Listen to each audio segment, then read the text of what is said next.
May their efforts not be forgotten. Prologue. When I was a girl, I dreamed, running through my father's orchard in pursuit of my brother, 10 years older and newly returned from school, shrieking his name when he refuses to slow down, churning my stubby legs harder. Fashid! Fashid! Fashid! The sound of his laughter floating ahead of me, till suddenly I round a leafy tree heavy with bright red pomegranates, and there he is, planted squarely in the middle of the path, to sweep me up and swing me around. I giggle. He twirls faster. I laugh and beg him to stop, which only makes him gain speed, till both of us topple to the ground. We lie in the late fall grass, the sky impossibly blue overhead. In the distance, the snow-capped mountains beckon like teeth, while to the other side the flat plains sweep on in an endless apron of white frosted earth. My country is beautiful, but I don't understand any of this yet. I just consider it home. Collapsed on the ground, my brother tousles my dark hair, then demands to know what sort of trouble his favorite little shikeba has been causing. I'm not always hungry. Of course you are. He pats my tubby little belly while I scowl at him. And I'm not greedy. At least I wouldn't be if I could go to school. You are too young. How do you know? Because schools have rules. Everyone knows that. I don't know that. See, you must take me to school so that I can study these things. You want to go to school to learn why you can't go to school? Exactly. Soon, Shekeba, soon. Next year you can have lessons on anything you want. Just remember that when the sun is calling and you're stuck with a pile of boring texts. I wrinkle my nose, because I know already there's no such thing as boring texts. There are only wonderful and more wonderful novels to read. I've already learned this from my father, a literature professor in Kabul, who practically lives with his nose stuck between pages, and my mother, who spends each night flipping through glossy fashion magazines before retiring to her sewing machine to tackle her next inspiration. I have my own stack of brightly colored children's books. I diligently peruse them when my parents are watching, then steal from their piles when they are not. I love words, all words. I love ideas, all ideas. I love worlds, all worlds. I love this world, and my larger-than-life big brother, and brilliant Baba John, and gorgeous Mother John, and crowds of aunts, uncles, cousins who talk too loudly and lecture too much, and swirl through our lives as busily and prettily as petals in the wind. We live part of the year in a walled compound in the hustle and bustle of Kabul, and the other months in my father's favorite place on earth, his country estate in Herat, where roses bloom and the orchards bear fruit, and there are so many places for a little Shekeba and her brother to run wild and free. Two halves of one whole, my Madar calls us. And this sunny afternoon, lying side by side in the shade of a bushy pomegranate tree, that feels exactly right. When I was a girl, I dreamed. During the school year, my father trims his sharply pointed beard and buttons up his vest before heading to the university each morning.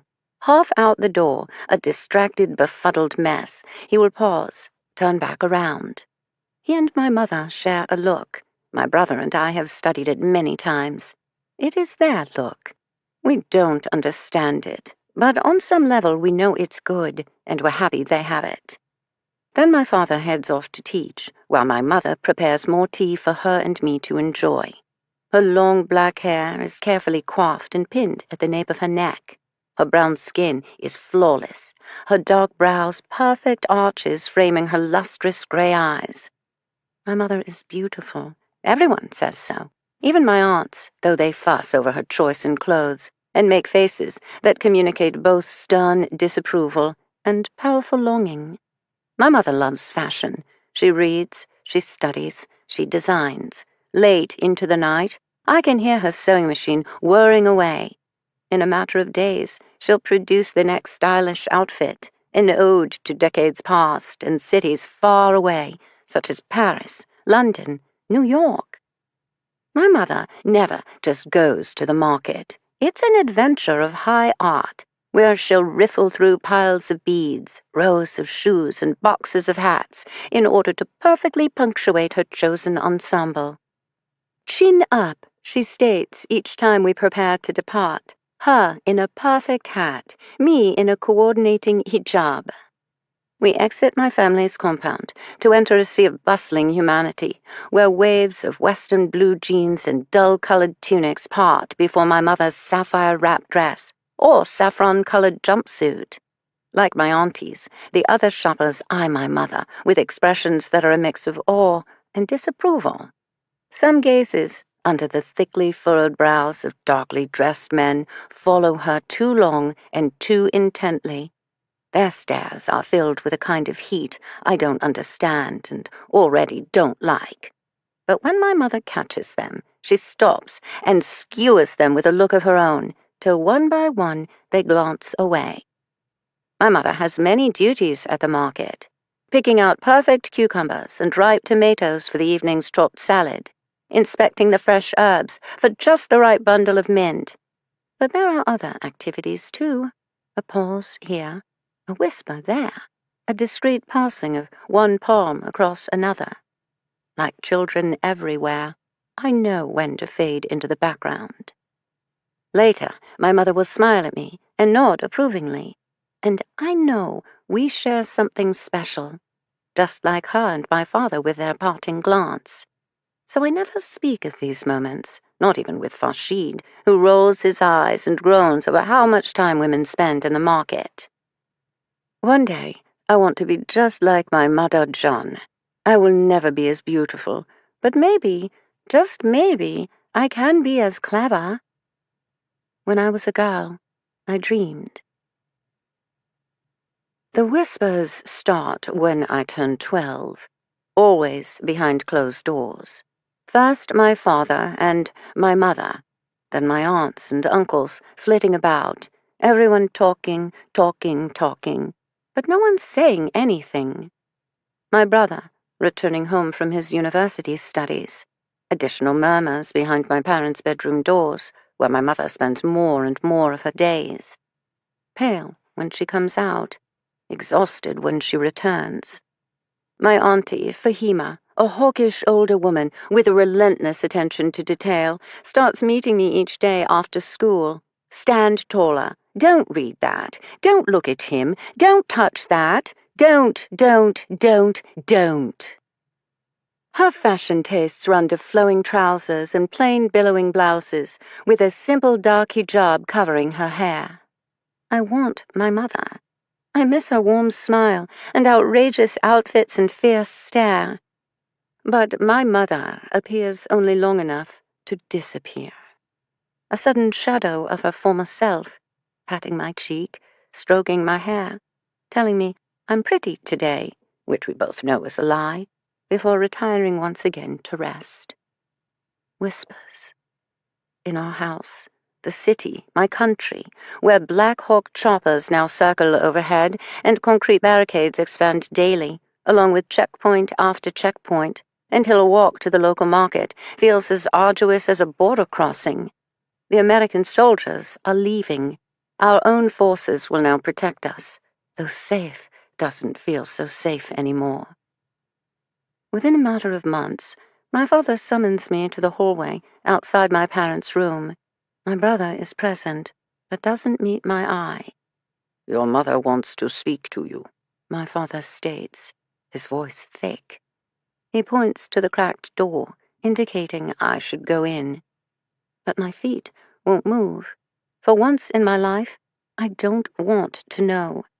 Whatever awaits on the other side, there won't be any books that will be able to fix this.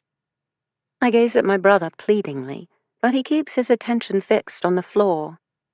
"Two halves of one whole," I try.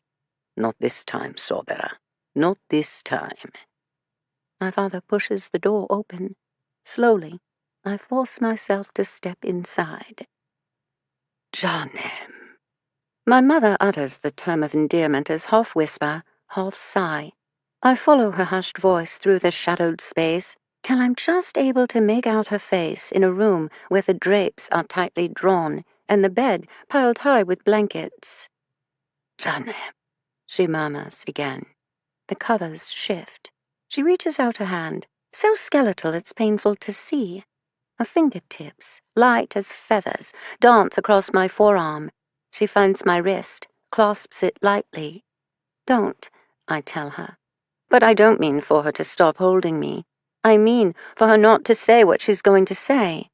I mean for her not to leave me.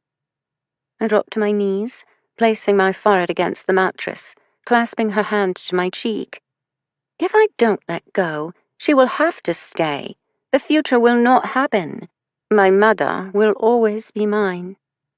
She speaks, a dry rustle of words spinning around me, that she loves me, that I'm beautiful and strong, and she's very proud, that I am her daughter in every way possible, and she will always be with me. That voice in the back of my head, that feeling of warmth in my chest. I can't answer. I bathe her fingers in my tears. I clasp her bony hand tighter, as if that will make a difference. Then she says what I've always feared. She states the words that expose our little secret, a deathbed confession involving the one piece of our relationship I've always known is mine, and mine alone. And I hate this too. It makes what will happen next too real, this passing of the guard as secret keeper from her to me. You know. Her words are soft, a statement of fact. You have seen. I bite my lip, sullen and resentful. If I refuse to speak of the market, acknowledge everything that happens, then she will have to stay. I'm certain of it. She seems to understand, stroking my cheek soothingly. "Do you understand it all?" she asks me. "You've always been the cleverest girl, watching from the sidelines. Your brother suspects. But you, Janem, you peer beneath the surface, connecting what shouldn't connect, identifying a whole where others see only parts. You remind me of me when I was a child." "Mother." "Shh. While I can still speak, this is what you must know. You cannot trust your uncles. Your father is too gentle. They will bend him to their will, and he will not understand the danger until it's too late. Never trust men who fatten their bellies off other people's pain. And never, ever believe any man knows what's best for you, even when they come from a place of love." A pause, especially when they come from a place of love. "You, and only you, will clean out my sewing room." I nod helplessly. "You will be troubled, and I'm sorry. You will feel you're too young for such a burden, but you're strong and powerful, Janem. You will find your way." Her fingers squeeze mine. She raises her head to gaze at me with a fierceness I didn't know she had left. "You will tell no one. Do you understand? Not even Farshid.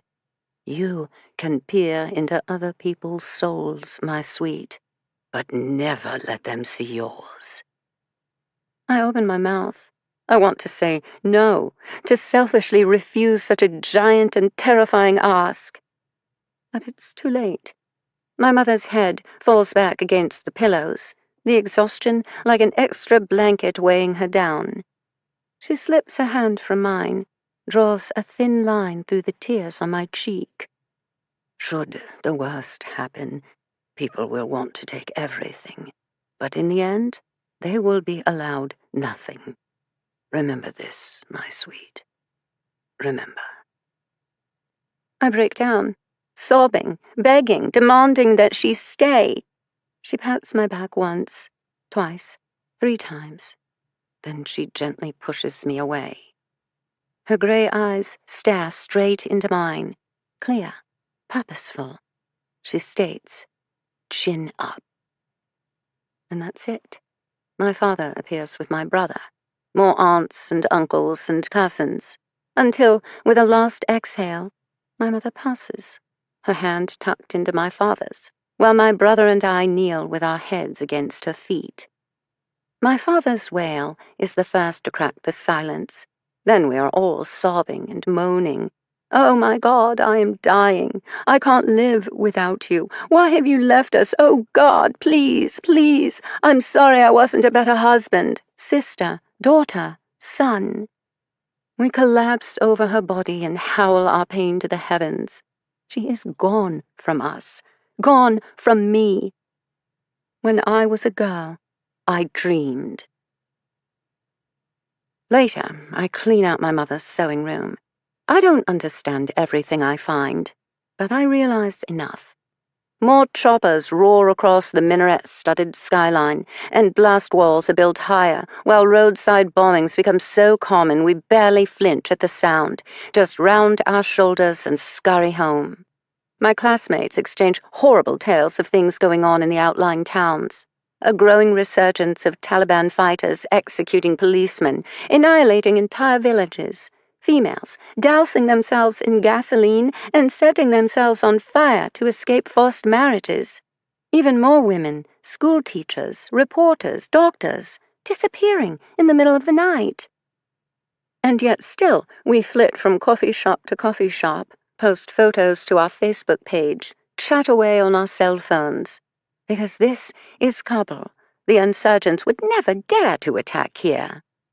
My brother, Fashid, disappears for longer and longer periods of time, returning home covered in dust and staggering in exhaustion. He cloisters himself in my father's study with the rest of the men, where low whispers and harsh exclamations reverberate down the hall. They are arguing next steps. My mother's right. My father's too gentle for his brother's avarice. They have worked too hard, built too much to leave all their worldly goods behind. They will defend if they have to, bribe their way through the rest. There's still plenty of time to determine best options, they rashly insist. Never mind that they have made enemies of nearly everyone, including our neighbors. And while my father might be more kindly regarded, he's also well known for his outspoken views on women's rights. The current government finds him annoying. In the eyes of the Taliban, he's downright dangerous. In war, there are winners and losers. If Kabul falls, my family won't be on the winning side.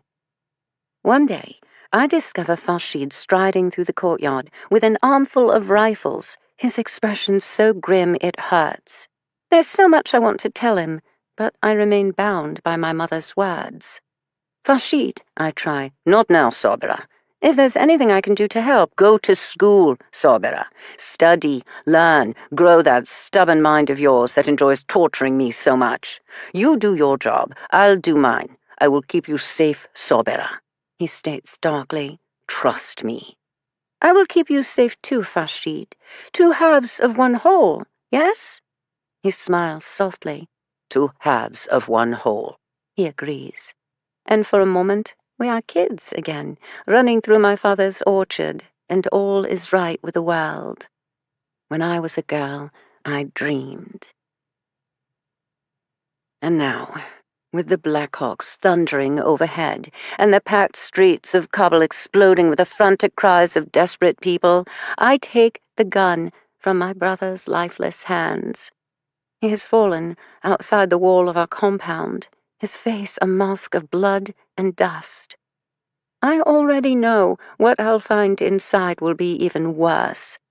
And yet, it still won't be the most terrible sight I've seen today, as I've raced frantically from the university to my father's house. One man. I can still feel his eyes upon me from down the crowded street, his hand reaching out, his final aching look. And then, a single crack of a rifle. All it takes to end a life, destroy a future, orphan a child. There's no time now. Maybe never will be again. More screaming, families frantically forcing their way down streets that are no longer passable by car. lugging small children on their backs while dragging their most treasured possessions behind. Gunshots in the distance cause another terrified surge forward. Pockets of resistance being overrun, petty grievances being settled. A young boy falls, an older relative scoops him up, the panicked mass of humanity churns ahead. I enter my family's compound. My father is sprawled across the front steps. These are not gunshot wounds. I can't bear to think of it as I close his eyes, rock back on my heels, moaning. "Oh, God, why have you taken my daddy from me? I am dying. I can't live without you. I'm so sorry. I should have been a better daughter. I'm sorry. I'm sorry. I'm sorry." But my ablutions change nothing.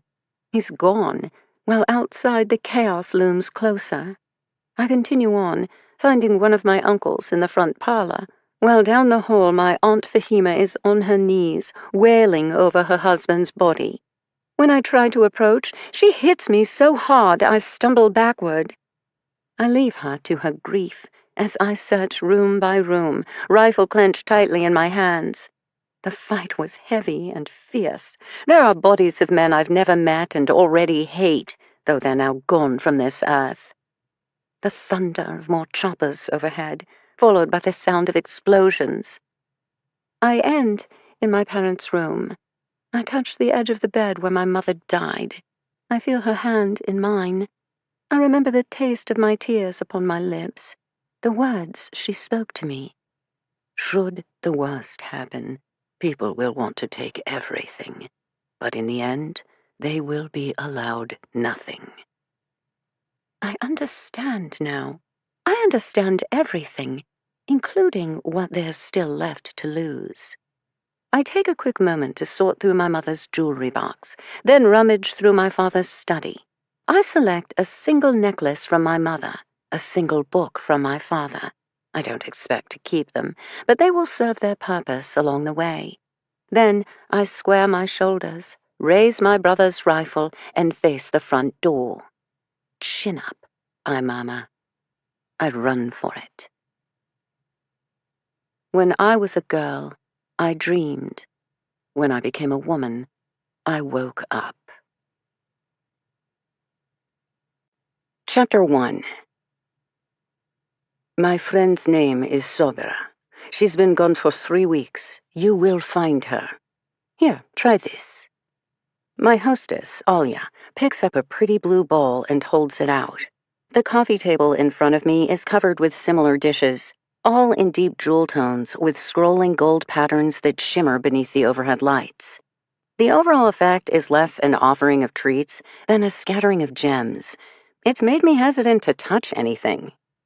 Alia's 2-bedroom apartment in downtown Tucson may be a relatively modest affair, but her hospitality is clearly world-class.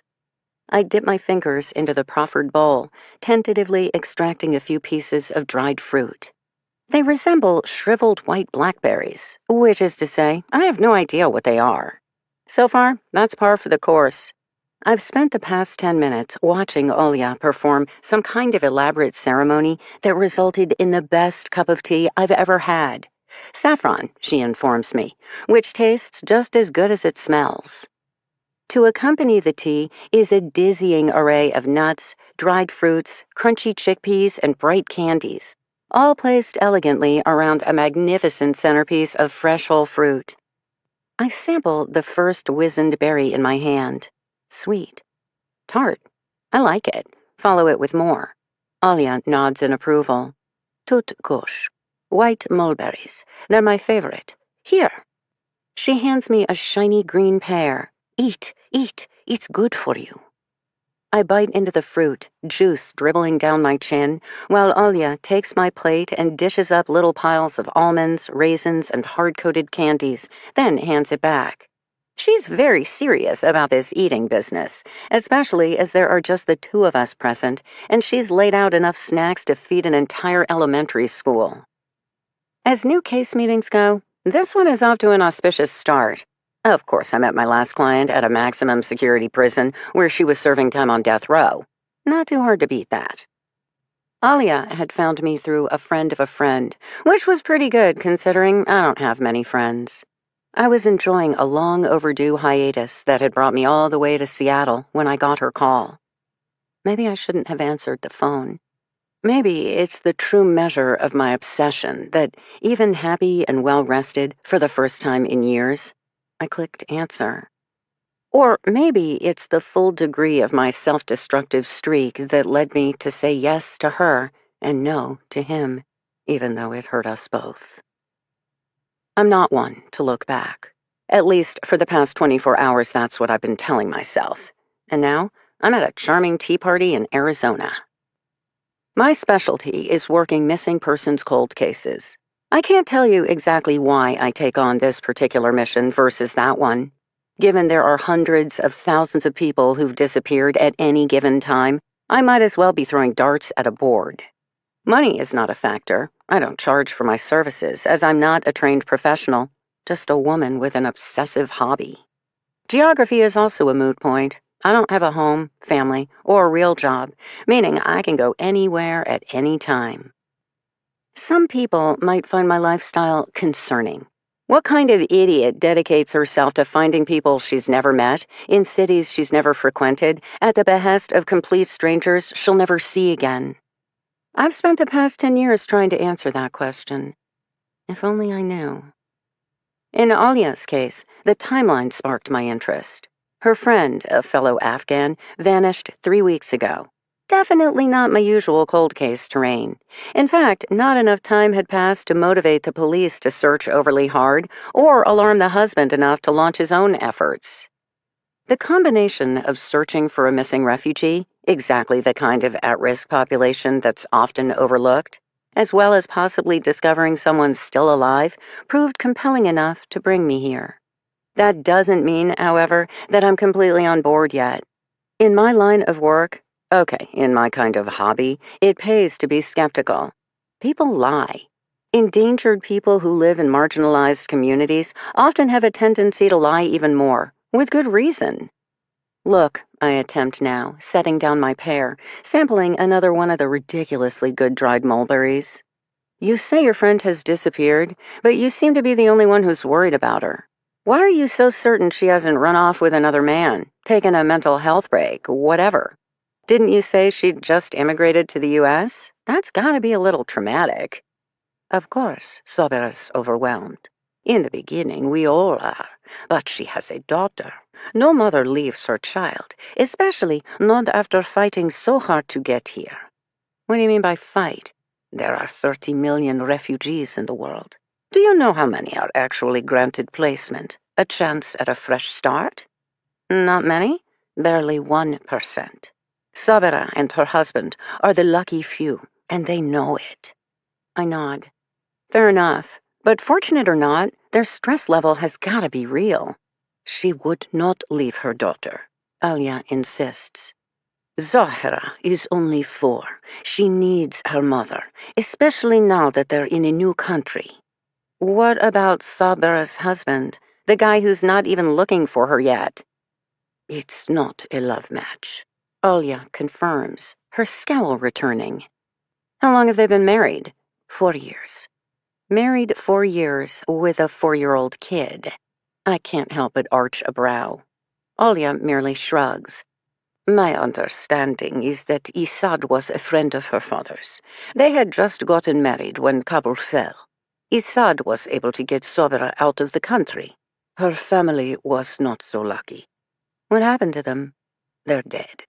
All of them? I can't quite keep the shock from my voice. Alia gives me a look. Sobera is a refugee, she repeats, not a tourist. Walk me through this, I say at last. When did Sabera and her family arrive in Tucson? Where are they staying? When did you last see her? That kind of thing. They arrived 10 weeks ago from Abu Dhabi. Why Abu Dhabi? After Kabul fell, they bounced from a temporary refugee camp in Islamabad to a larger one in Abu Dhabi, where they awaited official status. It's a process. And you went through something like this? I ask Alia, who appears closer to 50 than 20. I went through something like this 25 years ago, the first time Kabul fell to the Taliban. Her tone is hard. I don't blame her. So, how did you get to know Sabira? There are local agencies that greet all arriving refugees and help them settle into their new lives. I'm a volunteer with one such agency here in Tucson. In particular, I try to assist with fellow Afghans. In this case, I prepared the Ahmadi family's apartment for their arrival, stocked it with tea, basic spices, halal meats, yogurt, that sort of thing. Enough to see them through the first week, while they're having to learn everything all at once. Are they also in this complex? I gesture outside to the U-shaped collection of yellow-painted stucco buildings bordered by pretty blooming flowers and odd-shaped cacti. Oh, no. Alia shakes her head. There's money for assistance, but it only lasts a few months. Most refugees start out in a far different level of housing. I got my first apartment because the last tenant was murdered in it. My eyes widen. And the police are still certain nothing bad happened to your friend? I mean, given what you're saying about where she was living, the police aren't certain of anything. They would have to genuinely consider Sobera's disappearance to reach such a conclusion. And, so far, they can't be bothered. Why? All refugees must immediately get a job. Money is important, yes? I nod. The resettlement agencies help with job placement, too. They have connections with employers who are open to hiring more refugees. For example, they have had success with Afghan housekeepers in the past, so are willing to hire more. Plus, it's convenient to have their workforce living close together and speaking the same language. Means a large resort or construction company can send a single shuttle to round up all its workers in the morning. I nod again, having witnessed such things in other cities. Sobera got a job in housekeeping at a big hotel. After the first week, the police went there to ask questions. Her fellow chambermaids reported that Sobera told them she was leaving her husband. She wanted a divorce.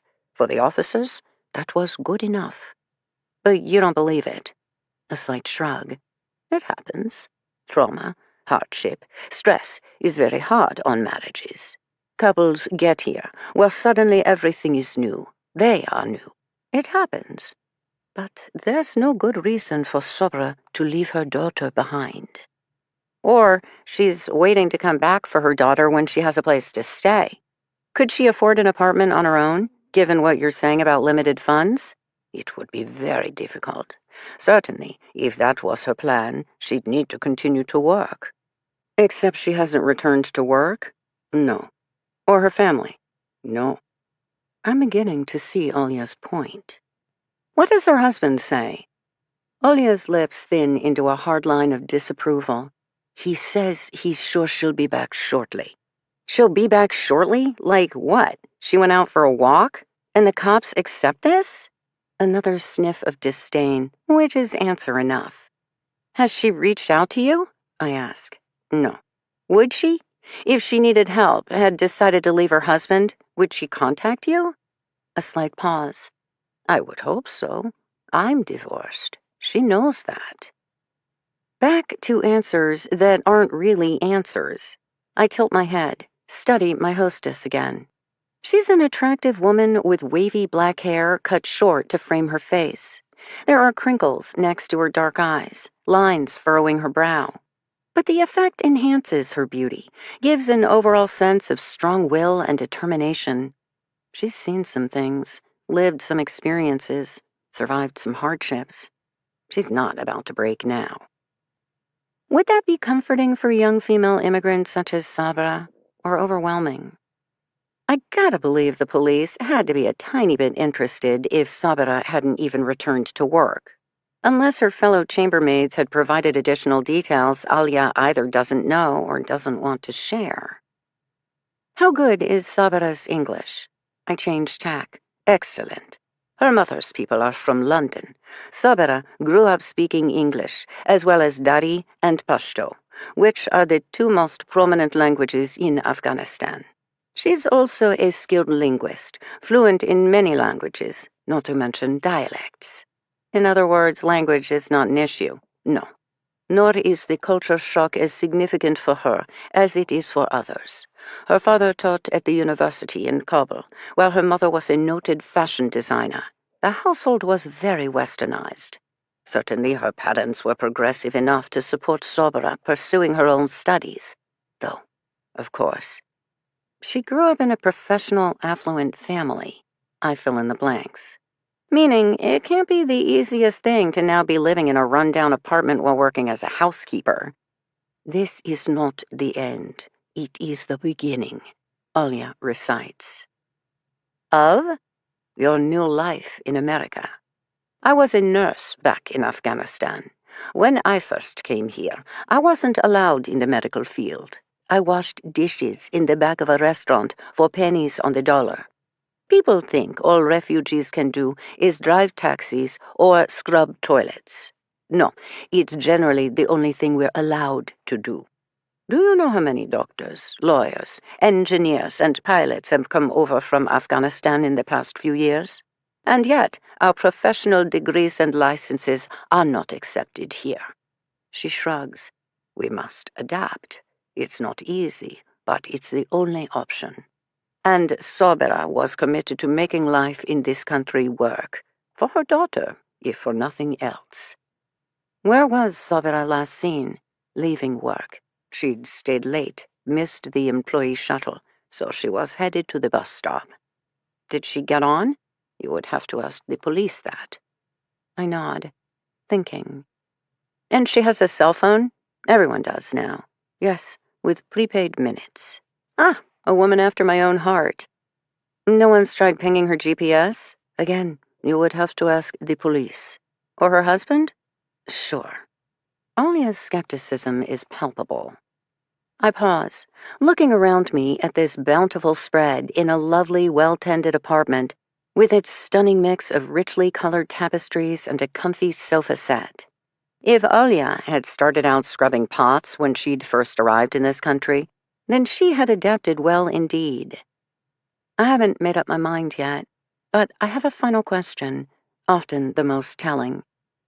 Why? I ask, keeping my gaze upon my hostess's face. Why what? Why do you want to find her? The police aren't interested, her husband isn't concerned, but you care enough to reach out to a perfect stranger to help your friend. Why? You find people who can't be found, Alia states. I find people no one else is looking for. I don't know why it's important for me to make that distinction, but it is. Exactly. Olya nods. And no one else is looking. Do you know what it's like to be an outsider? To watch your entire country disappear? To see your sisters, mothers, daughters be erased as if they never even existed? That's now life in Afghanistan, for the second time. It shouldn't be life here. Sobera deserves better, and so does her daughter. I stare into Olya's dark, somber eyes. Okay. You will look for Sobera? I'll pay you. Just tell me how much. That's not how this works. Let me be clear up front. I work for the missing. In this case, for Sobera. That's the way I always do it. Family, friends, even the ones who invite me in. I gesture at her. Once I start asking questions, not everyone likes me so much anymore. That could grow to include you. Olya tilts her chin defiantly. I'm not afraid. Excellent. I set down my tea mug, rise to standing. What do you think happened? Off the top of your head, what happened to your friend? A frown. That slight hesitation again. I think maybe her husband. I can't be sure, but then again, isn't it always the husband? Often seems that way. But what makes her answer most interesting is the raw bravado behind it.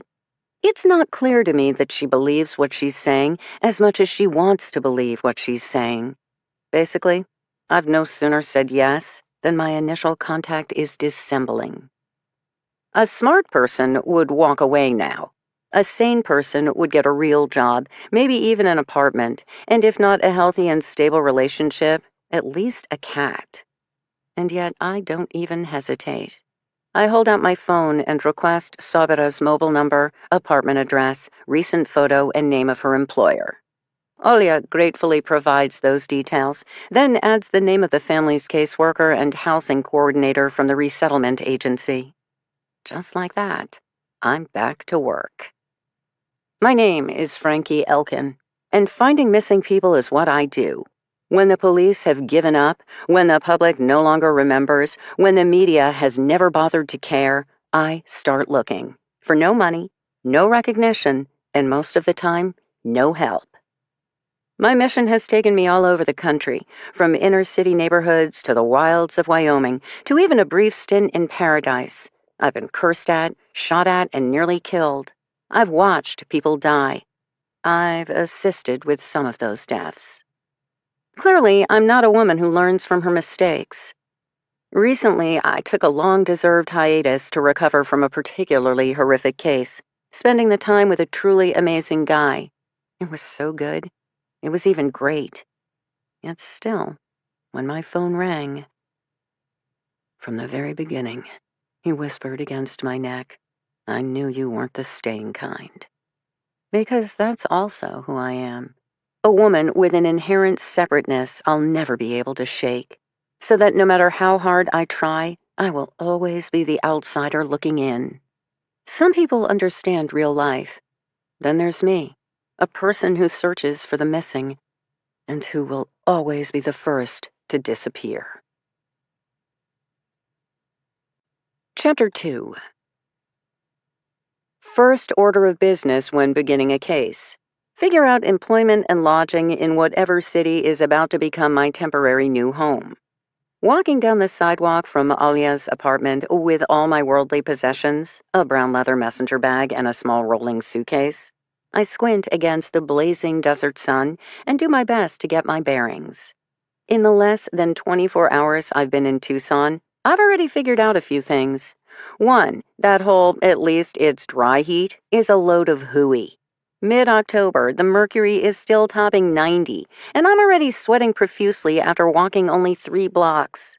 Even if it's slightly better than the tropical rainforest environment of my last venture, searing versus sweltering is hardly a consolation. 2, it's sprawling.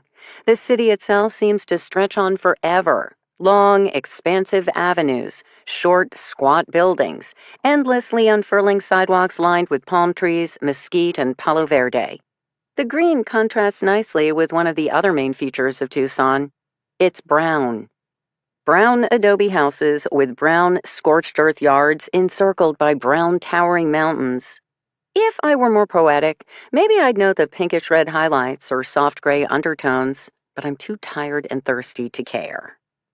My final sad observation: the homeless epidemic has spread here as well, given the number of unkempt individuals planted in the middle of the broad avenues, begging for money at traffic lights. Most appear on the younger side, with the gaunt, haunted look of addicts. I don't judge. I've spent enough years in AA to know better than to take my own sobriety for granted. Speaking for myself, I fight my demons on a daily, if not hourly basis. Which brings me back to the matter of finding a job. Ironically, my one employable skill is bartending. Maybe not the best choice for a recovering alcoholic, but being around booze isn't a major trigger for me. Getting up each morning is. I make my way to a strip mall anchored by a massive grocery store. I'm grateful to step into air conditioning, even if it has me shivering in a matter of seconds. I'm even more grateful to discover a local rag with a classified section. I pause long enough to shrug on my worn green army jacket and purchase a bottle of water. Then I get to work. Alia hadn't been kidding. The rents I see listed are high and higher. I'm not exactly flush with cash. Taking into account that most reputable places would require first month and last month rent plus a security deposit, and I'm officially priced out of this market. I switch to studying employment options. Good news, looks like every bar, restaurant, and hotel is desperate for workers, which should be to my advantage, except doing some basic math on what I'd make in a month still leaves me in the red when it comes to housing. Yet another reoccurring variable I encounter across more and more of the country. Fortunately, being a nomad of some experience, I know a few tricks. Search for gigs that include housing. None jump out in the want ads, but no matter.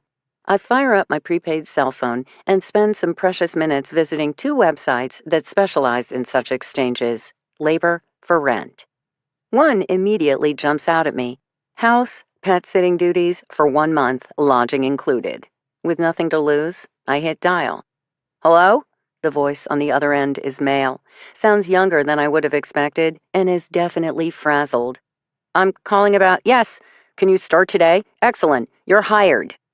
This level of enthusiasm is a little off-putting. Um, just so we're clear, I don't have much pet sitting experience unless a feral cat or flower-loving crab count. Do you have a pulse? I'm pretty short. Great. I'm sending the driver. There's a driver and a swimming pool, an entire estate, actually. You'll love it. Definitely, absolutely, yes. You will love it. The kid, sounds so desperate. I feel compelled to at least humor him. My location for the driver? No worries. I already have it. How? Belatedly, I stare at my cell phone. You can do that? Driver will be there in 20, the kid says, and ends the call before I can utter another word. Apparently, I now have an employment and housing opportunity all rolled into one. I'm already willing to bet I'm not tending something as simple as a cute puppy or fluffy kitty. But really, given some of my past rooming situations, how bad can this be? What the hell is that? Petunia. Isn't she beautiful? My mouth opens. My lips move. No words come out. Though I now totally understand Boy Wonder's hiring enthusiasm. Or maybe it's more like panic. Driver came. Built like a bruiser and dressed in a Blues Brothers black suit to go with the sleek black sedan and luxurious black interior. I got my own personal climate zone while the sedan purred its way out of the concrete and stucco city into the cactus and brush-covered foothills. We wound our way up to a massive wrought iron gate that seamlessly gave way to a long curved driveway leading to a fountain and what appeared to be a luxury hotel, but I quickly realized was a single-family home estate, owned by a kid who didn't look a day older than 15, but apparently is actually 27. The driver, who clearly wasn't paid to speak, led me through a 2-story marble foyer to a kitchen that was roughly the size of a gymnasium and decorated in a distinctly Mediterranean style. It also sounded like a summer meadow. Crickets, I realized, chirping away from various nooks and crannies, which may or may not have something to do with the room's main occupant. The driver, I notice, remained rooted in the doorway. Have you ever had an iguana? The kid, scruffy beard, ripped jeans, and worn gray t-shirt declaring, "Don't have a cow, man," asks me hopefully. No. They're amazing pets. Some consider them to be the bunnies of the lizard world. I wouldn't recommend a male. They can be pretty territorial and aggressive, which, given their ripping claws and razor-sharp teeth, can lead to problems. But Petunia here has been hand-reared by humans since birth. She's a giant love. Petunia, all 4 to 5 green feet of her, is currently slumbering in a bright sunbeam pouring through the sliders. At the sound of her name, she cracks open one golden eye, while the spikes running down her back briefly flare, then settle, like she's pleased by the attention. Or preparing to attack.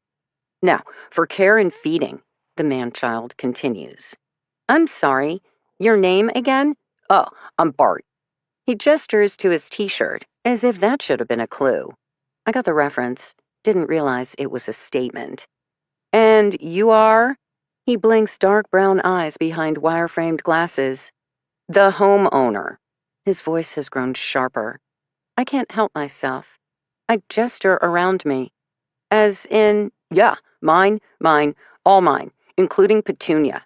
Look, you know anything about gaming systems? I shake my head.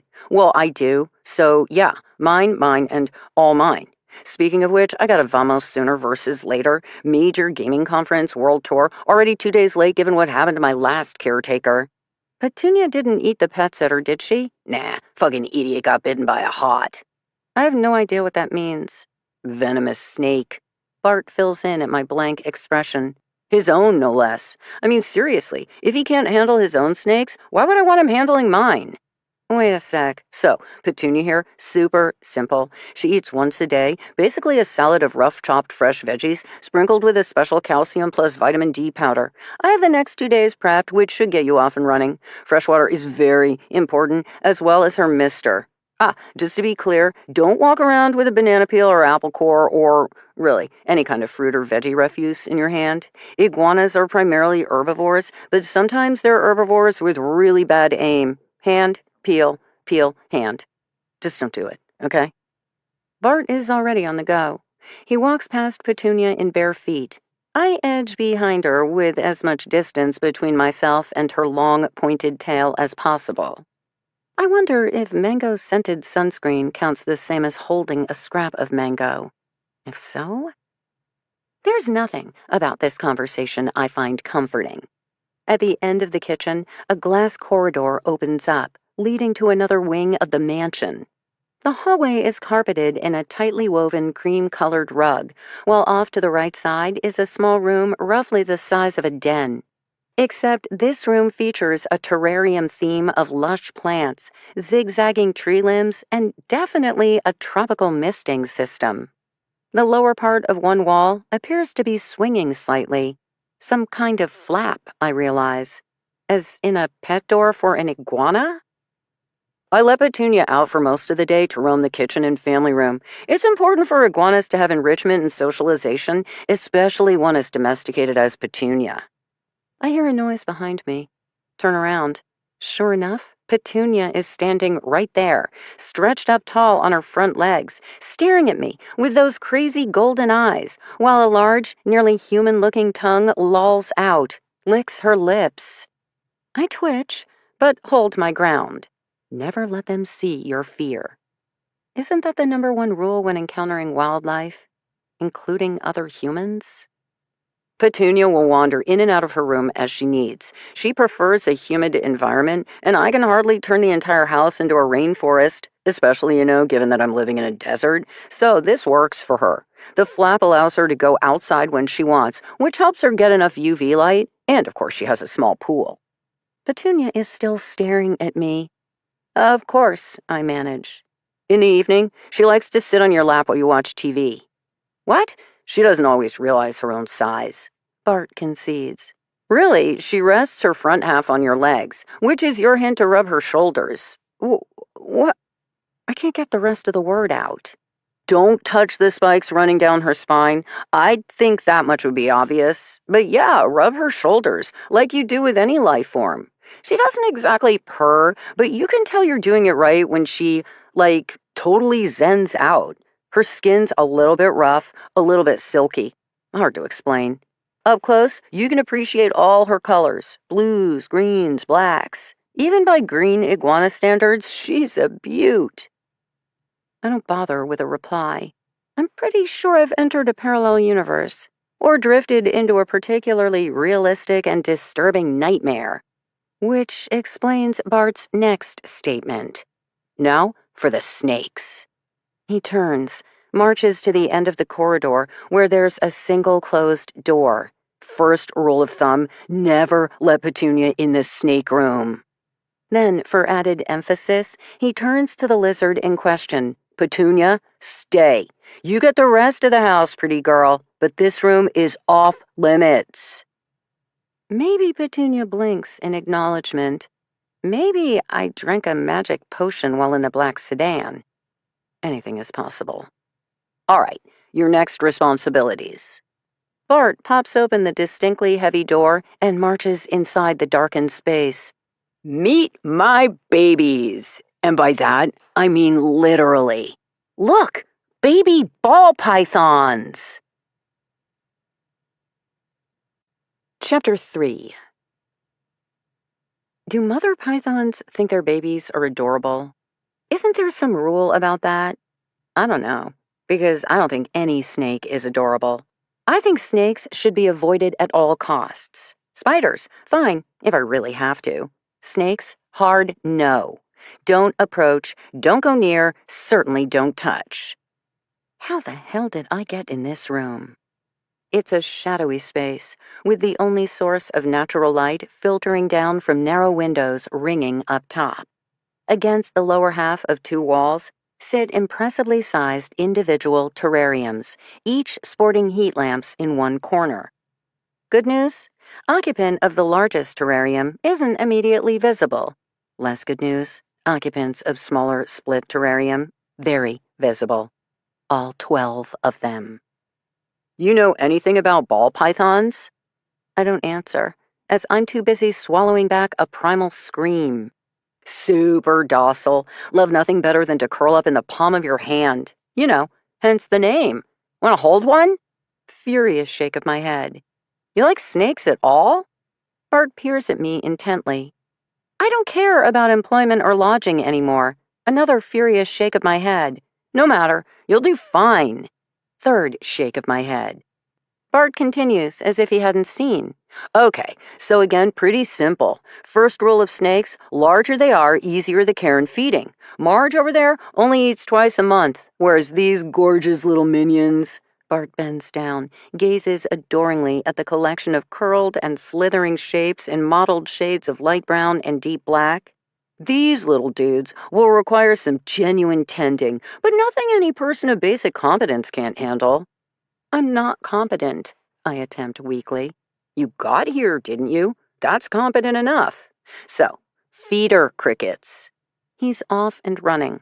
How every 3 to 5 days I should be feeding live crickets to baby pythons. Always after dark. Wear the red headlamp. Use tweezer tongs to offer crickets first to snakes on the move. Ignore those curled up or in hide boxes. Hold crickets still till baby can pluck from tweezers. Or I can rip legs off of crickets so they can't hop away. What the fuck? Fetch new cricket, he continues breezily. We'll know which snakes have eaten by noticeable bulge in their stomachs. Oh, and don't worry about cricket escapees. Impossible not to lose a few, hence the meadow-like ambience throughout the rest of the house. Once all babies have been fed, leave alone for next few days to digest their meal. When they become noticeably active again, time to eat. Oh, and refresh water and clean cage. Okay, now for Marge, a 5-foot-long albino Burmese python whose yellow head rests atop her massively coiled body. Marge eats a medium-sized rat every 2 weeks. We'll find them vacuum-sealed in the freezer. Cut open package, dump frozen rodent in mug of hot water, warm to around 100 degrees. Using larger tongs, remove now thawed rat from cup, slowly lower into terrarium, and wave gently in front of Marge to get her attention. She will snatch dinner from tongs, and just like that, be all set for the next few weeks. See? Easy peasy. Oh, don't forget to change out the water that sits in the bottom of the terrarium in a giant stainless steel water bowl. If I'm really squeamish, here's a pair of welder's gloves to use, but really, Marge is a love. All snakes are loves, just giant docile beauties with gorgeous markings and ill-deserved reputations. At this point, Bart's talking faster and faster, with most sentences ending with an emphatic, easy peasy, as if he knows at any moment I'm going to run screaming from the room. When Marge lifts her head to peer at me through the glass while flicking out her tongue, it doesn't help. I can't do this, I finally gasp. Nope, not gonna happen. Gotta go. Now. Dear God, where the hell is the door? Bart plants himself in front of me, grabs my shoulders. You got this, he declares. You're a strong, capable person. I have total faith you can feed salad to a lizard once a day, and some miscellaneous crickets and rodents to other reptiles twice a week. You don't even know me. You're wearing wrinkled clothes, traveling with a single suitcase, and calling for jobs that provide lodging. Clearly, you just got into town and you need a place to stay. Given what I can judge by your appearance and already know about Tucson rents, you're not affording anything in this market anytime soon. I don't like snakes. Why? You ever touch one? Hold one? Been attacked by one? What you're feeling is nothing but some overactive neurons firing away in your brain in response to a basic primal fear. Exactly. You don't want to be ruled by fear, do you? At the moment, doesn't feel like I have much choice in the matter. Sure you do. 4 weeks, that's all I'm asking, which is only 2 feedings for Marge, plus 8 or so cricket sessions for the little dudes. Come on! Surely you can handle a handful of brief interactions in return for a month of luxurious living. An entire guest house at your disposal, access to the pool, car service with Daryl. His name's Daryl? He doesn't look like a Daryl. I know. I tried calling him D, but he didn't like that. Why doesn't he feed your snakes? Daryl doesn't like snakes. I don't like snakes. Yeah, but I'm already paying him to drive, and apparently there's only so much money the man needs. Don't you have friends? My friends are gamers. You know what gamers do? I shake my head. Game, 24/7. They can't remember to feed themselves most of the time. No way I'm entrusting them with Petunia, let alone my babies. You shouldn't entrust me with your babies. I might rob you blind. Nah, you're not the type. How do you know? Daryl has a radar for these things. If he thought you were off, he wouldn't have brought you home. What is he? Like, your guard dog? I tried calling him D-Dog as well, Bart says seriously, but he didn't go for that either. Look, you're gonna be fine. Wear the gloves first few times if you have to. Once you have some experience, you'll see there's nothing to worry about. Snakes are shy. They just want to hang out, do their thing. And they're gorgeous, with distinct markings and individual personalities. Watch a little more, judge a little less. By the end of this month, you'll have conquered one of your biggest terrors and gained a whole new appreciation for these amazing creatures. And had free lodging in one tripped-out pad to boot. I'm telling you, you got this. I open my mouth. Great, Bart states. Knew you'd see it my way. So, I already have a pilot firing up my jet on the runway. Got questions about anything? Ask Daryl. See you in a month. Oh, by the way, Marge needs to be fed, tomorrow night. Date's marked on the corner of the aquarium. He whirls toward the snake room door. Wait! I need to say so many things. Should ask so many things. What comes out isn't what I expect. Why is it so important Petunia stay out of this room? Oh, Marge would try to eat her. Isn't Marge locked in the terrarium? Another fun fact about snake rearing. Never trust the terrarium lids. Then Bart is bolting out the door. After a last look at massively coiled, pale-colored Marge, I scramble after him. Chapter 4. I follow Daryl through the compound, rolling my suitcase and too stupefied to speak. The residence seems to go on forever, a giant U or square or what the hell, an infinity symbol for all I can figure out. Lots of stone fireplaces, dark-stained beams, yawning ceilings, and pouring sunlight. The air conditioning costs alone must be astronomical. You a herper? Daryl asks abruptly. I focus my attention on the enormous driver, moving soundlessly ahead of me across the tiled floor. Boxer, I'm guessing, given how light he is on his feet. The rest of him is harder for me to compute. His swarthy complexion could belong to any number of ethnicities, while his dark, silver-streaked hair places his age anywhere over 40. His voice, on the other hand, deep and whiskey-soaked, sounds straight out of a jazz club, which would match the stubby ponytail at the nape of his neck and diamond stud in one ear. What's a herper? I manage. Someone who loves snakes. Then definitely not. Are you sure your employer is sane? Kid's crazy, Daryl concedes, but decent. I've worked for worse. How'd you meet him? Answered an ad. And how long have you been with him? 5 years. Seriously? He's owned this place since he was 21? Exactly. Daryl exits through French doors to the outside courtyard, where there's a massive kidney-shaped pool, featuring a slide and a volleyball net. Also, an inflatable unicorn. I have no idea. The impressive landscaping offers several large Palo Verde trees for shade and a striking collection of barrel cacti, saguaros, and aloe plants, set among red rocks and gray stone. I can just make out a screened-in area to my right with a shimmer of water. Petunia's private patio with designated swimming hole. But of course. Daryl leads me to an adobe structure featuring more French doors. The pool house, I'm thinking. But instead, here you go. He ushers me into a cool interior featuring a dark wood ceiling fan whirring above a massive California king bed, Spanish-style headboard, and bedside tables. An antique dresser across the way, topped by a giant flat-screen TV. Stone fireplace to the right. Door leading to a master bath to the left. If the snakes hadn't already robbed me of words, this would have done it. Daryl walks me through a brief tour, including the expansive walk-in closet, a minibar featuring a half-fridge and Italian coffee maker, and a master bath complete with a double sink and steam shower built for 6. Thick towels and high-end toiletry products round out the extravagance. Maybe this place really is a luxury resort, except I've never stayed in any hotel this nice. Daryl is already crossing to a panel set in the wall next to the French doors. It features a speaker and a column of buttons.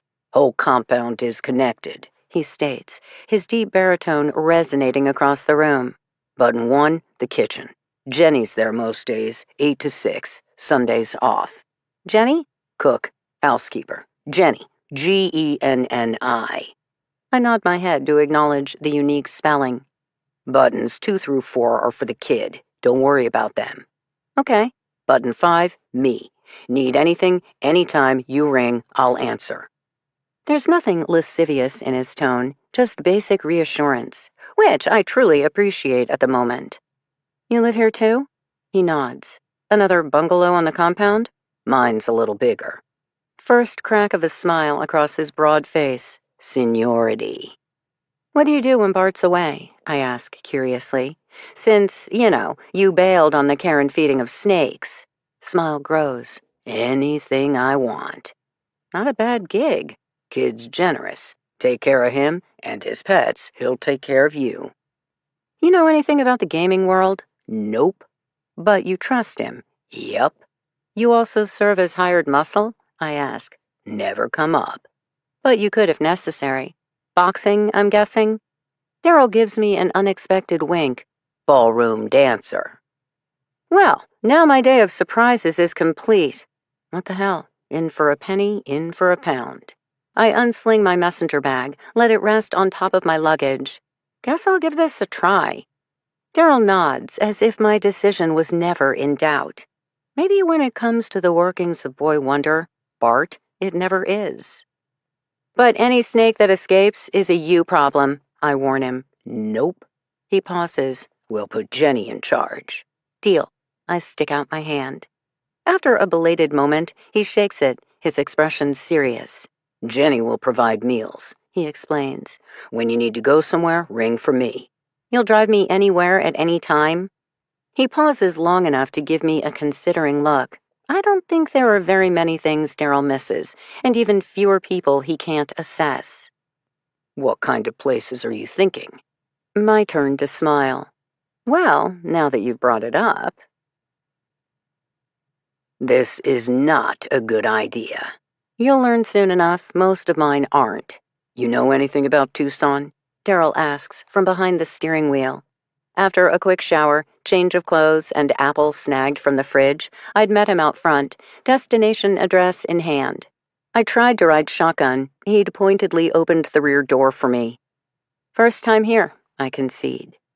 I have my phone open and am studying the picture Alia gave me of her and her missing friend, Sabira. The two are positioned with their arms around each other's shoulders, heads touching. Alia is recognizable with her short tousled hair. Sabira, on the other hand, sports more traditional long black locks. The pose is intimate, speaking of a deep friendship between the older woman and her younger charge, but there's something about Sabira that tugs at me. She isn't classically beautiful. Her face is a bit wide, her brow heavy. But her eyes, a deep gray, grab you. They speak of limitless secrets and sorrowful knowledge. I can already tell she's one of those people who will never truly be known, not even by those who love her. I think, if someone took a picture of me, I would look much the same. "Grant and Alvernon is what you'd call the not-so-good side of town," Daryl is saying. That makes sense, and matches the scenery. The clusters of bright, shiny strip malls and big box stores lining each side of the crumbly 6-lane avenue are rapidly giving way to boarded-up buildings, vacant lots, and pawn shops. Always a sign in my business that I'm getting close. Daryl slows, peers to the right, where there's a squat, bile-green apartment building with a cracked asphalt parking lot and sagging second-story deck. One of the rainspouts has come loose and is falling away from the beat-up exterior, which fits with the eviction notice I already spy plastered against the lower corner unit windows. I'm guessing that's our destination. Daryl pulls into the parking lot. Beneath the shade of a broad tree dotting the front corner, 6 people turn to stare. 2 adults, 2 teens, 2 smaller children. Maybe all one family. Maybe 2 families hanging out together. I peg them to be refugees. Syrian, Pakistani, Afghan. The possibilities are endless. They're currently eyeing the luxury sedan with the carefully guarded gazes of people who've come to expect the worst. Up ahead to the left, I see another apartment with yellow crime scene tape strung out front. Now I have 2 possibilities to check out. Daryl parks the car, engine still idling. He twists around and gives me a disappointed expression. You quittin'? Just like that? No, meeting someone. Though now that you mention it, never hurts to consider other options.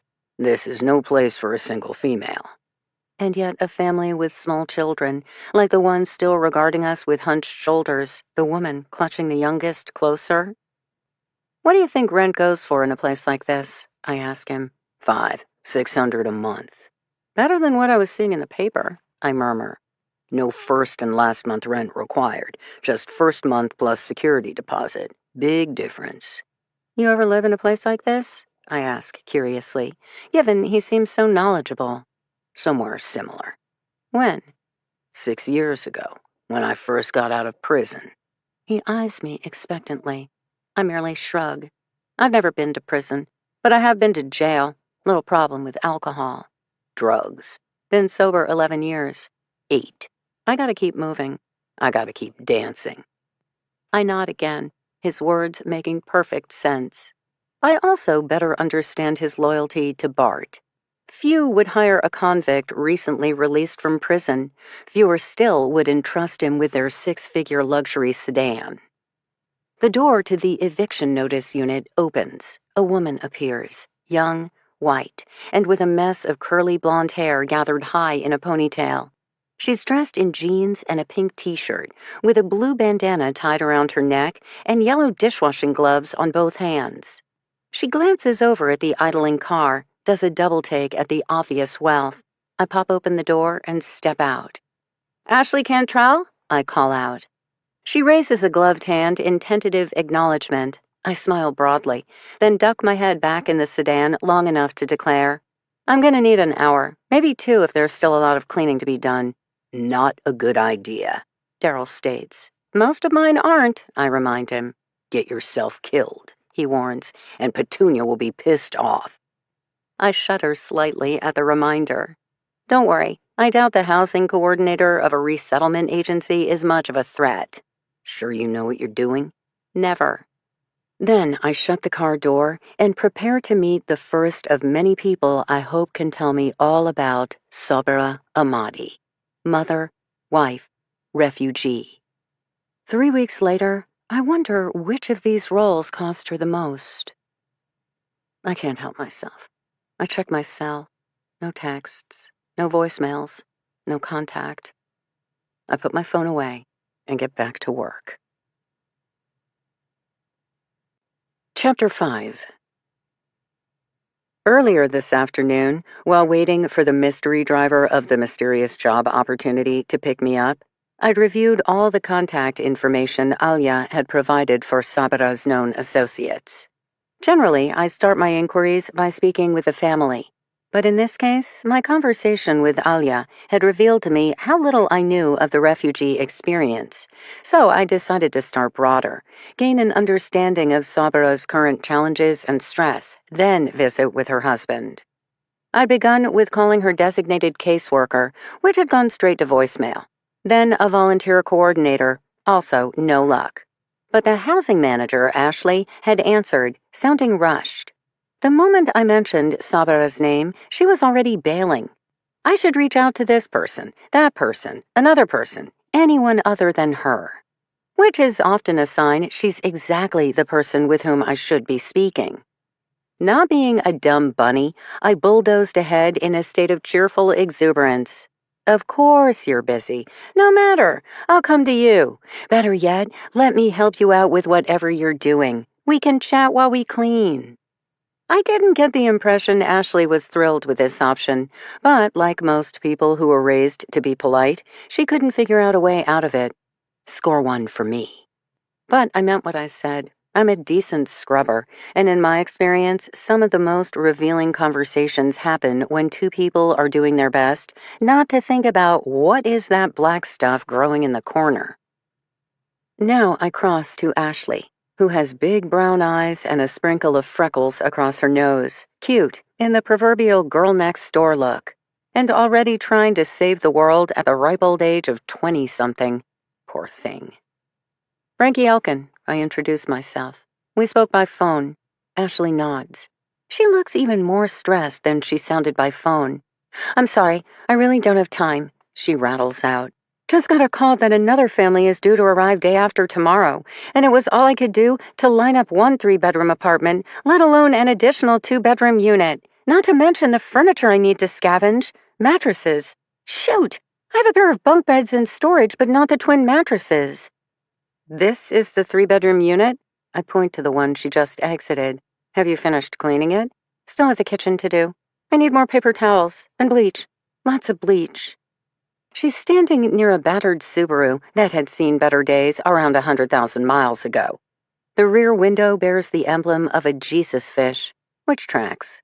I move to pop the hatch, withdrawing a 2-pack of generic paper towels and a gallon jug of pure bleach. Ashley doesn't argue anymore, shoulders slumped, face drawn. The girl is clearly teetering on the brink of exhaustion, which is the problem with trying to save the world. It's much too big for one person to handle.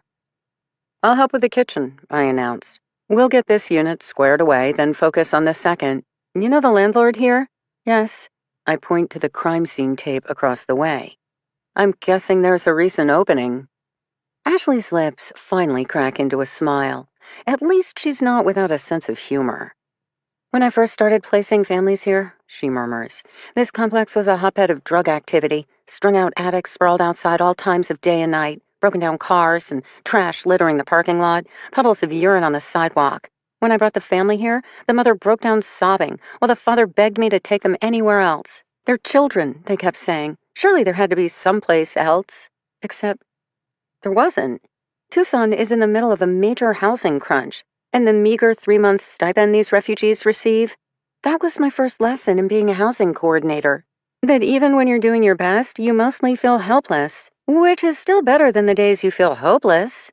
Today is a hopeless day, at the moment, but give me a few hours. I'll get over it. She summons a determined smile. There's a set to her chin I can't help but admire. How long have you been doing this? 14 months, which makes me the current record holder. That kind of high burn? I haven't seen my own cat in 2 weeks. But you're sticking it out? I have to. Her gaze takes on a manic gleam. I'm finally winning. Winning what? This! She waves her free hand around the general area. Look around. See any addicts lined up for a fix, or human feces on the walls? There is the matter of the crime scene tape.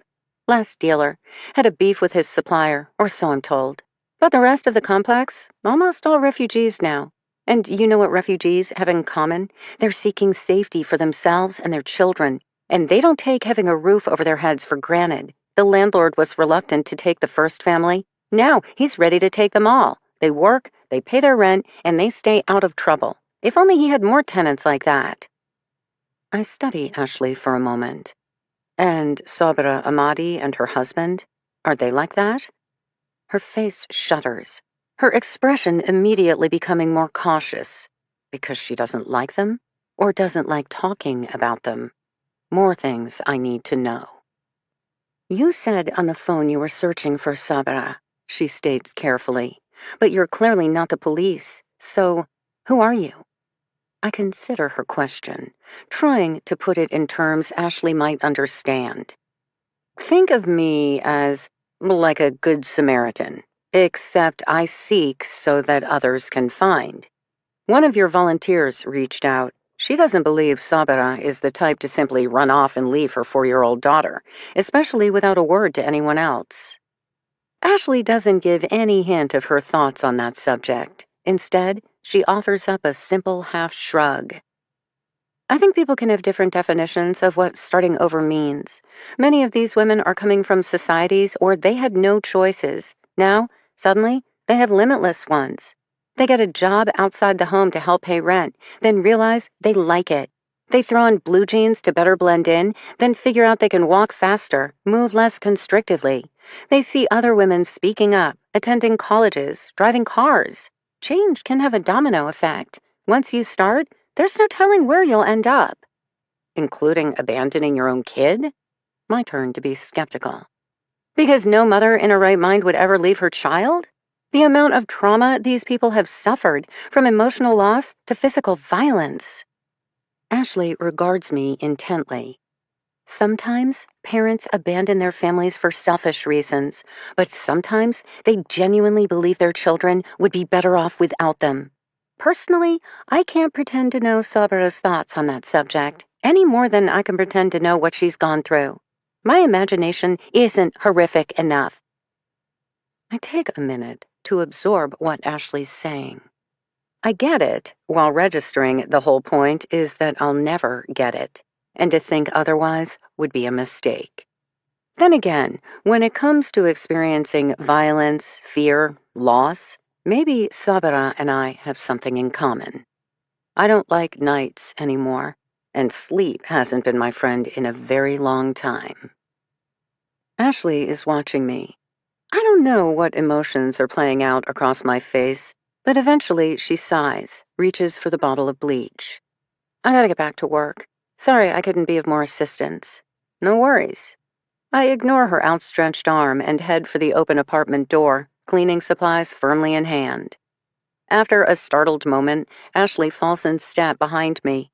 Seriously, you don't have to help. The kitchen alone involves mold, cockroaches, and what I'm pretty sure is blood spatter.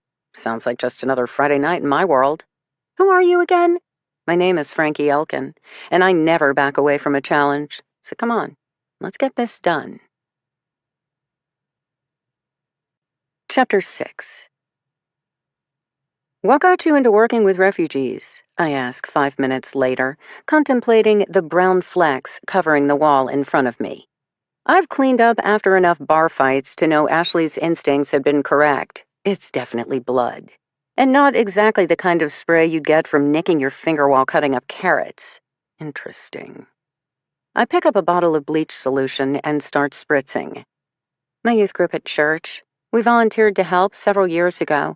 The resettlement agencies were getting 1 to 2 families a month back then, which meant they could spend more time on the housing. We'd spruce up the rentals with fresh paint, assemble furniture, make simple repairs. Some of the families had spent years living in makeshift tents constructed from tarps and wooden pallets, freezing in the winter, baking in the summer. The look on their faces when they first walk in. Ashley glances up from where she's furiously scrubbing cabinet shelving. The women always cried, except in those days, it was happy tears. Not so much anymore. When I took this job 14 months ago, the rate of placements had already ticked up to 3 to 4 families a month. Now it's 8 to 15. There aren't even that many rentals available on the market, let alone, instead of having 2 weeks' notice, I sometimes get as little as 24 hours. It's crazy. I mean, I've forged relationships with some landlords who are now willing to help, but then again, more and more apartment complexes are owned by out-of-state real estate corporations. They'll deny families housing and blatantly declare they don't work with programs, even though that's illegal. So I stick small children in units where the previous owners were drug dealers. I mean, sure, why not? She scrubs more furiously. That is going to be one darn clean cabinet.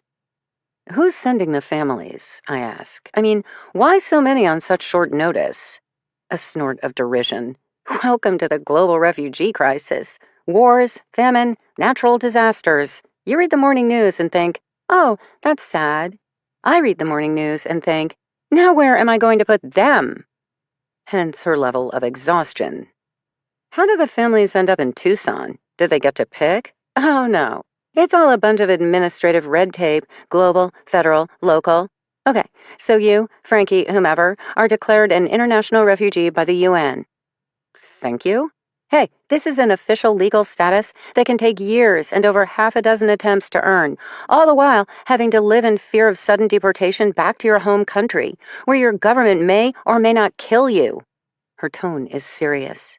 She starts scouring the countertop. But go you, Frankie, you got the golden ticket. I remember what Alia said about Sabra and her husband knowing they were the lucky ones. Okay. Nations around the world pledge to take in so many refugees each year. Our government just promised to take in 125,000 this fiscal year, which is a significant leap from last year, and still not even a rounding error in how many people need sanctuary. I nod to show I'm paying attention, then brush a cockroach off the wall. Honestly, I just cleaned there. In the U.S., the Office of Refugee Resettlement works with designated resettlement agencies to get the families into the U.S. and handles all the basics: background checks, medical exams, in-person interviews, lots of shots. You have no idea how many people I see whose entire concept of the American medical system is a military doc armed with a needle. Military doc? Entry point is generally a military base, where the families will spend their first 6 to 8 months. 6 to 8 months? Nobody ever accused the government of moving quickly. Touché. From there, the larger resettlement agency will start doling out families. Each state has already agreed to take X many bodies.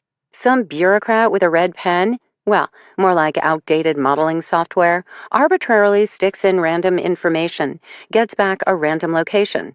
Tucson. Welcome, Amati family of 3, to your new town. What if they don't want to go to Tucson? Or, say, have family elsewhere? Ashley shrugs. Countertop done, she moves on to the lower drawers. The top one opens with a sharp, screeching sound. 3 cockroaches pour out. Without missing a beat, Ashley grabs a rag from the countertop, rolls it tight, then snaps it out. 1, 2, 3. The cockroaches fall dazed to the ground. She raises her foot and stomps them dead. Do you make house calls? I murmur. And what are your thoughts on snakes? What? Never mind. Family learns they're headed to Tucson, but they don't want to go there. For the Afghans, there are significant communities in San Francisco and Northern Virginia, so many would prefer to relocate there. But you go rogue, you lose your 3 months of federal aid. And given those cities have high costs of living, not to mention you think it's hard to find an apartment here? Ashley gives me a look. I get her point. So Sabira, her husband and daughter start researching Tucson. I almost get it now. Please. Half the time they're told their destination as they're boarding the plane. Seriously? For we live by faith, not by sight, she informs me. I hear her, which brings me to another point. Your resettlement agency is obviously faith-based. Does this create issues? Actually, it's the one thing that gives me hope. I might be the first Christian some of these families have ever met, while my friends from the Jewish Family and Children's Services Agency, also an excellent agency, are the first Jews. But person to person, no one cares. We're neighbors helping neighbors, and that's what matters. If only the rest of the world got that memo. Makes sense to me. So the Amati family arrives in Tucson. I prod. Ashley nods while tending to the kitchen drawer. Step 1, meet the family at the airport. This is something I like to do personally if I can. The families are always dazed and confused, no idea where they are, no clue what's going to happen next. The kids are exhausted, clinging to their parents, who are standing there with nothing but the clothes on their backs, and yet they always have this set to their shoulders, a smile plastered on their faces. They might not know where they are, but they already know it's better than where they've been. Sabra and her family? She was holding their daughter, Zahira, a petite little thing with huge gray eyes and the world's most serious expression. Honestly, I took one look at the girl and would have gotten them a penthouse suite if possible. Zahira's like the poster child for displaced children everywhere. Ashley scowls, which is a terrible thing for someone like me to say. Kabul fell in 2021. Sabara's family has been in a refugee camp for the entire time since then? Most likely several different camps. There's a whole global system most refugees process through. So Sabara gave birth while in one of the camps? Much less than ideal, Ashley assures me. Pregnant women, women with infants, are particularly vulnerable in such places. Way too many people, not enough resources to go around. Violence, a daily occurrence. First rule of refugees, they will almost never, ever speak of their time in the camps. Which returns us to Ashley's original point. It would be foolish to think anyone knows what Sabara is going through. And Alia's conviction that her friend would never leave her child is also premature. What was your first impression of Sabara and her family? I ask Ashley now. She shrugs, moving down to the next drawer. She was quiet. Let Isad do the talking. I assumed that indicated a more traditional marriage, which surprised me, because according to their file, they were both in academia. He taught mathematics at Kabul University. She worked in the department. Alia, who was the volunteer assigned to the family, she's the one who reached out to me. She's amazing. Ashley's voice picks up. She'd already remembered a booster seat for Zahira and had one delivered to my car. You don't know how many times we forget things like that. But Alia's a pro and a great role model for the younger females. I mean, 25 years later, look at her now. Absolutely. I've finally finished scouring the wall running perpendicular to the kitchen cabinets. It turns out the original color is almost as dingy as the previously grimy version, so I'm left with a mostly moral victory. At least the blood is gone. Until I glance up at the ceiling. Definitely not from an injury while cutting up produce. I raise the bottle of bleach spray and get to it. What did Sabara and her husband think of the apartment? Oh, the look on their faces when I pulled into the complex's parking lot? Ashley sighs heavily. Isad asked a lot of questions about their 3-month allowance, which is exactly how long families are given to be financially independent once they are settled in a city. 3 months? I can't keep the disbelief from my voice. Exactly. First task is to assess their English skills, then enroll them in the proper English as a second language class. Good news for the Ahmadis. I could already tell Isad's English was good enough, while Sabara's was absolutely perfect. She even enunciated with a crisp British accent, which I assumed was from private school education, but later learned her mother was originally from London. I take a break from dabbing the ceiling to regard Ashley. How did Sabara seem with her daughter? Did she engage? I hesitate, picking my words carefully. Or hold herself separate. You encounter many traumatized people? Ashley asks me levelly. I mean, suffering from serious PTSD. Kids, parents, individuals subject to years of stress, terror, uncertainty? I don't shy away from her gaze. Yes, Sabara did the right things, said the right things. If her daughter grabbed her hand, she held it. If her husband asked a question, she answered it.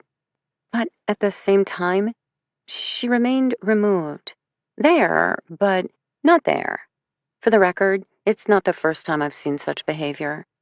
I nod, recalling the Sabara I'd studied in Alia's photo. Present, but separate. Like Ashley, I'm familiar with such behavior, including from myself. I switch gears. Do you like him? The husband, Isad? I don't know him. I've interacted with him maybe 3 or 4 times, mostly about tactical issues. Their air conditioning wasn't working properly. I walked him through how to contact his landlord, draft an email requesting repair work, that kind of thing. Did he seem uncomfortable talking to a female? I ask. She shrugs. We're given guidance on various cultures and religions. I know there's no physical contact between men and women. Don't greet with a handshake or tap the husband on the shoulder, that kind of thing. But Isad seemed more comfortable in my presence than many. I'm still watching her. But did you like him? I know I'm repeating myself, but I also think Ashley isn't truly answering my question. Her slight hesitation again. Have you met him? No. But you will? I hope to speak to him sooner rather than later. She nods. You do that. My understanding is that he's regarded as a brilliant mind in his field. Certainly, he can be very charming when he wants something, and not so charming when feeling denied. Which, given his change in life circumstance, I think I get it. I also hear the sound of a car pulling up outside, the purr of a clearly well-tuned engine. I don't have to look outside to know Daryl has returned. Your chariot awaits, Ashley murmurs, and for a moment her shoulders slump, her expression once again taking on its strained look. I can stay longer. That faint smile. It will never be long enough. She cocks her head sideways, though somehow I think you understand that better than most. I can return tomorrow afternoon, bring extra supplies, maybe some extra muscle. I'm already thinking of Daryl, whom I'm willing to bet is a giant softy. But even as I say the words, I see the doubt on Ashley's face.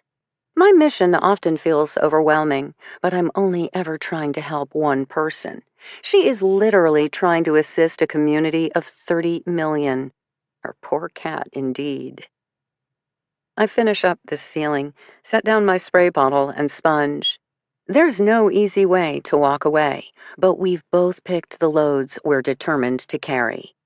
Sometimes, the best thing to offer a fellow warrior is faith in their fortitude.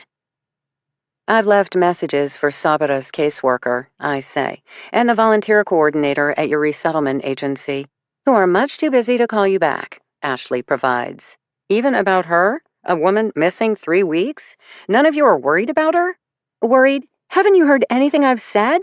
Ashley's turned to set down her cleaning supplies.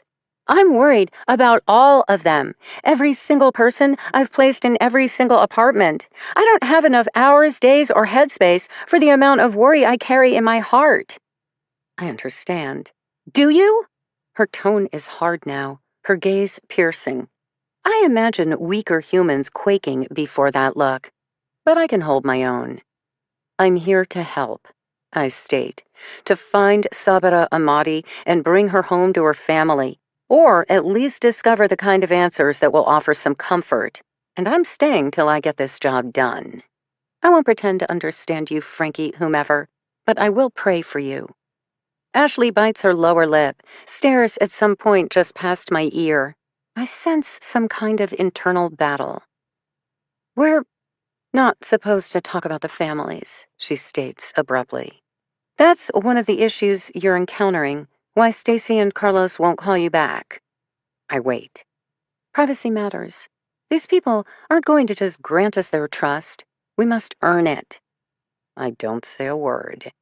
Sabra and her husband are Muslims. Among other things, most practicing Muslims don't drink.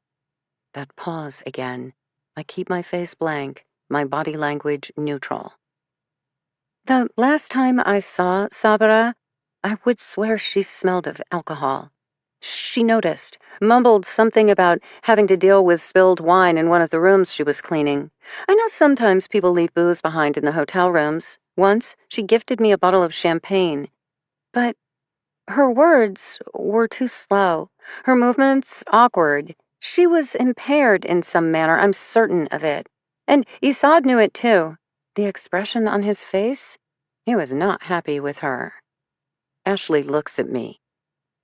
I don't pretend to know what Sabra has gone through, she repeats. But from the little I've witnessed, there are things she has seen, things she knows we should both be grateful to never have in our heads. Ashley picks her sponge back up, opens the next kitchen drawer, and after a final moment, I exit the apartment. Chapter 7. Are we close to this address? I ask Daryl as I climb into the back of the sedan. He's covered the black leather seat with a checkered red wool blanket. Smartass. Then I look down at my t-shirt, which is now covered in flecks of grime and white splotches of bleach. Maybe he has a point. Daryl takes my phone and studies the information Alia has supplied on Sabara and her husband's apartment. He grunts, which I take to mean yes, hands back my mobile. It's after 5 p.m., but still hot enough you'd never know. The family, I notice, has disappeared from underneath the tree abutting the parking lot. A young white male, however, now stands in front of the murder unit, peering intently at the door. He's tall, thin, and wearing a long-sleeved flannel shirt in the searing heat. I'm already guessing it's to cover the track marks on his arms. Daryl doesn't give the man a second glance, just peers over his shoulder and expertly reverses the sedan out of the parking lot. He has the car's radio tuned to the news, which is listing a drug-related shooting, a near-fatal stabbing, and just to round out the trifecta of violence, 2 men attacked and killed with a hammer. I'm grateful when he shuts it off. I'm still alive, I speak up cheerfully after a bit, maybe to break the silence, maybe to irritate my driver. Even I can never tell. Daryl merely shakes his head, keeps his gaze fixed on the road. We make it a few more blocks, and then he takes a right, followed by a left, followed by another right. I know we've arrived at the target location when we hit a rundown apartment building that's missing entire chunks of stucco and has red roof tiles dangling down like bloody teeth. To add insult to injury, a razor wire-topped fence separates the mud-brown complex from a clearly brand new, shiny white storage facility next door. Last time I encountered such a formidable chain-link wall, I was visiting a female penitentiary in Texas that housed death row inmates. Versus, say, the 2 children I now see attempting to roller skate around the cracked and cratered pavement, while a tired woman in a voluminous white blouse and simple gray head covering watches from the door of one of the units. She glances up at the sound of the car engine, a flash of alarm crossing her face. She claps her hands, saying something to the boy and girl that I can't hear. Both kids, clad in jeans and t-shirts, scramble toward her. The younger girl, maybe 6-ish, trying to change direction too quickly and promptly wiping out. The woman yells something else, but the older boy is already turning back for his sister, while Daryl hits the brakes, slowing the vehicle to a gentle stop. He looks at me via the rearview mirror. If I get out, it will scare them further, he states. I see his point. A dark sedan driven by a hulking male? I scrabble with the door handle, grateful for my small size and disheveled appearance. How threatening can a scrawny female in a grungy t-shirt appear? The little girl is crying as I exit the vehicle, her brother kneeling beside her and working the straps of the ancient metal skates buckled around her sneakers. He has thick black hair and carefully guarded eyes as he watches me approach. Excuse me, I say brightly. I'm a friend of Alia's. She sent me here to meet with someone. At the mention of Alia's name, the tense line of the woman's shoulders relents slightly. Ashley had said Alia was one of their go-to volunteers. I'm banking on these residents having met her as well, and that the reference to a mutual friend will help ease their fears. The boy glances from me to his mom, back to me again. His sister's sobs have slowed to a wet, hiccuping sound. She doesn't appear seriously hurt, just the minor scrapes and scratches that define most childhoods. My name is Frankie Elkin, I volunteer, in the same super cheerful tone. I'm friend, not foe. Talk to me. I'm not convinced the woman is buying it, but she hasn't grabbed both her children and bolted. I'll take the win.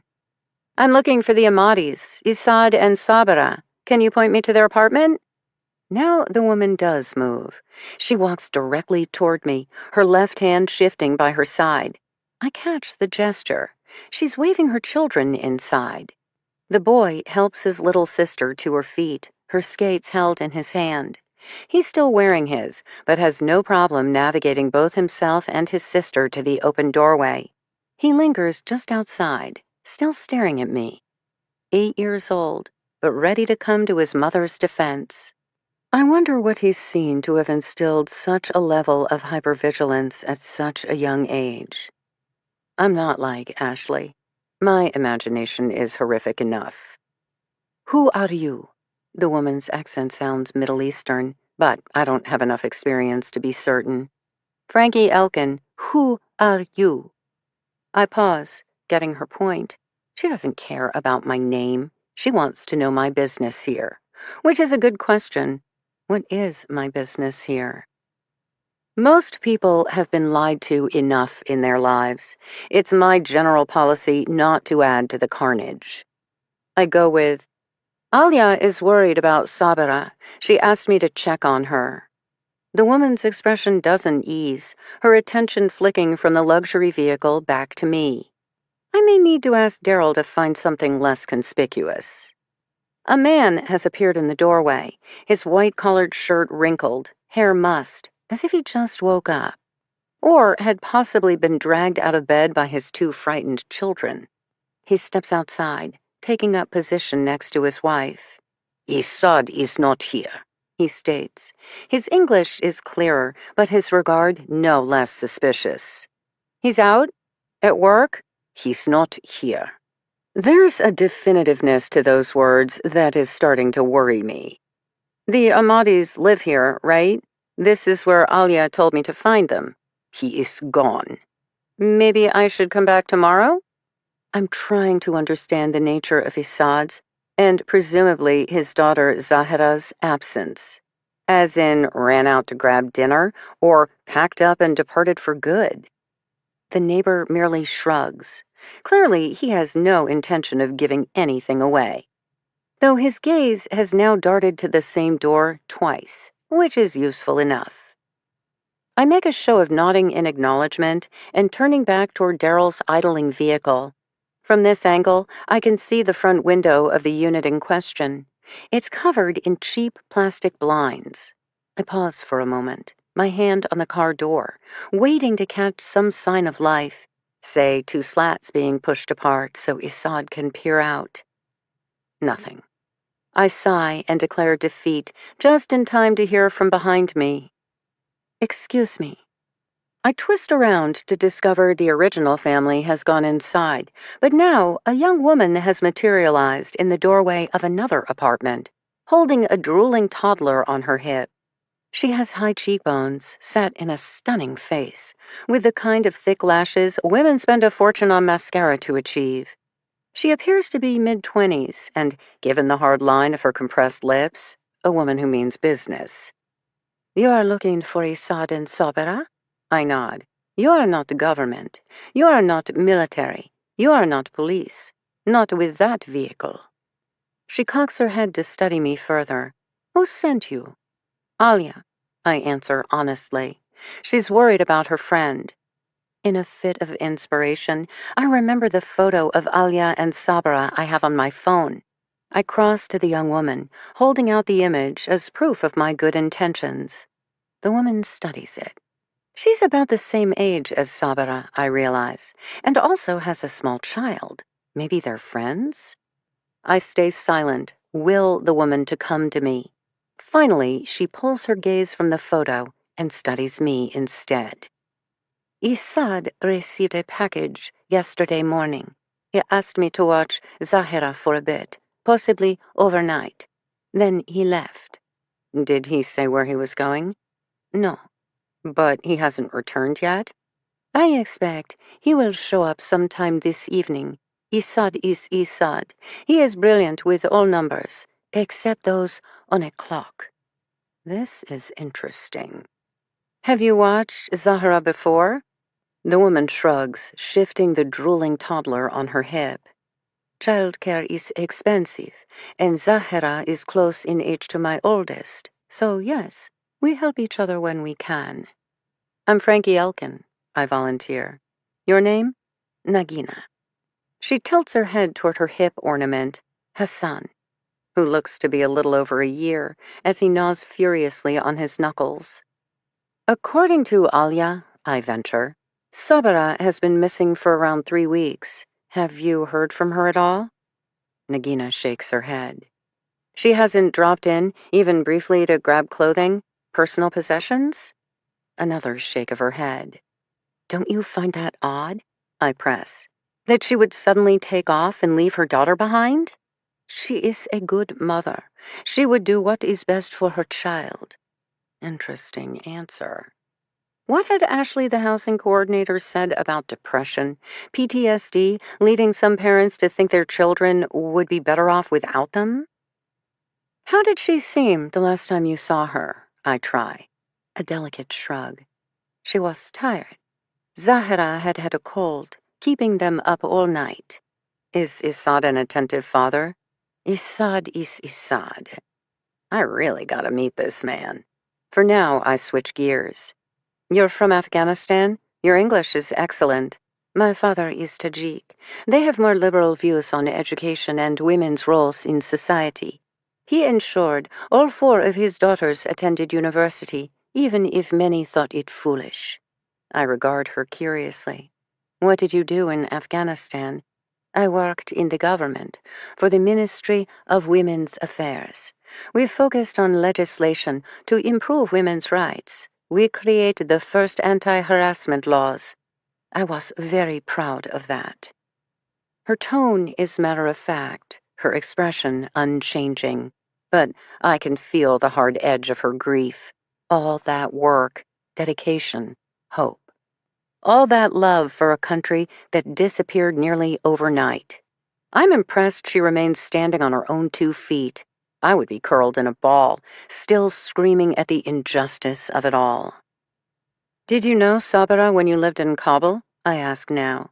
I understand she attended college there as well. No, but Kabul is a major city. It would be like asking you if you saw my cousin that one time you went to New York.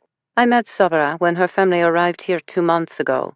It's nice to have another young family as neighbors. I helped connect her to the Afghan society, recommended the best local restaurants, things such as this. The mountains here are good. They make Tucson feel more like home.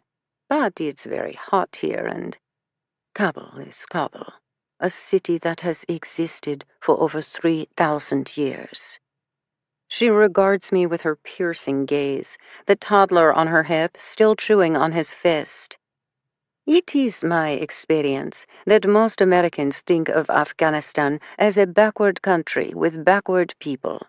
You don't want to hear about corner coffee houses, or that most of us talked on cell phones and worked in cubicles that look exactly like the ones you have here.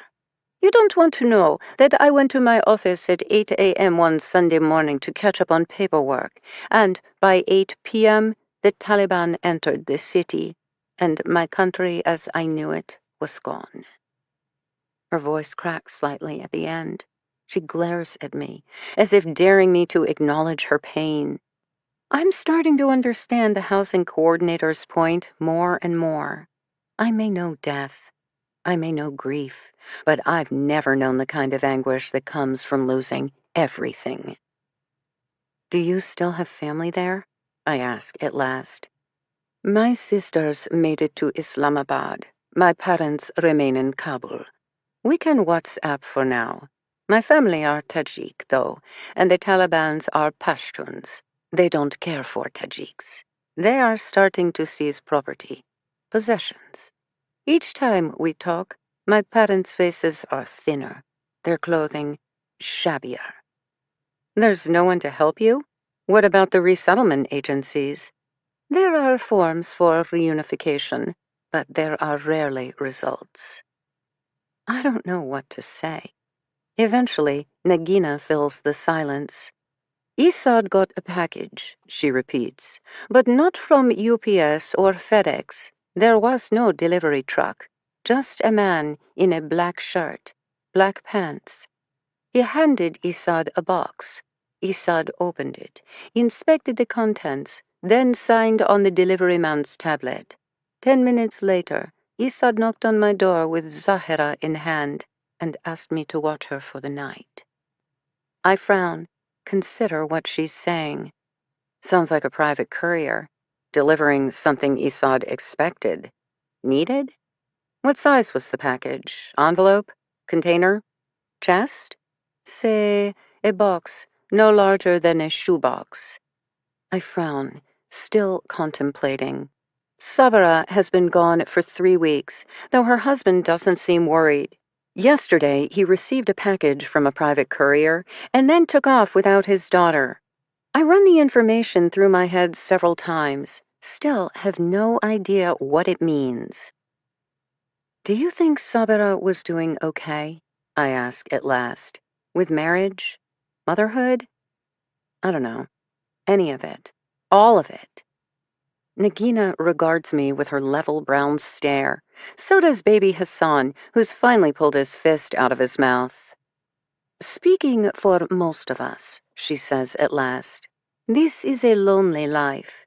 We're used to being surrounded by our grandparents, parents, aunts, uncles, cousins, everyone, everywhere, all the time. Here, what you Americans consider family, it is not enough. We don't just miss our home, we miss home. A noise comes from behind Nagina, the clatter of toys, a childish squeal of indignation. It's her cue to return to her other childcare duties, which apparently now include Zahira. I give Nagina my number, asking her to call if she thinks of or sees anything else. Then she slips away while I return to my chauffeured sedan. Daryl glances up as I clamber into the back seat. His gaze is questioning, but he doesn't speak. I recognize the strategy, utilizing the silence to trigger a confession. I sigh, look out the window where the sun is finally starting to descend. On cue, my stomach growls. Does Petunia have a set dinner time? I ask. 7. Jenny serves dinner. Bart gives Petunia her salad. How cozy. Well then, guess I gotta pay for these wheels with some quality pet care. All right, home, James. Daryl doesn't seem amused by the reference, but then, as he puts the car in reverse, I meet his gaze in the mirror. So, Daryl, would you like to know what I'm up to? Because boy, do I have a story for you. Chapter 8. You are playing with those rocks as if you've discovered a great treasure, I tease him. Of course, I'm a geologist. Rocks are always a great treasure. I roll my eyes, mostly because I know he's telling the truth. The sun is shining brightly overhead, the sky a deep shade of blue, and the warm temperature perfect for a day at the lake. Around us are the excited cheers of kids playing football on the shoreline, while the air is heavy with the scent of grilled meat from dozens of barbecues. Most of our classmates are already splashing through the water, laughing at various antics. But we have wandered away to carve out a sliver of privacy, respectfully close enough for public scrutiny while being just enough alone. Did you know, he says now, gazing at me with dark eyes that send a shiver down my spine, that Afghanistan has mineral deposits estimated to be worth nearly $1 trillion? It's one of the reasons so many foreign powers fight over us. They might make a good speech about freedom and liberty, but mostly money is money, and the new global currency is rare earth elements. Everyone needs them, and we have them in abundance. Except, of course, we don't have. His tone turns to one of disgust. Because that would require long-term investment in infrastructure and political security. And what government minister wants that when he can line his pockets instead? Maybe it will give the Americans incentive not to abandon us completely, I try. They must want these resources too, you would think. But I hear the doubt in his voice, feel it too.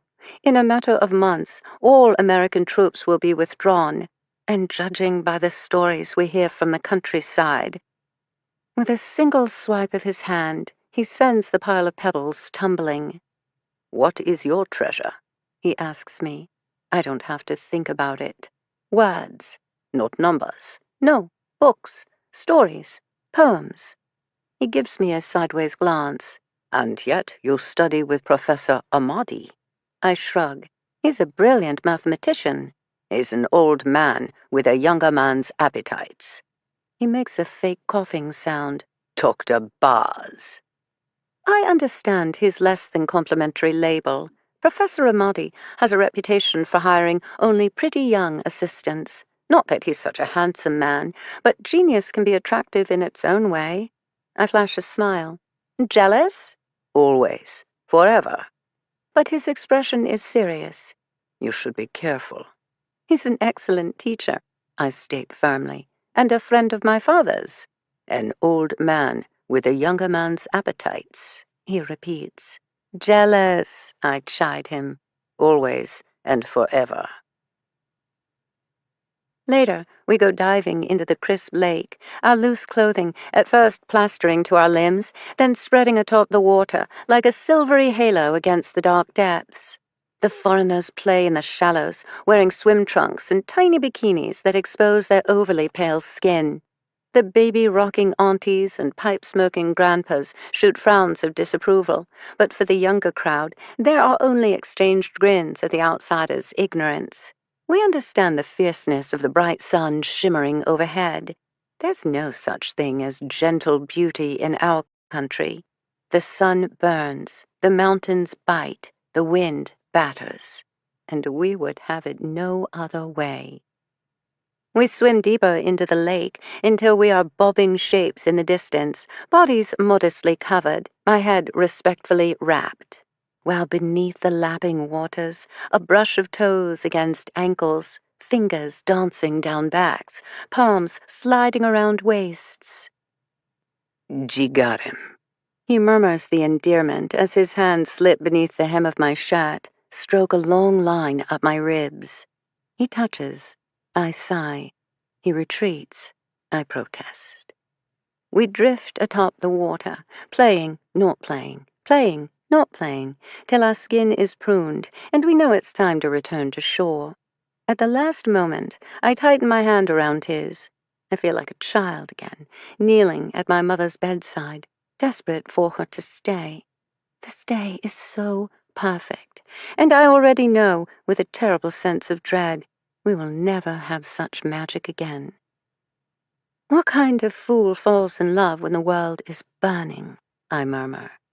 He regards me seriously. What kind of fool doesn't? If you are reading this, Zahara, my precious girl, then the worst has happened, and I, too, have left my daughter much too soon. Forgive me. I love you, forever and always. And now, sweet child, chin up. Chapter 9. Jenny is magnificent. 6'4" of exquisitely groomed drag queen glory, currently standing in the kitchen in a flaring black 1950s vintage dress, topped by a frilly white apron and choker strand of pearls. To complete the ensemble, a Lucille Ball-style wig and 2 red gingham oven mitts. Even the crickets are chirping their applause. Now Jenny stabs the oven mitts in our direction. "You are late." The glare is for Daryl, thank heavens. I notice Petunia has taken up position way back, one claw in the kitchen, where she's possibly anticipating dinner, the rest of her as far away from Jenny as she can get. The kitchen smells unbelievable, like a fantasy of home-cooked perfection, except I have no idea what that might be, having been raised on a steady diet of frozen pizzas haphazardly warmed by my alcoholic father. Jenny turns toward me in a whirl of black and white flounces. "Jenny, she, her," Jenny declares, with just the right note of drama to justify Daryl's spelling of the name. "Frankie," I manage. Jenny remains expectant. "She, her," I provide. Though, to be fair, I take in my less than impressive appearance, and not just my stained t-shirt and unisex olive green cargo pants. I wear my long brown hair habitually scraped back into a ponytail, and I haven't attempted makeup for years. In contrast, Jenny's face is a flawless study of arched brows, thick lashes, and ruby red lips. "You are Bart's latest?" she wants to know. I glance over at Daryl for support. He's already taken his seat at the round kitchen table, unfolding a black linen napkin and smoothing it over his lap. "Bart's known for his island of misfit toys," Daryl supplies.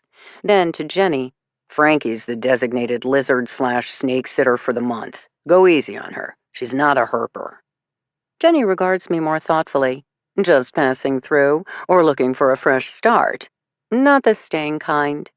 As if to prove me wrong, my fingers find the outline of my cell phone in my pants pocket. I refuse to take it out, check for any missed calls. I will not be that weak. How long have you been in Tucson? I asked Jenny. 12 years, darling. The heat's a real bitch, but it'll grow on you. Now, feed the lizard, then meatloaf for the humans. Sounds like an amazing idea. If only I knew how to dish up salad for an iguana. First up, I gamely inspect the ginormous stainless steel fridge, which appears to hold every kind of energy drink ever made, including a few that I'm pretty sure have been outlawed in most states. In a lower bin, I discover a stash of 3 labeled containers. Petunia Dinner 1 seems like a good bet. I remove the lid to discover a salad. Really? Truly. Rough-cut lettuce, carrots, cucumbers, broccoli, peppers, green beans, and squash, sprinkled with a white vitamin powder. Frankly, it looks better than most salads I've eaten lately. I glance around the immense kitchen for anything that might say, "Feed Petunia here." I don't spot so much as a dog bowl. Jenny sighs heavily. Her private suite. The enclosure. Got it. Petunia is currently planted in the middle of the carpeted corridor leading to the reptile wing of the house. More important, her gaze is now locked on the container in my hands, her tail flicking side to side. I glance at Jenny. I don't do cold-blooded, she states. Now, why hadn't I thought of saying that? Clutching the container in hand, I venture closer. Petunia doesn't move. I'm now right in front of her, holding out the salad like a peace offering. She still doesn't flinch. I take the first little step to pass her. Then, when she doesn't latch onto my ankle, I bolt to her private room, where I spy a stainless steel bowl and throw the salad in it. Just in time for Petunia to come scurrying past me in a blur of green limbs and swishing tail. She heads straight for dinner. I take the hint and scamper back to the kitchen, where Jenny is pulling a perfectly shaped loaf of ground meat from the oven, topped with a stripe of red sauce and surrounded by a medley of roasted potatoes. Dinner is served. Afterward, I offer to do the dishes, as much by habit as by training, but Jenny is adamant. Domestic chores are her gig.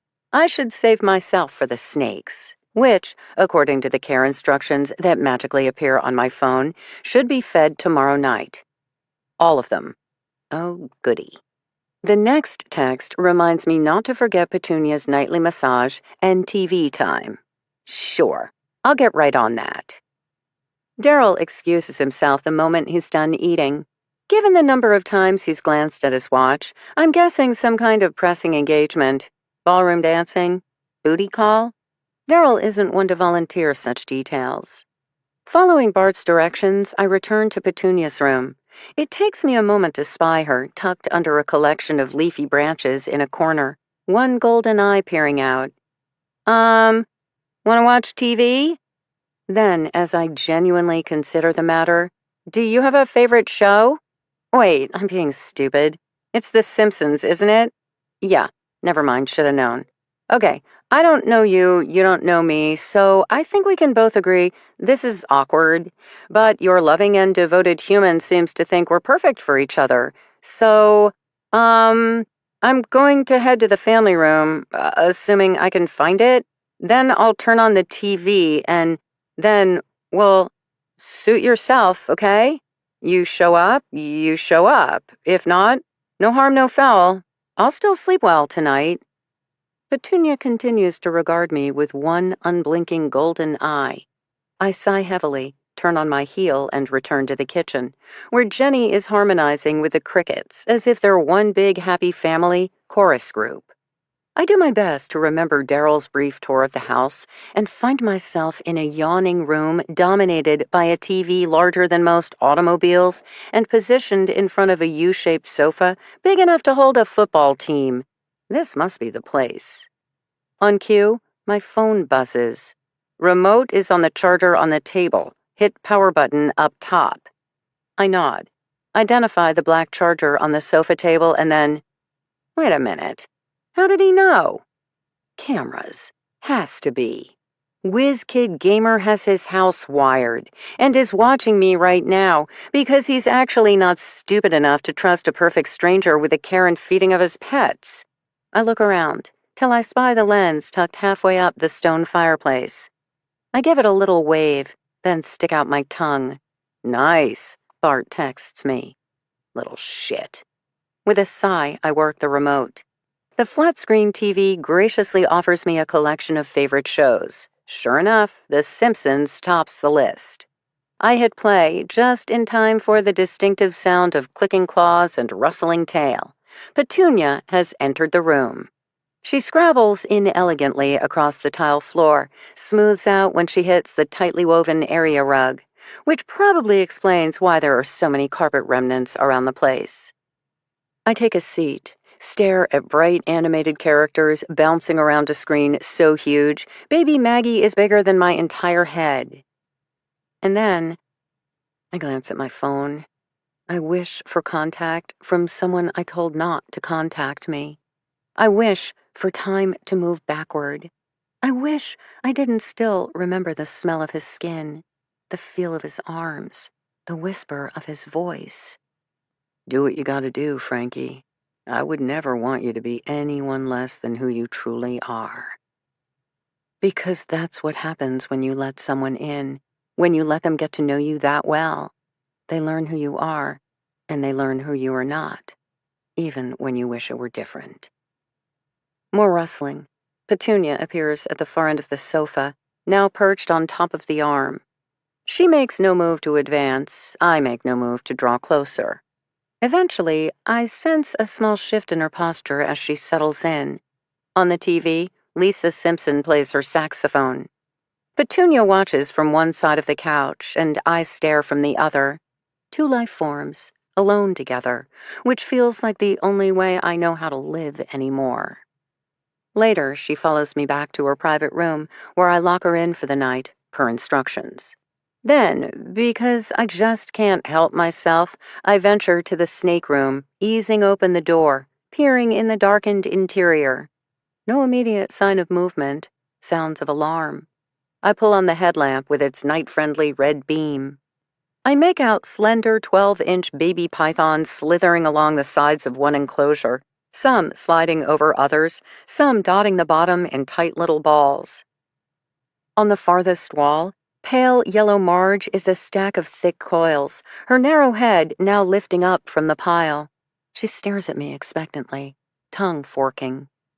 Nothing but an illogical fear, Bart said. No problem conquering your greatest terror, he promised. I replace the headlamp on the hook, then carefully shut and lock the door, testing the handle several times for certainty.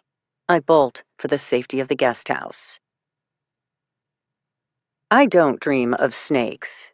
At this stage of my life, my nightmares are much more specific.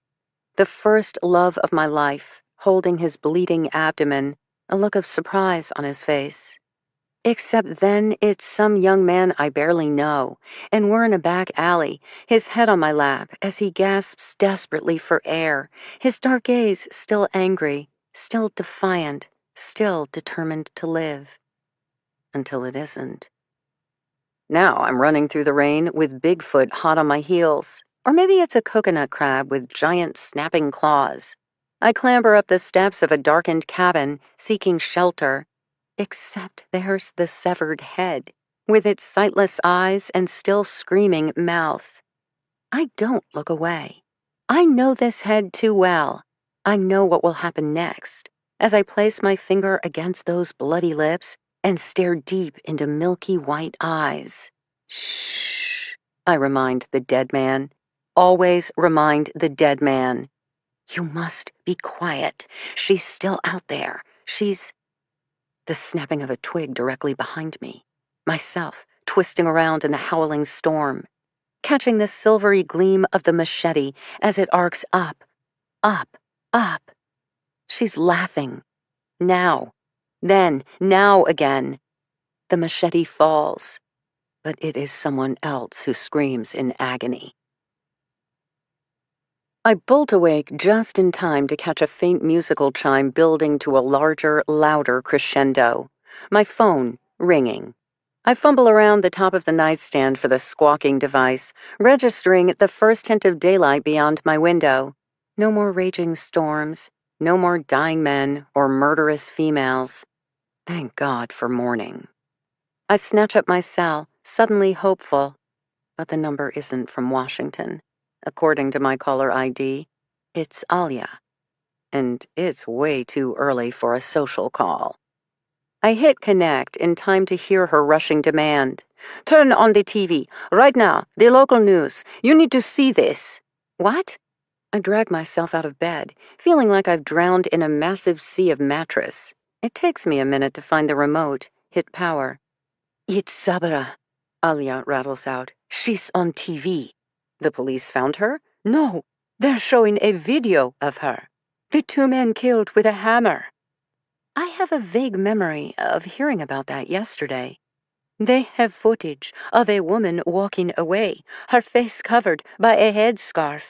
I know that scarf. I gave it to her as a welcome present. The woman in the video is Sabra, and she's exiting a murder scene. Chapter 10. Drink this.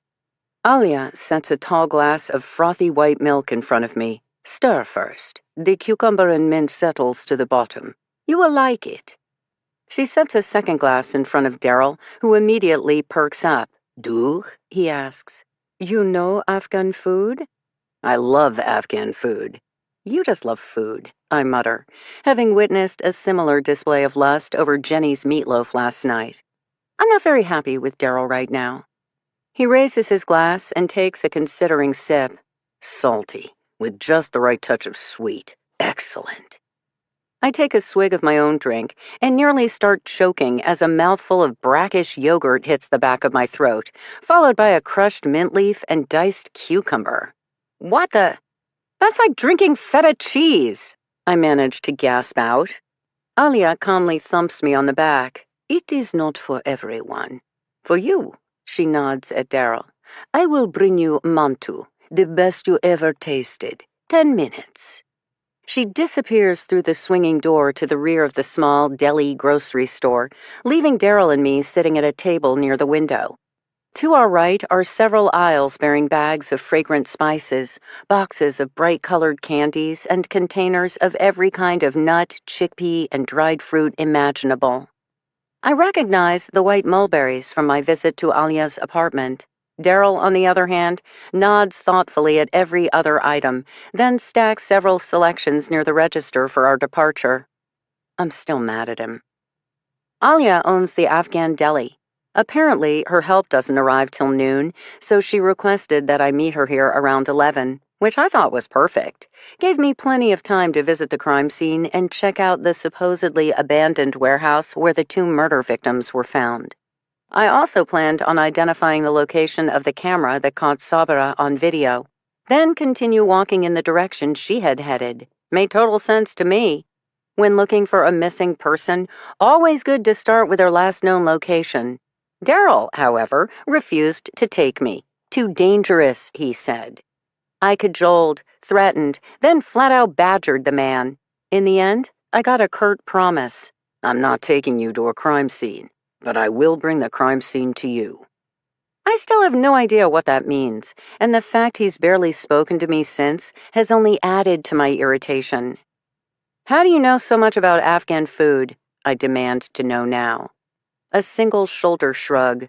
Tucson is known for its culinary scene, been recognized by UNESCO as a city of gastronomy. The Air Force Base helps, deploys thousands overseas. They discover new and exciting food while abroad, then bring those tastes home. I'm still angry with you, I inform him. A second shrug, and I'm still right. We are saved from further arguing as a gorgeous Latina in form-fitting jeans, a deep red peasant blouse, and chunky turquoise jewelry comes storming through the entrance. Her glossy brown curls are piled high enough to justify their own zip code, while her giant silver earrings could easily double as lethal weapons. She immediately homes in on Daryl, stalking toward our table and planting herself in Daryl's line of sight. What the fuck? She states. Daryl picks up his dough, takes a long, milky sip. I settle in to enjoy the show. Are you getting yourself in trouble again, Daryl? Because I might not be your parole officer anymore, but that doesn't mean I won't haul your sorry ass in. Asking questions about a double homicide? Seriously. I see your brother called you. Of course he called me. Daryl, what went down in that warehouse is not good news. If you know something pertinent... I never know anything pertinent. Daryl D. Daniels! That's his full name? Daryl D. Daniels? Now I'm fully invested in the drama. What aren't you telling me, Daryl? On cue, her gaze slides over to me. And who are you? Frankie Elkin? Is that a question or a statement? What, you don't know your own name? Damn, she's good. Leave her alone, Daryl orders. Chase her off and I gotta feed the snakes. Oh, Mystery Woman's eyes light up. She's Bart's latest misfit? Exactly. When not running in fear from hungry snakes, I provide. I locate missing people. For the fun of it. What? Wait, who are you again? I'm saved by Alia, who returns with a steaming platter of something that smells amazing. She nonchalantly slides the dish onto the table, while giving the new woman a quick up and down. You are Daryl's friend, the one who can tell us all about the murders? Seriously, Daryl, I'm gonna kill you for this. Absolutely, positively wring your oxen-sized neck. But first, the woman's gaze lands on the freshly arrived food. Is that Montu? Somebody bring me a spoon. The Montu stuff turns out to be amazing. Perfectly cooked pockets of pastry stuffed with ground beef, then covered in a red chickpea sauce, then drizzled with garlic yogurt, an ode to comfort food everywhere. Alia beams with happiness as the three of us demolish the platter. Roberta, Daryl finally manages. Meet Alia. She owns the place. Thank you, thank you, thank you, Roberta informs our hostess. There's one dumpling left on the plate. Roberta gives Daryl a pointed look before snagging it for herself. He shrugs, sits back, dabs delicately at his mouth with his napkin. So, you're a parole officer? I start out, remembering her announcing that much. Daryl's former parole officer? Yeah, first 5 years after his release, this dumb lug reported to me. Drug testing, working, socializing, his successful re-entry to society all came down to me, and me. Daryl smiles. Roberta's selling herself short. It was all about her. And now? I venture, still trying to understand the dynamic between these two. We dance. I do a little double take, return my attention to Roberta. She certainly has the grace of a dancer, but her following his lead? I don't see it. She sighs heavily. I know, but it's true. Big boy here didn't just stay on the straight and narrow. He actually, chilled out, even started to act happy. For most parolees, that's not how life works, so I asked for the secret to his success. His answer? Ballroom dancing. What the fuck, right? I had to see it to believe it. Next thing I knew, I was mamboing away. Alia perks up, her gaze going between them with clear approval. No! Roberta cuts our hostess off at the pass. It's not like that. Daryl was my parolee, now he's my dance partner. But I go home to my main man every night. He tolerates Daryl, mostly because there's no way in hell he's gonna shake, rattle, and roll. Last time I mentioned Roomba, he thought I was talking about a vacuum cleaner. She rolls her eyes.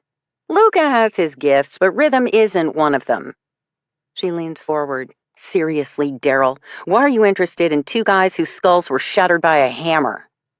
Daryl doesn't say anything, so much as nod in Alia's direction. Roberta immediately swings her attention toward the older woman. What do you know? You see something? Hear something? Tell me. Alia recoils. There's something in her gaze, a bit hunted, a bit haunted. What do you know? I speak up, if only to rescue Alia.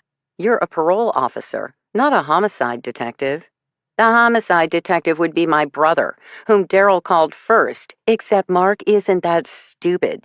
It's an active investigation. No way he's speaking out of school. But you're here. I tilt my head, regard her more seriously. Because while a detective couldn't comment on an active investigation, there's nothing stopping you. What do you know? Roberta repeats impatiently, willing to take me on if Alia won't play. Primary crime scene or body dump? I'm pleased that I sound like I know what I'm talking about, because I genuinely do my best to avoid crime scenes. Though lately, That system hasn't been working for me, and now I know things such as the look in a man's eyes right before a bullet obliterates his brain. My hands are shaking slightly. I place them on my lap under the table. Roberta is still frowning at me with impatience. Dance. Daryl speaks up softly, his attention on her. Take the lead. Get the rhythm started. Let them join. Roberta huffs a little. Finally, primary crime scene. Messy one at that. The two men, Alia asks hesitantly. You know who they are. Prints weren't in the system. A description. What do they look like? Roberta arches a brow. Honey, they look like men who had their skulls annihilated by a hammer. The crime scene specialists are still collecting all the teeth. Alia winces. I fist my hands under the table. It sounds like a scene of incredible violence, I say softly. Overkill? Or sending a message. That area of town, it's a known location for all sorts of nastiness. What did you say you did again? Find missing people, I murmur. Then, is there a particular gang or group that's known to operate in this area, such as the Russians or Mexican drug cartels or, honey, have you looked at a map lately? Tucson sits close enough to the border to have more ICE agents than local Leos. We don't just have internationally known factions, we have internationally known factions of factions. Come now, I showed you mine. Time to show me yours. Alia does the honors. I don't know what happened, she begins, but the video of the woman walking away, the police said they would like to interview her. Let me just say, I have a friend who owns a hijab exactly like the one in the video, dark blue, with tiny turquoise and white flowers. Roberta stares at her. Seriously? You had Daryl call in a personal favor over a matching scarf? Now Alia is insulted. My friend is missing, has been missing for 3 weeks, and your police hasn't made any effort to find her, not even pinging her phone. You know it's her. You can absolutely positively identify her from blurry footage that doesn't even show her face? Roberta arches a brow. I know that fabric. Really? And how well do you know your friend? Alia rears back with a gasp. I hold up a hand. All right, enough already. Alia knows what she's talking about, and you know she knows what she's talking about or you wouldn't be here. I regard Roberta for a minute. Your brother, the homicide detective, can't talk about a crime scene, but he provided you with details to act in his stead. Because he loves Daryl, your parolee turned dance partner, that much? Daryl shrugs, as if to agree he's not that worthy. He sent you. He approved you giving up certain information because... I glance around me. Kabul Corner. Daryl said to meet here, and the second your brother heard you were going to an Afghan restaurant, that caught his attention. Homicide may not know who the men are, but they know where they're from. Afghanistan, yes? That's the connection. Alia appears suitably impressed. Roberta merely scowls at me. Her gaze returns to Alia. Tell me about your friend. Where did she work? What was she involved in? Sabira worked as a chambermaid at a resort. She was involved in trying to help herself and her family adapt to an entirely new country in a matter of weeks. Do you think drugs? I cut to the chase. The two dead men, are they drug dealers or criminal syndicate members or something equally dangerous and terrifying? I wasn't lying before, Roberta allows. No one knows who they are. If they got into the country. Oh, please. Like there aren't a million ways to get in this country. Sabira is a mother. Alia pounds the table, clearly having had enough. She is not some villain, and she went through rounds and rounds of screening and interviewing and questioning. We all do. She's not some closet criminal. Really? Because according to you, she's disappeared. No one knows where she is. Because she's a victim, or she's caught up in something bigger than you know. Now Alia positively glares at Roberta. You have never met my friend. You have no right. Alia's tirade is interrupted by a loud chime from her phone. She glances at the screen, frowns. I must take this. Also, She rakes Roberta up and down with a look of disdain. I will never cook for you again.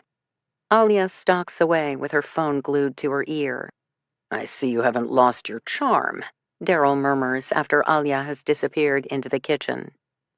This is serious. Stay away, Daryl. Whatever the hell happened in that warehouse, you want no part of it. Mark showed me photos, just a few, but it was enough. That is some sick stuff. Which was possibly witnessed by a missing woman whose safety is already in question, I point out. Roberta glares at me. I couldn't care less. Sabara disappeared 3 weeks ago, last seen exiting her housekeeping job too late at night to catch her bus. Her husband doesn't seem to care, the police aren't interested, but the next possible sighting of her is at a brutal double homicide. That's gotta be worth investigating, and surely your brother's wondering the same, or he never would have sent you. Roberta harumphs, but her shoulders come down. She opens her mouth as if to finally say something interesting, when Alia bursts through the swinging doors, her eyes too wide, her face too pale. We must go. Now. She focuses on Daryl. Please, take us. Your presence would be much appreciated. Daryl is already rising to standing, while Roberta and I blink in confusion. What happened? I ask, as it's clearly nothing good. That was Nagina, the Amati's neighbor. A strange man just pulled into their complex and tried to grab another family's daughter. Her older brother was able to hold him off while she ran for their parents. The man escaped, but this is the thing. He kept calling the girl Zahira. Zahira, come here. Zahira, it's okay. Zahira, I will take you to your mother. The man wasn't looking for any child. He was trying to abduct Sabiras. Chapter 11. Daryl does the driving, heavy on the gas, light on the brakes. Roberta follows close behind. It's still a solid 10 minutes, which Alia spends trying to reach Isad Amadi. Failing that, she calls Sabira's cell phone, only to disconnect moments later, muttering in frustration. The mailbox is full. I can't even leave a message. Given Sabira's been out of touch for 3 weeks, that doesn't surprise me. It does imply that others are still trying to reach her, including her husband, Isad, or the man trying to snatch her daughter, or the 2 men brained to death in a warehouse. I don't want to think about that. My current nightmares are bad enough. By the time we arrive, it appears half of the tenants are milling about the parking lot in various states of agitation. The men look up sharply as Daryl careens to a halt, several adopting defensive stances, hands fisted by their sides. These are people who don't expect assistance, only new levels of threat. Daryl doesn't even have the vehicle in park before Alia is bolting out the door and heading straight for the parents of the roller skating children. I'm assuming it was their little girl the man approached, and her big brother who took on a grown adult twice his size. Certainly that tracks with what I observed yesterday. Many in the assembled group relax a fraction at the older woman's approach. Others, from a melting pot of countries, cue off their neighbor's ease, releasing clenched fists. Until Daryl steps out of the car, at which point a murmur of alarm flares through the crowd, just in time for Roberta to come barreling into the space behind him. Then a black and white patrol car squeals to a halt at the curb. Given the reputation of policing in so many parts of the world, mothers quickly start ushering their children away. Alia doesn't bother to explain. She has attention only for the Afghan couple, while across the way, I spot Nagina standing in the doorway of her unit, diaper-clad baby once more perched on her hip. She's clearly anxious, but with 2 other children tucked inside, she can't abandon her post. While Alia starts talking rapidly to the parents in their own language, I cross to Nagina. Are you okay? She nods. Her gaze is fixed on the patrol car, tracking the uniform exiting the vehicle.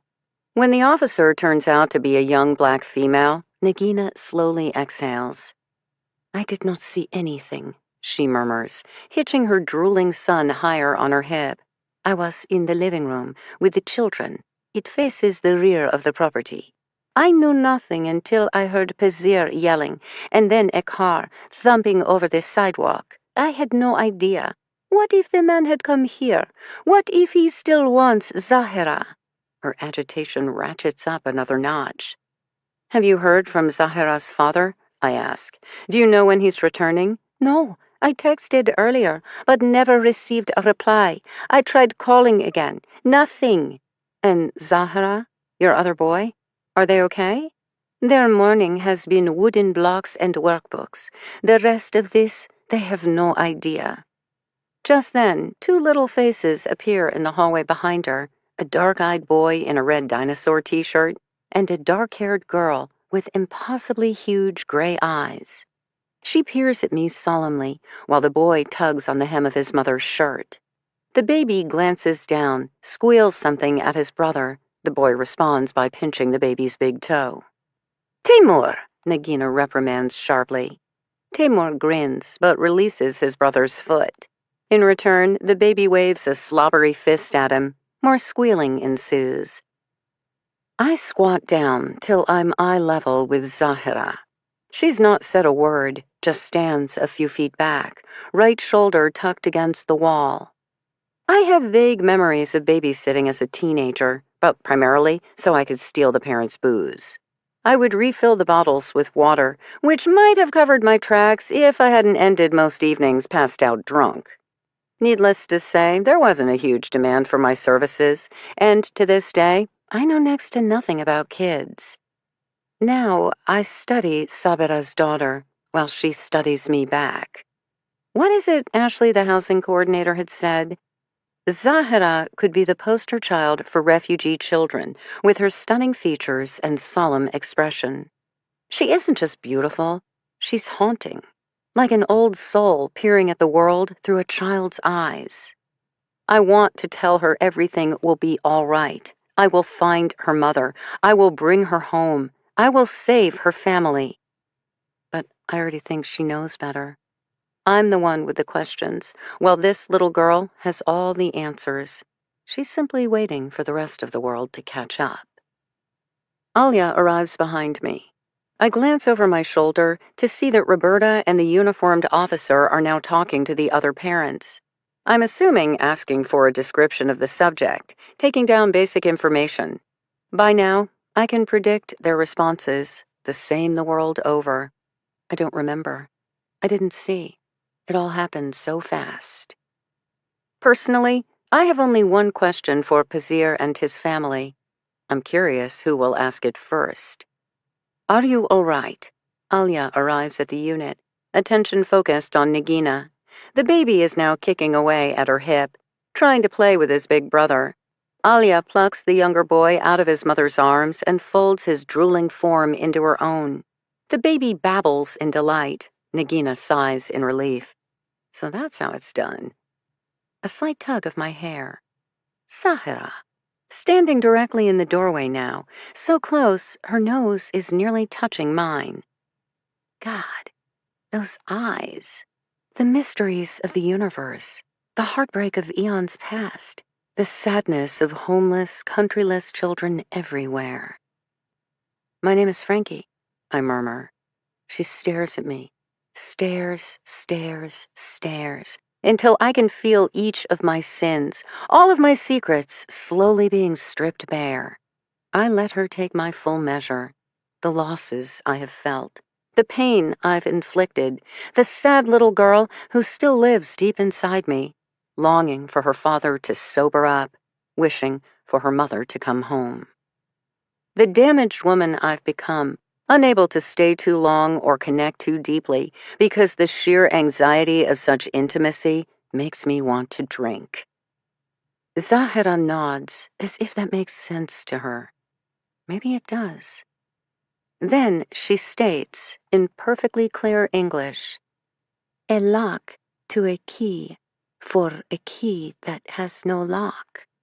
She leans closer, whispers in my ear, "You must find it." Then she turns and vanishes back down the hall, Nagina's older son scampering to catch up. I glance up to find both Alia and Nagina regarding me.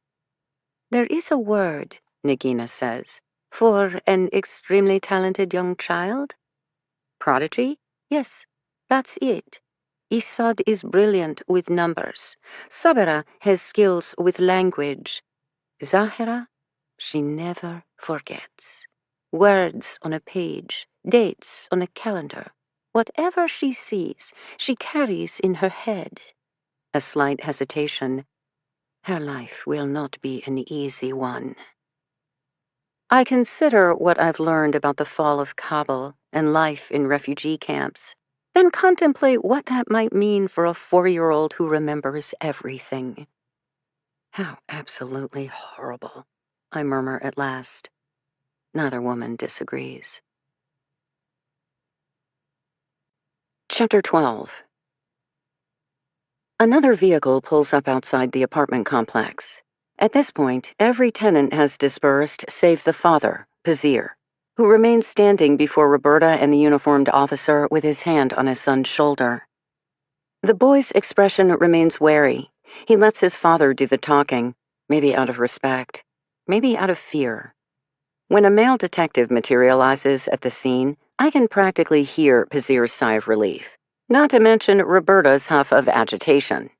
The curt greeting the man gives Daryl confirms my suspicions. Apparently, we are now worthy of Roberta's cop brother's personal attention. Alia hands back the baby and strides forcefully toward the action. Whether to protect her countrymen, assist with translation, berate an official member of law enforcement who 3 weeks later has finally bothered to show up, is anyone's guess. I have nothing more to say. Pazir is rattling off to the detective. My son kept his sister safe. The which is more than you people did is fully implied. I understand that, Mr. Nouri. Mr. Nouri. Clearly your son is a brave young man. Now I just need one more small act of courage. You and your son come with me to headquarters, where we can take an official statement and set you up with a specialist who will turn your verbal description of the subject into a picture we can circulate among law enforcement. Sooner we catch this guy, sooner both of you can feel safe. They already provided a description. Alia nods her head in the direction of the uniformed officer. Ask her.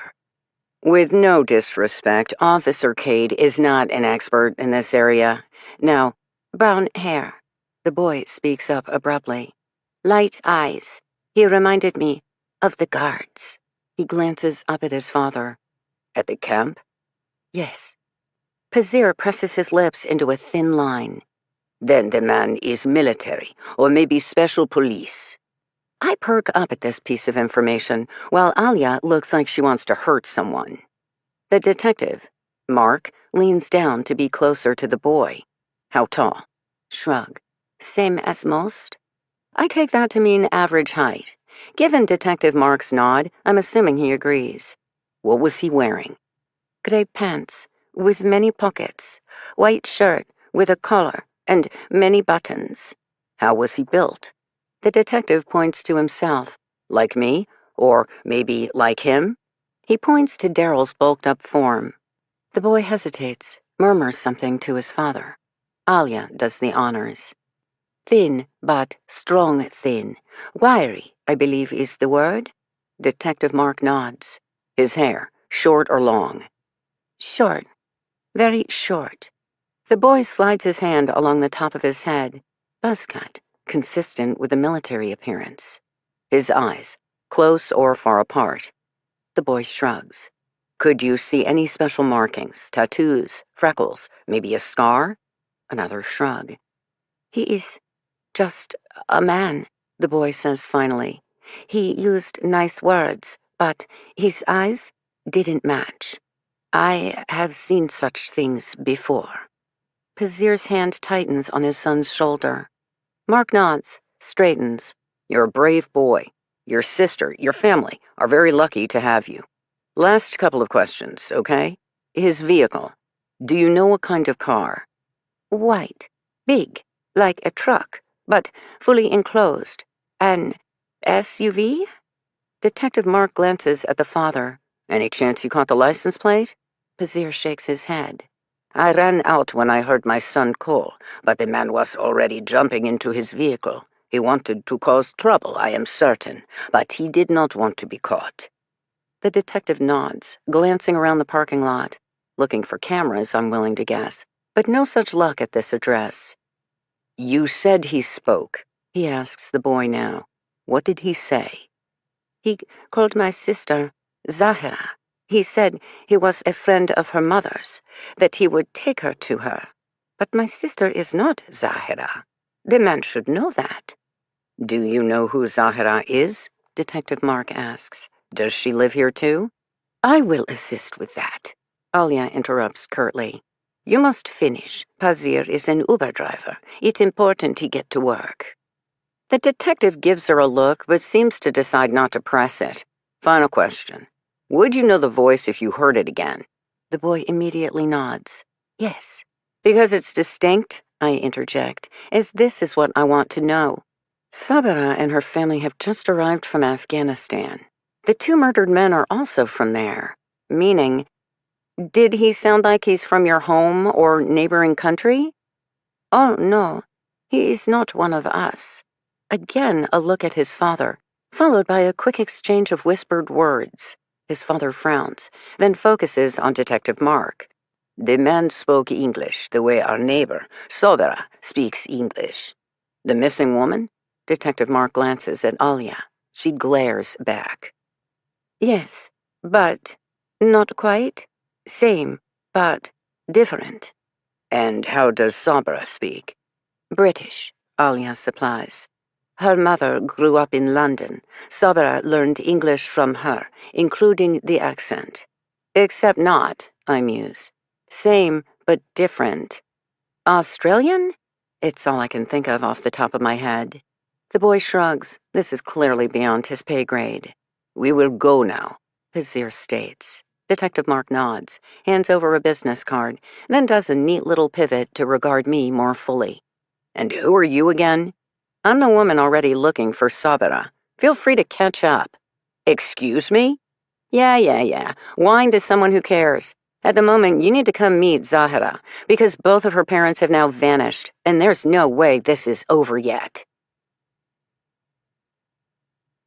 Chapter 13.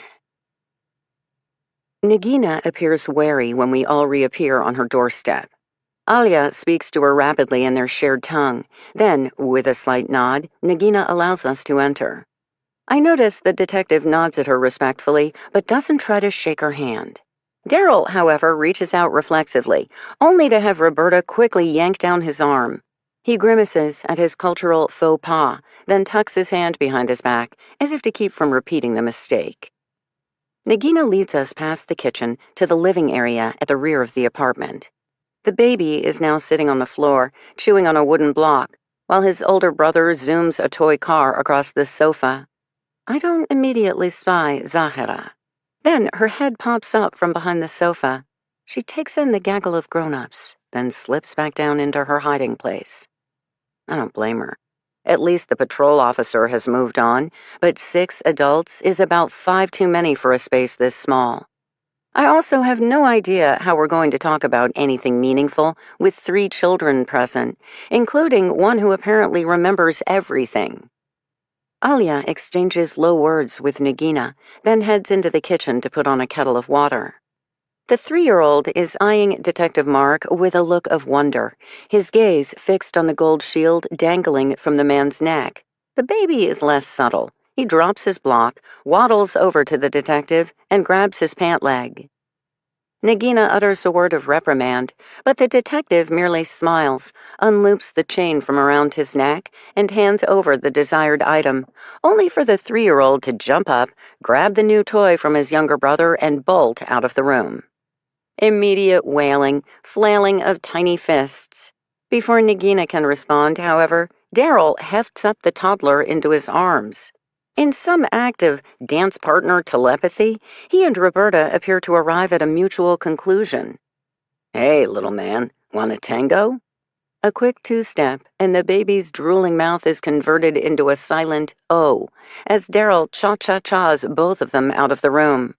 Not to be outdone, Roberta peeks behind the sofa. "Zahira, I presume? Would you like to learn how to dance? We don't want the boys to have all the fun." Zahra's head reappears. She regards the curly-haired brunette solemnly, then slides her hand into Roberta's. With a wink, Roberta plucks her charge from behind the sofa, then twirls her down the hall, leaving the adults to speak in private. Well played.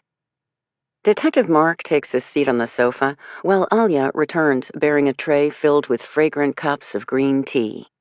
All right, the detective acknowledges. You have my apology, and now my attention. So, the missing woman, Sabra Amadi, and that's her daughter, Zahira? Start from the beginning and tell me everything. Alia catches him up on Sabra's disappearance 3 weeks ago, vanishing after work, and not seen again until this morning's news broadcast showing video clips of a mystery woman walking away from the scene of a double murder.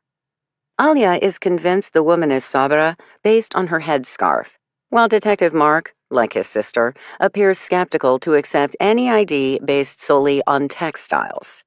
For her part, Nagina describes the courier who visited Isad yesterday, after which Isad handed over his daughter to Nagina and is now also MIA. But you're saying Isad isn't always reliable? He's often late? Detective Mark asks. Nagina shrugs. He is a brilliant man, but like many who see what no one else can see, he's arrogant and selfish, Alia provides more bluntly. You don't like him. I speak up. Not really a question, as the answer is written all over Alia's face. Why? You said he and Sabra were not a love match. What are they then? Then, in the next second, wait, you also commented Isad was a friend of her father's. How old is this man? 50s? 60? Alia gives a harumph of disapproval. Certainly closer to my age than hers. If memory serves, Sabra is 23. So, yup, that's definitely an age gap. It is not that uncommon, Nagina counters. A good husband is expected to be a provider, which requires a certain level of age and experience. At least it wasn't a forced marriage, like so many others. So you like him? I ask Nagina. She hesitates. Finally, Isad fills a room. Sabra withdraws accordingly. He is older, dominating. She is one person when she is alone, a different woman when she's with him. There are some things that require no cultural explanation. I follow up with the next logical question. You ever witnessed Sabra appearing bruised, injured, perhaps suffering from a rash of accidents? Nagina shakes her head. In my position in the ministry, I spent much time learning exactly how defenseless a wife, daughter, sister can be. Isad is not an easy man, but I don't believe he hurts his family. I purposefully avert my gaze from Alia before launching my next question. Have you ever observed Sabra acting like not quite herself? Maybe stumbling a little, slurring her words, incapacitated? Wait, what are you implying? Alia is already sounding outraged. Are you asking if Sabra was drinking? I keep my attention fixed on Nagina, whose eyes have widened slightly. Sabra is Muslim. She would never... Alia's voice cuts off, Detective Mark raising a silencing hand. I can already tell he's as interested in this answer as I am. Nagina doesn't say anything. Couple of times? I supply softly. Or at least one episode where you had to wonder? Nagina bows her head, then a single faint nod. No, Alia protests. I finally shoot her a glance. Remember our deal.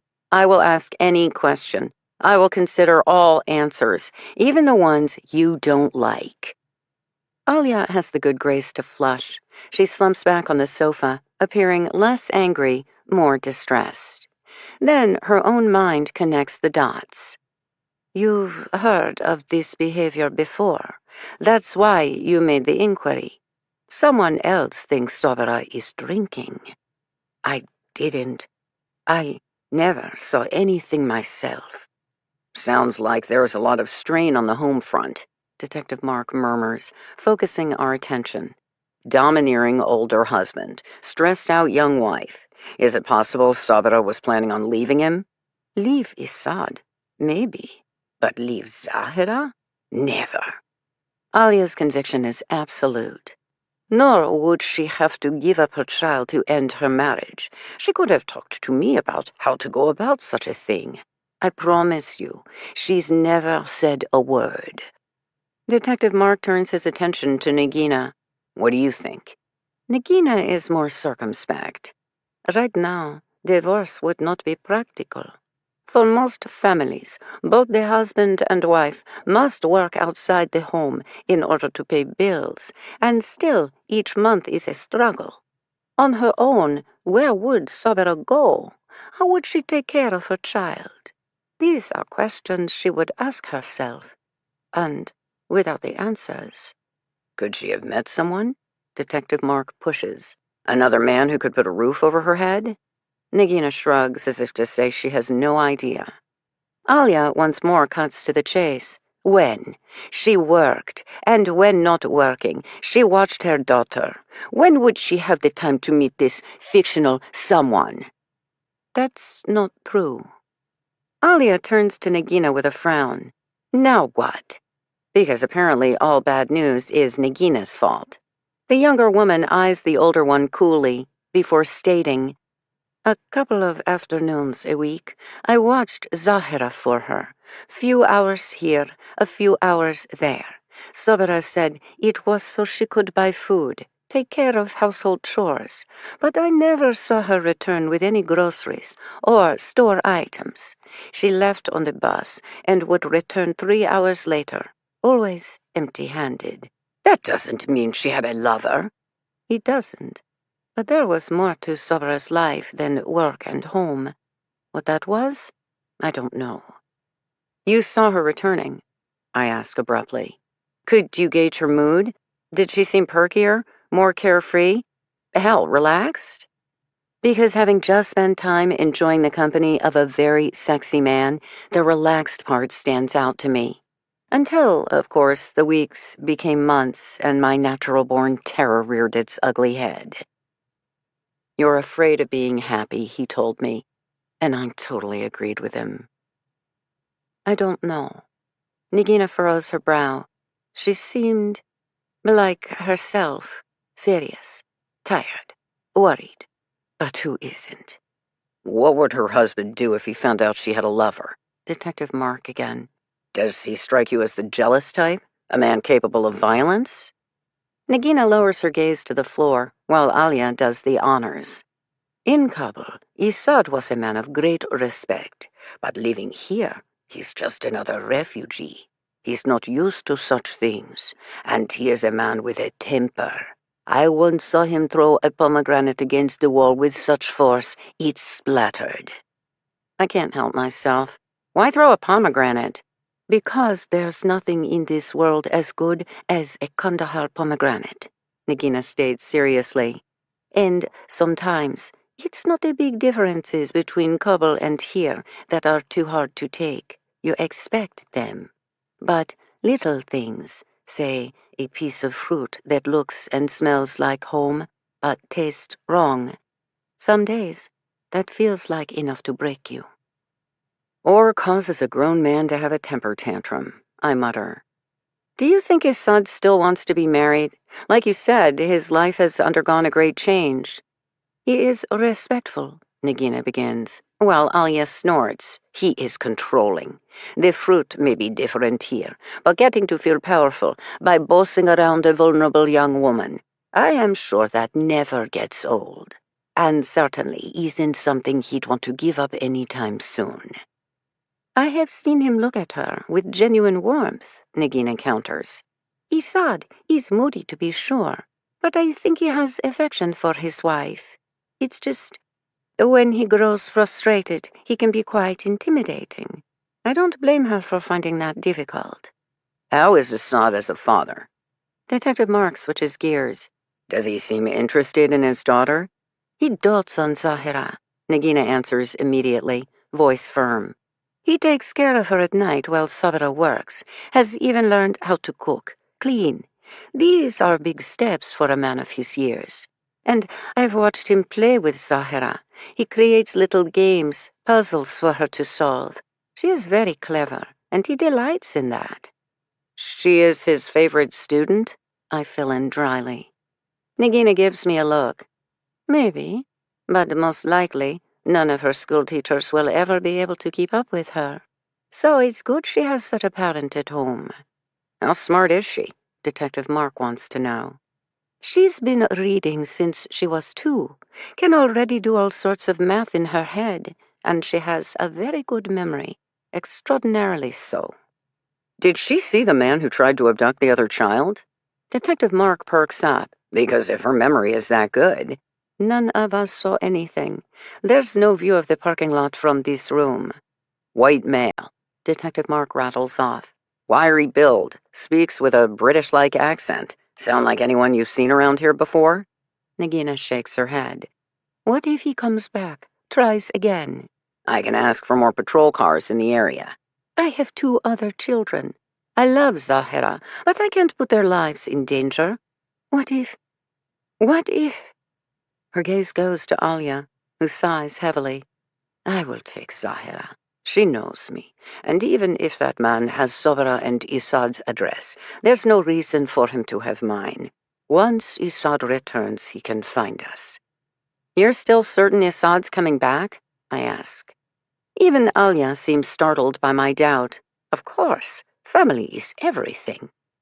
I wish I shared her optimism, and I really wished I knew what was in that box that made him hand over his daughter and vanish in the wind. The private courier. I turned to Nagina. Can you remember anything about him? Logo on a shirt, identifying ball cap, color of car? Nagina shakes her head. He drove a black vehicle, something rugged. That's all I remember. A lock to a key for a key that has no lock, I ponder out loud. Does that sound familiar to anyone? I receive 3 blank stares. Where did you hear that? Detective Mark.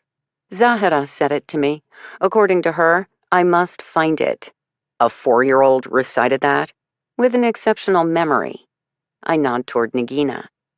Meaning Zahra has read or heard that before. A book? A poem? A note? Still 3 blank stares. Well, I rise to standing. I know what I'm doing next. When you finally identify the 2 victims in the warehouse, you'll let me know?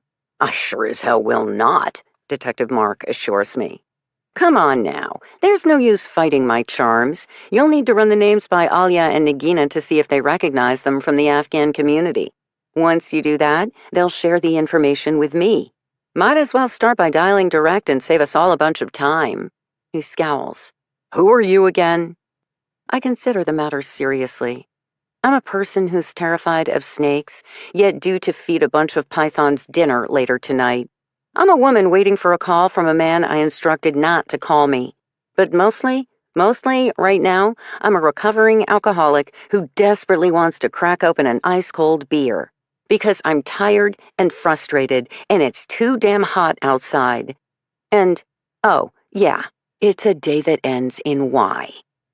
In other words, I'm someone who needs to get back to work in ways I don't expect the rest of you to understand. I pause, study the good detective. How much trouble do you think Sabra Ahmadi is in?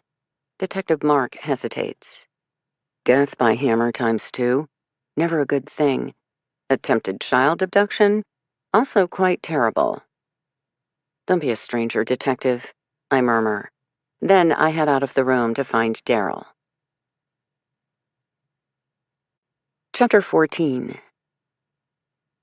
My mother advised that to keep myself safe, I should peer into other people's souls, but never let them see mine.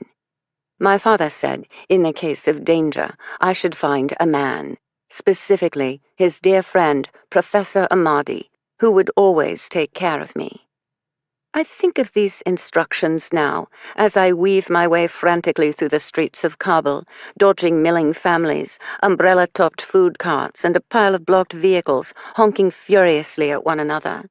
Some people draw back from the strange sight of a traditionally garbed female in a dark head covering, running around with a long gun. Most are too consumed by their own panic to notice. I dash behind a line of market stalls in various states of packing, race through another narrow alley, then another. I careen into the wider cross street, in time to discover a black-turbaned Taliban fighter standing on the other side of the jammed street. From across the way, he takes me in, a lone female, and smiles. His gaze falls upon my rifle. His smile grows. I don't know what to do. Raise my weapon threateningly? Flee back the way I'd come? Except there's a press of people behind me as well. Everyone trying to pour into the main avenues. Everyone desperate to escape. A man pulling a four-wheeled wagon piled high with stacks of swaying trunks halts between me and the leering militant. I don't wait. I turn and run, bouncing off surging bodies and tripping over abandoned belongings as I fight my way upstream. The university, from which I had fled just hours ago, now seems my only hope. When I finally glance to my left, I don't see the Taliban fighter anymore. But I still catch glimpses of black turbans pushing through the streets, emerging from various storefronts and side alleys. The crowd's growing fright is palpable. The smell of exhaust fumes and sweat-covered bodies, the feel of steel and concrete blast walls pressing against a swelling tide of humanity, the congestion of red and black umbrellaed four-wheeled market stalls, once set up to feed milling shoppers, now desperate to escape. I veer right when a second scowling man appears in front of me, swerve left when a third snatches at my arm. It feels like swimming upstream, which makes me think of the last day at the lake, the feel of his fingers entwined in mine. By the time I stagger through the university gates, I'm gasping in a gut-churning combination of grief, fear, and exhaustion. All I want is sanctuary. What I discover, however, is a scene only slightly less chaotic than the city streets. People dashing here, dashing there, while others appear to be nearly spinning in place. And a noise, an undercurrent of anxious mutterings that seem to come from everywhere and swell to a crashing crescendo. What's happening? Where to go? Rumors fly that the Taliban have entered from the west and south and are capturing all government institutions, including schools. And yet the idea that an institution as prestigious as this university might fall still feels preposterous. Of course, the Taliban, marching straight into Kabul. No one knows what to do, because none of us possessed this level of imagination. And yet now, here we are. Pressing my back against the wall, I work my way quickly to Professor Ahmadi's office. Inside, I find him sorting through his oldest and most precious notebooks, whose ragged pages are filled with lecture notes he has carefully curated over the years, official textbooks being hard to come by. Even more amazing, he has an entire red binder filled with meticulously developed theorems and proofs in hope of the day he'll have a wider audience. Now, one by one, he's piling such treasures into open boxes. He stills the moment he sees me. His dark eyes, set deep beneath heavy, grey-shot brows, fall to the rifle clutched in my trembling hand. "It is that bird, then? Your father?" I can't say the words. The professor nods once, saving me from the heartache. "And your brother?" I shake my head. He grunts. "I tried to warn your father. His brothers were doing him no favors. Side with them, pay the price." I open my mouth, but all that emerges is a half-choked sob, the beginning note of an animal's wounded scream. Ahmadi sets down the red-covered journal in his hand, considers me straight on. An older man, he wears his intelligence like a fierce cloak wrapped around his tall frame and hawkish nose. I've seen women swoon over him, and I've heard whispers about the others, female students upon whom he set his gaze, then dismissed once they succumbed. Dr. Baz, they whispered behind his back, a lecherous old man. I don't think they were wrong. I've worked for him for nearly a year, an exalted position for someone of my junior standing. But I'm not stupid. I observe how his gaze spends more time roaming the lines of my body than reviewing the long and torturous equations he has me copying onto the chalkboard. Lately, his focus has grown even more attentive, the first to notice my drift into bulkier, more traditional dress. Then later, seeming to actually notice how my hastily scrawled numbers are scratched across the blackboard with surprising speed and fluidity. I've had to force myself to slow down, to glance repeatedly at his annotations, as if in need of the information. Now, he considers me. Then, as a direct order, tell me. I want to make the announcement matter-of-factly, if not defiantly. Instead, my cheeks flush hotly, and I'm acutely aware of my shame. I miss my mother. It's foolish, but now more than ever, I long for the comfort of her embrace. I want to confess to her all my stupidity and naive female failings. I want her to tell me everything will be all right, and even if she's lying, at least for a moment, I will be able to set down my burden. Now, I try to utter 3 simple words. My mouth opens, closes. No declaration emerges. I blush harder, try again. I still can't make my throat work. My father might be progressive, but even he would be appalled by what I've done. For an instant, terribly, selfishly, heartbreakingly, I am grateful he's dead and will never know of my disgrace, which makes me hang my head in shame all over again. Professor Amadi, finally taking pity on me. Who's the father? He asks the question brusquely. I'm grateful for the lack of berating. Does it matter? I whisper. I would say, given the circumstances, it matters very much. I shake my head. He's gone. I'm alone. That is all that's relevant. Is he American? Amadi asks sharply. No. But you could say he is. An American combatant, recently recalled from Bagram? I guess. Then this is what we shall do.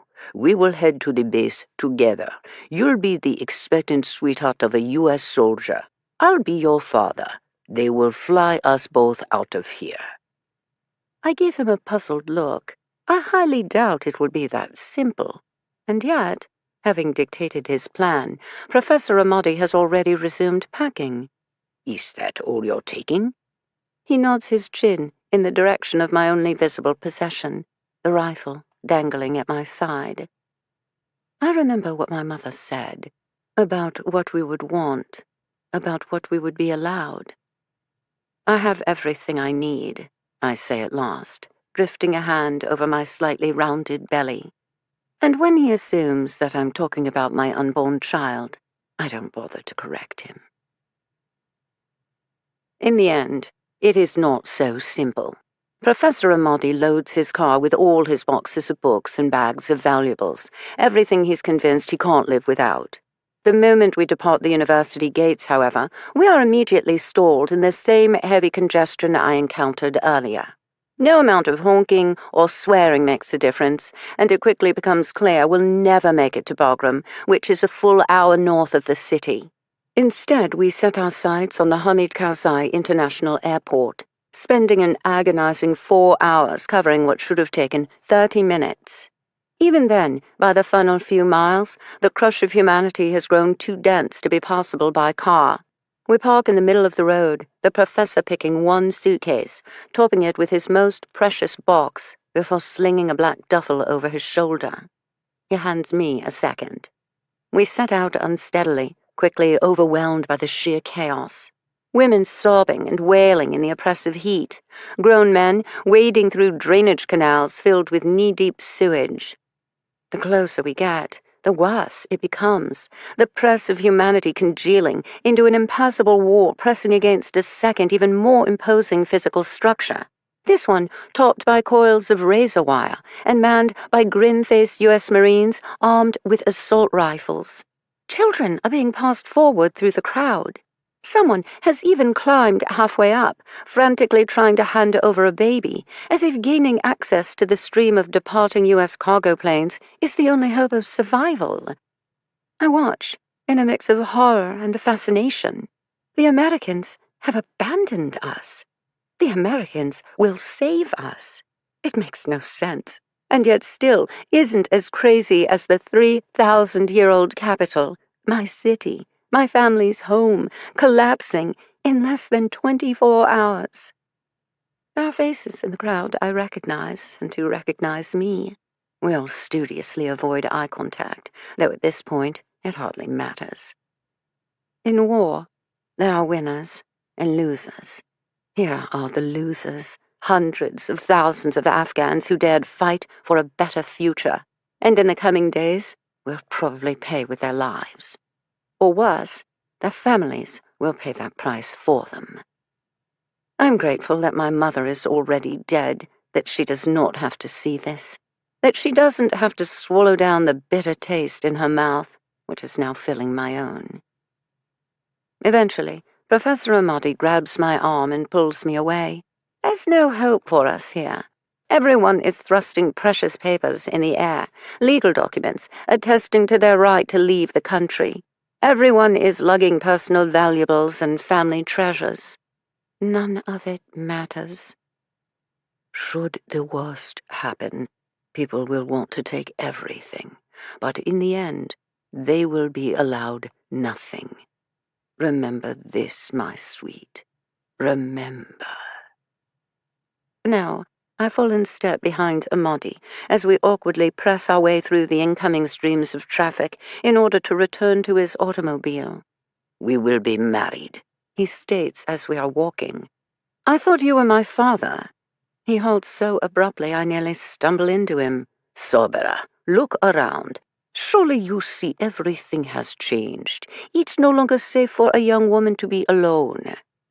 I want to argue with him, but I recall the look of that first Taliban fighter leering at me from across the street, anticipation already brightening his eyes. The professor releases the handle of his suitcase long enough to grasp my shoulder. I have the connections and resources to get us across the border. We will have to travel by car, but it can be done. In return, Sobera, I will be your husband. You will follow my lead. You will do as I say, and you will accept me in each and every way. Do you understand? The grip of his hand tightens, strong and bruising for a man of his years, while beneath those thick brows his own eyes hold a gleam. I regard him for a full minute. I remember bursting pomegranate trees and the sound of my brother's laughter. I remember my parents and the look they shared every day of their marriage. I remember floating peacefully atop a deep, dark lake, my pale shirt spreading around me like butterfly wings, while his warm hand slipped into mine. When I was a girl, I dreamed. Now, I nod once. I promised your father that I would keep you safe, Professor Amadi states curtly, and I am a man of my word. I will accept the child as my own. I will provide for you both. Maybe it is not the marriage you expected, but I am an exceedingly brilliant man, Sabra. And it's clear to me you are an exceedingly clever girl. We might not do so poorly together after all. He resumes forcing his way through the cresting human tide. After a moment, I follow. My father told me when the danger grew too great, I would need a man to save me. My mother instructed me when the worst happened, never let anyone peer into my soul. Use others, but never give too much of yourself away. Perhaps they were both right in the end.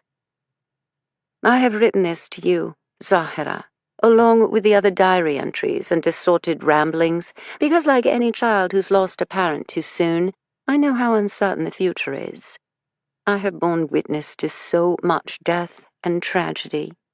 And yet, from the first instant I held you in my arms, I have also experienced the greatest love and deepest joy.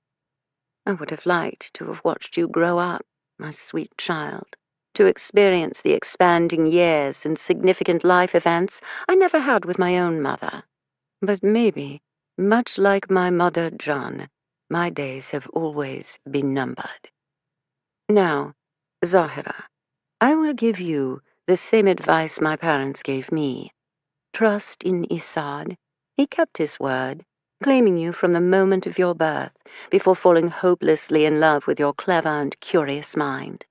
He will never willingly let anyone harm you, including me. Trust in yourself. You are descended from warriors. The men in our family foolishly believe that distinction belongs to them, but it is the women, going back generations, who have made the bravest decisions and fought the toughest battles. Remember, my sweet girl, all the love you've ever wanted, you have. All the courage you've ever needed, you possess. All the secrets of the universe you've hoped to learn, you hold in your amazing mind. My darling Zahra, chin up. Chapter 15. By the time Daryl drops me off at the Starbucks, I'm genuinely anxious, my white t-shirt glued to my skin in a combination of hopped-up nerves and blistering afternoon heat. I hadn't exaggerated to the detective earlier. I'm acutely aware that night is drawing closer, and with it, my first care and feeding of snakes. If the trick is to face your fear, my fear needs to do a better job of acknowledging the moment and relinquishing its hold. Instead, I can feel my dread ratcheting up by the hour. I don't want to devolve into a quivering shell of humanity come dinner time, but I might not have a choice in the matter. I'm also uncertain about the conversation ahead. The cost of this meeting, 2 twin mattresses, pledged to Ashley, the housing coordinator, is a promise I'm not sure how to keep. I genuinely do my best not to lie, but this might be one case where I promised more than I can deliver. It doesn't make me feel great about things. I spy the Ahmadi's assigned caseworker, Stacy Lynn, almost immediately. She sits near the back, as far away from a window as possible in the corner coffee shop. Currently, she has her head down, studying something on her phone. Her dark hair cascades around her in a silky blue-black waterfall. Then she looks up. At first glance, she's maybe late 20s, early 30s. Her white-collared shirt frames delicate features and alabaster skin, while her long hair serves as a veil, shifting to reveal a sliver of cheekbone here, a corner of mouth there. She turns toward me, and the strands sway back enough to reveal the entirety of her face. Ashley had prepared me, so I managed not to flinch. It's still a startling sight. The scar begins at her left temple, pours down her cheek, neck, and jawline, then disappears beneath the collar of her shirt. I had assumed thick, ropey markings. This, however, looks more like a slow melting, skin dissolving into skin, layer by painful layer, as the acid did its gruesome work. I approached the resettlement agency's social worker. Stacy? I'm Frankie Elkin. Thanks for coming. Can I get you a coffee or anything? She gestures at the steaming travel mug in front of her. I flush, feeling even more discombobulated. I need to get my head in the game. The situation regarding Sabra's disappearance seems to be evolving very quickly. If her daughter is also now in danger, I can't afford to be this far behind. I head to the counter long enough to order coffee. Not knowing the system, I bog down the line, causing the addicts behind me to grow restless, including one dark-haired young man who shoots daggers at me. Finally, I make it back to the table, where Stacy has resumed scrolling through her phone. I need you to sit on my right, she states. I pause from pulling out a chair to her left, make the shift. I don't have much of my outer ear. She pulls back her hair. Sure enough, where there would usually be a perfectly formed shell, she has what appears to be a diminutive flap of cartilage. The external part of the ear, the pinna, helps funnel sound and amplify noise. In theory, I can still hear on my left side, but everything sounds muffled. It's better to have people address me on my right. I nod. She lets her hair drop back in place. She has deep blue eyes, I realize. Pre-attack, she would have resembled a young Elizabeth Taylor. Post-attack, she remains stunning. Would you like to touch it? She asks evenly. I jerk back, not realizing how much I was leaning toward her. I'm sorry, I'm used to it. Children sometimes want to touch it. Their parents are horrified, but I don't mind. My scars have left me looking different. People are afraid of things that are different. The kids touch it. They feel that it's just skin, shiny and a little bumpy, but not that special in the end. They move on, let it go. Whereas their parents will continue to sneak glances every single time we meet. Personally, I prefer the children's approach. Ashley said you were a victim of an acid attack. On a public bus, an older woman walked up to me, yelled something about sin and flesh and the workings of the devil, then threw acid on my face. I was 16. I blink. I'm guessing she's nutty as a fruitcake plus mad as a hatter? Also totally off her rocker. She was found guilty, sent away to some institution, and I spent the next few years becoming a close personal acquaintance of my plastic surgeon. Stacy gestures to her face. This is 6 surgeries later. Clearly he's a miracle worker. Obviously. Finally, a faint smile. Ashley says you want to know about Sabra Amati. She's missing, possibly in danger. Not to mention, just this morning, someone tried to kidnap her kid. Zahra? Is she okay? For now. And Isad? No one knows. He took off yesterday. No one's seen him since. Look, I understand you're not supposed to talk about the families you serve, but you're the Amati's caseworker, right? You're the one who's worked with them the most since they arrived in Tucson. She shrugs. I've assisted them with everything from opening their first bank account to teaching them how to ride the bus. Not to mention, I've purchased blouses for Sabra, blue jeans for Zahra, and socks for Isad. So, yes, I suppose I do know them better than most. You could buy socks for Isad? I'm genuinely startled. Doesn't that violate some cultural rule? A non-familial female handling garments for a male? My role is considered professional. Given families arrive here with nothing but the clothes on their backs, the men are much less concerned about the source of their boxers than having the right garments for work. Well then, I've definitely come to the right person. I set down my coffee and regard her intently. I really need your help. Sabra, Isad, and Zahra really need your help. I understand there are expectations of privacy, but for their sake, please talk to me. I'm not lying when I say their lives could depend on it. Stacy exhales deeply. I can see her compassion, a woman who was once victimized herself and now works on behalf of the world's most vulnerable. There are the rules of her job, then the spirit behind them. Always put the family's needs first. I know what I believe the Amatis need most right now. I just have to hope Stacy reaches the same conclusion.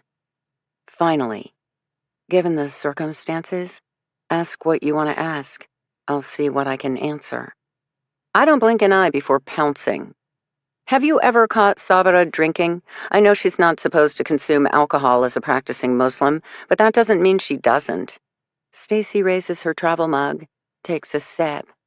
I'm worried I've already entered a no-fly zone when she murmurs, "Your question is too simple." Too simple? What do you mean? The real issue, faced by all refugees, how well are they adapting to their new lives? Okay. How well is Sabra adapting to her new life? And that's where things get complicated. As a caseworker, my primary goal is to protect my families. And I don't just mean from nosy outsiders. She gives me a look. I mean from the employer who demands they work overtime without additional compensation.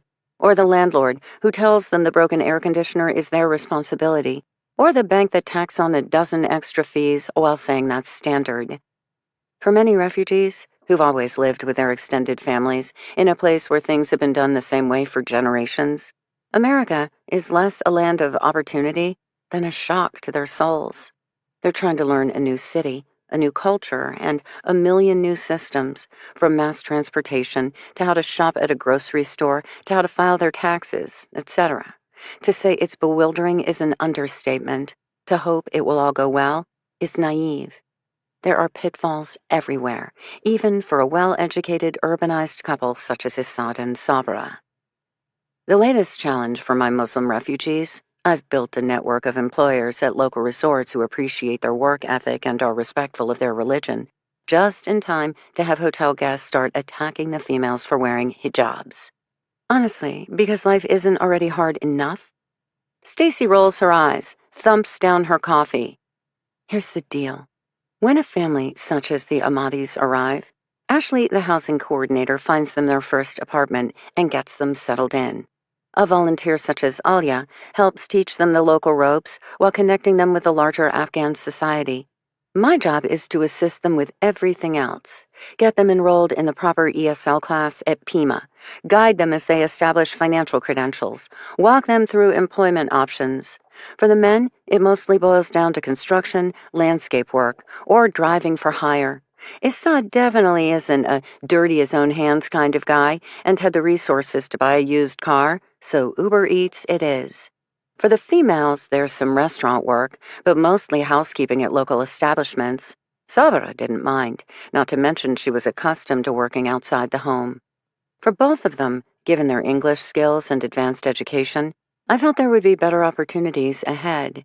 At the moment, however, this is not the end. I repeat what Alia had told me during our first meeting. It is the beginning. Exactly. Which brings us to the matter of childcare. Heavy sigh. People have a tendency to assume refugees are taking away resources from the rest of us. But the truth is, most of our public assist programs, Section 8 housing, Head Start preschool, etc., have too long of a waiting list to be of service.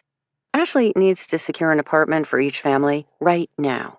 I need to help them find childcare and secure a job right now. As a case agent, I may work with each family for over a year, but their federal monies run out in 3 months, meaning in the first 12 weeks, I need to get them set up, employed, and stabilized. That's no mean feat, especially given everything there is for them to learn. That's why Issa drives during the day while Sabra works as a housekeeper at night, so they can swap Zahra between them? Best most families can do. Can't be easy on a marriage. Still easier than living in a refugee camp. Do you know why mothers sleep with their babies swaddled against their chests at night? I shake my head. Pretty sure ignorance is bliss. Rats develop a taste for infants. There's more than one account of parents waking up to discover their newborn is now missing the ends of her fingers, or worse, the tip of his nose. Then there's the cockroaches that like to crawl into ear canals, and the daily knife fights that can break out over a bottle of water. Trauma, I murmur. Ashley told me I shouldn't make any assumptions, because no matter what I thought I knew, my imagination would never be horrible enough. Stacy smiles faintly. My experience has been horrific enough, and even I don't pretend to understand. I had one terrible moment of violence. Most of my families have been subject to ongoing chaos, brutality, and bloodshed for years, let alone the constant anxiety of having no idea what's going to happen next. Again, for years. Is that why Sabra drinks? I ask, because Stacy is still avoiding that question. To cope with her PTSD? Stacy hesitates. I think there is a great deal of stress in that household, she states. And there are times when Sabra doesn't seem herself. But is it from alcohol? There can be many reasons someone seems off. Pills? Drugs? Shrug. Sleep deprivation? Another lift of the shoulders, but a little less exaggerated. I'm getting warmer, at least in her assessment of the situation. Though how can anybody, even a caseworker, know what's truly going on behind closed doors? I decide to move on for the moment. What about Issad? Wouldn't he have PTSD too? I ask. Issad's complicated, absolutely brilliant, incredibly vain. He can't stand their apartment, resents being reduced to working as an Uber Eats driver, and already aspires to fulfill the American dream. But when not gnashing his teeth in frustration, he appears to be trying to do right by his wife and child. Angry and explosive, yes, but more bark than bite. He's the one more comfortable expressing his emotions, even the ugly ones, which can be a good thing. Sabra doesn't show her feelings? Sabra is challenging. I've never seen her outwardly angry or anxious. She observes, listens, learns. But what she's thinking at any given time? I've spent hours in the car with her, even given her some personal cooking lessons, which is my favorite way of coping. There are times I can tell she's enthralled, other times when she's clearly exhausted. She never complains. Whenever I say, this is where we must go, this is what we must do, she does exactly as I say. She never shirks her responsibilities. But as for how well she's truly handling this level of change, I have no idea. Which, in my experience, is not a good thing. The more anxiety and fear that fester beneath the surface. Stacy's expression is genuinely concerned. They've been in Tucson a little over 2 months, right? 10 weeks? Stacy nods. Meaning they have only 2 more weeks to be financially self-sufficient? More or less. Given they have a young child, they qualify for some additional programs, which I'd just suggested they start applying for. Meaning their stress level must be ratcheting up. It's not an easy time. So, Issad gets explosive. She gets drunk. I'm still pushing, trying to get Stacy to fill in the blanks, or at least drop enough breadcrumbs that I can get there on my own. Stacy takes a sip of coffee, seems to debate her options. One of my roles, she states abruptly, is to help them line up a PCP and fill out the initial paperwork. Okay. Needless to say, our medical system is a mystery to most Americans, let alone outsiders. Then you add things like HIPAA and concepts of doctor-patient confidentiality, which don't exist in most parts of the world, and it quickly becomes overwhelming. I nod gamely. Like many, Issad and Sabra didn't know how to complete the forms. What do you mean you have to assign one emergency contact and grant your doctor permission to share information with them? Their culture is all about family, as in grandparents, aunts, uncles, cousins, parents, siblings. For them, it would be any of those people, all of those people. I had to explain that in this country, an emergency contact is generally your spouse or an immediate family member. Also could be a close personal friend. Got it. I assumed they'd listed each other, but I didn't check. Their privacy matters. Stacy takes a deep breath. Which is why I was surprised when my phone rang in the middle of the night just 2 weeks later, with an ER doc reaching out to me as the listed contact for Sabra Ahmadi. You were called? About Sabra? Stacy studies me, waits a beat. Was it related to alcohol? She was that drunk, had passed out, become unruly. Something. Still no answer. Because the caseworker can't comment on medical history, I realize. Why Sabra was in the ER falls under confidentiality, though my mind is already buzzing with the possibilities. For now, did you ask Sabra why she provided your name instead of Issad's? When it felt appropriate. In other words, when Sabra sobered up. Or, there's something about the intensity of Stacy's gaze. Like she's trying to sear specific information into my brain, except I'm too dense to get it. Something happened. Not alcohol or drugs? Meaning some other root cause? Either way, Sabra ended up in the ER and Stacy was contacted. Her caseworker, not her husband. I only realize I stated the last part out loud when Stacy nods. I'd told Sabra that an emergency contact is generally a spouse, a family member, or a friend. According to her, based on those parameters, my name was the one that made sense. I know she doesn't have family here. Alia said they died in Afghanistan, but that still leaves... My voice breaks off. I think I get it, though I'm so startled I can barely finish the thought. Are you saying she doesn't have a spouse either? She and Assad? Not married? That's what she told me. They, what, lied to increase their chances of gaining refugee status and get out of the internment camp? But how is such a thing even possible? Aren't there a million background checks, requests for documentation, etc.? Absolutely. Stacy leans forward. Legal documentation is required, not to mention double, triple, quadruple checked. To make things even more interesting, I watched them together. Assad, the way he interacts with her, looks out for Zahira. That man considers them to be a family, even if Sabra doesn't. I don't get it. Sabra is challenging. Stacy repeats. 10 weeks later, I feel like I have some grasp of Assad and his needs. Sabra, however, remains a complete mystery to me. Especially, she shrugs. The ER visit again. The clue she ethically can't reveal. But something significant happened. The question is, what?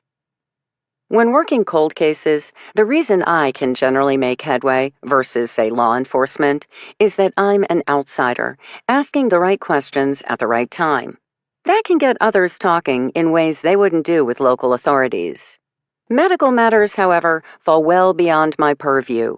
No doctor is going to talk to me. Maybe Sabra's husband, Assad, if he ever reappears, though it's not clear he even knows everything.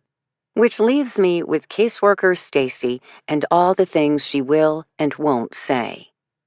I feel suddenly stupid, glancing up at her sharply. You're afraid. I utter it as a statement. Yes. I study Stacy a beat longer, as I fully take in her expression. Are you afraid for her? Or are you afraid of her? Exactly. I bow my head in defeat. Chapter 16. Tonight's dinner is breaded cuts of thick pork chops, smothered in gravy and served with a mound of mashed potatoes topped with a golden pad of butter. Another ode to the kind of family dinners my family never had. Daryl dives into his plate with gusto. I mostly cut my chop into tiny pieces, which I push around my plate. I'm acutely aware that dinner time for humans will soon be followed by dinner time for pythons. At least I did better at throwing Petunia salad into her bowl this evening. Even managed to change out her water without screaming. But snakes? A dozen babies. One large Big Mama. Why had I ever agreed to this? Except, if memory serves, I never actually said yes. Bart just never accepted my sincere no. Little shit. Daryl is back to checking his phone. Booty call? I finally press, mostly because I'm spoiling for a fight. He stops chewing his food long enough to regard me intently. Jealousy doesn't become you. I scowl. My own mobile is tucked face up next to my plate, and not because I'm that anxious to get my next set of instructions from Bart. Oh, honey, just call him, Jenny advises me. Or her. You know we won't judge. Jenny is looking particularly happy 1950s housewife in a crisp navy blue dress with a white Peter Pan collar and an enormous star-shaped diamond brooch that both casts glittering rainbows upon the walls and threatens to poke out an eye. She's exchanged her red Lucille Ball wig for a blonde Marilyn Monroe bombshell. They each have merits. I don't know what you're talking about, I reply stiffly. She and Daryl roll their eyes. Twin mattresses, I declare, remembering my commitment to Ashley, the housing coordinator. I need to get my hands on a set. The cheaper the better, though they can't be in gross condition. Anybody have some ideas? I don't do cheap, Jenny begins, just in time for Daryl to say, Habitat for Humanity. They have a store in Tucson. Used furniture, appliances. Sometimes includes mattresses. Jenny stares at him. Well, aren't you a fount of information? Once furnished an apartment with less than $20. Learned some tricks. He shovels in the last bite of mashed potatoes, neatly pats his lips with his black napkin, then pushes back from the table, phone already in hand. My evening awaits. He gives me a pointed look. Are you going dancing? Because if you see Roberta, I want to know if her brother assigned more patrol cars to Nagina's apartment complex. Whether or not Zahara is still there. The other tenants deserve that much. Daryl doesn't respond to my blatant fishing. What did you two think of the kids? I press. You spent the most time with them. Good dancers. Daryl supplies. That's not helpful. He shrugs. Interesting music. Didn't know there was such a thing as Middle Eastern discotheque. Did Zahara say anything? Not a word. Is it strange for such a young child to be so silent? Works for me. I roll my eyes. You're not good at this game. Second shrug. The kids seem happy. I enjoyed their company. On that note, Daryl grabs his dirty plate and delivers it to the kitchen sink. I sigh heavily, give up on my own dinner. That better not be a comment on my cooking, Jenny informs me, gesturing to my barely touched food. No, it's a comment on what awaits. You are going to call him. I'm not that kind of girl. Honey, we are all that kind of girl. Give me his number, I'll do it. Absolutely not. I snatch my phone up before Jenny can make good on her threat. Though, deep down, I feel a piece of myself waver. Because the sex was that good? Or his company that comforting? In the middle of the night, he would roll over, wrap his arm around my waist, and pull me tighter against him. The first time he did it, I stiffened in alarm. But as week turned into week, it felt good to be held close, and not because someone needed me, but because he wanted me. I could have stayed. We both knew it. And yet I couldn't have stayed. And we both knew that, too. I'm going to attempt to feed some snakes, I murmur. Just in time for my phone to chime with the first message from Bart. Step 1, remove a frozen rat from the freezer. I sigh heavily and get to it. I fill a coffee cup with steaming hot water, then manage not to vomit while removing Marge's dinner, a rodent popsicle, from its vacuum-sealed packaging. It smells mostly like ice, which helps. As for how it looks once I've plopped it into the heated water, my nightmares are going to be particularly vivid tonight. Petunia has returned from chowing down her salad and is now planted in the middle of the reptile wing corridor, staring at me. Any chance you'd like to feed the snakes? I ask her.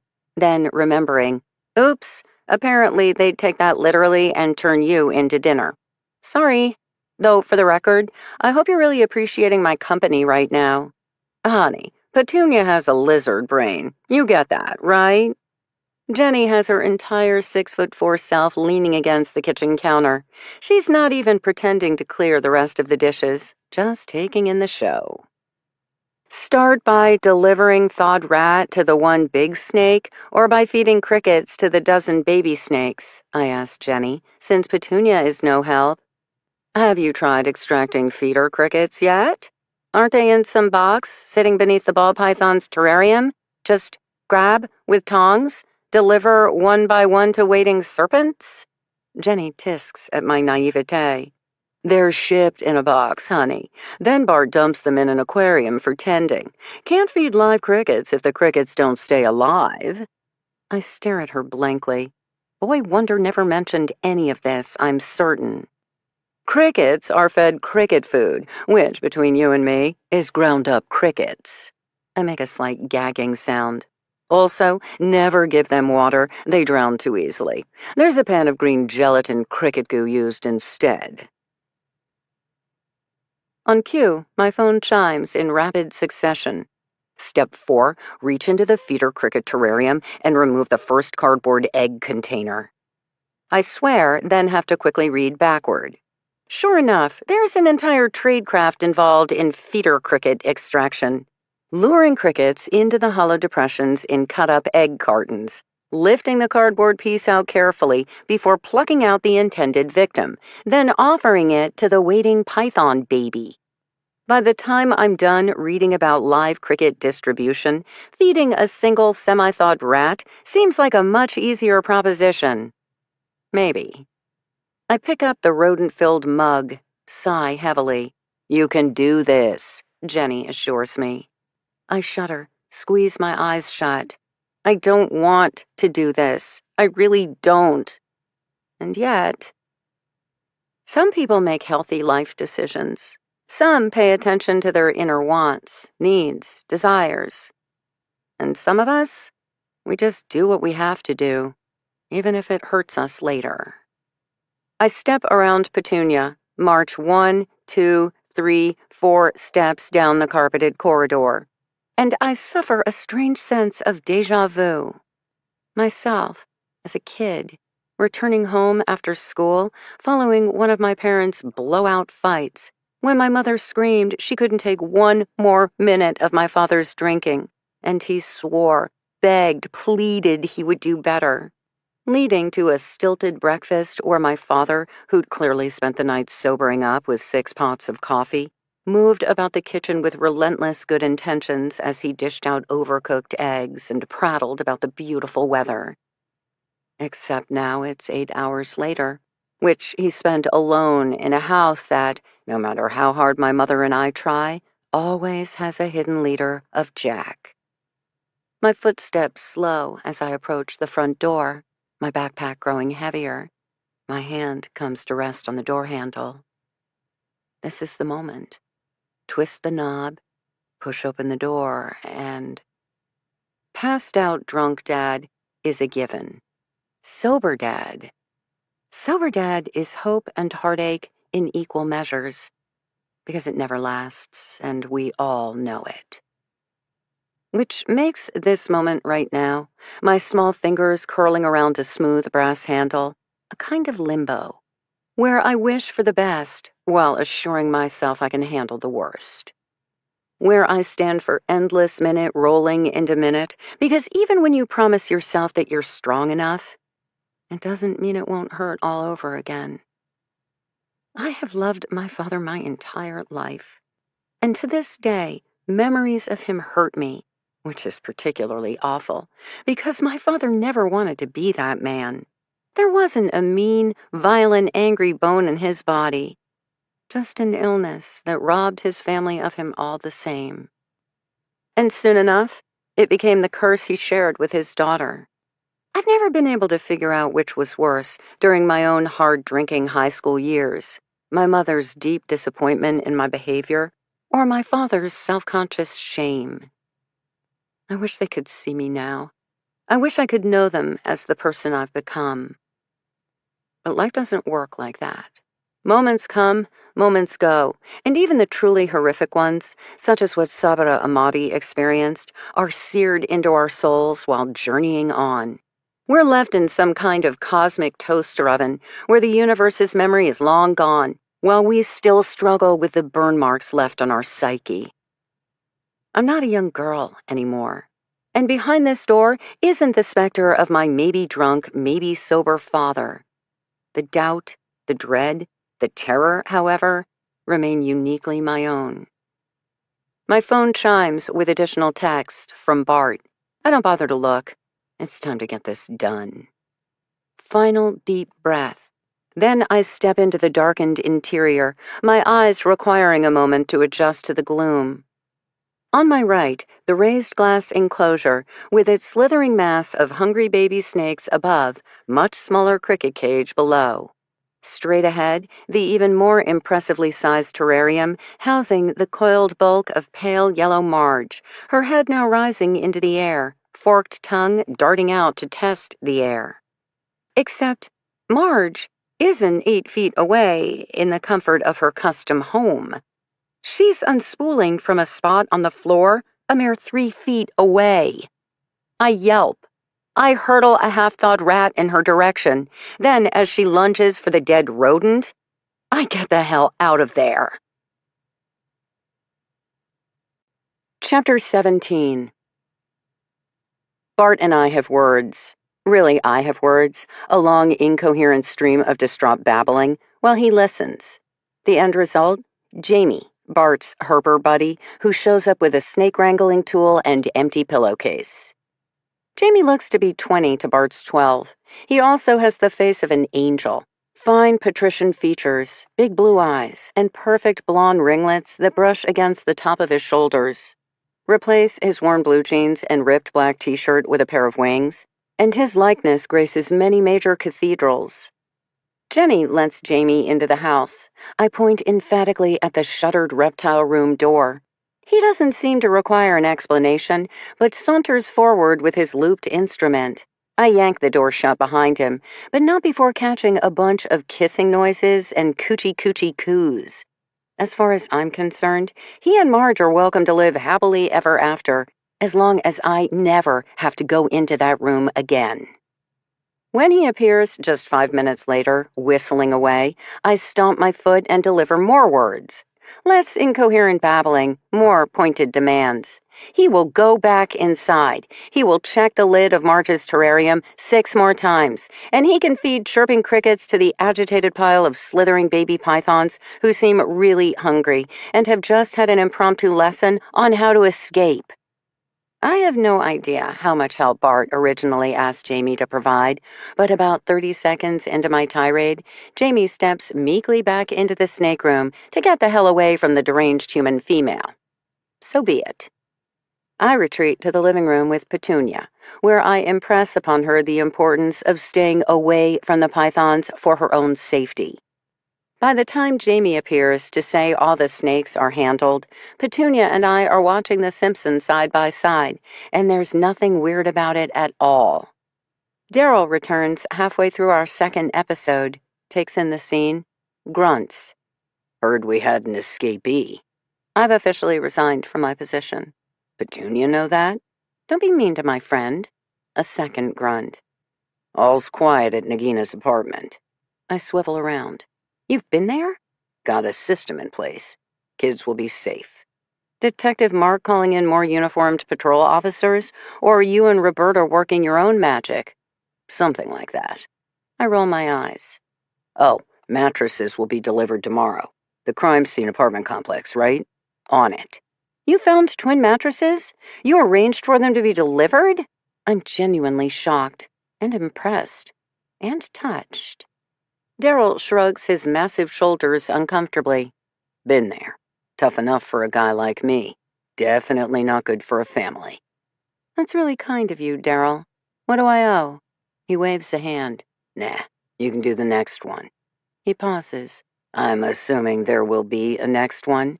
30 million people searching for a safe haven. Sounds like there's always a next one. People screw up people, he observes. There is that. Morning plan? I frown, absently stroking down one side of Petunia's protruding spines. I'd expected her skin to feel cold and rough, but it's surprisingly soft and warm, like petting worn leather. She closes her eyes, leaning into my touch with what seems to be appreciation. I don't know, I confess finally. My main goal is to find Sabra before things get any worse. But where? How? Alia swears that's her on the crime scene video. But then what? Sabra basically vanishes again, and now her husband, or not husband, has disappeared as well. I regard Daryl. If you are on the run, or hiding from some kind of danger, where would you go? Phone a friend. By all accounts, that would be Alia, and she hasn't heard from Sabra. Or maybe Stacy, I murmur, seeing how the caseworker had made emergency contact status. But I think the young woman would have said something this afternoon. Instead, she appeared genuinely worried while doing her best to tell me what she could. Previous address? Daryl asked. Some military base in Texas, while before that is a refugee camp in Abu Dhabi, where the rats have developed a taste for newborn flesh. Daryl shivers in revulsion. Totally agree, I assure him. Work associate? He ponders next. Place of employment? She's only been employed for a matter of weeks. Seems a bit fast to make friends, especially working alone cleaning hotel rooms. Daryl gives me a look. It takes me a moment. Then I get it. Tending hotel rooms at a local resort. where this time of year, there are probably plenty of empty rooms available for her to access. I'm an idiot. Daryl doesn't bother to dispute. I swear Petunia nods. Well, now we have a plan for the morning. First thing, we hit Sabra's place of employment, do some exploring on our own, then engage management if we have to. But one way or another, find Sabra, Daryl states. Yep. Bring her home to her daughter. Absolutely. I like it, Daryl states, then turns and exits the room. It's only after he leaves that I fully register he isn't wearing his dark suit jacket anymore. And on the right sleeve of his sharply pressed white dress shirt, there appears to be a small smear of red, almost like blood. Chapter 18. When I touch base with Alia in the morning, she still hasn't seen or heard anything from Assad, meaning he's roughly 24 hours late to pick up his daughter. I can tell from the older woman's voice that she's growing increasingly concerned. She may not be Assad's biggest fan, but not even she believes he'd willingly abandon his young daughter. I press her on the subject of Sabra and Assad's marriage, as in, do they even have one? Alia is immediately dismissive. Of course they're married. They must be married. There's no way they couldn't be married. Then I mentioned Sabra's trip to the ER several weeks ago. That disturbs her a bit more. No, she didn't know. I can hear a hesitation in her voice. When I get more aggressive on the subject, however, she simply repeats that Sabra has never mentioned it. And yes, Sabra is struggling. And maybe she had once succumbed to the lure of alcohol, but adaptation was hard on everyone. Alia's steadfast faith in her friend is beginning to annoy me, especially as she clearly doesn't know her friend as well as she thinks she does. Though to be fair, apparently no one does. The topic of Zahira is easier. Alia and the little girl spent the evening watching Disney movies. Then Alia got up this morning to discover Zahira memorizing every recipe in Alia's extensive cookbook collection. Given the girl's interest, Alia is now planning on bringing her to the deli, where they can prepare some of those dishes, starting with every child's favorite, firni. Alia describes it as a light custard made with rosewater, cardamom, and pistachios. Based on her description alone, I make a mental note to stop by later in the afternoon. The Afghan dessert sounds delicious and beautiful all at the same time. Alia provides me with the name of Sabra's employer, which at least is something. Good news, the high-end resort is a mere 10 minutes away from Bart's mansion. Basically, we head deeper into the Santa Catalina Mountains till we hit Ventana Canyon. While we're talking, I check out the establishment's website on my phone. It appears huge, with half a dozen sprawling buildings offering everything from luxury suites to fully furnished townhouses to separate apartments. Plus 2 18-hole golf courses, 3 restaurants, and numerous swimming pools. As hideouts go, it's perfect. Plenty of places for Sabra to hang low without anyone being the wiser. Alia is instantly irritated she hadn't thought of it first. I let her return to kid care. Then I go in search of Daryl. I find him in the kitchen, wolfing down a thick stack of pancakes, while poodle skirt-clad Jenny putters about the kitchen, and Petunia basks in a sunbeam before the sliders. When I pause to give Petunia a quick rub of her shoulders, Jenny arches a brow. My, how times have changed. The enemy of your enemy is your friend, I inform her. And both Petunia and I agree, snakes are the enemy. I hear you, girl. I slept last night with a towel tucked beneath my door, and I stand by it. I turn to Daryl. Ready when you are. He looks up mid-bite. Breakfast is the most important meal of the day. Jenny starts fussing. Sit, I'll bring you a plate. I don't... But Jenny is already pulling out a chair and dishing out flapjacks swimming in butter and maple syrup. The first bite nearly makes me swoon. Did you grow up eating like this? I want to know. Because I come from the land of Pop-Tarts and sugar smacks. Crime against humanity, Jenny declares. But then I come from the land of dumpster diving. Street kid, foster child, street kid again. I'm sorry. A wave of her hand. Life has a way of working out, though you could argue I'm now overcompensating. Daryl makes a sound that might be a guffaw. When both Jenny and I stare at him, he quickly mumbles, and thank God for that. I studied Jenny. Daryl has been an excellent source of criminal thinking. I wonder what Jenny can contribute from her life on the streets. Ever try to sneak into a hotel or crash for the night on the down low? I quiz. Like maybe bribe the person at the front desk or someone in housekeeping? Honey, places I hung out didn't offer cleaning services. But the front desk? Not if they wanted to keep their jobs. Management has opinions on these subjects, and many of the sketchiest motels still have cameras for exactly this reason. I'm guessing the Ventana Canyon Luxury Resort and Spa most definitely has eyes in the sky. I consider. Not to mention, their staff's probably paid well enough to be tough to bribe. You want to identify a vacant room, Daryl provides, polishing off his last bite. On the outer perimeter. Easier to get in and out without being seen. Is this in regards to the missing woman? Daryl must have filled Jenny in because she immediately warms to the subject, taking up her customary lean against the kitchen island. Does the resort offer washers and dryers for guests? I'd start there. No one questions someone walking around with a pile of laundry.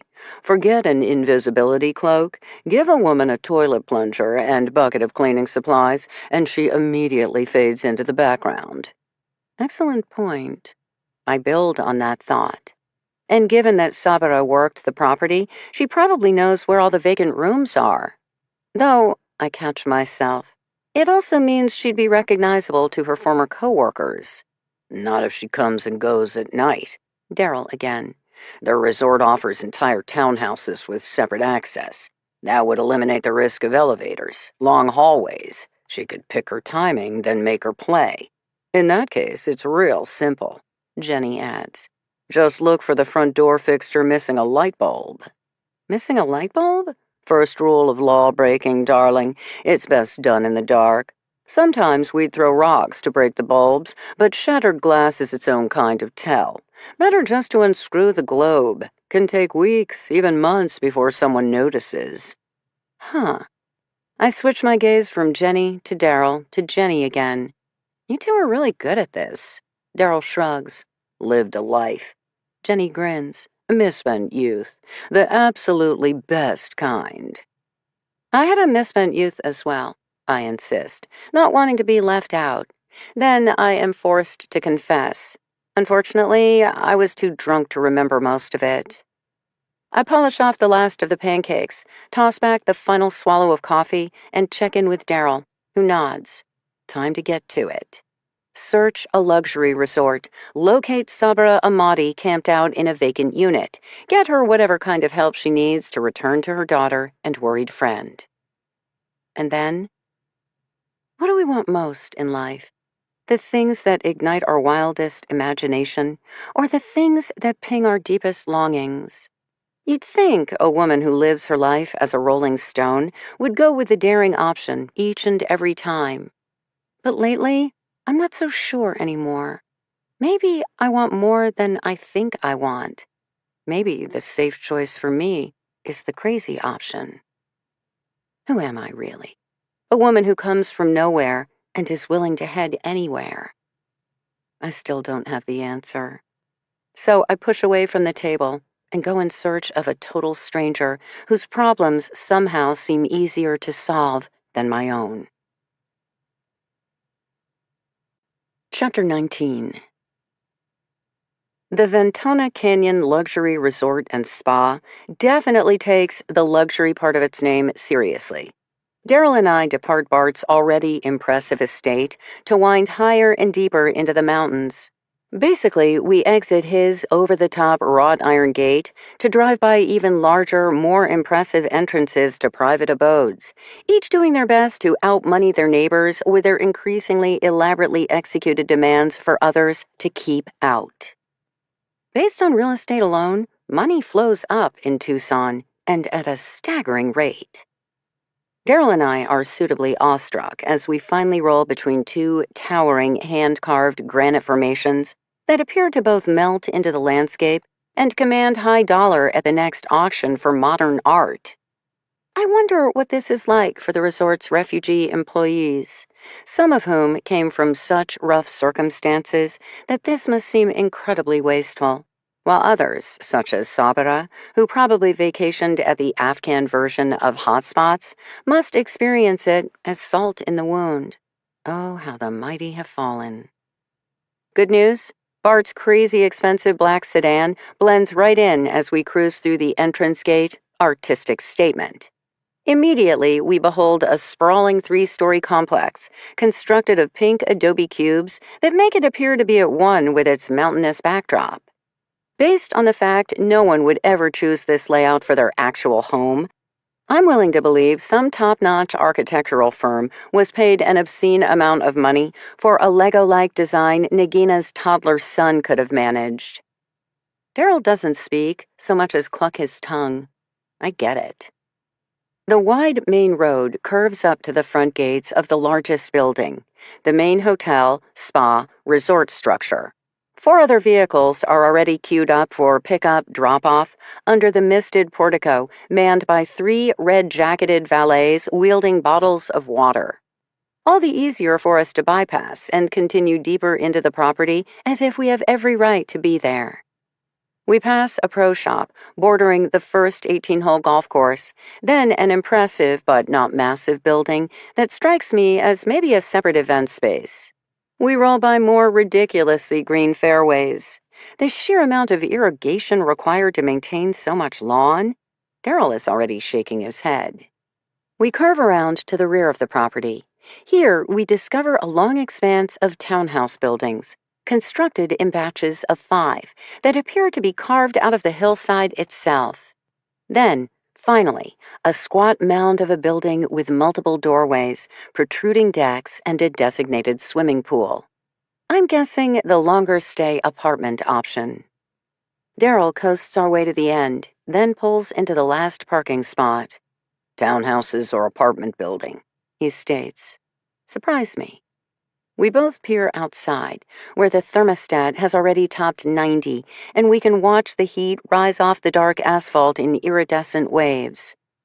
Ready or not, Daryl begins, as I declare, fuck me.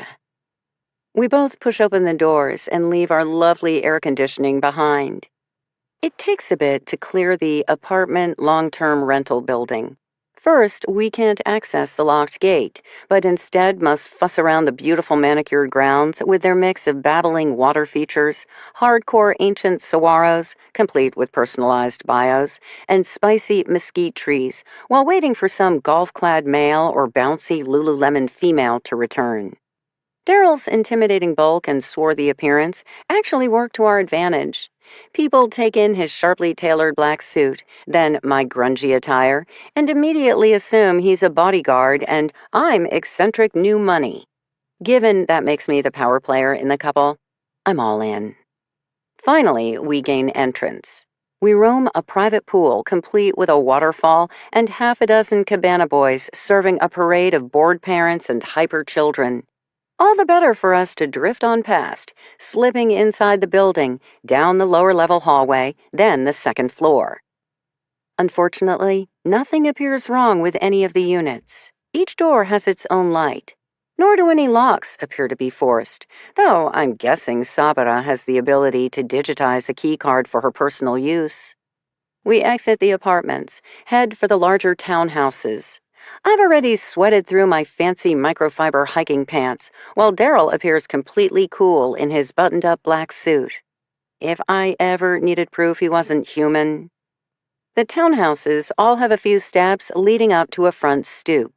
Some are kitted out with colorful planters and bright furnishings.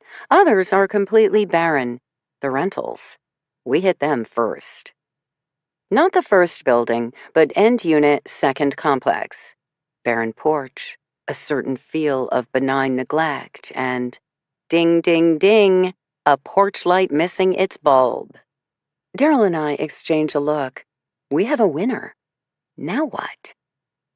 I'm contemplating throwing ourselves at Detective Mark's feet when Daryl pulls out his cell phone. He attaches some electronic gizmo to his mobile, then holds up the other end to the key reader. Red blinking lights flash to green blinking lights. Faint click. We're in. I stare at him. Bart's also lived a life, he states. Then he reaches out a hand, pushes open the door. After that, I don't need him to explain the rest. The townhouse is 3 stories. Basic layout. Kitchen, living room, half bath on the lower level. 2 bedrooms with private baths on the 2nd floor. Crazy luxurious master suite, top floor, complete with balcony and a view of the pink-washed canyon designed to make mere mortals weep. There are closets and a pantry and a stacked washer and dryer, nook to hide A, cranny to disappear B. We don't need to search any of that to know Sabara isn't currently present. The space is too gray, feels too empty. Not to mention, we take our first step inside the shadowed unit and... Holy shit, Daryl says. Holy shit, I agree. And we know we've discovered Sabara's hidey hole, even if she is long gone. In some ways, nothing is disturbed. The beds are meticulously made, the bathrooms ship-shape, the furniture precisely placed. But the walls, leading from the foyer into the dining room, wrapping around the primary seating area into the kitchen, Sabra has covered the walls in script, starting from the door jamb and continuing in a near vomit of communication. Numbers, letters, equations, words. I was never a math kid. I'd like to blame the booze, as I spent most of my high school years in no condition to learn. But those 2 things went hand in hand. I didn't just drink because I felt intimidated by general academics, my fellow peers, and high school culture. I genuinely struggled with general academics, my fellow peers, and high school culture. Ergo, it seemed a great idea to drink. Now, confronted by this sheer mass of data, scrawled with a thick black Sharpie and covering nearly every visible vertical surface, I have to suppress the urge to close my eyes and cover my head. It's overwhelming, bordering on horrifying. Daryl is already shrinking to the side, as if the madness might be contagious. He heads to the relative safety of the kitchen, which is encircled in cabinets and thus saved from the worst of the hysteria. I take a deep breath, blink several times as if to clear my sight, then do my best to follow the notations. If it's code, it's a lot of it, and I suck at cracking that sort of stuff. What speaks to me, however, is the feel of it.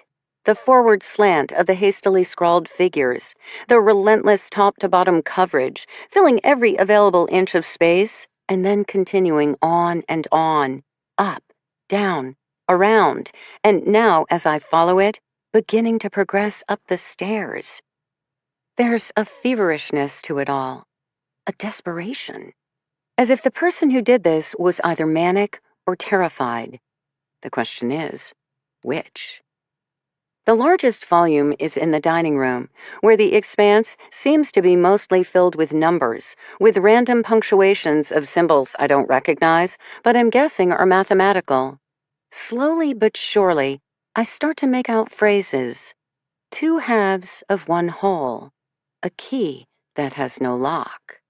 And repeated the most, almost obsessively, chin up, chin up, chin up. In the heaviest section, there are more numbers than letters, but the sheer infrequency of the characters helps them pop out. It comes to me slowly but surely as I pick out each consonant and vowel, then string them together. Tell Zahara I love her. I'm just lifting my arm to point when Daryl speaks up behind me. You need to see this. I twist around enough to spy Daryl in the kitchen. He jerks his chin toward a wad of fabric discarded in the stainless steel sink. Worse than the furiously covered walls, The fanatically mad scribbling. The discarded white towels are covered in streaks of red. The one colorful item, a deep turquoise floral printed scarf, stiffened with gore, commands most of our attention, however. The infamous hijab Alia gifted to her friend, now clearly soaked in blood. Maybe someone else's, maybe Sabara's own. Whatever happened to Sabara? Whatever is continuing to happen here? My arm falls to my side. Oh, he agrees. He picks up his phone and gives Roberta a call. Chapter 20. I don't think the blood is Sabara's, Roberta murmurs 30 minutes later. She'd come tearing into the parking lot shortly after receiving Daryl's summons, a dramatic display of riotous brown curls and door-knocker silver earrings as she'd bolted out of her vehicle and up the front steps. Unfortunately, she'd chosen to do the responsible thing and notify her brother, Detective Mark, on her way over. Which is to say, the three of us are now confined to the back patio, where we are to touch nothing and talk to no one. Given it's nearly 100 degrees outside, it feels like detention in an inner circle of hell. Which might have been what Detective Mark intended when he marched into the townhouse and discovered his three least favorite people once again 2 steps ahead of him. Or perhaps it was the fact I pointed that out specifically that tipped him over the edge. How do you know it's not her blood? Daryl asks now.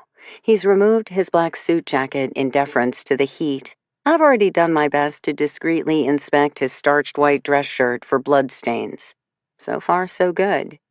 He's also rolled up his cuffs to reveal forearms muddy with dark, swirling patterns of old ink. Tattoos, possibly jailhouse, given the blotchy quality. It's challenging to both listen to his words and read his body art, but I do my best. It's a lot of blood for starters, and only on the items in the sink. If Sabara was that grievously injured, how'd she not smear blood all over the rest of the place, let alone have the strength to clean up before going all beautiful mind on the walls? I'm less convinced. I checked the hijab while we were waiting, I mutter. Roberta skewers me with a look. You trying to justify my brother killing you? Guy's gotta save his strength. Has you to murder as well, right? Point is, the fabric has 2 sides. Unfortunately, it's the inside that seems more saturated. Oh. Roberta's eyes widen slightly. Daryl, on the other hand, head wounds are known for bleeding. Doesn't mean it's serious. Doesn't mean it's not. Listen. Roberta jerks her head toward the sliders, where we can hear voices grow louder as they approach. Either way, this gives credence to Alia's assumption. Sabara was at the scene of the double homicide, at least close enough to where some of the evidence, or involved enough to create some of the evidence, I counter. Maybe she witnessed something she shouldn't have, or did something she shouldn't have. We're saved from further debate as the glass slider is yanked back and Detective Mark appears. I don't know what it is about cranky, glowering men, but my own mood immediately improves. Apparently for me, pissing off other people has an immediate therapeutic effect. When, where, why, how? Detective Mark barks. Start talking, and I mean now. I open my mouth just in time for Roberta to kick me in the shins. I'm so shocked I shut up. I already explained to you, Roberta states calmly. Frankie and Daryl came to the resort to interview Sabara's employer, as I'm sure you've also done. Judging by the good detective's scowl, he has not. While driving through the property, it occurred to them that this would be a good location for Sabara to hide out, given her familiarity. A brief search for a vacant room that appeared recently disturbed led them to this unit, which they accessed how? I remember Daryl's cell phone gadget and immediately fixed my gaze on the flagstone patio. Door was ajar, Roberta states, point blank. Her older brother throws up his arms in disgust. So help me God, Bertie, I've been able to tell when you were lying since you were 3 years old. Stop covering for him. You're a parole officer. You know better. I'd just get a hand on Daryl's arm to keep him from lurching out of his chair in outrage. Meanwhile, Roberta and her brother remain locked in a staring battle that most likely goes back decades. Neither appears willing to surrender anytime soon. As minute passes into minute, I sneak a glance at Daryl, expecting to see him gnashing his teeth at Detective Mark's accusations. Instead, Daryl's gazing straight at Roberta, his look a mix of deep frustration and poignant longing. My own breath catches in my throat, but of course. Happily married Roberta had gone out of her way to state her relationship with Daryl was strictly professional, both in and out of the ballroom. But Daryl, ostensibly unattached, still vested in his former PO's life, Daryl, to judge by the expression on his face, he would die for her. Which then makes me wonder if he'd kill for her as well. Daryl must feel the weight of my stare. He glances over, flushes hotly. I don't say a word. There are moments of discovery that demand comment, and others you take with you to your grave. I understand completely which category this falls into. Clearly, Sabra was here, I interrupt, tiring of the family drama. Do you think she's already abandoned ship, or do we have some hope of her return? I have no idea. Well, did you find any personal belongings? Food in the fridge? Toothpaste on the countertop? You know, basic living stuff? My own voice is getting cranky. I'm hot, and this man has denied us AC. We don't even know Sabra Ahmadi was the one staying here. We have the crime scene unit scouring the apartment for evidence now, which is what you do in an official police investigation. You rely on evidence. I snort out loud. Yeah, and how's that working for you? Ms. Elkin, you know I can take you in for obstruction. Second snort. Obstruction? I'm the only reason you finally made progress. Or do official police investigations not worry about those kind of things? Now see here. Detective Mark grows increasingly rankled, while beside me, Daryl relaxes. I pat his shoulder in support. Do you think the numbers and letters are code? I prod, because they certainly look like some kind of riddle to me. I noticed random phrases here and there. 2 halves of 1 whole. Chin up. Oh, and a key that has no lock. Haven't we heard that somewhere else recently? Also, did you catch the whole, tell Zahara I love her, 'cause that sounds ominous? Oh, yes, and provides further support that Sabra was the one staying here. Well, how do you like that? I found some evidence after all. Detective Mark makes a strangling sound. Roberta crosses her arms over her chest and openly smirks at her brother's discomfort. The scarf matches the one from the double homicide video and the description Alia gave to us as belonging to Sabra. I continue. Come on, what does it hurt to confirm one tiny little detail? Detective Mark glares at all of us, but finally nods once. So your point stands. I turn my attention to Roberta. Based on the bloody scarf, Sabra was probably injured when she exited the crime scene, meaning we don't know if she left the area before or after the men were killed, Detective Mark offers abruptly. What do you mean? TOD not that precise. Based on the timestamp on the video, things were happening around then, but the precise sequence of things, again, some more investigative work and, oh yes, evidence would be required. I frown. I can tell from looking at Roberta's and Daryl's faces, they are equally troubled. So, to review, Sabra was in the same vicinity as the 2 murdered men. She was also injured in some fashion. That can't be just coincidence, right? 3 people from the same country, in the same area, encountering violence. Hate crime? Roberta speaks up. Especially given the horrific nature of the killings? Someone attacked her plus the 2 other men, Daryl tries on. But why would Sabra be there, in what you described as a dangerous section of town? I want to know. Especially 3 weeks after she disappeared. What happened in between? Maybe she was attacked first, Roberta considers. Was kidnapped or something like that, as well as the other 2. She shrugs. And she ends up walking away while the men are pulverized by a hammer? Detective Mark already sounds skeptical. Roberta doesn't back down. Fine. The two men were the kidnappers, and someone killed them to rescue her. Her tone states, top that. Her detective brother has no problem.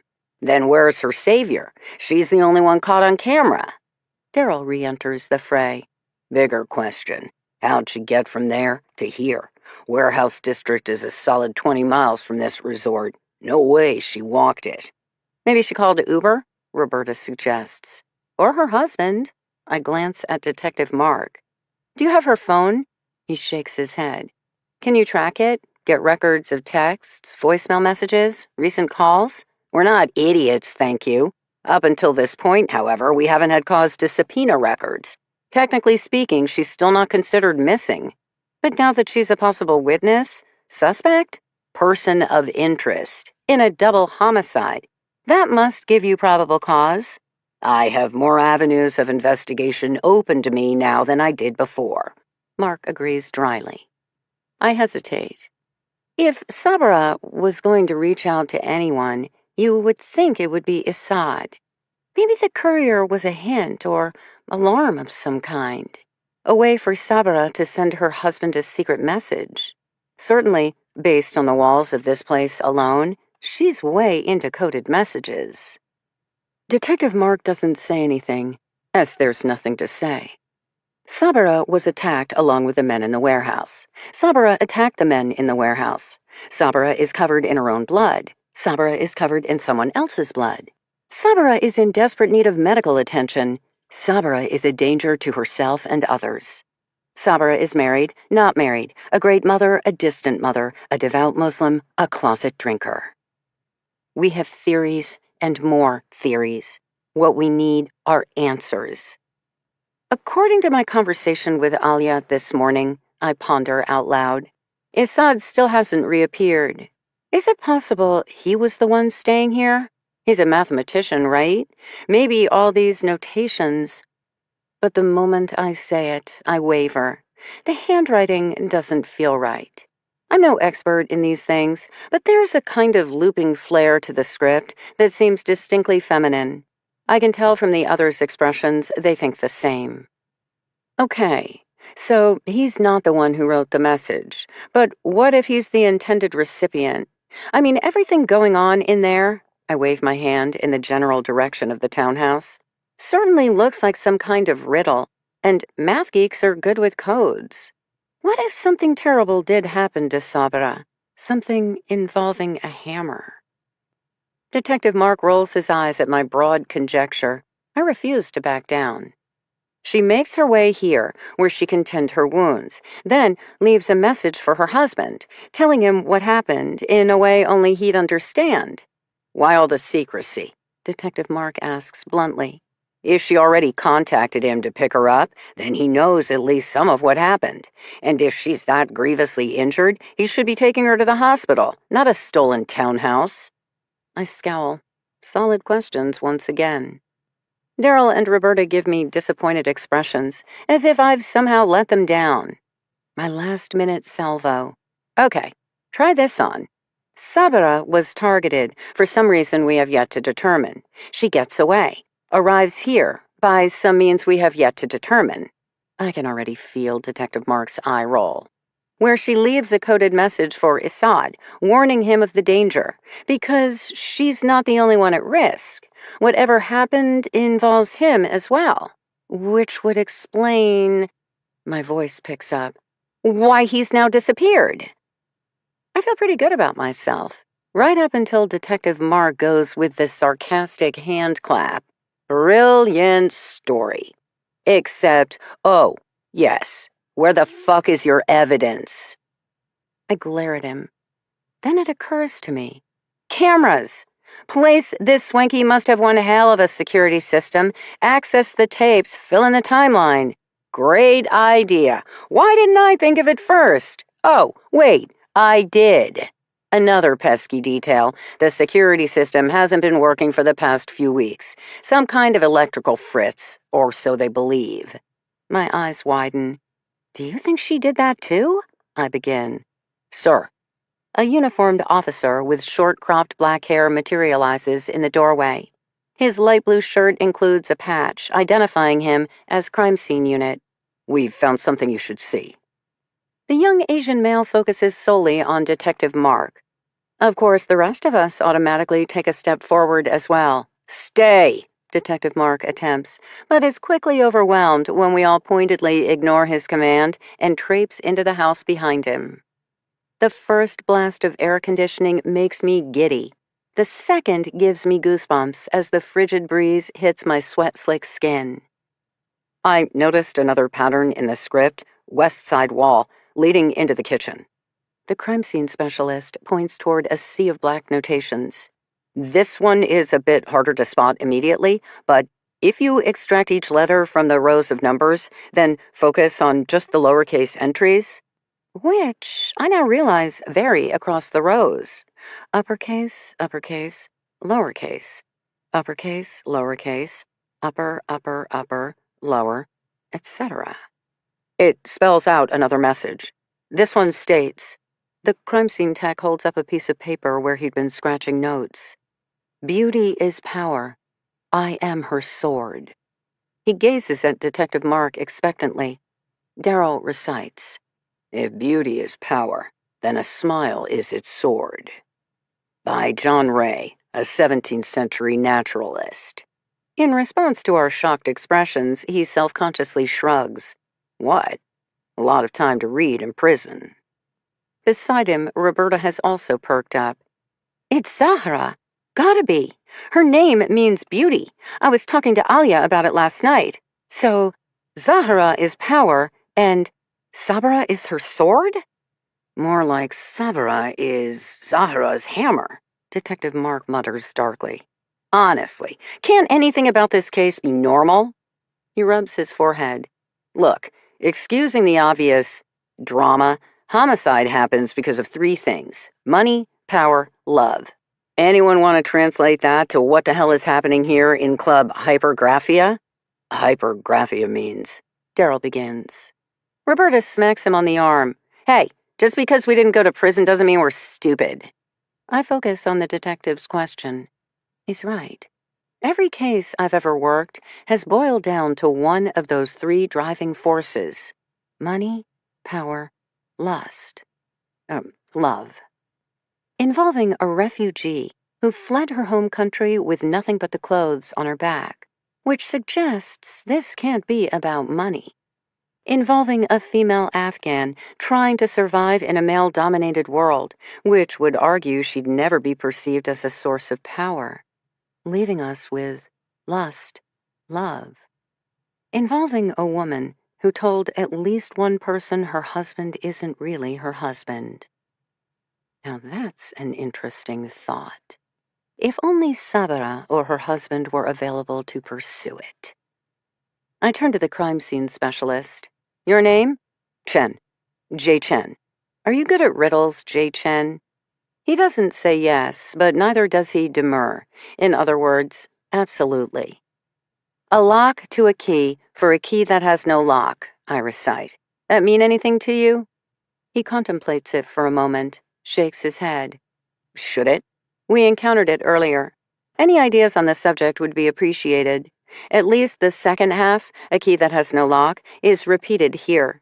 If you discover the first half, or what the hell any of it means, that would be helpful. Chen has the good sense to glance in Detective Mark's direction. Sure, why not? The detective allows. That much resolved. Are there any personal items left in this townhouse? I speak up, because the good detective never answered that question. No. So, most likely, Sabra is no longer staying here. Nor is she at the warehouse where 2 people were beaten to death with a hammer. Nor is she at home. So what's next? Because hiding out here made sense, especially to lick her wounds. But now, where would a strange woman in an even stranger land go next? Detective Mark is unconcerned. One way or another, I think that'll become clear. How so? Because in her own words, she's the sword. Sounds to me like I just need to follow the trail of dead bodies. Whatever's going on here, he skewers me with a look, clearly is not over yet. Chapter 21. The rats stare at us. We jolt awake during the night to discover them mere inches from our sleeping bodies, beady eyes fixed upon our noses, chins, ears. Even Isad has taken to wrapping his head for bedtime. If he finds it hot and uncomfortable, he's wise enough not to utter a word. Then there's the smell. Human sweat, raw sewage, soiled diapers. This temporary camp was meant to hold a couple thousand, now swelled 10 times past that point. It's like a septic wound, ready to burst.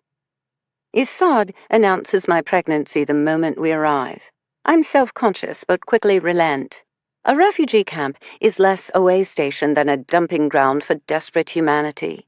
They're screaming all night long, innocent people caught in the grips of vicious nightmares, young men caught up in explosive violence, young women caught by callous predators. As a pregnant female, I'm entitled to protective custody, which is to say Isad and I are moved into a secured section within a larger gated compound where we are closer to the police and new arrivals. Once upon a time, a family was entitled to their own little structure, but due to overcrowding, those standards have long since passed. We share the single-room unit with a family of 6. 1 set of parents and 4 small children who greet our arrival with rounded shoulders and terrified eyes. A threadbare blanket hangs as a makeshift curtain down half the space in a pitiful attempt at privacy.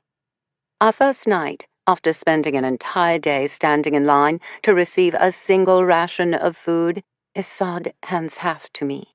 Then, after 30 seconds of staring at his own meager portion of cold rice, drowned in greasy curry, he hands over his bowl to the father of the family.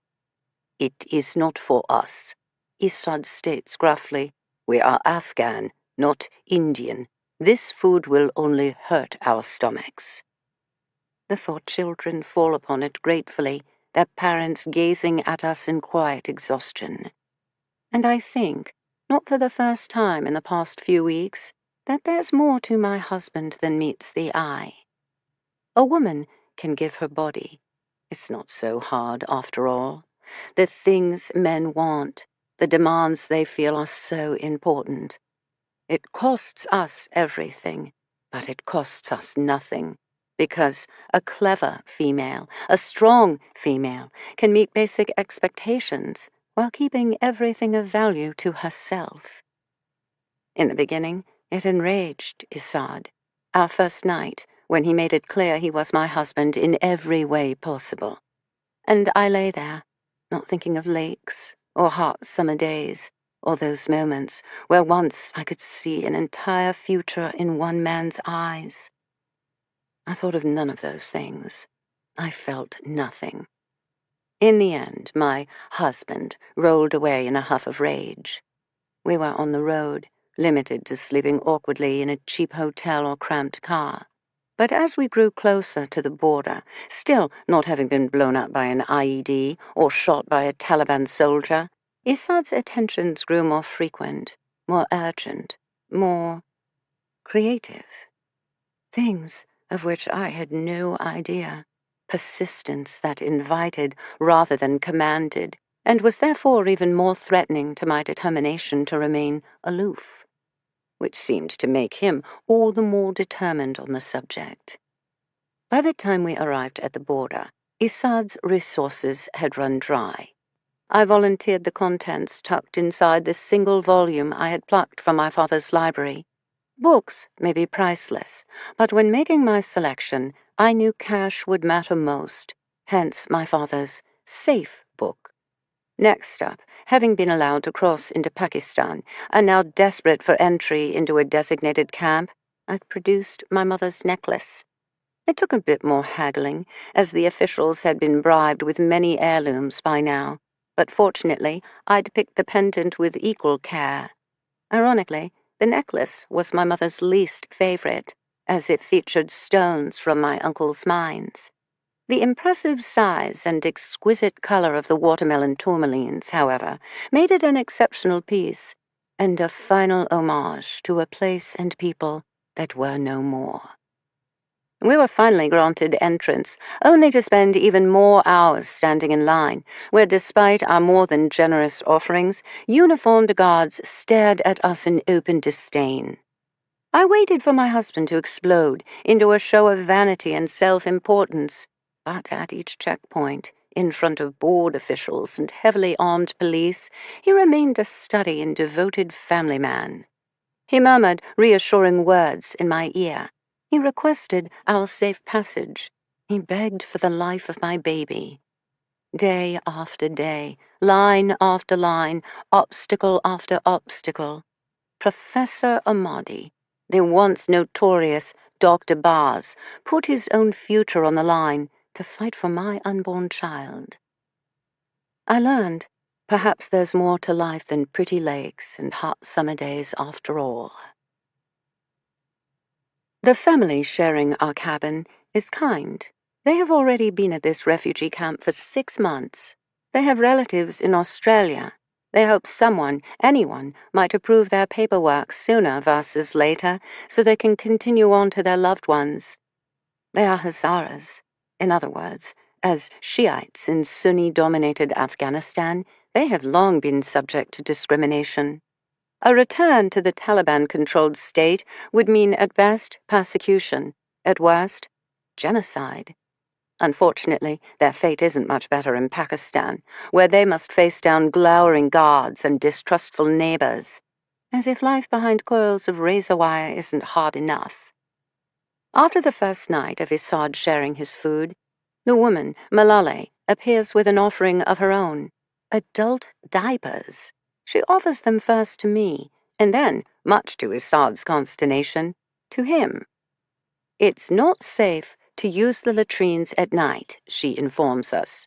Forget the hungry rats and packs of feral dogs. The camp is filled with young men, lost, traumatized, inured to violence.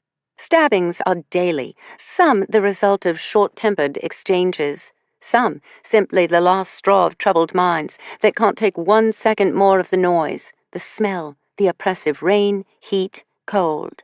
The police are too few, the doctors and social workers nearly non-existent. Keep my hair covered, she advises. Also, my head bowed and my gaze down. I may have escaped the Taliban, but that doesn't mean I'm safe. Women can change countries. We still can't change the minds of men. Very quickly, we discover Isad isn't wrong about the food. Afghan cuisine is a satisfying mix of sweet and sour, soft and crunchy, tangy and comforting.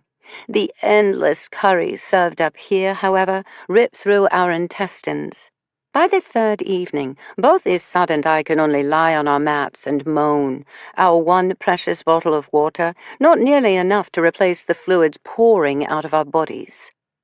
Halfway through the night, Isad staggers to his feet, determined to summon help. He collapses at the door. The husband, Rafiq, helps him back to bed. The couple have nothing to offer but their compassion. When I awake again at first light, their 5-year-old boy, Omid, is stealing our water bottle. I want to cry out in protest, but I don't have the strength, as he takes the bottle, tips it back, and pours the final few precious drops onto Isad's parched lips. Sleep, Kaka, sleep, he whispers comfortingly. I would cry, but I don't have enough moisture left. We survive. We learn. We adapt. Somewhere around the 4th week, I make my way through the camp to the communal showers for my designated slot, Isad striding along beside me. At one time, I would have rolled my eyes at his puffed-up chest and self-important swagger.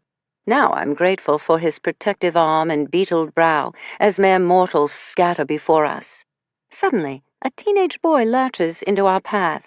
He isn't screaming as much as gasping, his hands clutched over his stomach, while I can see a splotch of red spreading rapidly across his tattered and dirty tunic. 2 older men come skittering to a stop behind him, one grabbing at the teen's arm, yanking him back. The boy staggers. The men burst into a frenzy of sharply delivered words. Isad is already tucking me behind his imposing form. The men aren't Afghan, maybe Bangladeshi or Sri Lankan or Burmese. The refugee camp is a virtual United Nations of homelessness. More chatter. The second man now yanking at the boy as well. The boy doesn't speak. He sways dangerously, his face leaching of color as more red seeps across his shirt. The second man speaks up harshly, his intent clearly ominous, as he prepares to drag the injured youth away. I don't know what else to do. I twist out from behind Isad's looming form, wrap both my arms around the young boy, and pull him against me. The sudden insertion of a clearly pregnant female shocks both of the men into silence. I use the opportunity to hiss out forceful words of my own. The two men immediately raise placating hands before exchanging alarmed glances, then bolting away. I can feel the boy shivering. Shock, pain, exhaustion. I whisper reassuring words as he collapses against me.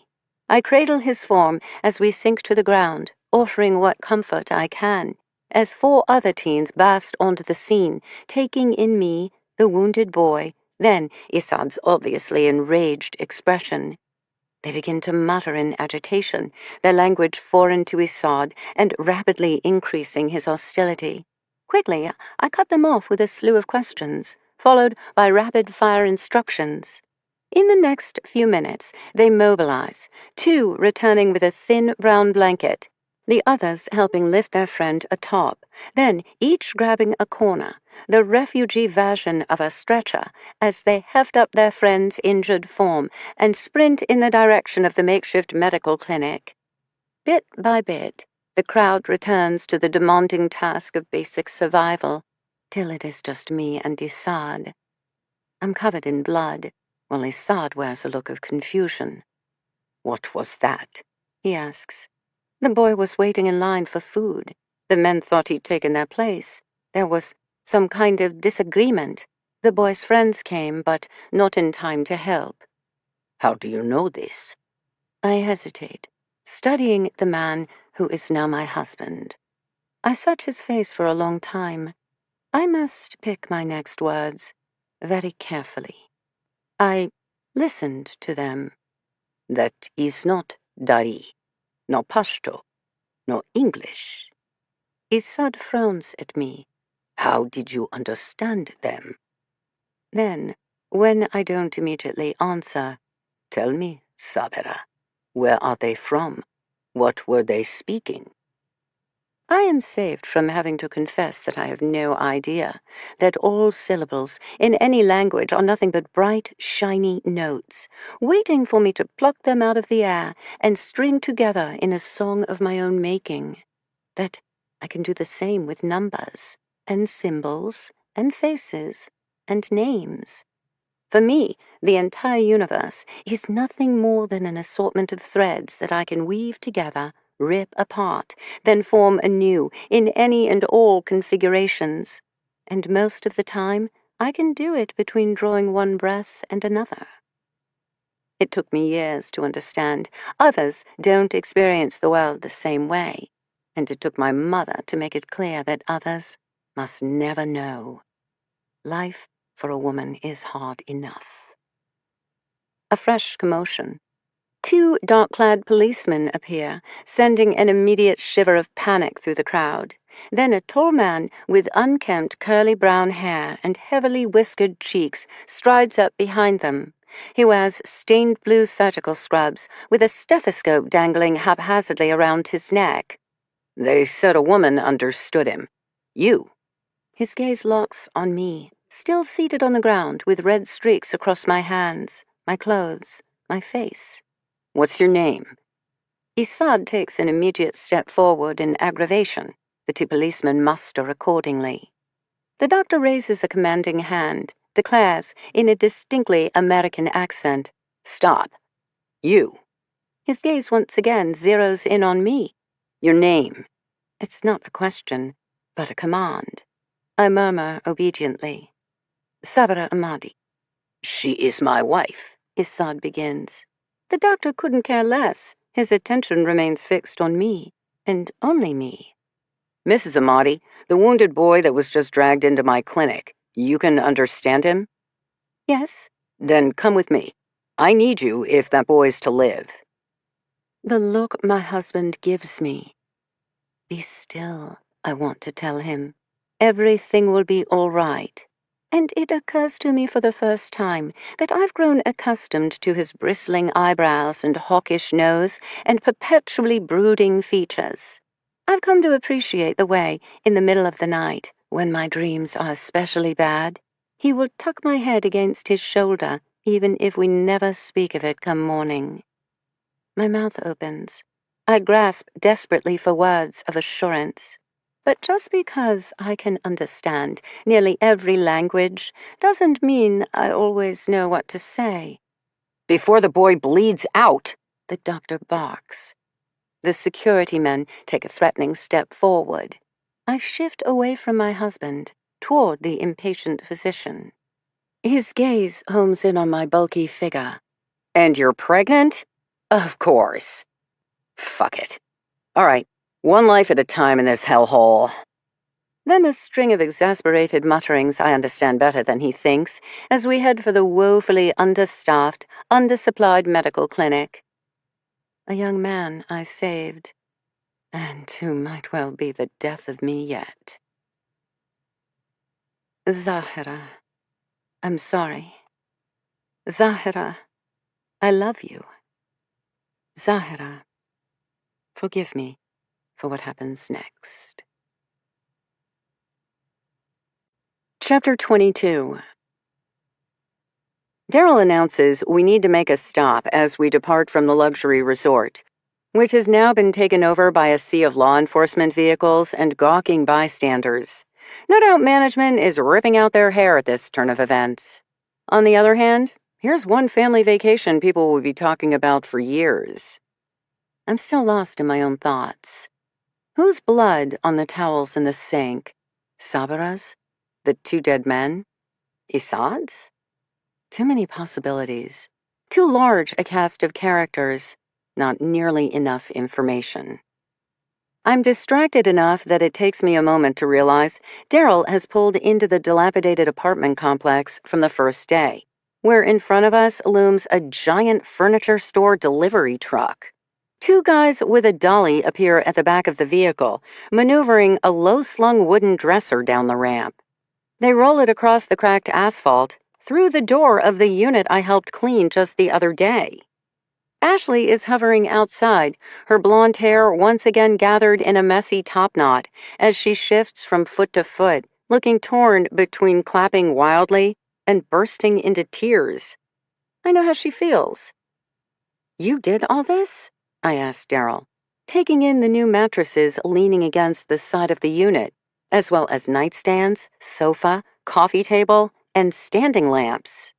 In response, a card materializes between his fingers in the front seat. He hands it over.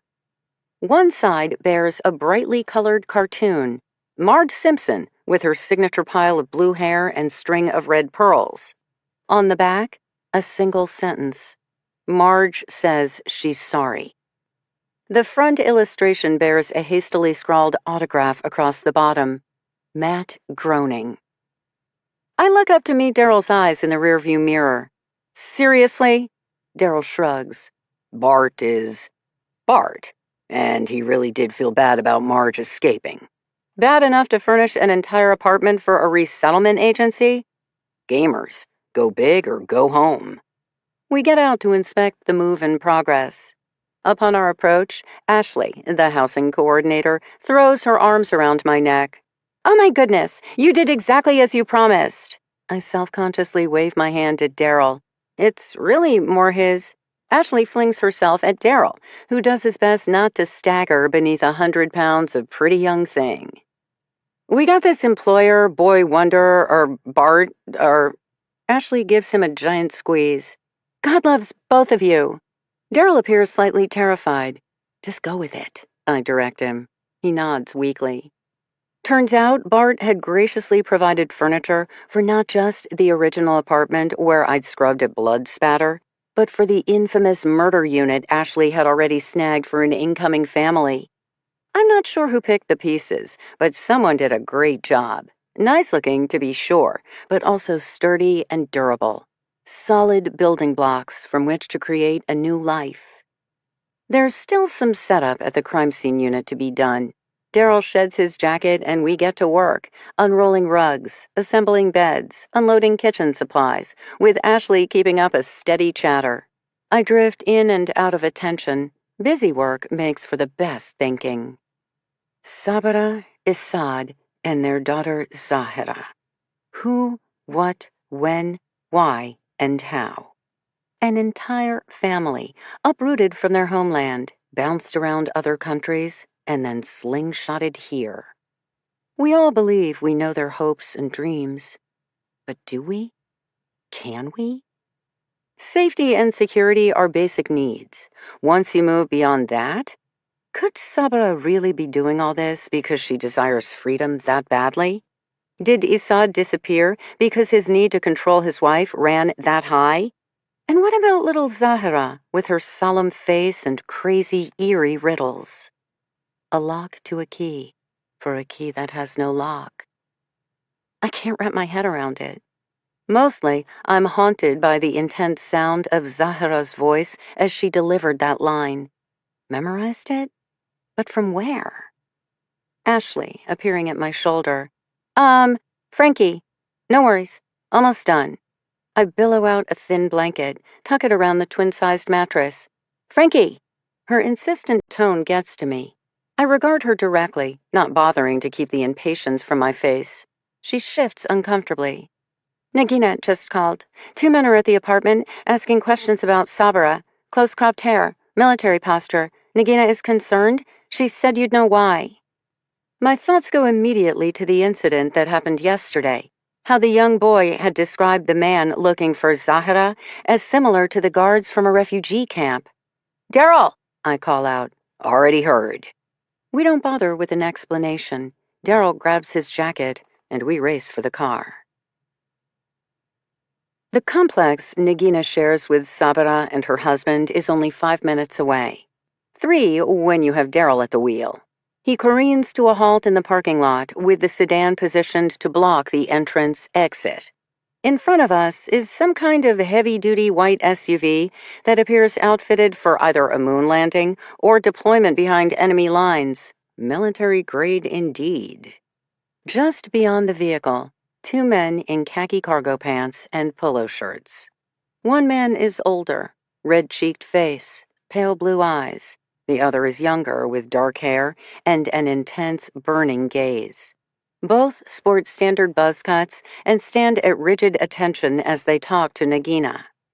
I notice another door cracked open down the way, the older brother and key witness peering out at the scene. I try to judge from the boy's expression if he recognizes the men, but he doesn't appear frightened, just suspicious. Daryl is already clambering out of the vehicle. I scramble to catch up. Try not to get blood on your shirt this time, I mutter, and am rewarded by a slight hitch in Daryl's step. So I wasn't imagining things last night. If only that felt more reassuring. The 2 men turn at our approach. They don't seem particularly alarmed at seeing a hulking limo driver advance directly toward them, with a slightly built white woman scampering in his wake. You looking for the Amadis? Daryl asks bluntly, posture definitely veering on the aggressive side. Sabra Amadi, the older white guy, whose wavy brown hair is shaved to Brillo pad thickness, does the honors. You a friend of hers? I notice his companion retreats back a few steps and to our right. Classic flanking maneuver. Clearly they're practicing some strategies of their own. Both take in Daryl's parking job, exchange glances. They widen their stances, hands hanging loosely at their sides. Battle positions, everyone. I don't like what I'm seeing, but neither do I know what to do. There are too many players in this little drama, and I don't understand the roles or motivations of any of them. Once again, I peer down the row of apartments. 4 doors down, the young boy meets my questioning gaze, then slowly shakes his head. So, these men are not from yesterday, but working with, operating on behalf of? There's been a recent incident. Daryl is saying. Folks are a little on edge. Might be best if you just state your business. And you are? Asked you first. Actually, I believe I asked you first. The second man, starting to drift behind us. I plant myself squarely in front of him. Frankie Elkin, I announce loudly. Working with the Tucson PD. I eye them up and down, then demand, rank and serial number. I'm not actually sure what that means outside of movie scenes, but the older one finally cracks a smile. I haven't fooled him for a second, but amused is better than hostile, so at least we're getting somewhere. Sanders Kurtz, retired captain, Army. This is Tim Westwig, retired first sergeant, Army. We're with no one left behind. A business card materializes in his hand. Daryl takes it. We both eye the logo blankly. We're a private nonprofit dedicated to evacuating, resettling, and advocating on behalf of our Afghan and Iraqi interpreters. Westwig rattles off, we have not forgotten bonds forged nor promises made. I'm somewhat taken aback by the forcefulness of his tone. Behind him, Nagina wears an expression that's harder to interpret. It's not distrust, per se. Maybe more like disillusionment. Then I clue in on the relevant piece of his statement. Wait a minute. Interpreters? You're trying to bring the Afghans who worked with the U.S. military to the States? I remember from news accounts how many people were dismayed by America's abrupt withdrawal from Afghanistan and the ensuing collapse of Kabul, which left many of the locals who served vulnerable to retribution. Yes, ma'am. It's been 4 years. Daryl begins in confusion. I whack him on the arm. Timeline is not the relevant information here. Sabra was a translator with the U.S. Army? I ask excitedly. Because that would make sense, given her language skills, not to mention possibly be relevant to what's happening now. But the retired captain is shaking his head. Not Mrs. Amati. But then, I'm terribly confused. We're here at Mrs. Amati's request. She reached out to us about a month ago.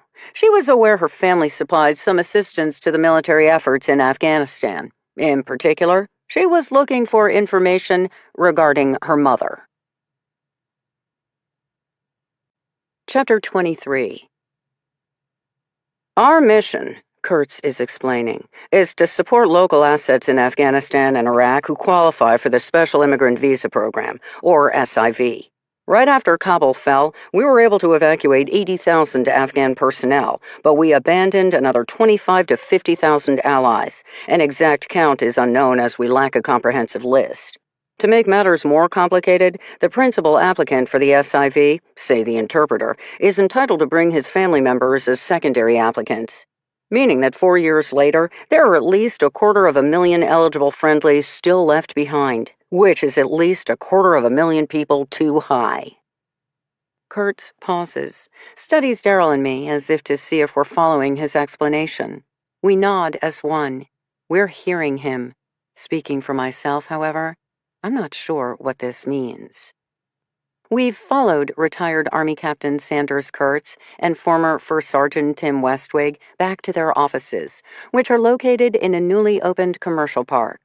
According to Kurtz, no one left behind's main headquarters are in D.C.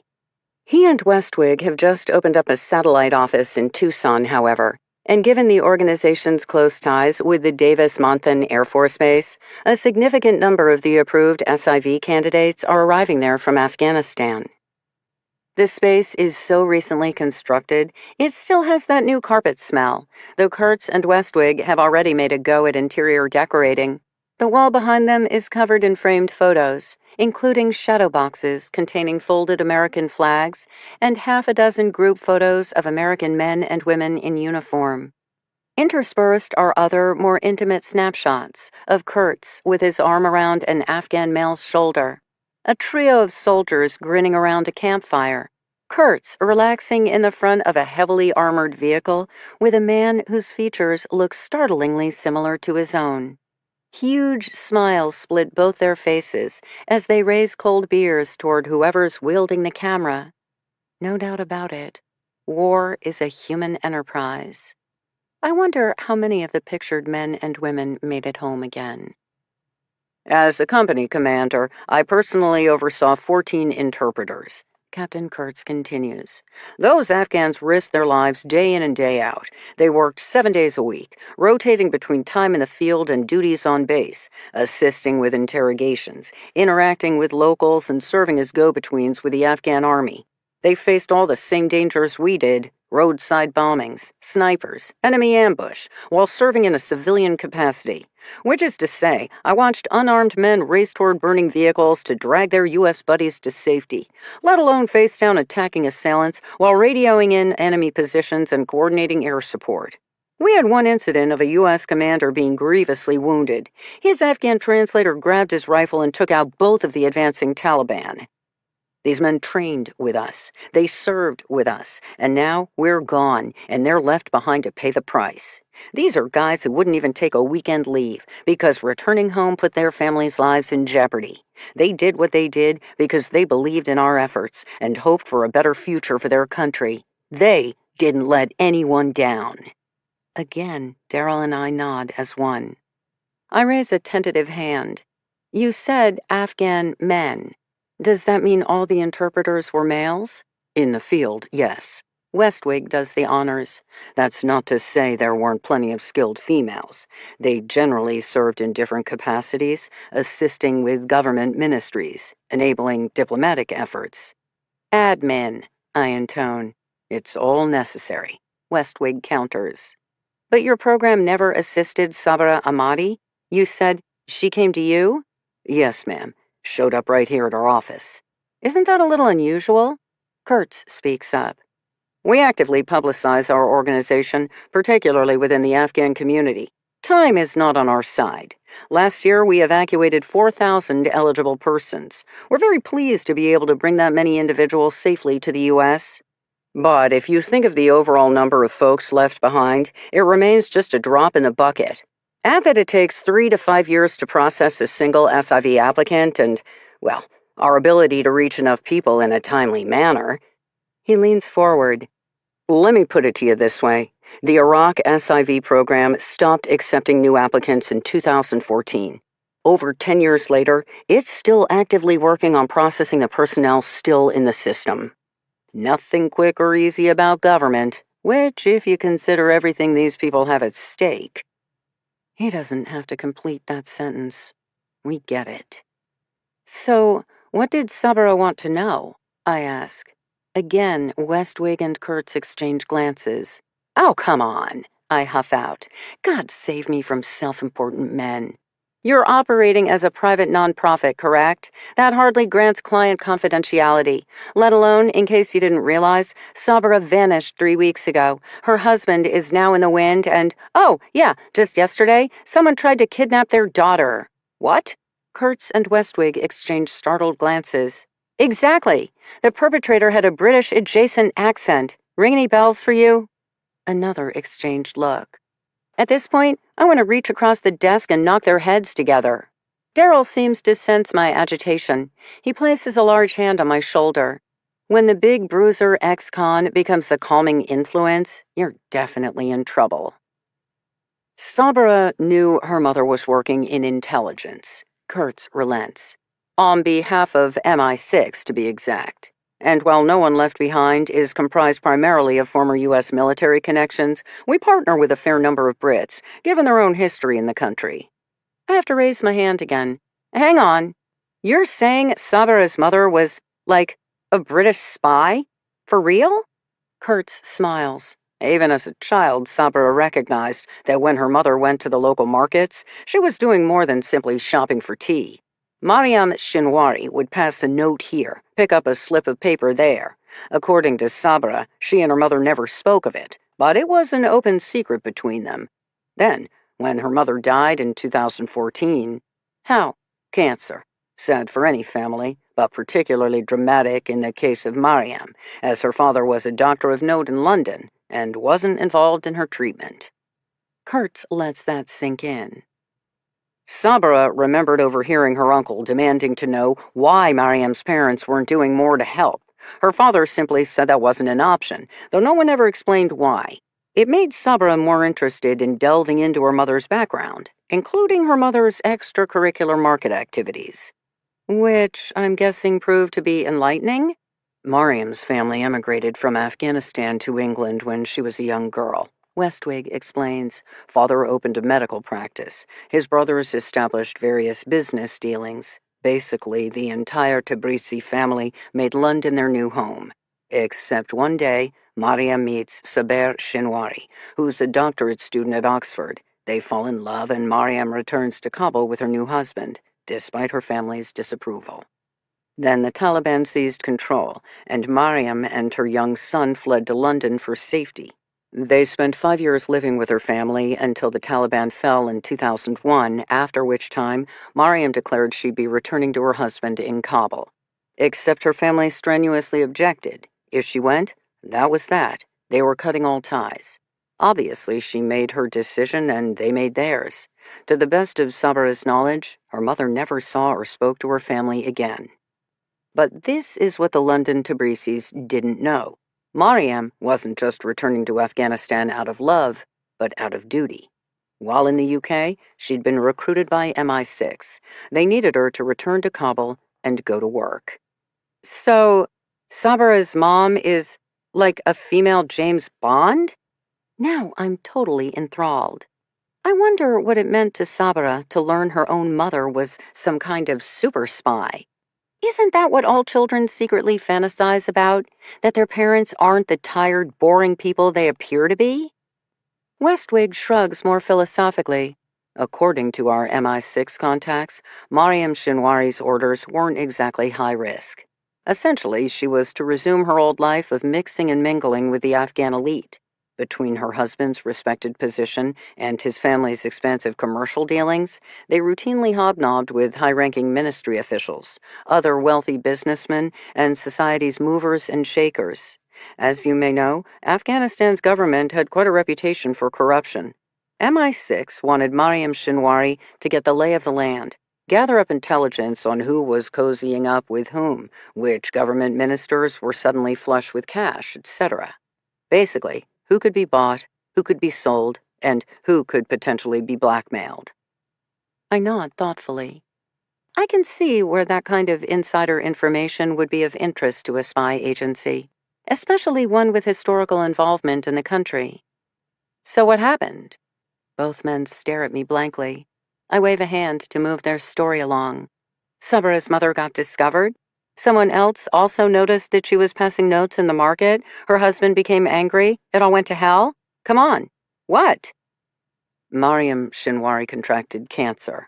Westwig states slowly. She became seriously ill. Then she died. That's what happened. I frown, once more confused. Then why would Sabra be approaching you all these years later? There must have been something more going on. What did she want? The name of her mother's handler, Kurtz provides. Why? Both men exchange glances. Oh, come on. I thought we were over that. Sabra implied she might have come across some valuable intel after her mother died. Kurtz concedes slowly. She was willing to pass it along, but only to her mother's original contact. Valuable intel? After the old government is gone and the Taliban is once again in charge? I'm not buying it. What could a woman have possibly learned at a cocktail party a decade ago that would still have relevance now? Beside me, Daryl nods with matching skepticism. Interestingly enough, both men shrug in agreement. We pushed, Westwig states. Sabra demurred. She'd talk to her mother's handler and her mother's handler only. In the end, we agreed to at least ask around. If we could come up with a name from our own contacts and that person felt like reaching out to Sabra, that would be on them. No harm, no foul. She agreed. We started making inquiries. And that's when things got more interesting. Kurtz interjects. Sabra Ahmadi wasn't exactly telling the truth, the whole truth, and nothing but the truth. Sabra's mother wasn't actually a spy? Or a spy for the British? Oh, Mariam Shinwari checked out. What Sabra failed to mention is that she hadn't just observed her mother's activities. She'd gotten into the game herself. Sabra is also an MI6 agent? I can barely contain myself. Westwig shakes his head. She didn't work for the Brits, but for us. Sabra approached the U.S. Embassy with her language skills. In turn, they recommended her to the U.S. military.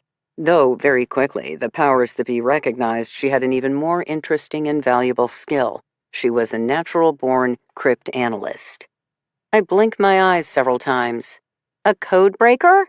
She created ciphers, cracked ciphers, invented new ciphers, Westwig explains. The people we talked to said they'd never seen anything like it. She could remember almost anything, and seemingly recognize complex patterns in a single glance. Her skills quickly became the stuff of legend. Darrell gives me a meaningful glance. Suddenly, the condition of the townhouse walls made much more sense. Sabra wasn't just a linguist, she was a riddle master. Meaning... Hang on a second, I interject. If Sabra was working for the U.S. military, why wasn't she evacuated when Kabul fell? Or on your radar screen now? You said you had no previous knowledge of her. Westwig sighs heavily. Kurtz gives up the ghost. Which would be the second detail Sabra omitted. She had been working for the Army's Military Intelligence Corps, until 14 months later, a fellow cryptanalyst found an error in one of the messages she decoded. Further review revealed several more mistakes. She wasn't the wunderkind everyone supposed? Kurtz arches a brow, waits. My eyes go round as a second explanation comes to me. They thought it was intentional. Like she was a double agent or something? Let's go with or something. The errors were random enough she could pass them off as slip-ups, but by then, doubt in her skills had turned into suspicion of her motives. She was officially dismissed. No one would tell me anything more on the subject. Then again, military intelligence never likes to admit when they've been less than intelligent. Kurtz rolls his eyes while Westwig nods in agreement. I sit back, more flummoxed than ever. So, basically, Sabra's mother was a spy for MI6. Her daughter knew, but no one else. Then, Sabra approaches the U.S. military to offer her services in decoding. Except maybe she wasn't really there to help? She had another motive entirely? But what? Kurtz spreads his hands. No one would comment. But maybe she was up to something, I try on, which earned her some enemies, who may have then followed her to Tucson? 4 years later? The men go from shrugging to open skepticism. Yeah, I can't exactly blame them for that. You said someone with a British-adjacent accent was looking for Sabra. Westwig speaks up. What did you mean by that? That's the problem. We're not certain. The witness was a young boy. According to him, the man who tried to kidnap Zahra Ahmadi sounded like he had a British accent, except not exactly. I was thinking maybe Australian. Or maybe, now that I think about it more, South African? Would a South African have a reason to be pursuing an Afghan refugee? I inquire. More exchanged looks. Some of the best mercs in the world, Westwig comments. And they've long been interested by Afghanistan, Kurtz comments, given the mining potential. Mining potential? South Africa is one of the top mining countries. From diamonds to chromium, if it's in the ground, they can get it out. Which makes the South Africans very keen on Afghanistan, which is sitting atop some of the largest mineral-rich deposits in the world. Copper, iron, lithium, coal, gold, gemstones. You name it, they got it. And then there's the matter of rare earth elements, REEs, which everyone wants, Westwig adds, especially to reduce dependence on the Chinese. But what does that have to do with Zahra Ahmadi? I ask in total confusion. I don't know that it does. Westwig shrugs. I feel ready to tear out my hair. Instead, I give up completely and rise to standing. Fascinating family legacy aside, learning Sabra's mother's past work isn't helping me with the present circumstance. After another second, Darrell pushes out of his own chair. One last question, I say, as we turn toward the door. Sabra's mother's MI6 handler. Did you find him? We found her. Can I talk to her? We can make you the same deal we made Sabra. We'll pass along your name to her. As for what happens after that? Fair enough. You'll keep us posted on Sabra? Kurtz requests. Sure, but I wouldn't get your hopes up. Sabra doesn't just create riddles, she's become one. And I'll be damned if I can decode what she's gonna do next. Chapter 24. By the time Daryl and I climb back into the car, I'm a hot, demoralized mess. It's only 3 p.m., and I can't believe everything that's happened. Good news, we discovered where Sabra has been hiding out. Bad news, she appears to be long gone, while leaving yet another puzzle behind. First, Zahra had supplied a lock to a key for a key that has no lock. Now, Sabra had added, beauty is power. I am her sword. I'm a person who doesn't even like crossword puzzles. What am I supposed to do with brain teasers? At least Daryl had been productive today, arranging for the delivery of furniture to Ashley, the housing coordinator. Though what it means when outfitting a murder unit is the highlight of your day is beyond me. Daryl, I state. He glances at me in the rearview mirror, my cue to speak. Walk through this with me.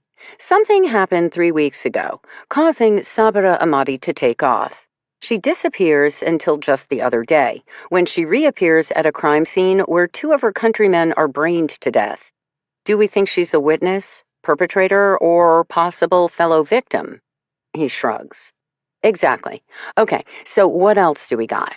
She's been disappearing twice a week for a few hours each time, going somewhere. She's also most likely taken to drinking, also somewhere. Do we think those 2 things are related, unrelated, or something else? Shrug. Great! Happy to know we're on the same page. Let's see. Oh, yes, she's been networking with retired military officers to learn more about her mother's spying activities in Afghanistan. Also, she got involved in the intelligence game herself until being forced to leave under less than favorable circumstances. Do we think she's a traitor, is working to her own end, or is representing yet another player in the geopolitical game? Maybe the South Africans? Third shrug. We agree! Okay, final puzzle piece. Still missing in action is Saad. What could have been delivered to him the other day to make him abandon his own child? A message from Sabra? A threat from someone else? A third totally different possibility that we haven't even considered yet? Fourth shrug. We're not doing very good at this game, Daryl. Finally, a nod. I sigh heavily. My phone rings, saved by the bell. I check the screen and feel some hope return. I put the phone on speaker. Hi, Alia. In the front seat, Daryl perks up. Have you heard from Assad? Still nothing, I'm afraid. Zahra is okay. Are you with Daryl the dancer? She's been asking for him. Hi, Alia. Daryl booms from the front of the car. I've never heard him sound so enthusiastic. Ah, that is good. We would like to invite both of you to dinner. I look up at Daryl, give him a questioning glance. Jenny? His crestfallen expression tells me enough. I don't think we can do dinner, I inform Alia regretfully. We have another commitment involving an iguana. Long pause. I get it. What do you say to that? Then, I would like to invite you to come over, Alia says, this time with just enough emphasis for me to catch on that what she really needs is to meet. I'm at my restaurant. Perhaps you would like a snack? We would love a snack, I fill in. Then, as another one of the day's developments occurs to me, hey, did you and Zahra make that pudding stuff? We have made fresh fernie. Yes, please, you should try. Daryl hits the gas.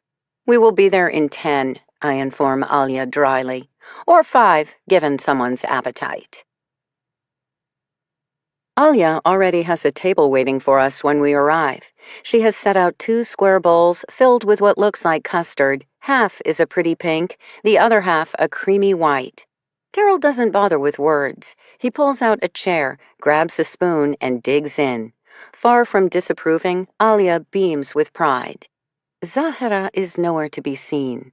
At my inquiring expression, Alia nods her head toward the back. She's in the kitchen, helping Habibullah. She likes to measure and mix. We will make a good cook out of her, especially now that she's memorized every recipe I know, including the ones from my grandmother's grandmother. Alia takes a seat while I scoop up the first bite of the Fernie pudding. I nearly groan in ecstasy. It is at once thick and creamy, yet tastes light and airy, like a rose-kissed promise. Alia beams again. I like her concept of happiness. Except then her face falls as we come to the reason we are really here. There is another customer in the store, a young man browsing the collection of candied nuts and dried fruits. Alia waits for him to make his selections, then cashes him out. She locks the door behind him to ensure our privacy. First things first. Still no word from Sabira? Alia's sad exhale says enough. Did you learn more from the place where Sabira was hiding? She asks. I shake my head. Now we both sigh. I feel like I have been a bad friend, she begins. I didn't know about the drinking. I was concerned, yes. There were things. But maybe I wasn't worried enough. You were worried enough to contact me? I eye her curiously. I still think there's more to this story than she's let on. It's not easy. What Sabra and Isad have been through, are going through, the loss, it's hard to put into words. I nod. We've covered this ground. Losing one's entire country, culture, family, way of life is indeed daunting. There was an incident, maybe a few weeks after Sabra and Isad first arrived. She showed up here, dressed in her work uniform. She was flushed, agitated. I tried calming her, but when she looked at me, it was as if she couldn't see me. She just kept shaking her head. Finally, I got her to sit and brought her some tea. Gradually, her breathing steadied, her eyes cleared. Eventually, she rose to standing. She gave me a hug, murmured something about having to get to work, and then left without another word. I assumed she was having some sort of spell, maybe a panic attack. I've experienced them myself. But now, I wonder, maybe it wasn't an emotional episode at all. Maybe it was due to alcohol. As one Muslim with another, it never occurred to me. Alia finishes mournfully, I've not been a good friend. I consider Alia, what she's saying, and what I still feel she's not saying. I also contemplate Stacy's carefully guarded allusions that there's more going on with Sabra than meets the eye. When Sabra didn't return home from work 3 weeks ago, what did you immediately think? Alia hesitates again. You were worried about her mental health, I prod. Did you suspect self-harm? Alia recoils. No, never. It is not done. In theory, neither is divorce or drinking. And yet, no. She shakes her head adamantly. Never. Not that. But you suspected something. I eye her again. First time you and I spoke, you implied Isad might have something to do with Sabra's disappearance. You're clearly not a fan of his. But it's not really him you're concerned about, is it? Alia, I need you to be honest with me. Her gaze falters. She glances down at the table. Daryl scrapes his empty bowl with his spoon. Without missing a beat, he reaches across the table and helps himself to mine. I don't stop him, my attention focused on Alia. She takes a deep breath. That time Sabra seemed so disturbed. I stopped by her work at the end of her shift to check up on her. Except she wasn't there. Her boss said she called in sick, which I could understand having seen her earlier. But when I went to her apartment, she wasn't there either. Isa thought she was working late. I didn't correct him. 2 days later, he called me, still looking for her. She had yet to return home or show up for work. Sabra disappeared once before? As in, this latest misadventure isn't the first time she's gone missing? I give Alia a pointed look. So, I hadn't been wrong in my suspicions during our initial meetings. Alia has definitely been less than truthful about this situation. It was only for a few days. Then she was back. Something about taking care of a sick friend from work, and she couldn't call as she'd run out of minutes on her phone. It happens. It does. I give Alia another look. You ever talk to her about it? Truly push the subject? I thought eventually she might volunteer more information. Such as the truth? Alia flushes, appears genuinely remorseful. After that, Sabara seemed more and more withdrawn, jumpy, anxious. Something was not right. I just didn't realize how wrong. I'm sorry. I thought I was being respectful, waiting for her to come to me. I wish now I'd pushed harder. That would make two of us. Alia, do you remember the exact day this incident happened? Sabara coming here all rattled and distressed? The date? I could look it up. Please do. There's a thought forming in the back of my mind. According to Stacy, Sabara had once been admitted to the ER, leaving Stacy getting a call instead of Assad. I'm wondering if the hospital stay might have been Sabara's first disappearing act, especially given that Assad wasn't summoned. Maybe my theory's nothing, but maybe it's something, and at this point, I could use all the something I could get. For now, I switch gears. Did Sabara ever talk about her mom? All the time. She died when Sabara was a girl, but Sabara missed her very much. Her mother's name, Mariam, means beloved. Sabara would whisper it as a term of endearment. Clearly, they were very close. Did you know Sabara had reached out to an organization, No One Left Behind, to learn more about her mother's role as an MI6 agent? What? Alia's eyes round. She appears genuinely stunned. Her mother was a spy? It's the real reason Sabara's mother returned to Kabul against her family's wishes. I mean, I'm sure she loved and missed her husband as well, but there was more going on than met the eye. Alia's mouth opens. No words emerge. I continue with my newfound information. Were you aware Sabara herself had worked briefly for the Army's military intelligence unit in decoding? Alia no longer appears dazed, but shaken. I imagine it's becoming clearer and clearer to her how little she knew the younger refugee. I did not. Alia takes a deep breath in, releases it slowly. But then, Sabira didn't speak much of her former life. That's not so uncommon. We may discuss missing a favorite food, or season, or smell in the air. The little details that skip across our memories. But our actual day-to-day lives. What was but is no more. Who we were but are no more. Most choose to leave it completely behind. Did she talk about other members of her family? Her father, siblings, cousins? Anyone? Her older brother, Farshid. A quick smile. Sometimes she would let stories slip. They would make her smile. And then they would make her very sad. He died the day Kabul fell. Their father, too. That's all I know. I didn't think there was much fighting. Didn't this city just sort of fold? There was not an all-out battle, if that's what you mean. The real war turned out to be suitcases of cash and secret handshakes behind closed doors. Many of the national police and security forces hadn't been paid in months or even a year. Deals were made with frontline soldiers who had families to feed. Leaders were bought off who wanted to further fatten their wallets. After that, the Taliban simply had to appear, and mostly it was over.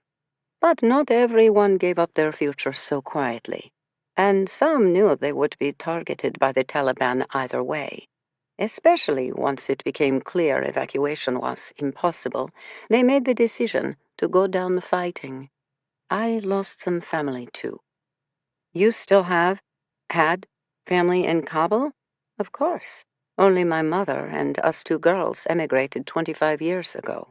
Otherwise, most of my family remains in Afghanistan. In the months leading up to Kabul falling, I could feel their tension when we'd video over WhatsApp. Then, after the city collapsed, for an entire week, nothing at all. It was one of the worst weeks of my life. Finally, an aunt reached out.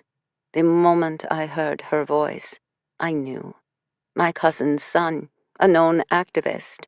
The Taliban shot him dead in the street, then left his body as a warning for others. And now all of my family lives under such a regime. I would bring each and every one of them here, if only it were possible. Alia gazes at me solemnly. I can't help them, so I do what I can to help my fellow countrymen here. And I hope that back in Kabul, someone will show equal kindness to my loved ones. Conditions there are bad and only going to get worse. She shrugs fatalistically. I wish I had hopeful words to offer, but we are both too experienced for platitudes. You said your cousin's son was killed because he was a known activist. Was that why Sabara's family died? Or maybe someone figured out her mother had been a spy? Mariam had been dead for years by then. Sabara's father, however, was known for his progressive views on women's right to education, and, being an academic of some note, he would have made for an easy target. Sabara's uncles, on the other hand, didn't sound like nice men at all. According to Sabara, they were corrupt, greedy bullies. Given their various business activities, well, let's just say they were not well liked by their neighbors. Their business activities? Meaning their enterprises weren't just illegal, but controversial. The practices had been outlawed by the government as the Taliban themselves were turning to such things for profit. But also, such businesses were extremely dangerous and exploitive of the locals. There's another term, not one we use in Afghanistan, but in other countries. Blood diamonds. I feel a cold fissure race along my spine. Sabara's uncles were involved in illegal mining? She gives me a curious look. Exactly. Alia, start at the beginning and tell me everything. Chapter 25. If Alia is surprised by my sudden interest in illegal mining, she does her best to get over it as she collects her thoughts on the subject. Afghanistan has long been rich in gems and minerals. Got that. Going back over 2,000 years, she insists. So I've heard. But it lacks the necessary infrastructure for large-scale mining. I know that too. She skewers me with a look. I get her point, fall silent. Instead, the mining involves small sites, generally excavated by hand, she continues. The local men will form cooperatives to lease the land from the owners, who can be anything from corrupt bureaucrats to wealthy landowners to corrupt, wealthy landowner bureaucrats. Sabara's uncles, I guess. I believe so. Previously, the Taliban had utilized mines to fund their operations against the Republic, so the government made it illegal. But of course that didn't mean it stopped. In many remote villages, it's one of the only ways to earn a living, and precious gems can always be sold over the border in Pakistan, where there's a ready market. It has generated much talk in the Afghan community, both from those who were frustrated by the former government outlawing mining, because how else were they going to feed their families, to those who were angry and resentful of the wealthy few who actively engaged in continuing the illegal mines, mostly so they could profit at the locals' expense. Do the miners get paid? A percentage of what they find. On a good day, that might mean the equivalent of 1 week's pay for a few hours' work. Like any kind of hunting, however, it can also mean weeks of absolutely nothing. But all of the time, it's extremely dangerous. High risk, high reward. There's no training, no safety equipment. The men learn as they go. They blast with homemade dynamite they make by mixing old gunpowder in plastic sleeves. They use ancient pneumatic jackhammers, fueled by even more ancient petrol-run generators to work the seams, followed by pickaxes and hammers. Others will sort through the piles of rubble by hand, looking for the day's find. The most valuable being tourmaline, with blue and green or green and pink coloring. You probably don't even know what tourmaline is. Never heard of it, yet in my country, men die for it. Alia shrugs, as if to say that is the way of the world. Maybe it is. The work is very hot and difficult, but the men can't afford to spend money on safety equipment. They work dawn to dusk, blasting, jackhammering, squatting, sorting, no helmets, safety glasses, respirator masks. And they must work fast if they're going to find enough to make the day's haul, meaning they rarely shore up the walls. Many families in these towns have men missing limbs from blast injuries, or suffering head injuries due to a tunnel collapse, or perpetually sick with a racking cough. Then again, their work affords the opportunity for a man to support his family, which can be anywhere from 12 to 20 people. Even under the new government, there were very few jobs that could do that. Now, I understand the Taliban has brought mining back, made it legal, and even encouraged some of the former national soldiers to operate artisanal mines in their backyards. The Taliban charged them a hefty tax, of course, but it has enabled some of the men who were in the Afghan National Security Forces to survive, at least for now. It is a hard life in your country, I state softly. Yes. But you, your fellow refugees, miss it. Home is always home, like family is always family. It doesn't have to be perfect for it to feel like the place we belong. Do you know what happened to Sabra's uncles? I believe they were killed along with her father and brother when Kabul fell. Maybe by the Taliban, maybe by others settling an old score. These things happen. I would like to say not in the U.S., but I've spent too much time in inner cities ravaged by gang violence to make such an argument. Do you know if her uncles worked with anyone from South Africa? Alia appears genuinely bewildered by such a question. Any other information on Sabra's family? I press. She didn't speak of home that often. She had not been in this country long, remember, and trying to figure out the here and now is hard enough, without pining for something you will never have again. I nod. I want to definitively connect some dots. The attempted abductor of Zahra is unquestionably South African and absolutely connected to Sabra's family's illegal Afghan mines. Or even the attempted abductor is certainly a South African mercenary, tied to Sabra's activities with the Army's intelligence unit. But there's not enough information for either theory yet. Also, I'm not sure how knowing the answer to either supposition helps.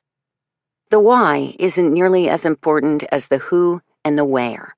And given Assad has now disappeared as well as his wife, I feel we're losing ground on that front. There's movement behind me. Based on Daryl's beaming smile, I know who's joined us even before I feel the slight tug on my ponytail. I twist around in my seat to discover Zahra peering at me with her big gray eyes. Apparently, she's had a good day in the kitchen because she's covered in sugar and flour and is wearing a small smile. Hiya, I say. Hiya, she repeats back. That officially exhausts my small child vocabulary. Daryl has no such problem. He picks up his empty bowl and dramatically shows it off. Best fairney I ever had, he declares, then picks up what once was my dish, both bowls of it. Zahra giggles. I scowl. I would have happily finished my pudding if someone hadn't stolen it. Daryl remains unrepentant. Did you make it all by yourself? He asks Zahra. She gives a quick shake of her head. Next time, a shy nod. The girl wanders around the table to Alia, then climbs aboard her lap. Alia wraps her arms around her, resting her cheek atop the child's dark hair. I feel a tug inside my chest, the way the 4-year-old tucks in so trustingly, the way Alia curls around her so protectively, the feeling of serenity emanating from them both. I don't remember my mother ever holding me like that. But then I don't have many memories of my mother. She was always out of the house working in order to compensate for my father's drinking. As a child, I resented her and idolized him, because that's what children do. Now, as an adult, I feel my own loss less and wonder about hers. Maybe she would have liked a moment with her daughter curled against her. Maybe she would have liked 1 minute to hold her child and feel at peace. These are the things I wasn't smart enough to question when I was young, and now it's too late. My mother and father are buried side by side at a cemetery I never visit. And not so much due to their failings, but because I don't want to acknowledge my own. Alia's phone rings. She glances at the screen and immediately sits up, her gaze darting to me, then Daryl with intensity. I don't have to see the caller ID to know it's Isad. Hello, she answers brightly, moving Zahra off her lap so she can rise to standing, put some distance between herself and the curious child. Zahra doesn't seem to notice, her attention on Daryl's empty pudding bowl, which she scrapes hopefully with her finger. Daryl and I keep our focus on Alia. She hasn't spoken another word, but her expression has gone from optimistic to puzzled. Abruptly, she pulls the phone from her ear, inspects the screen. Call dropped, she murmurs. Just in time for it to buzz again. She answers, starts to speak, stops. Her gaze is growing more and more concerned as the call apparently fails once more. Now she's pacing the spice aisle, her movements jerkier. Zahra starts to take notice. More pudding? Daryl booms out, startling all three of us. But this garners Zahra's attention as he hastily takes her hand and ushers her toward the rear kitchen. Alia's phone buzzes for the third time. Isad? She whispers. Then louder. Where? What? Isad! Isad! Can you hear me? She holds the phone out between us. I can hear heavy breathing, a gurgling gasp, a long, shuddering sigh. Then, Isad! She demands. This time, the call remains connected, only for the silence to go on and on. Isad! Alia repeats, but there's no answer. I pluck the phone gently from Alia's shaking fingers, then I produce my own mobile to dial a whole new number. Detective, I say when he finally picks up. I believe we have a situation. This audiobook has been broken into multiple parts to make the download faster. You have reached the end of a part, but not the end of the complete audiobook. So please check your library for the next part of this audiobook. Audible hopes you have enjoyed this program. This is Audible. Chapter 26. Dr. Richard does his best to save the boy's life, determinedly packing gauze into the boy's gaping abdominal wound, while another woman, a fellow refugee, inserts an IV. Not knowing what else to do, I hold the unconscious boy's hand, and then, 30 minutes later, when he starts to thrash, I bathe his face and murmur the kind of nonsense I remember my mother once murmuring to me. The other female glances at me in approval. Her plain blue hijab and pale tunic are streaked in blood. She doesn't seem to notice. The boy is still gasping in agony when an ambulance finally forces its way through the crowd to the med clinic.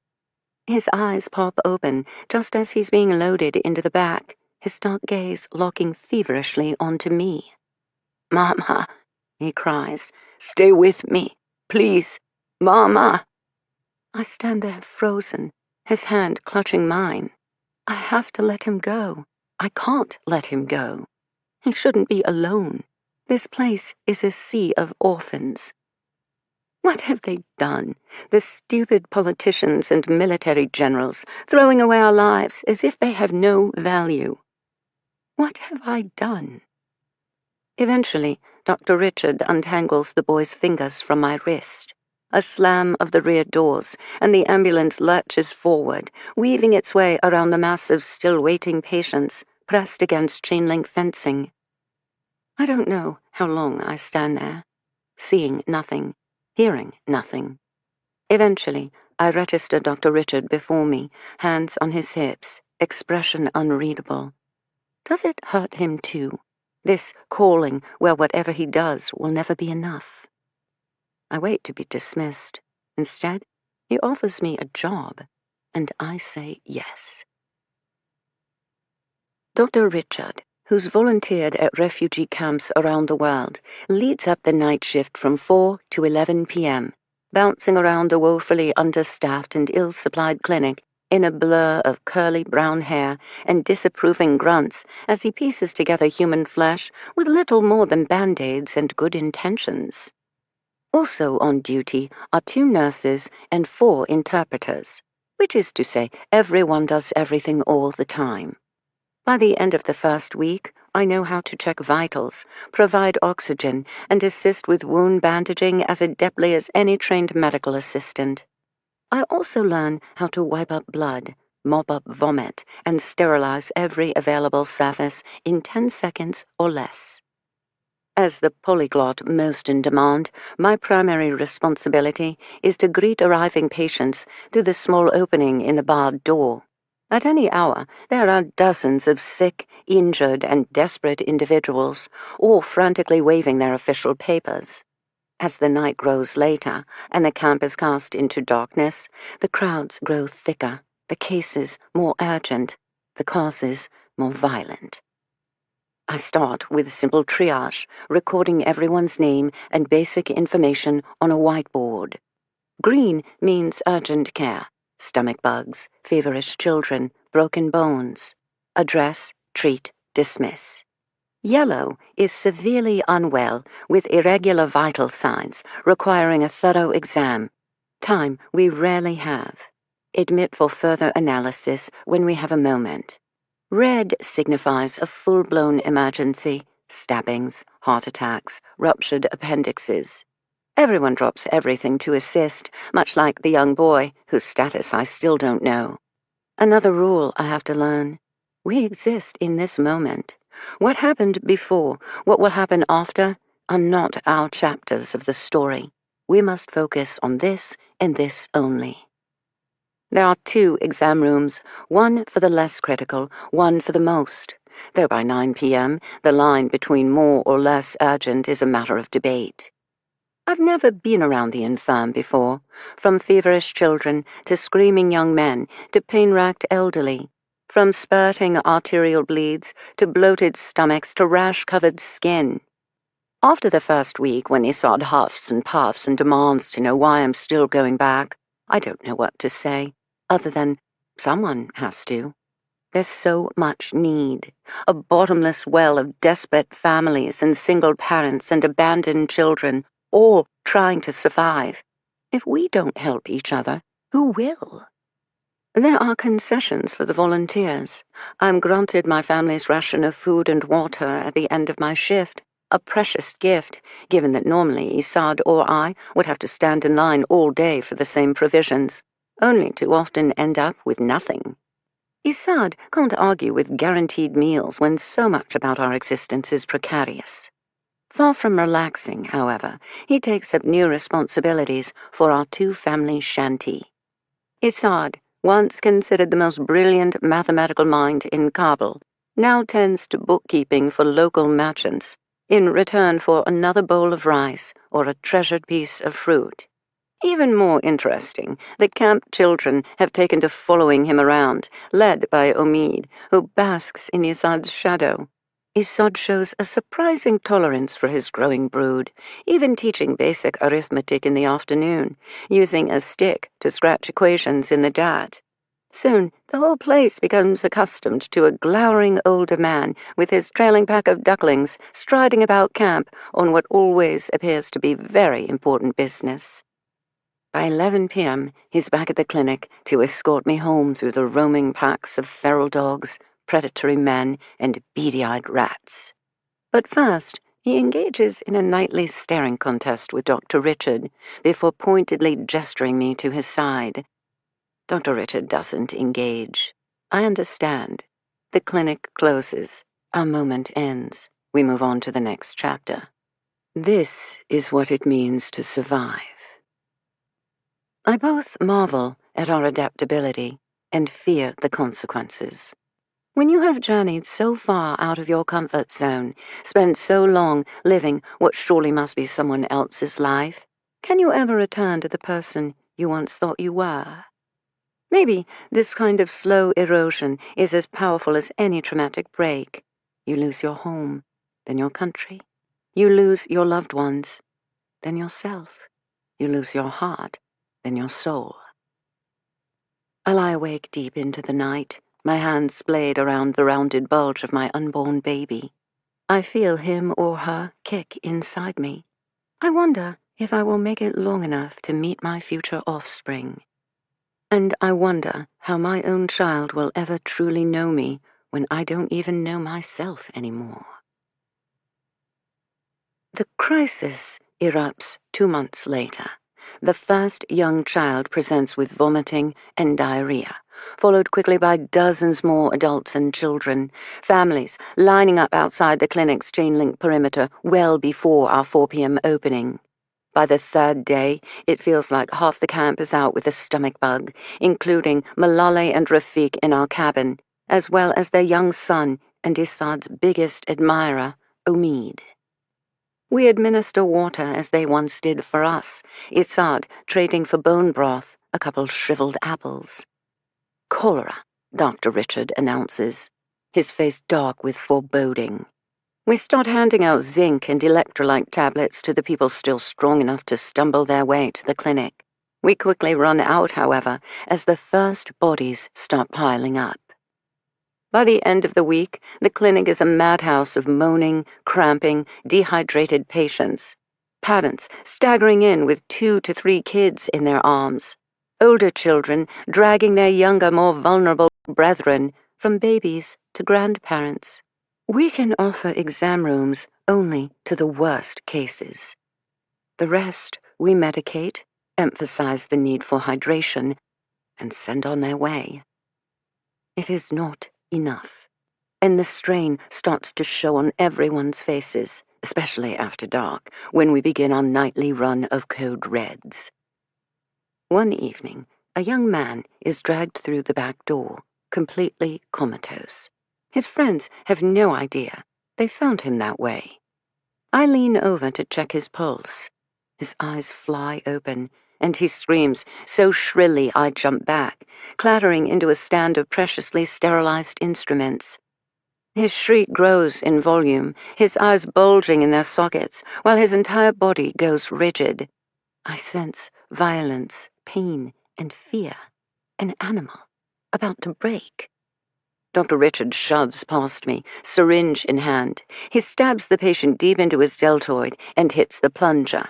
The youth pants and stares, his expression wild and lost. Then, like a puppet whose strings have been cut, he collapses, his muscles going slack, his wailing now a whimper. His friends remain wide-eyed. I have yet to draw breath. PTSD, Dr. Richard announces curtly. Panic attack. Give him 15 minutes for the drugs to fully take hold. Then he can sleep it off at his campsite. We need the room. The doctor drags me into the next room before he's even stopped talking. I'm startled to see that my cabin mates, Malala and Rafiq, are back, once more holding Omid in their arms. If he looked pale and sickly before, he is limp and sunken now. No. The word is out before I can stop it. They're already talking, rattling off new symptoms, ongoing worries, every parent's deepest fears. I quickly translate for Dr. Richard, though I can tell he's accurately sized up the situation. Another blur of recording vitals, documenting latest developments. We are out of IV fluids and electrolytes. Instead, I offer our next best solution, a clean rag soaked in salt water. Malala presses a corner of the cloth against her son's blue-tinged lips. I want to tell her it'll be all right. Charming little Omid will be up in no time at all to chase after Issad and lord over the other ducklings. But the lies are too thick to emerge from my throat. I squeeze her hand, nod at Rafiq. Then there's another bang at our rear doors, red patient incoming, and I have to scramble. The first moment I see the badly beaten young man, my lungs cease to function. It can't be. It is. It can't be. Farshid, my brother, my dear, dear brother. Then he opens his dark eyes, and I recoil as if slapped. Not my brother, but Habib, our hot-headed cousin, who is close to Farshid in terms of age and features, but his exact opposite in everything else, including lacking all honor, loyalty, and kindness. How did he survive? I thought all my uncles and cousins had perished. And why should Habib have survived when my brother was such a stronger, better man? The sheer unfairness. I try to slip from the room unseen. I can't afford for any of my father's family to know I'm here. Too late. Through the swollen mess that is his heavily battered face, my cousin's gaze latches onto me. A second later, his entire expression changes from acute pain to sheer loathing. His bruised lips are already muttering a string of obscenities. Then, as his gaze slides down to my rounded belly, his cursing stops. His sly, triumphant grin begins. And I go blank with terror. He fell, climbing a tree, Habib mumbles to the nurse. Or maybe he was trying to fix one of the broken overhead lights. Or maybe there was a small disagreement between a couple of friends. Like always, he plays it fast and loose with the truth, just as his father, Fahima's husband, always did. Not that anyone here cares. Last time I'd seen Habib, he was sitting at my father's table, impeccably garbed as befitting a wealthy, entitled male from a noted family. Now, he definitely appears worse for the wear. Then again, so do I. I stand back as far as possible while Dr. Richard sets one broken arm, two broken wrists. He binds my cousin's ribs, inspects his swollen eye for signs of more significant orbital damage. Dr. Richard asks one of the nurses to administer fluids and painkillers. Then, when he remembers we are out of everything, he orders me to summon the ambulance instead. I've already been told the quickest any emergency vehicle can get here is at least 2 hours. Dr. Richard shrugs. There's no choice, then, but to leave such a critical patient in one of our only exam rooms. A fox in the henhouse, I think, as I keep my face carefully averted. I return to the entrance, addressing families, passing along instructions. The clinic is full. We can't accept any others. Here's some aspirin. Try to get your hands on some salt. Sleep, hydrate, rest. It's the best that can be done.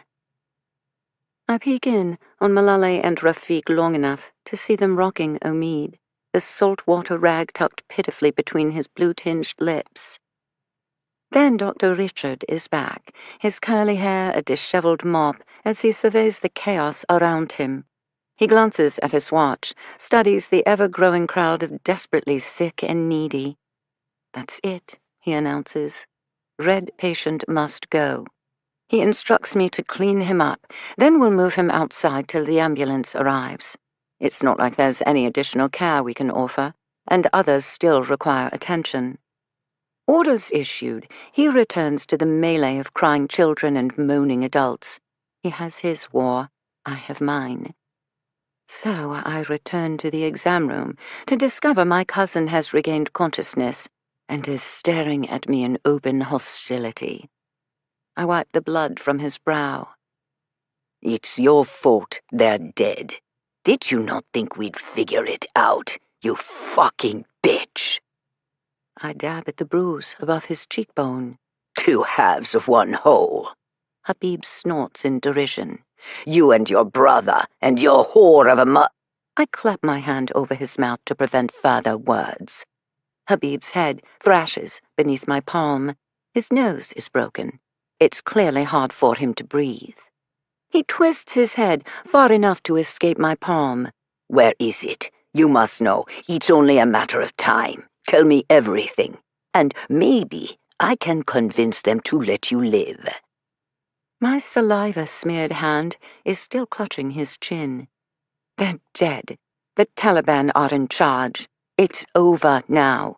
Is that what you think? A look of feral cunning crosses Habib's face. Countries fall, governments change, but greed never ends. Where did you hide it? In the end, you will be allowed nothing. I shrug. Were you able to get out with anything more than the clothes on your back? I thought not. I don't believe you. You were always smarter than anyone gave you credit for. Habib's gaze focuses on my bulging stomach. He smirks. Though maybe not smart enough, you'll never be safe here. If I found you, so will the others, and they'll be much less patient with their demands. You want to live? You want to save your bastard child? I clamp my hand over his mouth again. My cousin squirms to escape. And suddenly, I just know. Habib does too. I can see on his face the exact instant he realizes it's no longer his place to threaten me. That now, in these wretched circumstances, he's the one broken and vulnerable, and I'm the one who's powerful. He stares at me defiantly as he begins to thrash more forcefully. I keep my palm slapped tight over his lips, using my index finger and thumb to pinch shut his already mangled nose. He screams, but the sound is trapped in his throat. He's right. If my uncles have discovered what I did, and if even one of them or my cousins is still alive, I use my growing bulk to my advantage, pressing down hard against my cousin's struggling form. My hand is slimy, his will to live strong, but no matter how hard he tries to raise his hands to push me off, his injuries are too grievous, his body too weakened. Habib's legs kick, his neck bulges with his effort to escape, but I don't let up. I push, I pinch, push, pinch, push, pinch. When I was a girl, I dreamed. Now, I squeeze the final breath from my own cousin, my father's brother's son. Habib's body has just gone slack, his legs fallen silent, when I hear a noise directly behind me. I quickly release his chin, then whirl around to find Dr. Richard watching me. I wait for him to speak fast, to say he witnessed it all, to ask me what kind of monster I've become. But his expression is grimmer than that. And then, I know, little Omid is dead. Later, I stumble out of the clinic. It's an hour before my official end of shift. My cousin's body has disappeared by the time I returned to the exam room. Then the white-clad men had appeared for Omid's tiny form, and I just couldn't take it 1 second more. Dr. Richard said I could leave, and so I did. Now I walk, not feeling my legs or arms, not smelling the fetid odors of human sweat and raw sewage, not noticing the slinking dogs or leering men. A dark-clad male halts in front of me. I stare at him. My good sister, you should not be walking alone. I stare and stare and stare. Does he not know every woman in the world is alone, has always been alone, will always be alone? Does he not know we expect it to be no other way? Something in my expression spooks him. Maybe he can sense the rawness of my emotions, or the darkness of my deeds. He eases back into the periphery. I continue on, my bite-ravaged hand, scored by my cousin's desperate teeth, tucked behind me. I walk all the way to the little cabin where Assad sits on our mat, his expression nearly childlike in its pained bewilderment. I sit down next to my husband. I pull his head onto my lap. I let his tears soak into my robes as he starts to sob, then wail, then rage at the heavens. Why, God, why? He was just a little boy. When will life have meaning again? Why, God, why? I stroke Isad's hair, let him rail. My own eyes are dry, my grief contained, which is not how an Afghan mourns. Another sign I'm no longer the daughter, sister, countrywoman I used to be? Another sign I've become something so other, so alien, I'm no longer recognizable, even to myself? I think there are moments that cost you nothing and yet demand everything. I think there are choices that allow you to survive and yet eventually cause you to perish. I think I never want to feel this way again, and yet I will never feel any other way. I am lost, I am broken, I am numb. And then my water breaks. Zahra, on that dark night you arrived into the world, and I knew from the first moment that I held you that I would do the same all over again. Chapter 27. For the second time in one day, I'm standing at a crime scene. Detective Mark has forbidden us from entering it. Based on the whispered details I've heard from the various law enforcement officers milling about, I'm grateful this time to stay on the outside of the perimeter tape. The police were able to track Isad's cell phone to an abandoned building near the double homicide from a few days ago.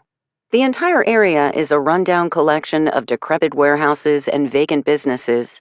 Peeling signs hang haphazardly over broken window panes, offering everything from auto body work to industrial cleaning. I'm not sure if this is where dreams go to die, or just never take off, but I understand better why Daryl refused to drive me here the first time I asked. Having finally made it to the infamous death by hammer location, I'd mostly like to go home now, even if home involves runaway snakes. Detective Mark needs someone to identify the body, the most logical person, Alia. Of course, she has Zahra to consider, and, given the recent spate of violent events, we all agreed leaving the youngster alone with the deli cook wasn't a great idea. Daryl might not have served as a bodyguard for Wonder Boy Bart, but he's in full protective mode now as he assists Alia from the rear of the black sedan. He's been driving her and Zahra around, waiting for Detective Mark's official summons. This must be the moment. Daryl hands Alia off to Roberta, then returns to the driver's seat to continue with Project Distract the 4-year-old. I catch a brief glimpse of Zahra's curious little face. She seems more intrigued by her surroundings than alarmed. Then she and Daryl are off again. From crime scene to playground? I have no idea. Roberta waits with Alia until Detective Mark appears in the doorway of the dilapidated building and waves the older woman in. A brief whispered exchange between the two women, Roberta warning her about what she's about to see. Alia appears stoic, head up, mouth set. I have a feeling this isn't the first time she's viewed a dead body. She offers me a single nod of acknowledgement, then disappears into a house of unknown horrors. So far, I've caught murmurs of maiming and burning, torture most definitely, with many different possible means of death. I'm doing my best not to focus on the gruesome details, but given how much cops love to gossip, I'm having a harder and harder time. My pulse is pounding, and my vision keeps graying in and out as I struggle to stay rooted in the here and now. Roberta, waiting beside me, eyes me strangely as I alternate between deep breathing exercises and compulsively checking the call screen on my phone. That last, dark, terrible night. He held things together through the bullets and the blood. Now, back in a similar situation, I feel myself reaching for him almost reflexively. It's merely association, I tell myself. Besides, I can't very well call up the man I just left in Seattle to say, "Hey, I know I told you it was time for me to move on, but now that things have gotten a little dicey, want to travel 1,000 miles for a booty call? Pretty please?" I've always found my freedom liberating. Now, for the first time, it feels lonely. I honestly don't know what to do with that. Alia is back. Roberta and I hover just beyond the yellow crime scene tape, doing a little dance till she spies us. We could be friends, meeting up after the movie gets out. Except we're not. Alia appears paler, but still in control. It's only when she gets closer that I see that her hands are shaking. Roberta and I don't say anything. We wait for her to find her words at her own pace. She takes a deep breath, then another. She blurts out unexpectedly, "They burned his work." What? Neither Roberta nor I followed this statement. His little red notebook, the only thing he was able to save during his escape from Kabul. He started with an entire box of workbooks. His life's work, he said. Except it's not practical for any refugee to save personal possessions while walking and waiting for days on end at border crossings. He was forced to make choices. First, he discarded his collection of theorems, papers on supporting proofs. Then he had to sort through each workbook, carefully tearing out the mathematical models he valued the most, then tucking them into a single volume, his little red notebook. He would bring it out from time to time, show it off. He would hold it, the way most might hold a baby. This is the mathematician he used to be. This is the man he once was. I have watched him shed genuine tears over that volume. And they burned it to ashes, on the floor right in front of him. His hands. Alia's voice has gone hoarse. His fingers were black, seared down to the bone, and curled into claws.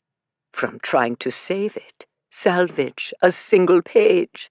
After everything he'd been through, that last little bit of himself.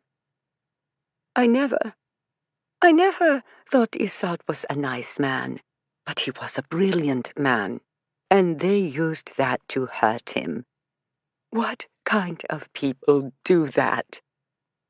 Her eyes grow darker, wilder. What is going on here?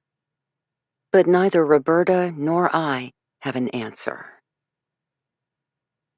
I need you to tell me exactly what he said when he called you. Detective Mark is requesting an hour later. Dusk has fallen, though not the temperatures. We are huddled inside Alia's cheery little apartment. Like a reflex, she has produced jewel-toned bowls of dried fruits and nuts, Turkish delight candy, and hot tea. Zahara was given a little plate of delicacies, then set up in Alia's bedroom with an iPad, blaring a kids' show that would hopefully drown out the very adult conversation going on in the living room. I can't eat. Even Daryl is subdued, looking like the proverbial bull in a china shop with his enormous bulk and somber black suit. Roberta, however, adorned in glossy curls and silver bangles, is a perfectly framed treasure as she sips from her delicate blue-patterned teacup. Daryl's gaze keeps returning to her, a moth drawn to the flame. My impression is that she has no idea.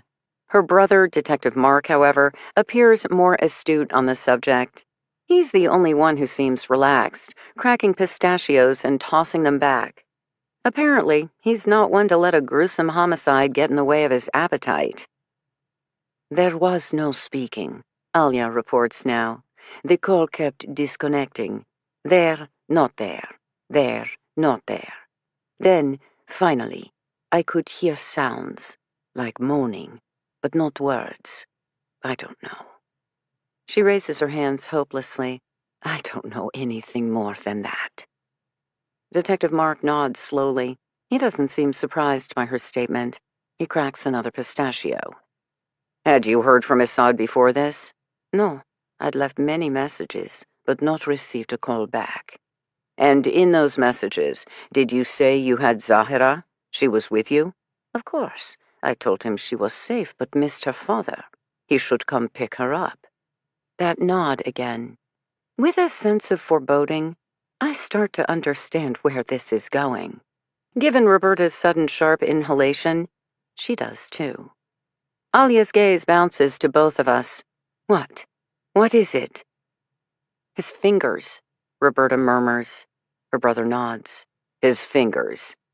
Alia still appears confused, then, his phone. How would he have worked the screen? Her eyes widened. Oh, no. I don't think Assad was the one who called you, Detective Mark confirms. And not just because of how badly damaged his hands were, but did you happen to notice his face? It was barely touched. We see that more and more. Perpetrators will inflict damage to other parts of the body, but leave the head alone, in case they need facial recognition to unlock the subject's phone. Alia's eyes close. Oh, no. What do you think they want? Detective Mark asks her now. I have no idea. All of this. She shakes her head. I don't know. His gaze flickers to me. I can only shrug. Honestly, still totally and completely confused. Though I did learn Sabara's mother was an MI6 spy back in the day, and she met with some former military officers to try to contact her mother's original handler. Huh? Exactly. Sabara claims to have useful information to share, but given the Taliban takeover, what would be relevant, let alone valuable, now? Alia seems equally bewildered on the subject, which I feel proves my point.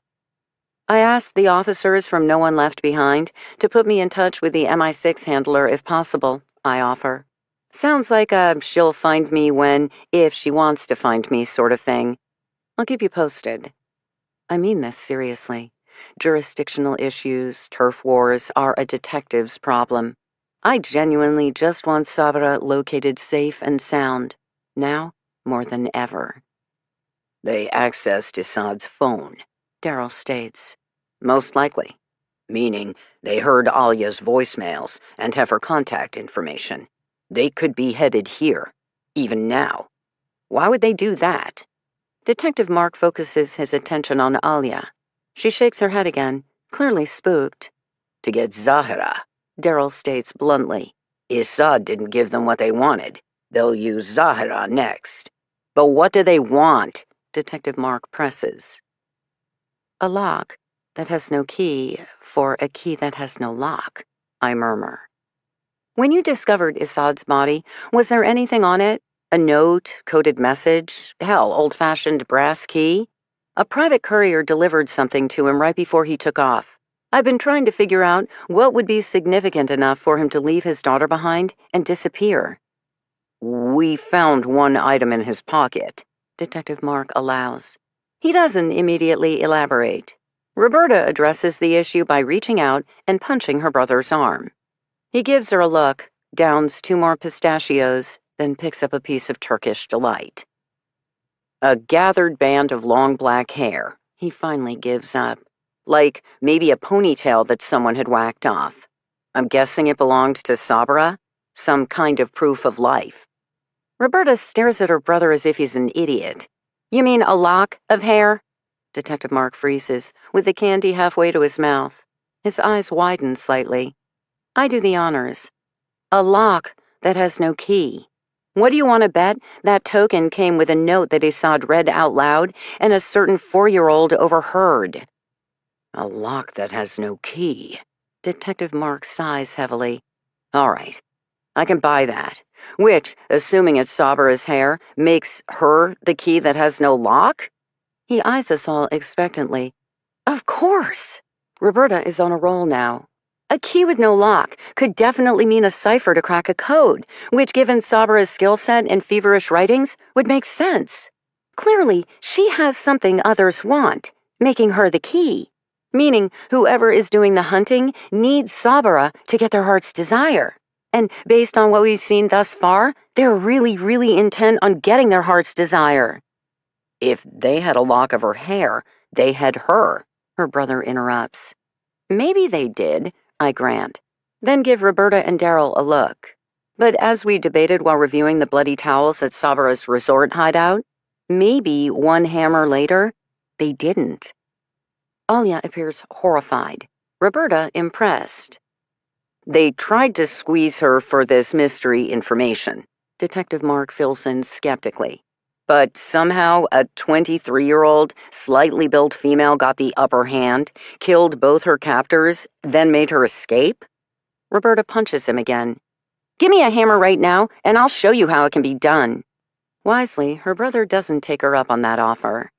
"Tracks with everything we saw at the resort," Daryl agrees with me. "The bloody scarf. We wondered if she was the victim or the perpetrator. Maybe she was both.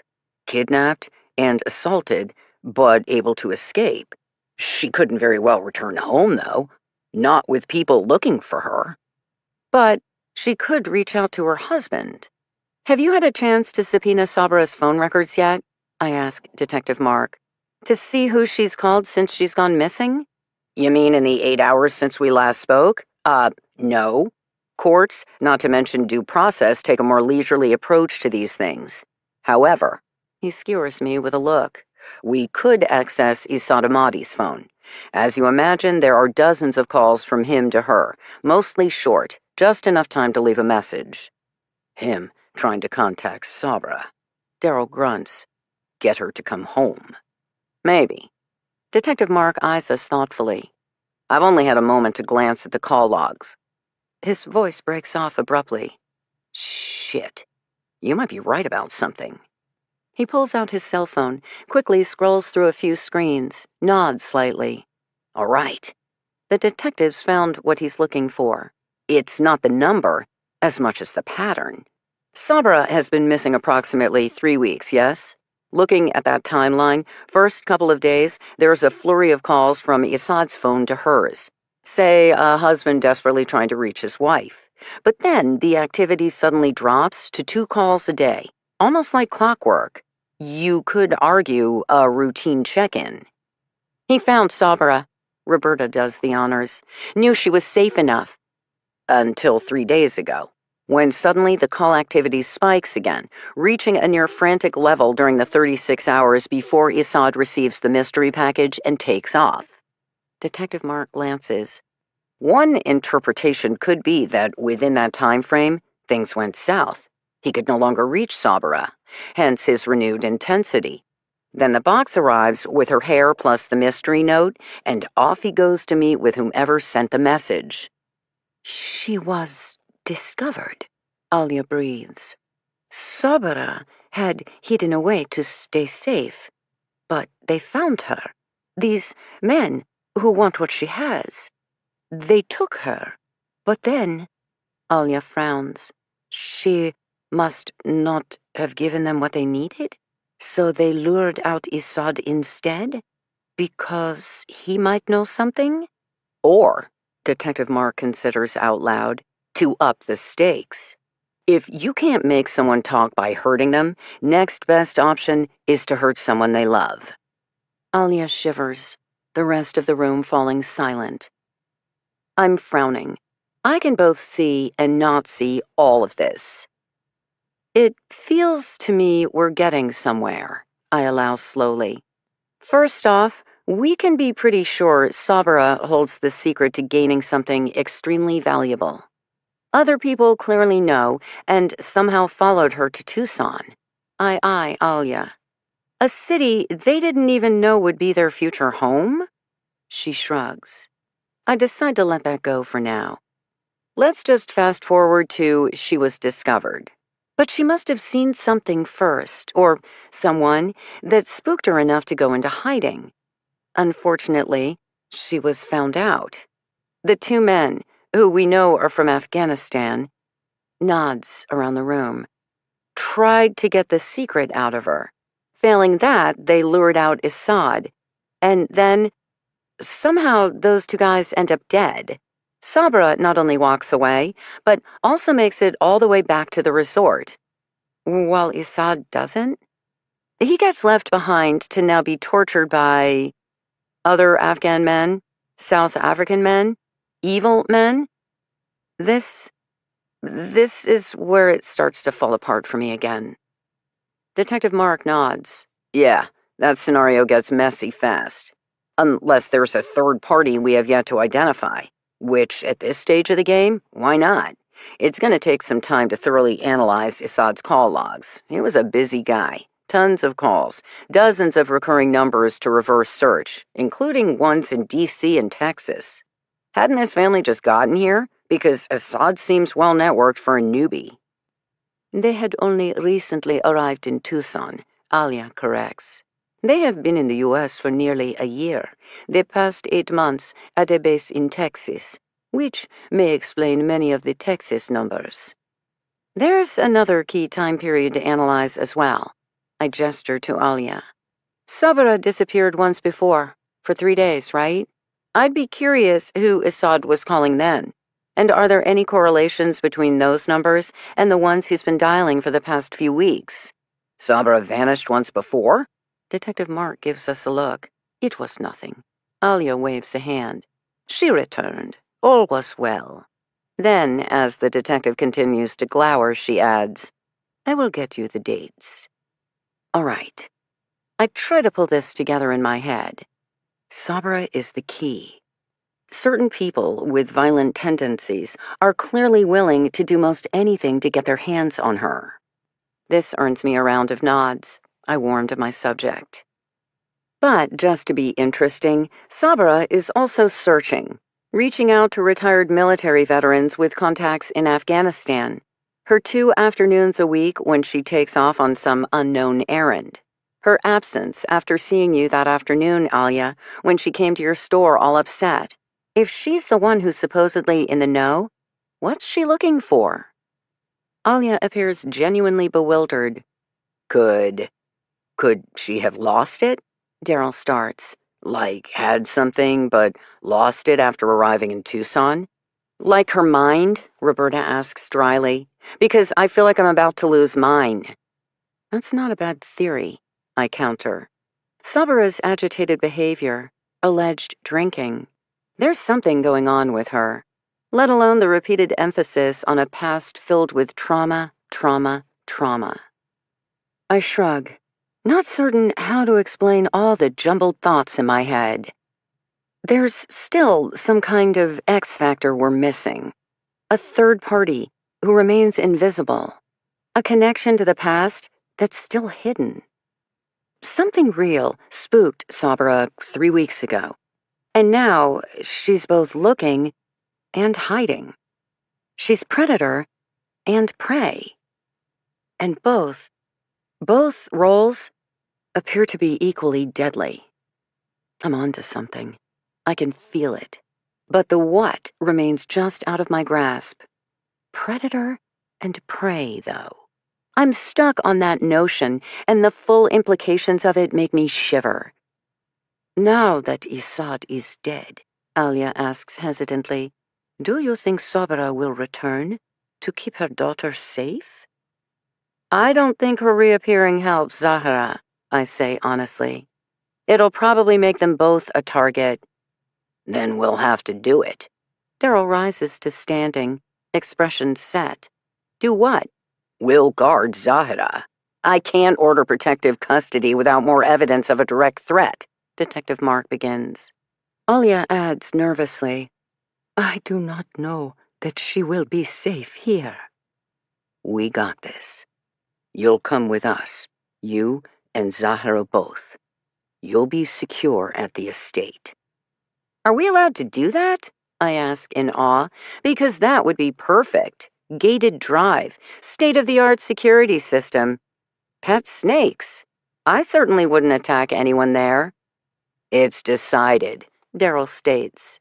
Detective Mark appears too surprised, Alia too overwhelmed to argue. Just in time for Zahra to appear, iPad clutched in her tiny hands.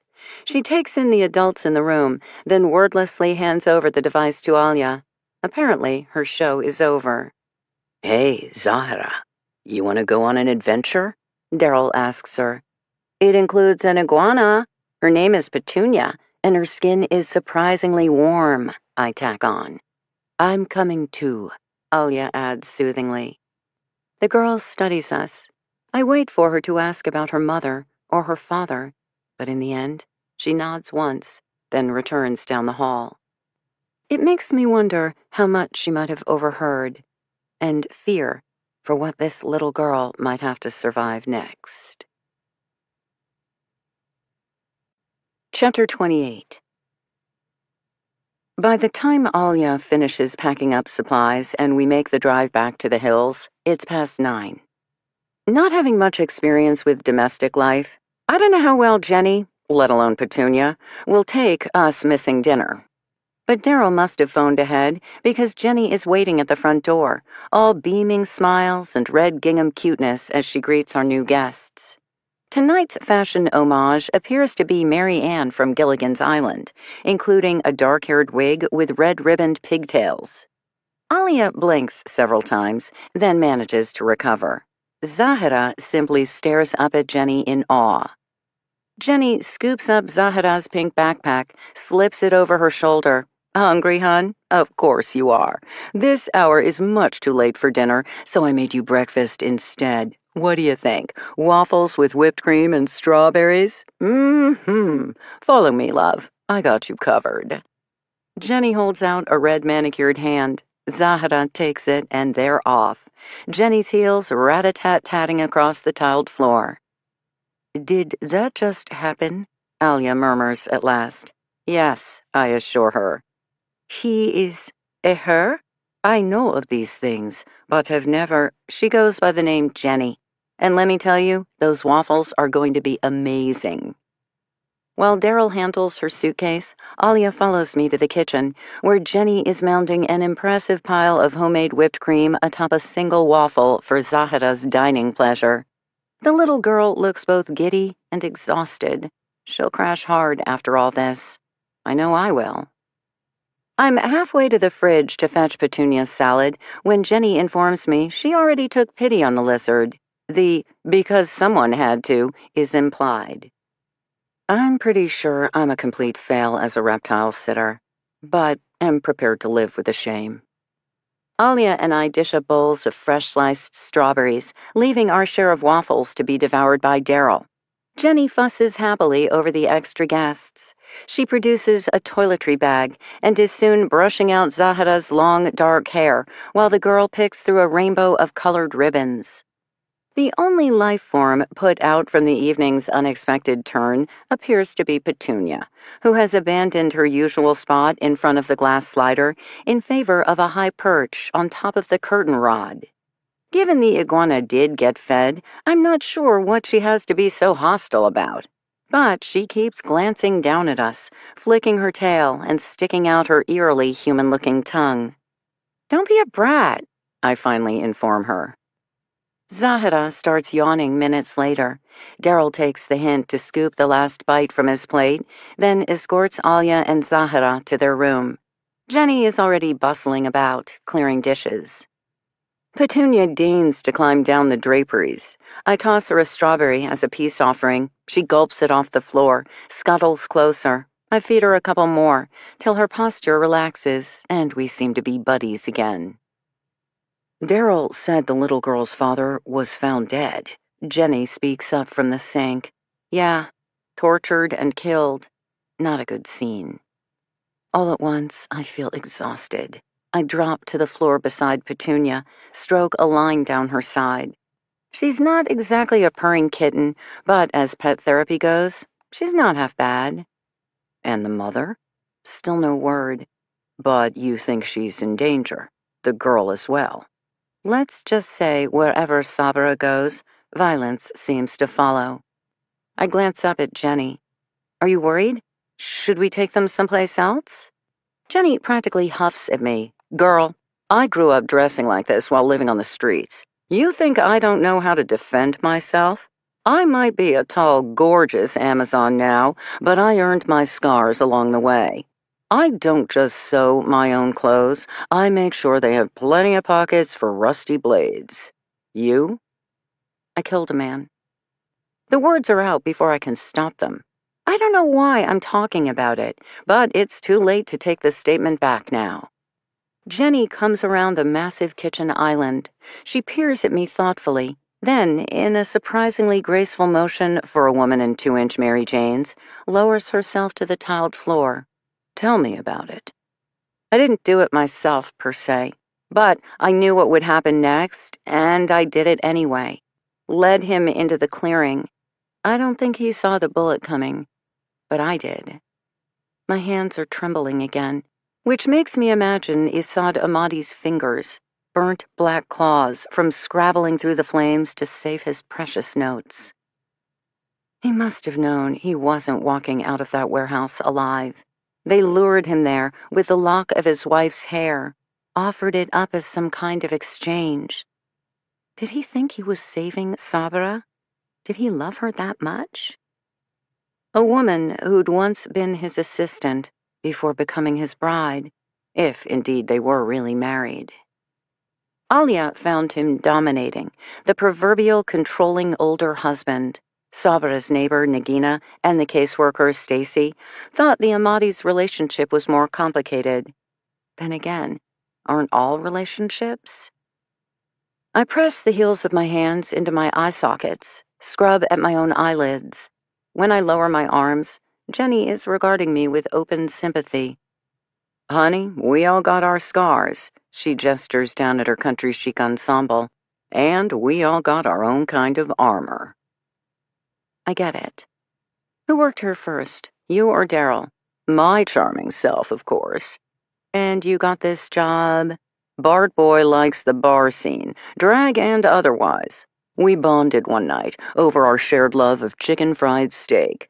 Told him I made the best he'd ever have, and I was right.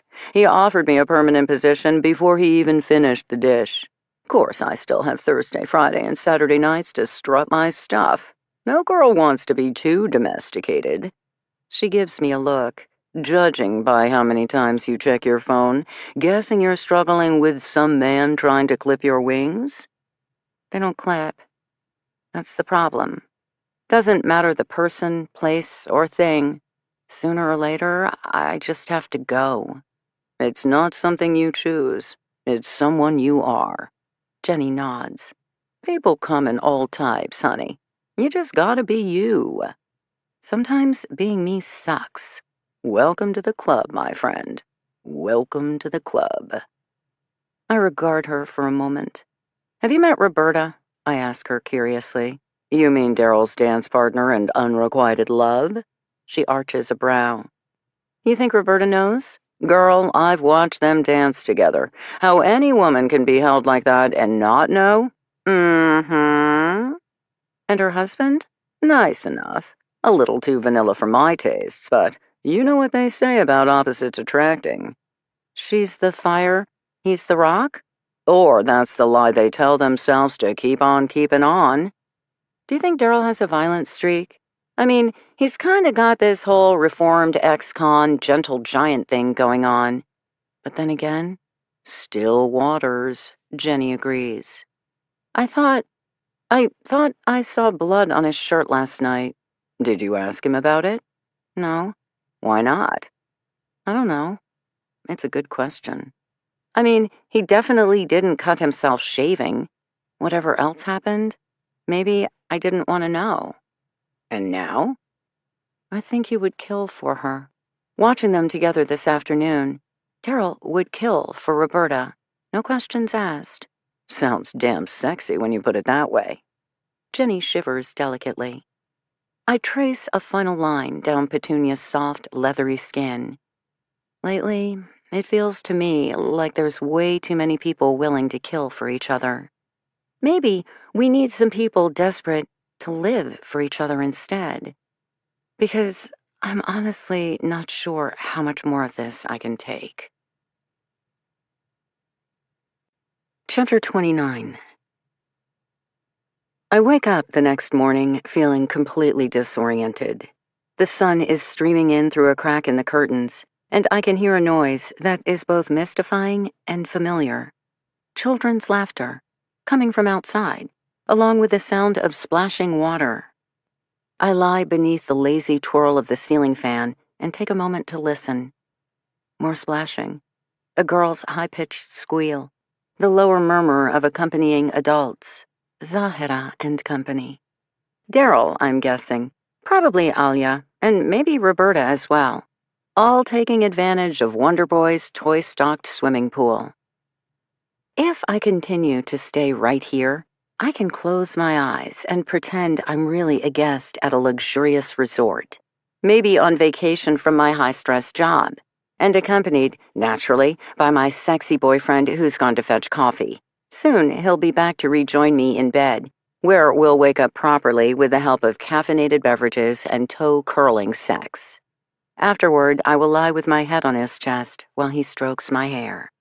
He'll tell me he loves me and has never been so happy. And I'll say, please don't ever leave. Please come back even after I push you away.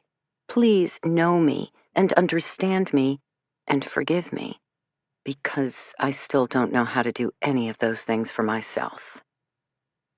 I don't realize I'm crying till I feel the first drop of moisture trail down my cheek. I swipe at it immediately, mortified to find myself so easily undone by pure fantasy. What is wrong with me these days? Then I picture Vaughn and the look on his face as he drove me to the bus stop, unloaded my single bag, and handed it over to me. Understanding, empathy, acceptance.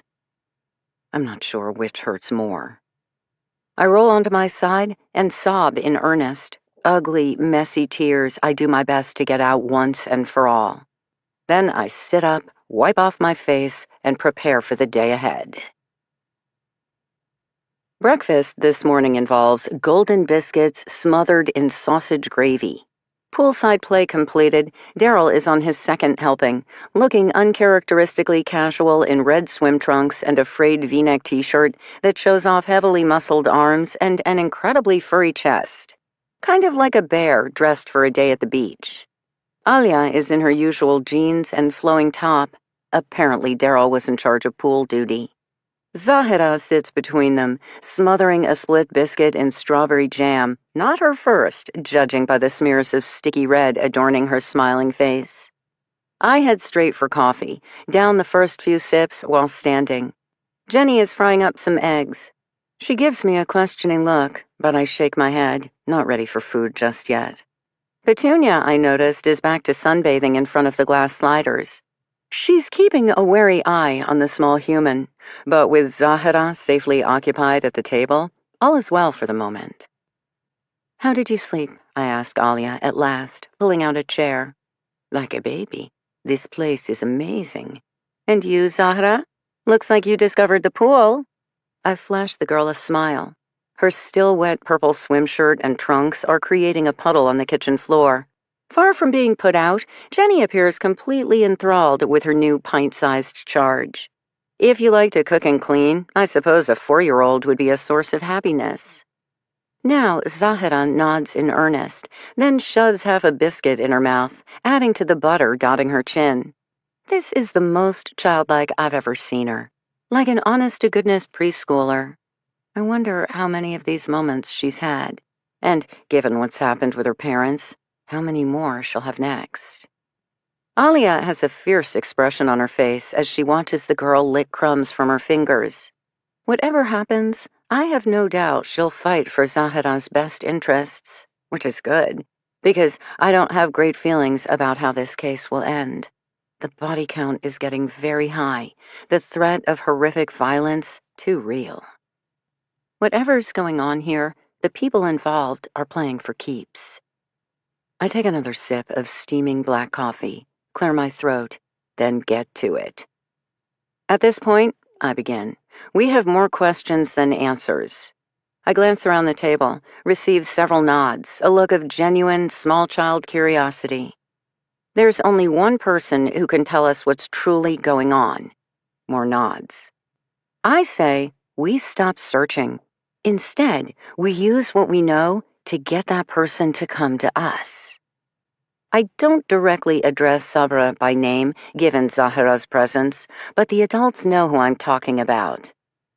Let's build a code, working off what we saw in the townhouse, and post it in the window of your deli, Alia.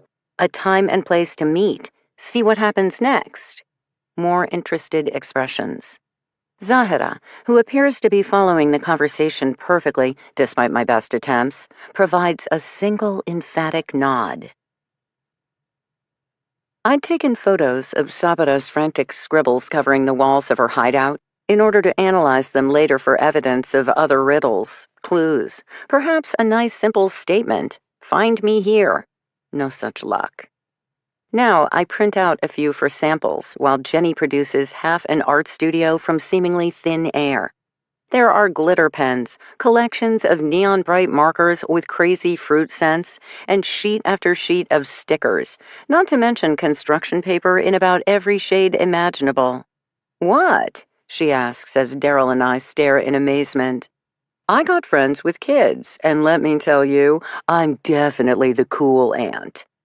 I sort through the mad-colored mess, feeling a little guilty when I settle upon a plain white poster board and a single black Sharpie. Good news, Zahara quickly claims the rest. She and Jenny start competing for who can draw the prettiest flower, while Daryl, Alia, and I scratch out various attempts at encoding a simple message. We decide to follow Sabara's approach of embedding lowercase letters that combine to spell out key words. It's what she used to communicate about Zahara, I am her sword, so it seems fitting to repeat. Except we're trying to determine a meet place and time, which leaves us with how to share the right numbers in a jumble of digits, and, oh, yeah, where to meet. Sabara's apartment is too dangerous. Alia's home and business feel similarly vulnerable. We could do the compound, but what if someone else sees the message and discovers Zahara hiding here? At the moment, this feels like our one safe place, and we're loath to give it up. Dance studio, Daryl offers up abruptly, where Roberta and I meet for ballroom. It's part of a busy strip mall, public, plenty of people, plus the parking lot is well lit and heavily surveilled. In other words, lots of witnesses to deter any overt acts of violence, in theory. Alia looks up the address and determines it's part of a major bus line. She nods her agreement. Setting a meet time for today seems too early. We're not sure when, how, if Sabara will see our poster. Tomorrow's a safer bet, except for the same issues. When, how, if Sabara gets our message. Daily, Daryl determines. One of us will show up every evening at 7 p.m. until she appears. Covers the most bases. Alia and I agree. We get busy with a fine collection of gibberish that includes the right mix of lowercase letters. I can't help myself. I include the phrase chin up several times. It's what Sabara wrote the most, almost obsessively. I don't know what it means, but clearly it's significant to her. I want her to know that we heard. Whatever story she has to tell, we're ready to listen. In the end, Alia copies our notes onto the poster board in a beautiful flowing script with touches of embellishment. To make it more artistic, she provides. It will be, after all, hanging in a business window. Makes sense to me. Our attempts have taken a solid hour, but stepping back and studying, the finished result seems worth it. Zahara leaves her collection of glittery scribbles to check our work. She climbs onto the chair in front of the poster, examines it for a full minute.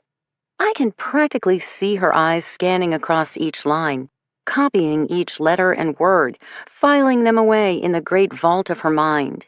Her face wears a nearly blank expression, the world's most adorable database computing away. In the end, she picks up the black Sharpie, and before any of us think to stop her, she leans over the poster and adds a line, then another, and another. She builds a box in the lower corner of the poster. Her movements slow and studied, the tip of her tongue pursed between her lips in concentration.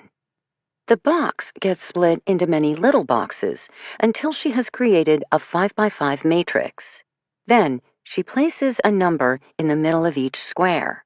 Slow and focused again. She's not simply recreating something she remembers. This is an image she's clearly practiced. Directed by her father or mother? Someone else? When she's done, she moves to the next corner and laboriously builds a new box, then creates a third at the top of the poster, dead center. 3 5x5 matrices, arranged like points of a triangle, each bearing a different collection of numbers. None of us says a word. When she's done, she sets down the Sharpie, sits back in her chair, and nods once, as if satisfied. Zahira, did your father teach you that? Alia asks softly. Zahira regards her with her two old, too serious gray eyes. Two halves of one whole, she announces. Then she dismounts from the chair and heads around the table for more glitter. Chapter 30. After much studying of Zahira's poster editions, we all agree they're clearly a puzzle of some kind. Mathematical puzzle, I further define, in an attempt to be smart. Unfortunately, there's not a mathematician among us, so no matter how many ways we turn the squares, study the numbers, we got nothing. Daryl snaps a photo and attempts an image search. Still nada. He texts Roberta next. She'll be right over. But of course. After that, the division of labor is simple. Daryl and Roberta will take over Zahira duty at the compound, with the stipulation Jenny can borrow the youngster later to bake cookies. Alia and I will return to her deli so she can make a living, while I hang up the poster and basically hang around for whatever might happen next. First stop, fetching Alia's vehicle so we have our own set of wheels. Second, pulling into her business. Third, taping our coded message onto the front-facing window, which takes hardly any time at all.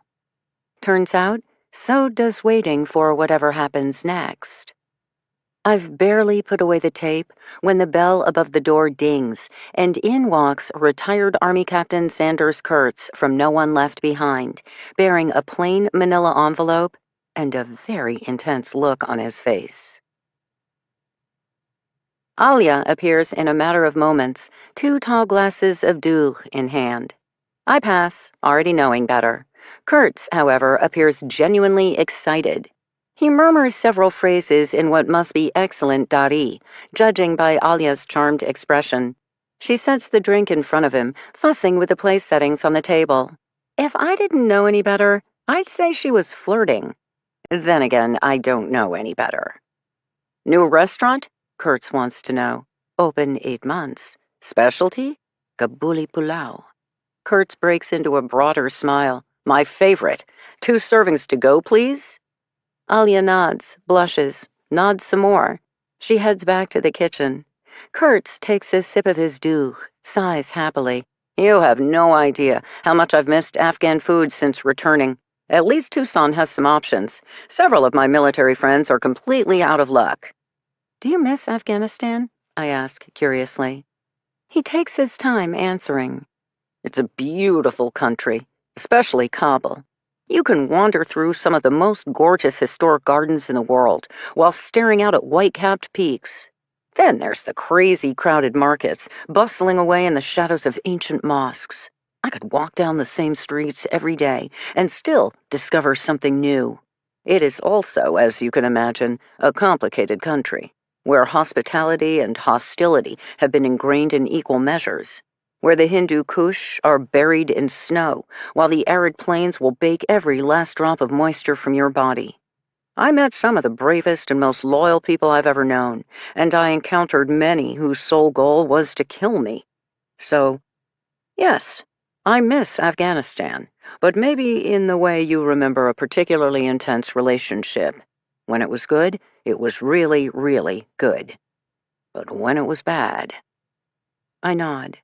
Kurtz sits back. I'm assuming you still haven't located Sabra Amadi. You assume correctly. Zahira? Safe.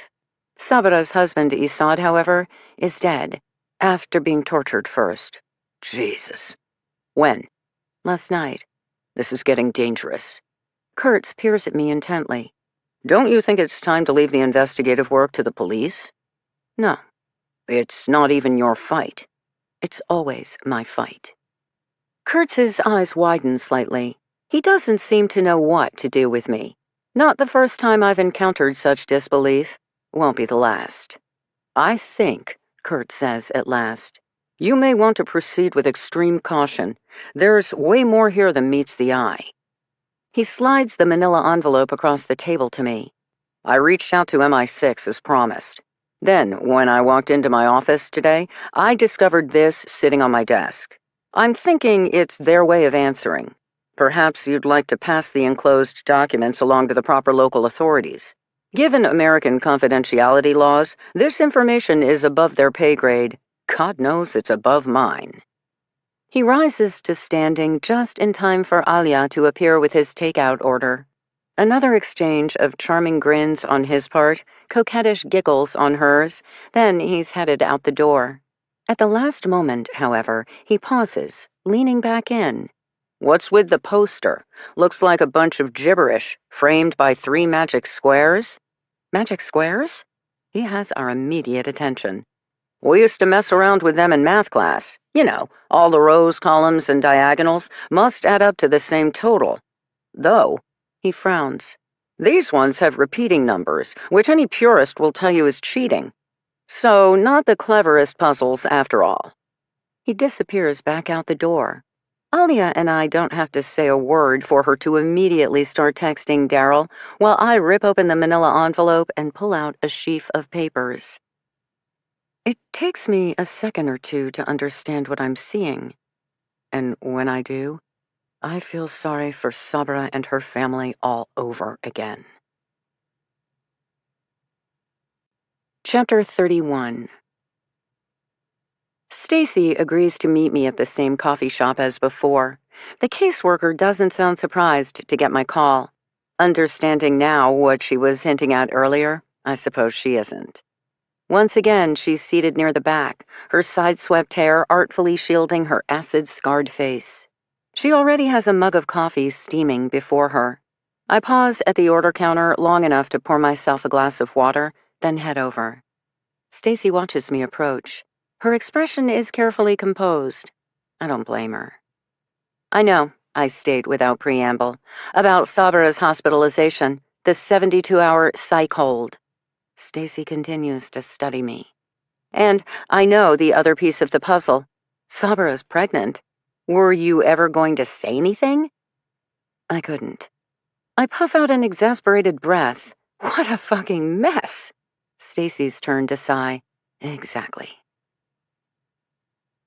I take a seat, opening my messenger bag and withdrawing Kurtz's special delivery. I make a show of spreading out Sabra Ahmadi's medical records. I want Stacy to see that whatever concerns she had about protecting her client's privacy don't matter anymore. Stacy's gaze flickers to the fanned pages. She doesn't bother asking where, why, when, or how. Most likely, she doesn't want to know.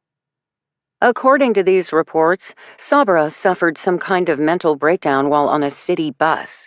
Started screaming hysterically, tearing at her hair, lashing out. The responding EMTs described her as speaking in tongues. Except it wasn't gibberish, was it? It's just how a gifted polyglot might sound to people who are used to hearing only one language at a time. Faintest nod. First thing the ER docs did was test her for drugs, which, in this day and age of bath salts and meth heads, makes sense. Except the tox screen came back negative. Even her blood alcohol level, 0. I wondered about that, given some of the things people have had to say. Sabra seemed stressed, distracted, tired. At times smelled of booze, maybe even slurred her words. But no drugs. No alcohol. Just a cocktail of various psych drugs and antidepressants. Because Sabra has had mental health issues in the past, postpartum to be specific, and once more, she has a baby on board. I can't help myself. My tone isn't just intent, but borderline angry as I lean way forward. Did she know? Was it planned? Did she talk to you about it? She never said a word. And Isad? Did he know? I wish I had more answers. I don't. But you knew! You were the one who was called to the ER, so you knew about the baby. And then Sabra went missing, and then Isad took off. Dear God, were you ever going to tell someone that there's a whole other life at stake? I sit back. I'm getting heated, which doesn't help anything. I'm just so frustrated, and tired, and frustrated. I've read the illicit medical reports half a dozen times already. Maybe if I review the documents thoroughly enough, they will make some sense. Maybe if I dissect every word, the riddle that is Sabra Amati will finally unravel. For now, I can only shake my head. Stacy takes a sip of coffee. The mug trembles in her hand. She's not nearly as unaffected as she pretends. That, as much as anything, helps me calm down. It can't be easy to be a caseworker. Taking on such an immediate and intimate role in the lives of total strangers while having to remain separate at all times. God knows I couldn't do it. Obviously. Sabra suffered some kind of episode. Stacy finally allows. She was taken to the ER, where she presented in a dissociative state. According to the psych consult performed by Dr. Cindy Porway, she appeared to be experiencing some kind of severe PTSD episode, possibly a threat to herself and or others. She recommended an involuntary psych hold. Sabra's infamous missing days, which apparently coincided with her distraught visit to Alia's deli. So something had already gotten Sabra agitated. She went to see her friend, where she apparently recovered enough to board a bus for work, and promptly went berserk. Did Sabra know she was pregnant before she was admitted to the ER? I asked Stacy. Sabra wasn't exactly talking when I first got there, given her level of distress. Let's just say the drug protocol was extremely thorough. I roll my eyes. It leaves me with an interesting theory, however, as in maybe the inciting event in this terrible little saga had been Sabra discovering she was pregnant. The immediate news would account for her agitated state when she arrived at Alia's deli. Look, Stacy sets down her coffee. Sabra authorized her doctor to speak with me. I'm not sure why me versus Assad, but if she was ever going to get released, it had to be into someone's care, hence the call to me. When I first arrived, she was out cold from all the meds. When she finally came around, it was mostly to insist I never say a word about what had happened. I wasn't lying before. Part of my job is to respect privacy, both for the family and the individuals. You didn't find her need for secrecy suspicious? Many cultures consider mental illness to be taboo. Sabra disappeared for 3 days. You're telling me Assad never asked questions about that? Didn't reach out to you? Demand some kind of explanation? Assad called me repeatedly looking for her. He sounded worried, then frustrated, then very worried and frustrated. What did you tell him?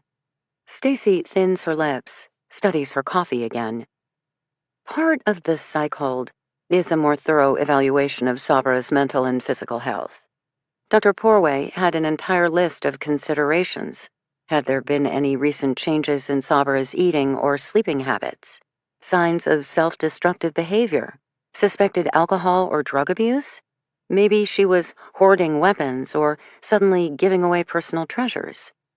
Normally, this is the kind of information provided by a loved one, except Sabra had put me on the spot. On the one hand, I'd just spent several intense weeks with this woman, trying to get her and her family settled into Tucson. I'd studied her background, helped her learn mass transit, taught her American social etiquette. On the other hand, these are questions involving intimate details of daily life. Had Sabra been acting strangely lately? Stacy shrugs. If anything, compared to other refugees I've assisted, she seemed especially stoic. But maybe what I took to be mental fortitude was actually emotional disconnect. I didn't feel comfortable answering. Given that, I did my best to work those considerations into my conversations with Assad. How? Like, he asked you if you'd heard anything from Sabra and you said, "Hey, how's that gun collection of hers coming?" Or discover any more empty vodka bottles in the recycling bin? How did that not come off sounding suspicious? Oh, I think it came off as very suspicious. And I think, Stacy hesitates, at a certain point, I think Assad not only knew what I was doing, But it wasn't the first time he'd been asked such inquiries. They've spent years living in uncertainty and fear. Remember? Time involving Sabra losing her family and watching her country collapse, of giving birth, and then trying to raise a baby in squalid refugee camps known for their violence.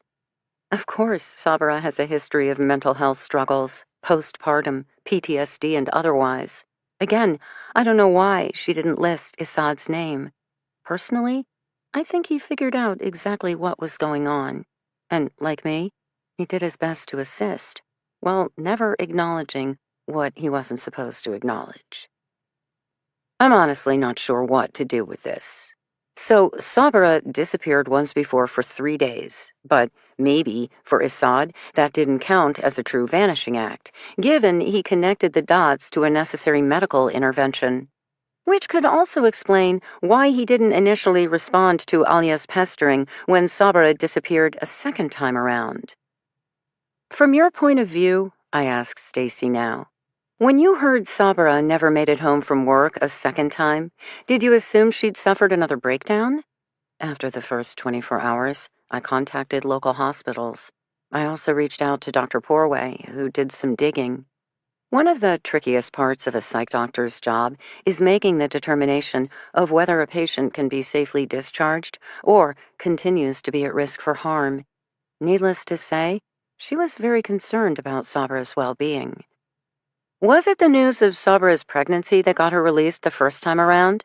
As a mother, surely she wouldn't harm her unborn child. From what I understand, parenthood isn't the best indicator of success. Women commit more murder-suicides involving their children than men do. A strong religious prohibition, however, can be very powerful. And the tenets of Islam clearly state that only God has the power to give and take away life. Suicide is not only murder, it goes against God's will and denies one entrance into heaven. Being a practicing Muslim was a major factor when contemplating Sabra's future. Did you agree? 72 hours later, she's all better and can go home? Stacy hesitates. Once more, I can see the wheels turning in her head. What she wants to say, what she thinks she can say. I lean forward, play my admittedly brutal trump card. Issad is dead. What? His body was found yesterday, badly mutilated. He was tortured, then killed. What? Whatever's going on right now, it's not a simple matter of Sabra's mental health. The threat is real, the violence tangible. I don't know why, which is really pissing me off, but at this point, I consider finding Sabra a point of life or death. We help her and her unborn child survive this together, or they die alone. According to these medical reports, I continue relentlessly. Part of Sabra's discharge requirement was to enroll in therapy, twice a week. From what I've heard, she had her neighbor Nagina watch Zahra while she went to these appointments, under the guise of running errands. Except Sabra only made it to 3 actual sessions. Then the therapist never saw her again, though Nagina claims Sabra kept disappearing 2 afternoons a week. Why? Where was she going? What was she doing? You need to tell me everything. Stacy appears visibly shaken. I don't know what I don't know, she starts. Join the club. Are she and Issad married? He seems committed. She implied not. Clearly, it took the 2 of them together to get out of Afghanistan. I sense a but in all this. Stacy takes a deep breath. The kind of severe PTSD episode Sabra experienced while on the city bus, it's generally triggered by some sort of external stimuli. I wait, say a sound. Why so many veterans can be set off by cars backfiring. Smell is also a very powerful association, say the scent of barbecue, which is apparently quite similar to human flesh. I shudder. Or by sight, Stacy concludes. Seeing something reminiscent of the traumatic time, or someone. She pauses a beat. I go wide-eyed. I can almost, nearly get this. Sabra would sometimes cry out while I was visiting her in the hospital. Nightmares. During them, she repeated one name over and over again. Jamil. Jamil? Later, when they started weaning her off the meds and she became more coherent, I asked her about it. She dismissed my questions immediately. Jamil was her brother, nothing more. She must have been dreaming about her childhood. But here's the thing. I've read Sabra's family history. Her brother's name was Farshid, not Jamil. Why would she lie? Off the top of my head, I've also seen Zahra's birth certificate. Her middle name is Jamila. As in, daughter of Jamil? A single nod. I feel my eyes go even wider. Holy shit! Zahra! Jamil! Sabra! Jamil! Then, on the heels of that, why does Isad feel like a committed married man, yet Sabra still fights it? The answer, I'm guessing, is Jamil. Okay then, where the hell is Jamil? There's no record of any Jamil in Sabra's background reports. Which brings me to the other thing she kept repeating during her hospitalization. I killed them. I killed them all. And based on the tone of her voice, I don't think she was speaking figuratively. Sabra's final days in Kabul, something terrible happened. Stacy shrugs. I don't think it's over yet. Chapter 32. From the very beginning, I know something is wrong. Babies cry, babies wail, but there is no scream announcing my baby's entrance into the world. I catch a look on the volunteer nurse's face. She pats my shoulder. You must have hope, my sister. These are tough times, but God's will shall prevail. I hear a whimper then, followed by another. Dr. Richard sets you, Zahra, on my chest. He strokes your thin cheek. He tells me I have a daughter. But there's still too much silence. You are so tiny, so fragile, a wisp of life born into a place rife with death. I've seen it myself working at the clinic, malnourished mothers giving birth to malnourished babies, who will now live in inhuman conditions while the rats gaze upon them in open hunger. I bring your mouth to my breast. You do your best, and so do I, but we are both exhausted. Isad takes charge. He has, through some miracle, procured extra bottles of water. You must drink, he tells me over and over. Your hydration is the baby's hydration. Drink, drink, drink. Malala is there to help with changing out soiled rags and swaddling up tight. She is a direct and efficient teacher. Do this, do that, drink this, eat that. But our new little family continues to exist in a state of hush, as if we don't want anyone, not even fate, to know that we exist. Soon, in Malale's eyes, I see the same shadow I saw on the nurse's face. No one expects my baby to be long for this world, not even me. I watch you all night long. You don't cry to wake me up, so I hold vigil instead.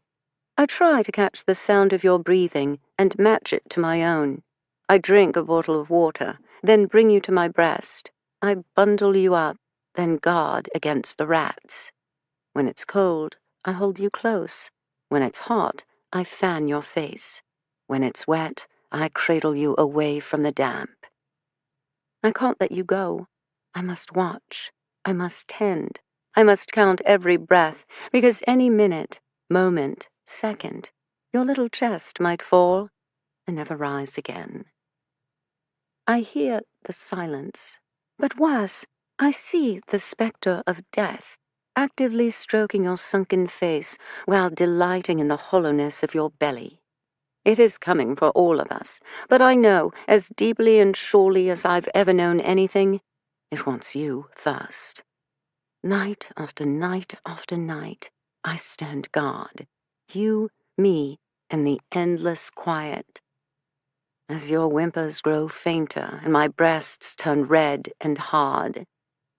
Then, I start to hear all the sounds thrumming through the stillness, the murmur of Jamil's voice, whispering in my ear, followed too soon by the crack of a rifle down a crowded street. Farshid calling to me as we race through orchards bursting with bright red fruit.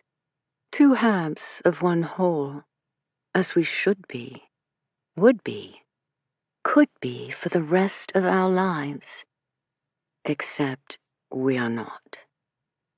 The rustle of paper as I flip through my mother's notes, reading entries I don't understand, piecing together puzzles I didn't know existed, poring over maps that hide secrets I never thought the world to have.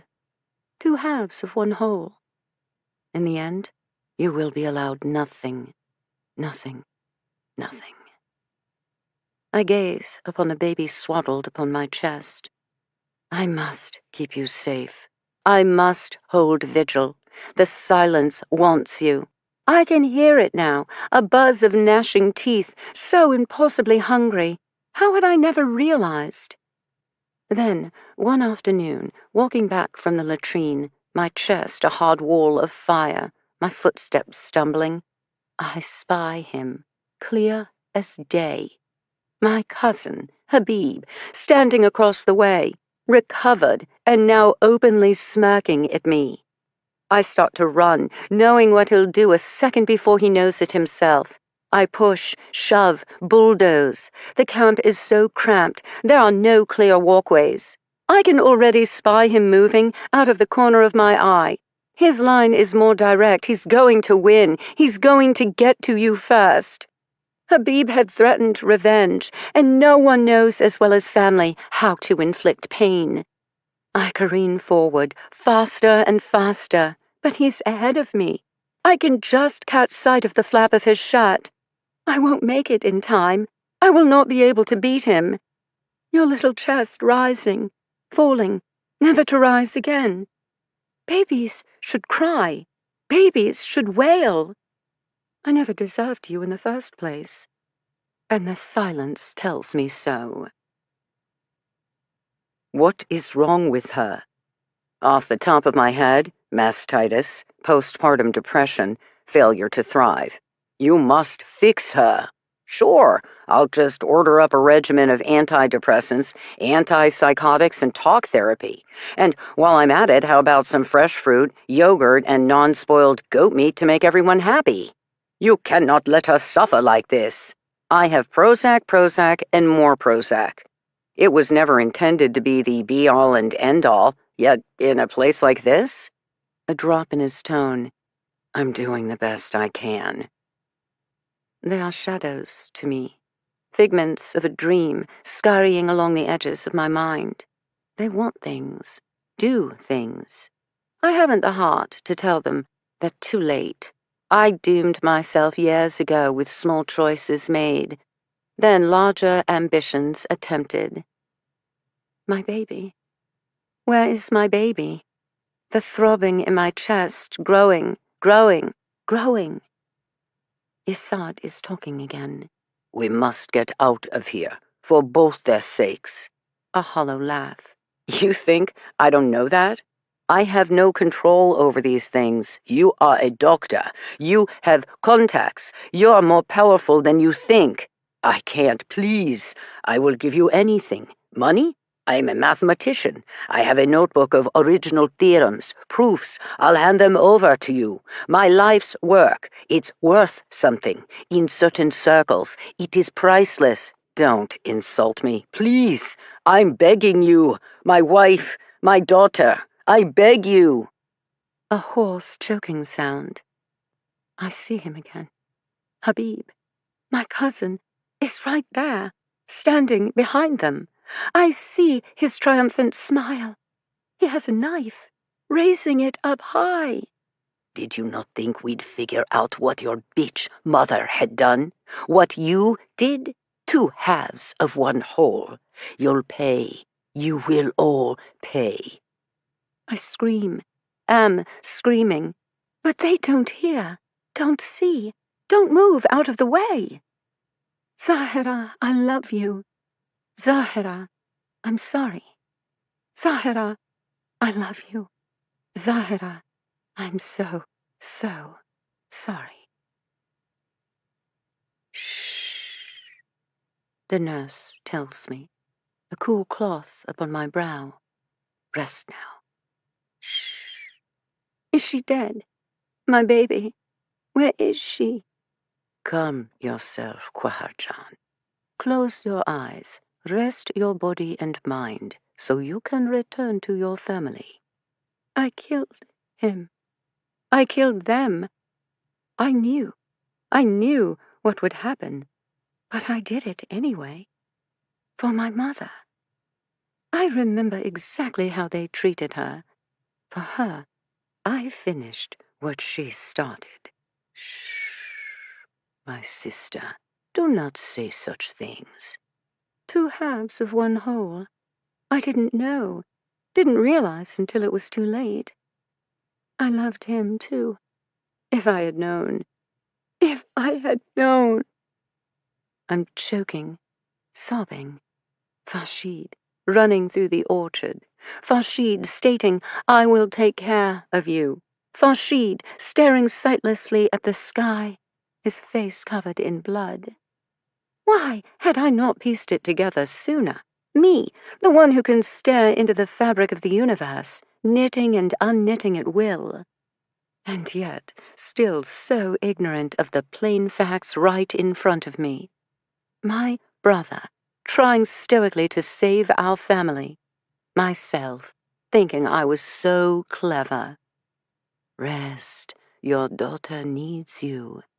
He will kill her. Has killed her, over and over again. I see it clearly. The blood on my hands. Her price to pay. They would have given it all to the Taliban, I babble. Untold riches, unbelievable power. I couldn't let them do it. The nurse leans close, her voice a mere whisper in my ear. I know what you did, and I heard what he said. God have mercy on both your souls. I gaze upon her in wonder. Are you real? Yes, my sister. My baby still breathes. Yes, my sister. I am alive? Yes, Quaharjan. Rest now. Your husband is a good man. Then I'm floating on a lake, my hand tucked inside Jamil's.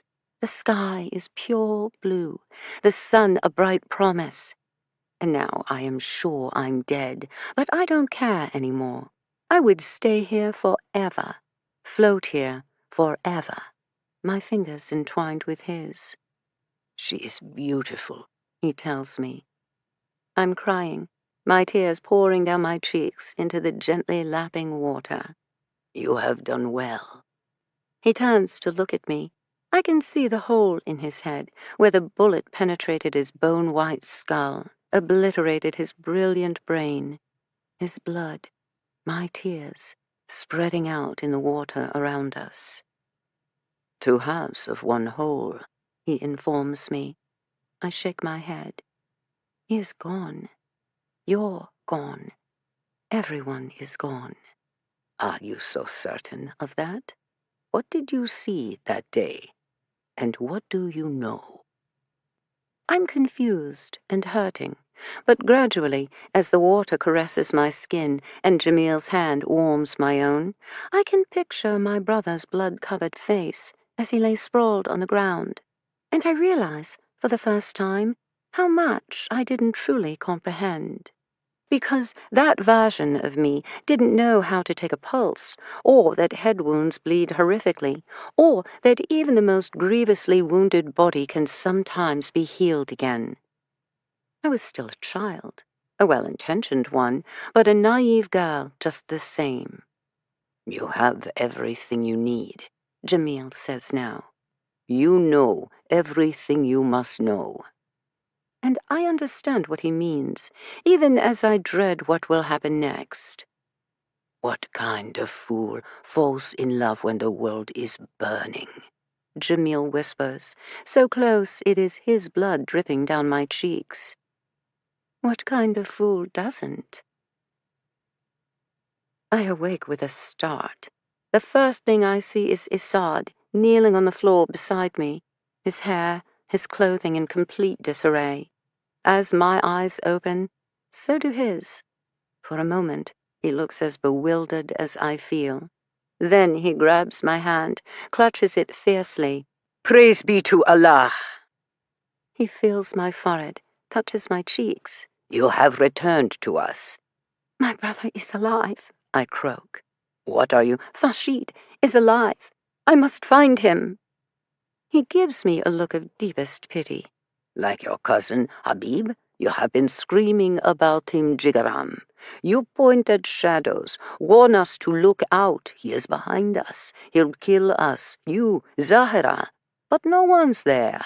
Whatever happened to Habib, I share your sorrow, my beloved, but he's gone. Whatever you think you see, it's merely the fever talking. Now it has broken, however, and your mind will be clear again. I don't know how to respond, because I swear Habib is standing in the room right now. As I stare, he smirks, plays with a knife. Except, a blink of the eye later, he's gone, and the shadows are just shadows, and I'm the one left disoriented. I should know the difference between what is real and what is a delusion. It's disorienting to hear that I do not. Isad pats my hand. Dr. Richard says your condition sometimes happens to women after childbirth. You must rest, rebuild your strength. Our daughter needs you. Which is when I realize there's a second person in the room. A tiny swaddled bundle nestled next to Isad's bent knees. Isad follows my gaze. He picks you up, places you in my arms. The sound of silence. You staring into me staring into you. She is beautiful, Jamil whispers, and once more his blood mingles with my tears. I love you. From the beginning to the end to the beginning again. Civilizations fail, countries die, people pass, and yet a parent's love, hope, dreams. I love you, Zahra, and in that instant, I let you go. Because my sins shouldn't be your punishment. Someday, I hope you'll understand. As my mother taught me, so I will teach you. You descend from warriors.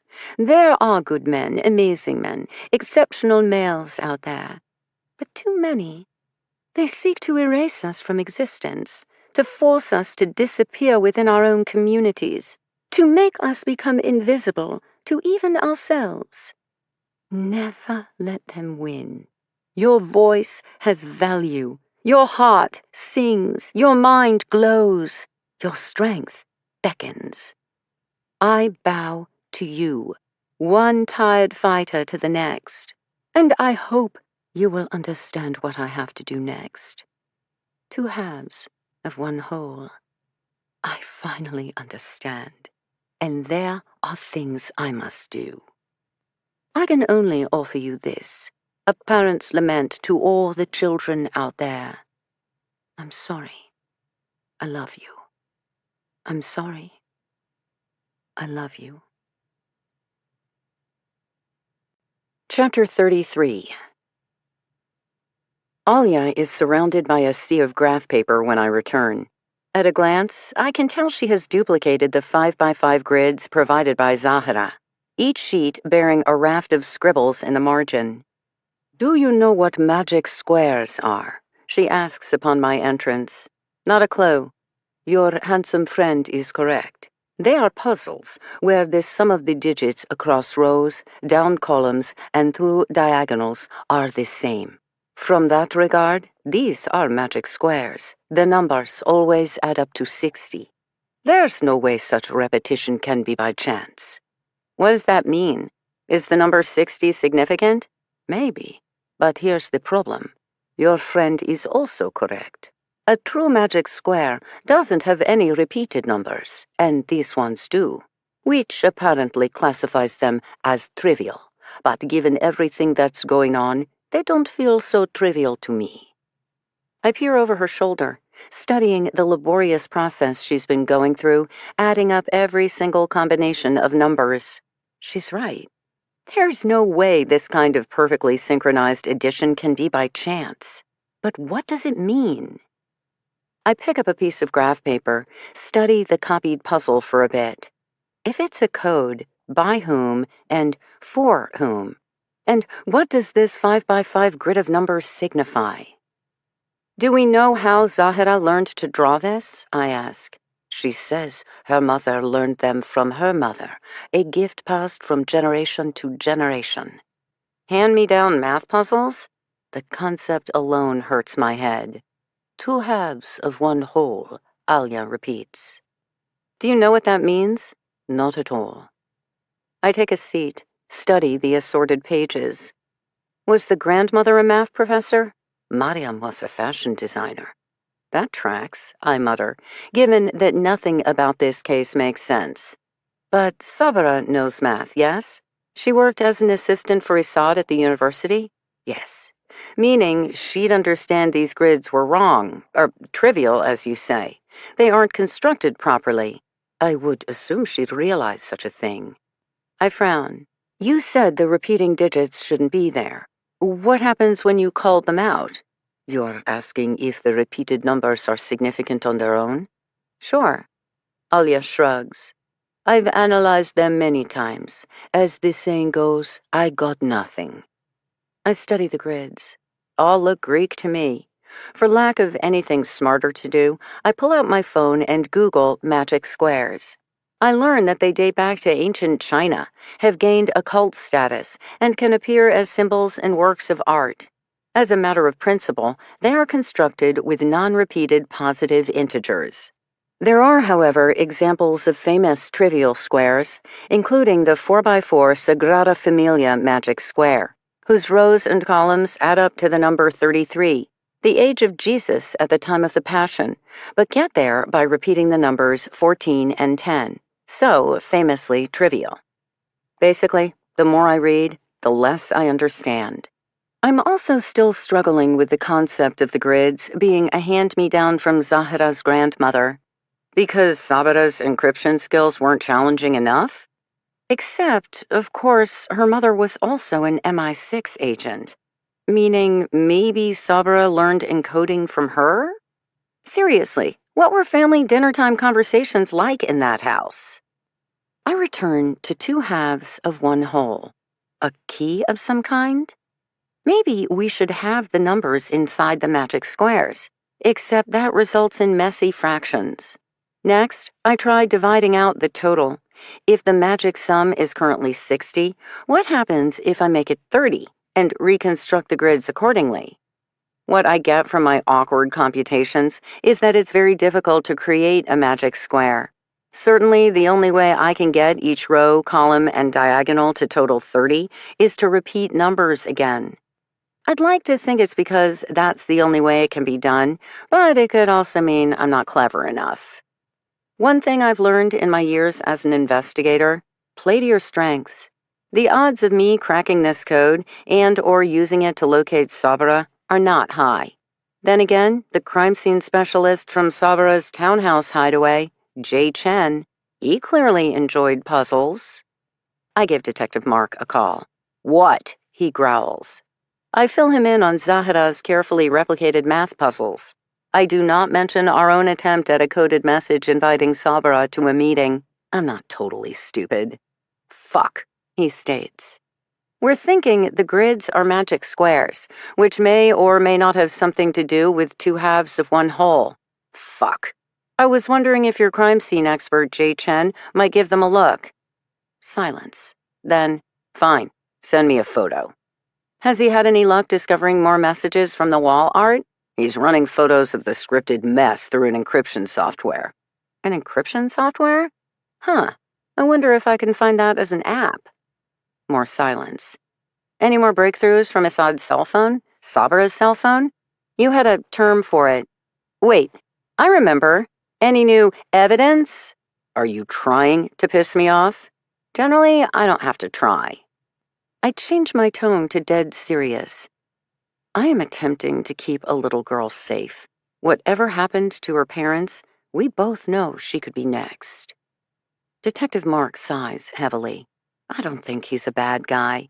He's just a product of a system with limited thinking.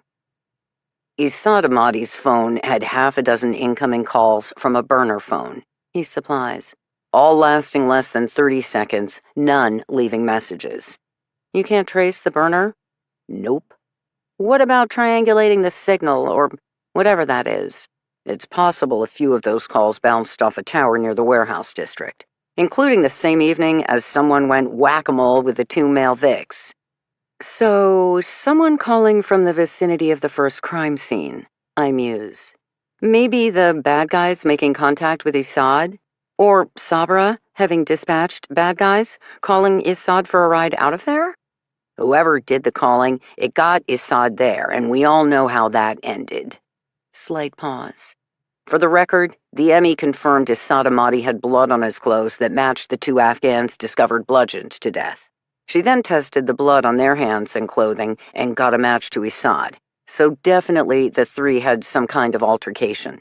How that ended with all of them dead in 2 different locations, 24 hours apart, however, remains unclear.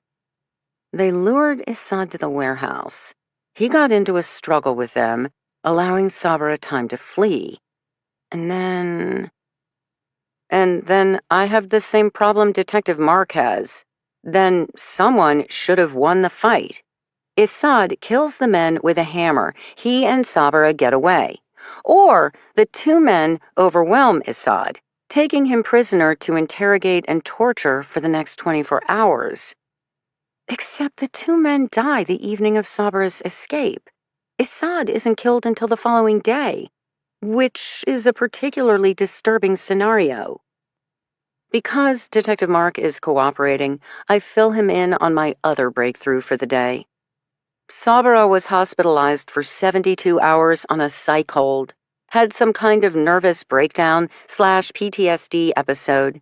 Looking at her meds list, which includes Haldol, is she of sound mind is definitely worth questioning. Haldol is in the antipsychotic most often used for treating schizophrenia? That's the one. Great. On the bright side, something bad is definitely happening. Sabra is definitely missing. Issad was definitely murdered. Some strange men definitely tried to grab Zahara. This isn't all in Sabra's head. On the bright side? Trust me, I regretted the words the moment I said them. Current theory. We're in the middle of unfinished business. Most likely it involves Jamil, who may be Zahara's father and Sabra's first love and is supposedly dead, except you and I know that's not the same as actually dead. Then again, there's a big difference between international custody disputes and riddles involving hairlocks and abducted human keys. Your thoughts? Detective Mark has a unique way to make sounds that aren't actually intelligible and yet communicate just fine. New mathematical puzzles, I prompt him, returning to the beginning. Maybe if Chen studied them? In response, I get, what was the name of Sabra's psych doc? Dr. Cindy Porway. Checking out her LinkedIn page, she looks really nice, like the kind of woman who would save stray dogs and give up her seat on a bus for the elderly. Maybe she'll take pity on us. I'll pay her a visit. Given the circumstances, she might talk. Ask her about Jamil, Sabra's first love and possible father of her child. You do listen. A bunch of growly sounds again. So this is what Roberta grew up with. Interesting. I doubt Dr. Porway will confirm or deny anything, Detective Mark grits out. But being a crack detective, I happen to have the ability to read facial expressions while cueing off of physical responses. I got this. Detective Mark mutters a few words I don't have to catch in order to feel his love. He clicks off. I return to staring at numbered grids. By the time Alia announces she's done for the day, and we might as well return to the compound, I'm grateful. I don't see the threat. Not even a hint of menace. Alia tidies up the kitchen, closes out the register. Her cook has already headed out. We exit onto the sidewalk, then she pauses to lock the glass door. A squeal of tires directly behind us. I'm just turning to see when the first blow knocks me on the side of my head. I fall to my knees. A second strike sends me face down onto the blistering pavement. I try to raise myself up, but can't find my feet. My body is present. My mind refuses to function. I can only watch and see. Two black-clad men. One grabbing Alia from behind. The other yanking a dark hood over her face. She kicks, screams in her mother tongue, breaks free long enough to attempt to flee. Pfua! Grab her! The second man snags her wrist. She smacks him across the face. Then the first man seizes both her arms again, looping a zip tie around them. Back vehicle door opens. The men toss Alia in, then clamber after her as the white SUV rockets away. I feel blood trickling from my temple. I feel the sidewalk searing my cheek.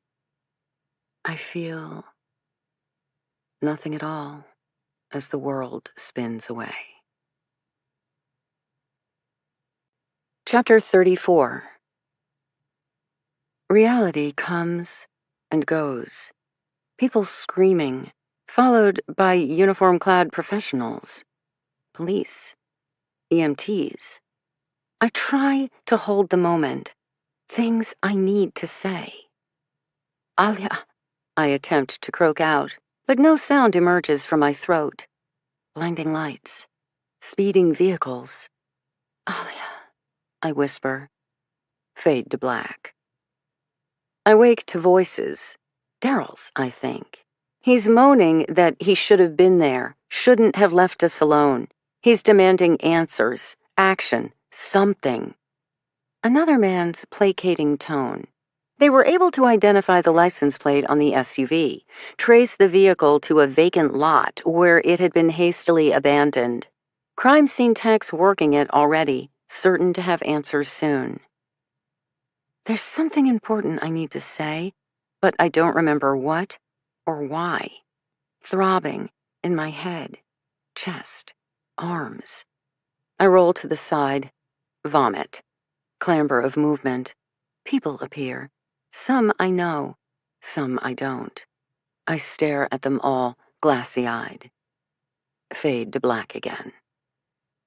Except it's not so dark. Paul stands across from me. Gut shot. Blood soaking through his shirt. He's smiling at me. I throw my arms around him. He hugs me back. I'm sorry, I tell him, have been telling him for years. Only the good die young, he informs me cheerfully. Wait, does that mean? You're not dead yet, Frankie, he whispers in my ear. You are loved, are worth loving. Try to catch up. Then he's gone. I'm nowhere at all. White on white on white, broken by a single man who stands as tall in death as he did in life. Really screwed up this time, didn't you? His tone is kind. I reach out a hand, touch his shoulder, warm and solid. I clutch his shoulder in wonder, with longing. Of all the mistakes I've made, how many bullets do you think you can outrace? He asks me gently. On cue, his chest starts to bleed. More blood pours out his back. Please, I try. Happiness isn't something you discover, he tells me. It's something you make. Frankie, try to keep up. Then he's gone. And an emaciated girl, arms lined with track marks, lounges on the floor. The first missing person I ever found. The first dead body I'd ever seen. Now she hums under her breath, while a young mother takes a seat beside her, skeletal legs still trailing lake grass. In another corner, a Haitian teen admires his bloody chest as a little girl in bunny slippers offers him her teddy bear. Young and old, children and parents, lost, then found, by me. Except it was too late for each and every one of them. I'm sorry, I say, but no one pays me any attention. They're too busy being dead. Only I'm overwhelmed with the business of living. Then, a presence behind me. I hear a voice I don't expect at all. His arms are strong and steady as he pulls me back against his chest. It's okay to mourn, he murmurs. It's okay to want. It's okay to be who you truly are. There are so many things I want to say, but in the end, it takes only 2 words to say it all. I hurt. I know, he whispers. We know. The dead intone. Then he's gone. They're all gone. Everything is gone. An all too real person commands, Frankie, wake up. I discovered Detective Mark standing next to my hospital bed, hands on his hips, expression frustrated. I realized 2 things at once. I'm definitely still alive, and I've seen one of the kidnappers before. In Alia's deli. The day before? I pause, trying to place my memories into some sort of timeline. My head hurts. I can't even figure out what today is. Trying for anything more sounds impossibly painful. Still, he was browsing nuts and candy. Bought a few items. Fearney pudding! I pounce on the detail. Ask Daryl. It's the afternoon we ate pudding. You're sure it's the same guy? A young Middle Eastern male. That's not exactly a precise description. Yes, but not just based on appearance. There's something... God, my head hurts. I rub my temples while trying to sort through my chaotic impressions. Movement. The way he held himself. A little too tight. Too stiff. Initially, I pegged him for former military. But then, when he stepped toward the register, he had a rolling gait, like someone recovering from a grievous injury or terrible accident. And you saw him again yesterday? The kidnapping happened yesterday? A nod. Alia? I can barely ask the question. No word. They took her as leverage. Detective Mark doesn't refute it. To force Sabra to come to them? Or to... I struggle with the next thought. Torture her for information like they did with Assad. There are so many more ways to hurt a woman, and don't we know it? The best way to help Alia is to find her. Detective Mark corrals my racing thoughts. So you recognized one of the kidnappers. He'd been in Alia's store before. Scoping it out? I shrug, wince at the stabbing pain. Or following us. I suffer through another hazy memory. Thick black hair, light brown skin, twin dark eyes, fixed on me heatedly. The coffee shop, where I met with Stacy, the caseworker from the resettlement agency. He was standing in line a few spots behind me. I think. Coffee shop. That's good. More places, more cameras, more images. I'll get some detectives right on it. Fa, I whisper. What's that? The other guy. He yelled something. Fa, grab her. Fuck, grab her? Frank, grab her? I can hear it, but I can't understand it. The young male with the rolling gait. He said this? No, the other man. To him. Maybe just cursing at him to grab Alia. But maybe a name? Title of address? Something. I don't know. I rub my temples. A final detail comes to me. There were at least 3 of them, 2 to grab Alia, 1 to drive the vehicle. That's excellent, Frankie. More than I expected.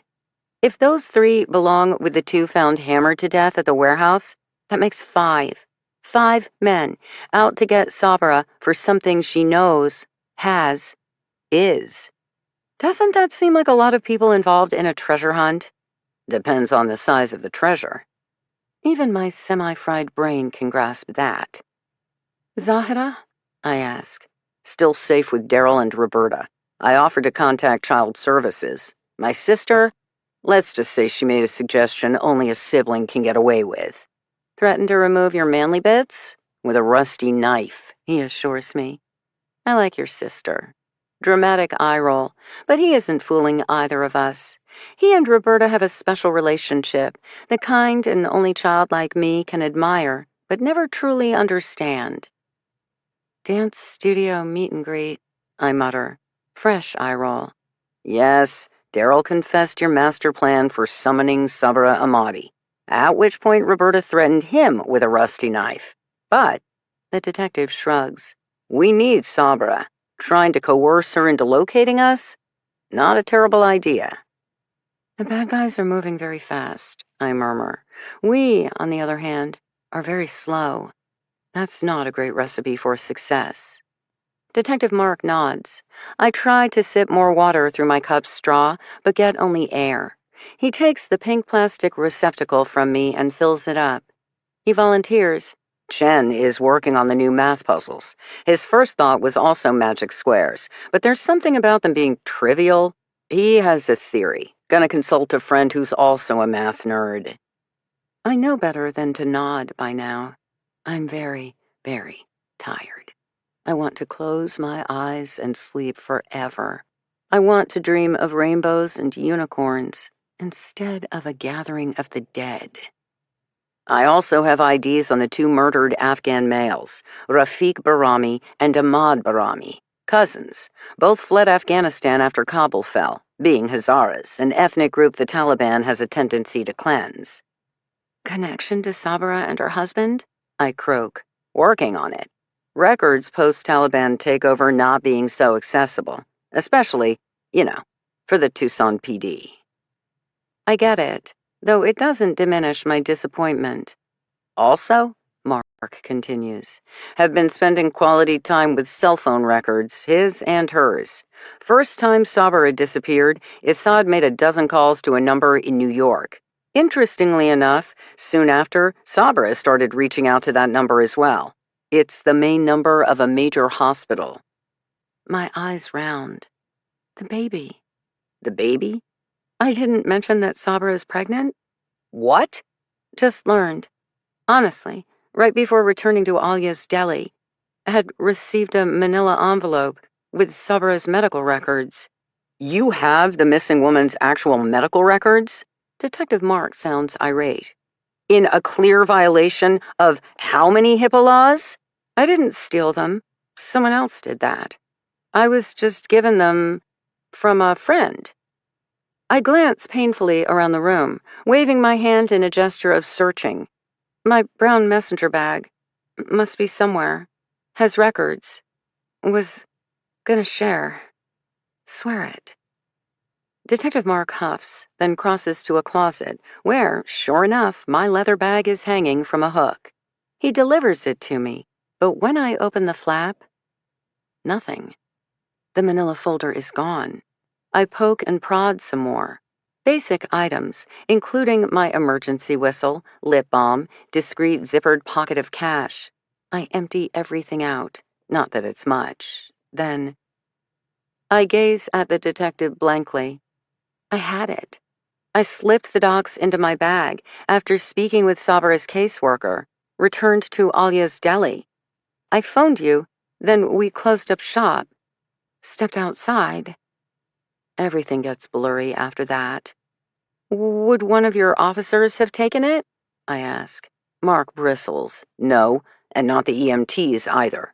Some of the looky-loos had access to your purse while you were down, but if anything, they would have gone for a wallet, not a plain envelope. Shit. I don't know what to say. I still barely understand what happened. Okay. Detective Mark regroups. Sabra is pregnant. With a history of postpartum depression. Also was being treated for severe PTSD. The first time she vanished, she'd had some kind of breakdown, was put on a psych hold. Didn't I mention that? That you bothered to share. This hospital number both Sabra and Desad were calling. Maybe it's related to mental health services? Or the OB/GYN unit? Detective Mark sighs. I'll follow up with Dr. Porway again, see if she was contacted by another doc, say one from New York, regarding Sabra's care. She didn't volunteer such information, but that's not a surprise. She may be the type to champion the poor, but she still isn't one to break doctor-client confidentiality. You talked to Dr. Porway? Not all of us have been sleeping for the past 24 hours. Yes, I met with a good doc. Much like you suspected, when I mentioned the name Jamil, I got an immediate reaction. When I pushed and identified him as Sabra's husband/Zahra's father, I got an even stronger reaction. I'm guessing from Dr. Porway's expressions alone, we're on the right track. I have officers running down witnesses from Sabra's bus episode. With any luck, someone saw something, or someone, concrete, that'll move us forward. X Factor, I croak. What's that? If only we knew. I expect another glare, but instead the detective regards me thoughtfully. You know our other missing puzzle piece? Is Sadamati's vehicle. As in, where is it? We know he drove it away from their apartment, and then... I hadn't considered the car at all, so good question. I've had an APB out for it for the past 24 hours. So far, I can only tell you where it's not, the Ventana Canyon Resort, where Sabra was hiding out. Which would have made some sense. Or the warehouse district, where the murdered men and, later, Assad were found. My head is starting to pound harder. Maybe Sabra is driving it around, sleeping in it. That's why we haven't found her. Ever notice the city's nice wide boulevards and clear lines of sight? Not to mention the cameras at nearly every intersection, let alone banks, businesses, city buses? If the vehicle was in play, trust me, it would have been spotted by now. I don't have an answer for that, which is when my bruised brain finally gets his point. X Factor. The good detective is agreeing with me. There's some person, place, or thing we still don't know. Which, at this stage of the game, is irritating and concerning and dangerous. God, I'm tired. All right, you've got a grade A concussion. Time for you to sleep, avoid bright lights, then sleep some more. And I mean it. Detective Mark heads for the door. I ease back into the dubious comfort of the hospital bed, but my thoughts are way too jumbled to settle. Where is Alia? What are they doing to her? How long can she hold out? Assad might have had reason to protect the woman he considered his wife, but Alia? She's only a friend, after all. A mentor of sorts, and now surrogate mother to Zahra. But still, what could she possibly know? Just because she'd called me in? Showing a great deal of interest in a fellow countrywoman she'd known only a matter of weeks. And now being held as bait to draw out a woman who hadn't even shown up for her husband. I feel a little click in the back of my mind, accompanied by a jolt of pain through my poor concussed brain. I really have been an idiot. I search the bedside table till I discover my cell phone, which someone has thoughtfully plugged in to charge. Daryl, I manage a moment later. Come and get me. And bring that electronic key gizmo from the townhouse. We have work to do. Chapter 35. Alia's traditional bolt lock renders Daryl's high-tech gadget useless. His lock-picking skills, however, quickly get the job done. As someone who leads a fringe lifestyle, generally populated by other shadowy sorts, I have no idea how people living in the straight and narrow accomplish anything. What are we looking for? Daryl wants to know. He's back to being his dapper-clad self, a suit and tie being one of the best camouflages for a life of crime. He had already given me the requisite lecture that I should be in bed. I'd given him my standard refusal to take it easy. We're both now over it. Something personal, I inform him. Family photos, correspondence, dear diary, that sort of thing. He gives me a look. Yeah, I know. I've searched many places in my time, but generally my ransacking involves the home and belongings of someone who's gone missing, and, more important, that I've never met. This, on the other hand, feels intrusive, borderline icky. Daryl shoulders the load like a true B&E professional. Given his past drug addiction, he probably is. He starts in the living room while I take the hallway. Given we're looking for personal images, correspondence, we bypass the kitchen. Not that cooking isn't important to Alia, but I want knowledge of her family tree. More specifically, the members who still reside in Afghanistan. Doubt the kitchen can tell us that. We identify 5 photos in the end, including one that shows Alia standing in front of her business, probably the day it opened. Her beaming smile gives me a pang. I can tell from Daryl's expression, it hurts him too. First, we inspect a framed photo of her and 2 other women, one older, one younger. I'm guessing her mother and sister based on the resemblance. The photo appears fairly recent, so not what I need. In her office, we discover a larger group photo.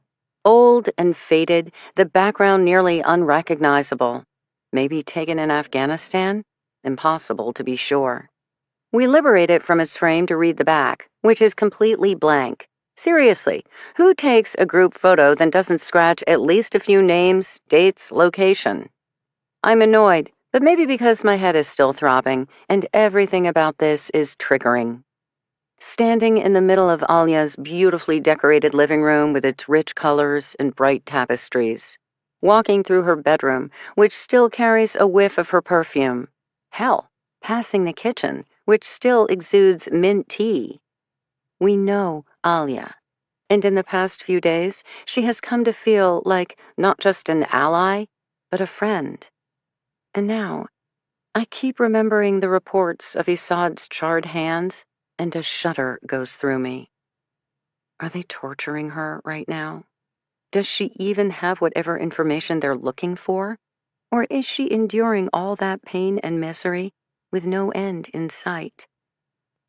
It's been nearly 24 hours, and I've been unconscious for most of them. I can't do that again. Daryl finds 3 more older-looking photos. The backgrounds of the shots appear more Spartan, the subjects younger and in dated outfits. My vision isn't the best, so I teach him the tricks I know. Instead of looking for a subjective family resemblance, study physical details that can't be easily altered. The space between a person's eyes, the shape of their mouth, the contour of their cheekbones. How do you know all this? Daryl asks, scrutinizing each picture. Work mostly cold cases, remember? Often involves age-progressed images, especially when the missing was originally a child. Can't look for a 7-year-old face 10 years later. Must fast-forward physical appearance accordingly. Daryl shakes his head. Sad work. It is, and it isn't. You find dead people, he states bluntly. Their story still matters. Do you want to be the little kid who grows up hearing her mother ran away? Or do you want to be the little kid who learns her mother never came home due to an accident that sent her vehicle to the bottom of a lake? Either way, I can't bring Mommy home, but the difference of that narrative for her daughter? Daryl nods. All right, using your expertise, this older group photo. The women are all wearing head coverings, which makes it harder, but I think that's Alia as a little girl, next to her mother and sister, meaning the older couple in the middle. Alia's grandparents? I ask. Yeah, with a layer of aunts and uncles, then cousins. Her cousin's son, I murmur. She mentioned that he died when Kabul fell. How many cousins are we talking about? A pause as Daryl counts. At least 14, and most are young, like Alia, meaning their parents could have still had more. Big families. Nagina had commented that Afghans lived in large families and all were welcome. Only Alia's mother emigrated with her 2 daughters. I think about it, at least as much as I can through the pounding in my skull. The family units on either side of Alia's. Can you take a close-up shot with your phone? Even among relatives, we gravitate toward the people we like best. You think these are the siblings closest to Alia's mother, meaning also the cousins closest to Alia and her sister? Gotta start somewhere. Daryl snaps away with his phone, sets down that picture, finishes scanning the room. Hang on, another group shot.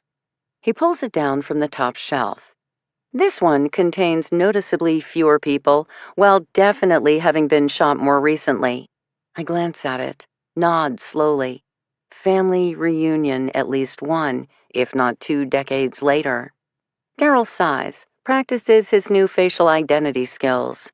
Okay, got the 2 siblings that were on either side of Alia's mother in photo 1, plus they're now grown-up kids, many with older children of their own. I'm trying to picture a family tree in my head.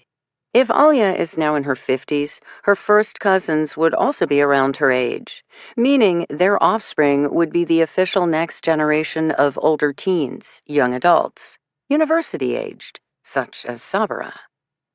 Daryl rattles off the age-appropriate options.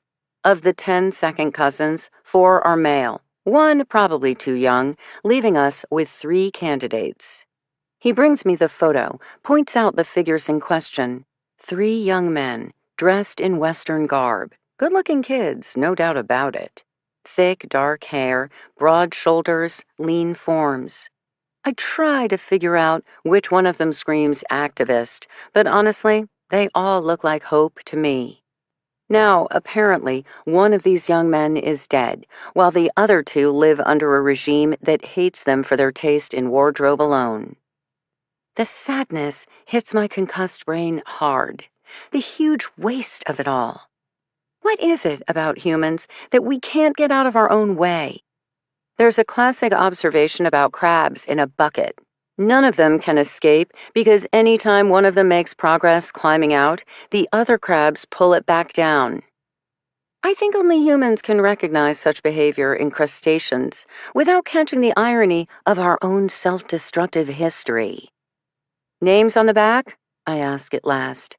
Daryl takes apart the frame. Not big on notations, he confirms. He snaps more photos of the young men. Then we return to our rifling of Alia's personal possessions. Pictures are good, but personal correspondence, a beautifully hand-scripted journal containing real stories, motivations, understandings, would be even better. We search every drawer, cabinet, and closet in the living room, home office, and master bedroom. No such luck, which leaves us with... Both Daryl and I stare at her personal computer. Email correspondence, he states. Fucking internet has ruined everything, I gripe. Luddite? Traditionalist. He takes a seat. Know her email address? Yes. But I'm assuming her account is password protected, isn't everything? Give me a sec. You have another electronic gizmo? Or are you secretly a master hacker? I'm genuinely enthused for either possibility. Daryl gives me a look. No. However, most people can't remember all their passwords. Meaning? He gestures around the office. Let's do some digging. A documented code or master sheet of codes. I'm on it. Except the room is starting to spin, and I'm just so damn tired. And is that a stapler in the drawer? Or a murder weapon? I don't know anymore. Daryl. Got it. Me. Huh? Sticky note. Under the keyboard. Works every time. He logs in as Alia. I collapse on the floor, where I can gaze up at the white ceiling and identify shapes in the floating clouds. Sheetrock. Clouds. My mind drifts. I think of my father, his lopsided grin that was both welcoming and a sign that he was already 3 sheets to the wind, compared to my mother's grim-faced expression as she returned late from her 2nd, 3rd, 4th job. Did they love me? I want to think so, but even now, I recognize they were two adults, very lost in their own problems. They loved me in their own ways, I think, which means, basically, when they managed to think of something outside of themselves. Yet another trait I inherited. "I'm in," Daryl says. "Now what?" Which is a truly excellent question. Chapter 36. We don't know any names of extended family members, I confirm with Daryl. Got nothing. Can you search email by date? Yeah. He positions his hands above the keyboard, eyeing me expectantly. Date Cobble fell. The second time. August 15th, 2021. He rattles off immediately. Are you a closet genius, Daryl? Nah. I read. I remember things. Bet you killed it in high school. You're assuming I was sober. Hey, drunk as a skunk was my strategy. And now, he observes sagely, here we are. Here we are, I agree. And that thought lightens my mood, because if anything, it proves two kids can do everything wrong, and yet, by some miracle, still end up okay in the end. Or at least good enough. I rub my temples. Okay, Daryl calls out. Whole stream of messages from that time period. Lots of them. We're looking for something personal, I advise. Contact from a family member or friend still over in Kabul. What is it you're hoping to find? A name. Alia's cousin's son, shot to death by the Taliban. Body left in the street as a warning to others. I want to know his name. Why? So I can learn from my mistakes, I inform him seriously. Because I knew from the beginning there was more to Alia's interest than met the eye, but I didn't push hard enough. I didn't ask the right questions, mostly because I didn't figure out what that line of interrogation should be until after she was taken. Not gonna lie, Daryl, I hate it when I'm dumb. Daryl grunts. I'm concussed enough to ask yet another question I've been dying to know. So, how long have you been in love with Roberta? No longer a grunt, but a growl. Have you met her husband? Is he a decent fellow? Heartfelt sigh. You're never going to say anything, are you? They're good together. You don't want to rock the boat, even if you and Roberta could be great together? Deeper sigh. I'm sorry, I tell him honestly, then resume watching cloud patterns in the ceiling. Got something, he says at last. Email dated a week later. From maybe a family member? Heart is very heavy. Sad, terrible, heartbreaking news. Kabul has fallen. Taliban has taken over. They are safe for now, but Jamil was shot and killed. Fuck me, I knew it! Daryl gazes down at me on the floor, arching a single brow in question. Would you like to know Zahra's middle name? Jamila, as in daughter of Jamil. What are the odds? Daryl's brow furrows. I don't. From the very beginning, Alia was too interested in Sabra. Come on, they'd only known each other for a matter of weeks. For that matter, Sabra is merely one of how many female refugees Alia's helped over the years? Why the passionate advocacy on Sabra's behalf? Why the immediate dislike of Assad, whom even the neighbor, Nagina, didn't think was that bad? When Sabra was hospitalized after her nervous breakdown, Jamil was the name she kept repeating. A great love that ended tragically. Sabra had a nervous breakdown? First few weeks she was here. Seriously? We're getting somewhere, Daryl. These cases, they're almost always about secrets, generally held by the people we thought we knew the best and could trust the most. Okay, so Alia is related to Jamil. Now, we need to learn everything else she decided not to tell us. Can you search her email for Jamil's name? Were they in direct contact? Daryl goes to work. I resume admiring swirling patterns. Got something. From a university address. I knew it! Daryl doesn't bother asking. Messages go back a couple of years. Intermittent at first, then a whole bunch leading up to August 2021. I wait while he skims through.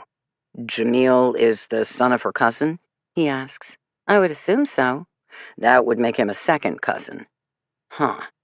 These read more like notes from a favorite nephew. First emails are pretty routine. Lots of exchanging of well wishes and give regards to. But then, going into 2020, Jamil's asking dating advice. Met someone special. Brilliant. Amazing. A fellow student, you'd like her so much, Auntie.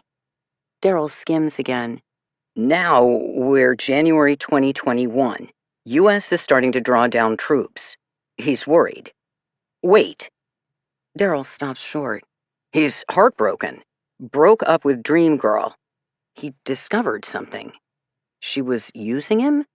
Nothing was as it seemed. Dream Girl got a name yet? Nope, very few names.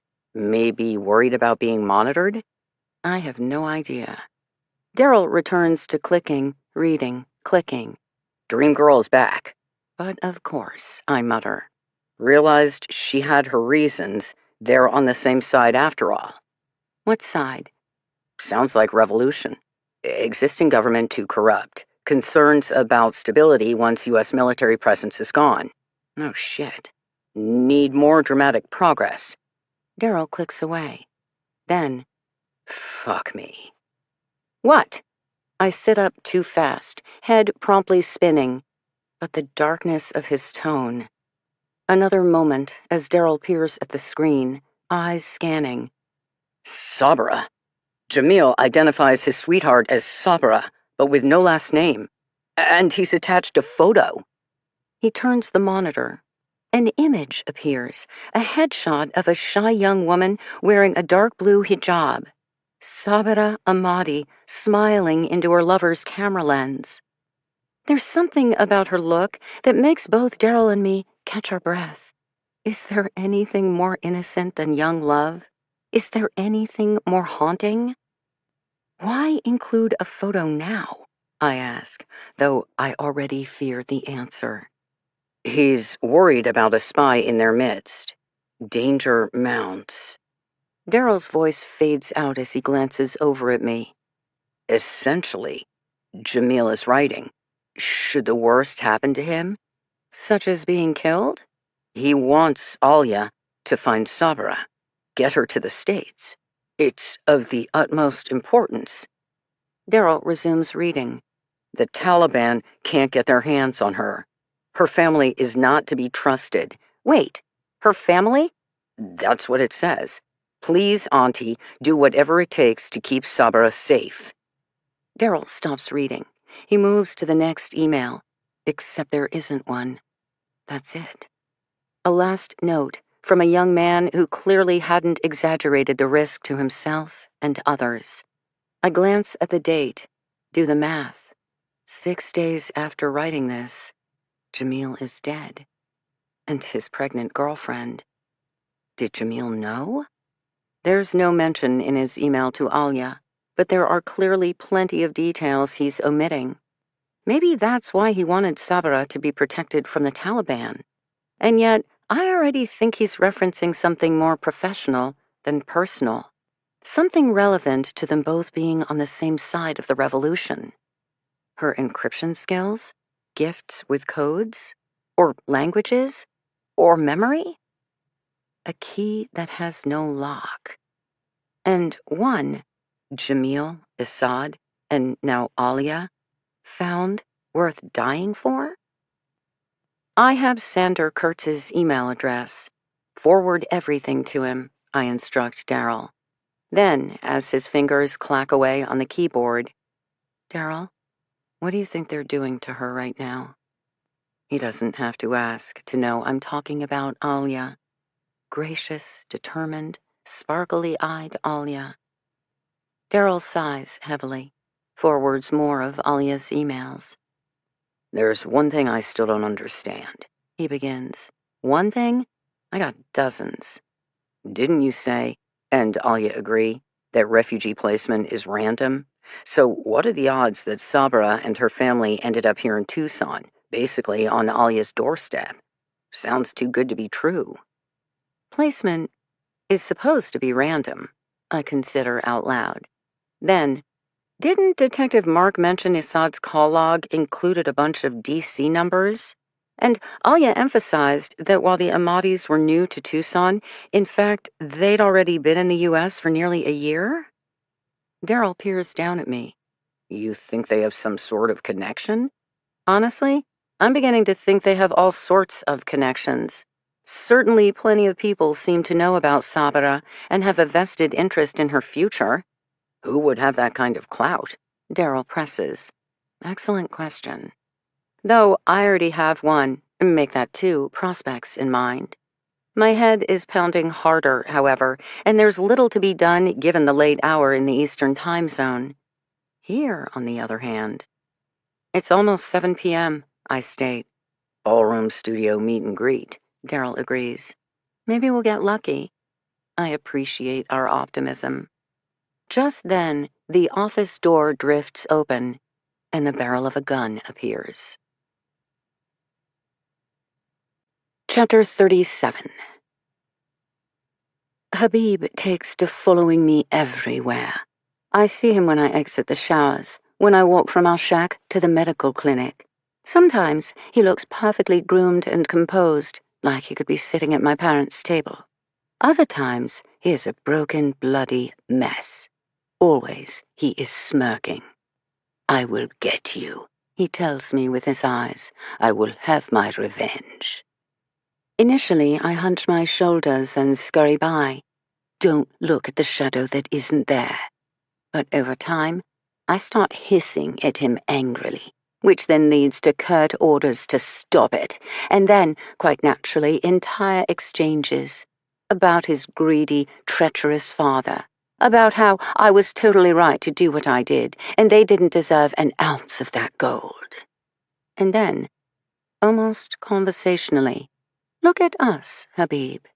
Oh, did you ever imagine this would become our lives?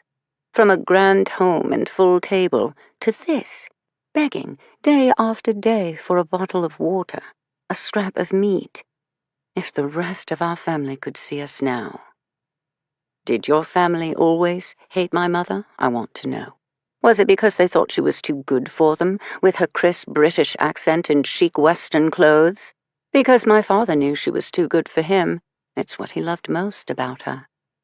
And what was it my brother was doing those last few months? Did you ever follow him, Habib? Pry him with questions? I should have pushed harder, I confess, paid more attention. I regret that now.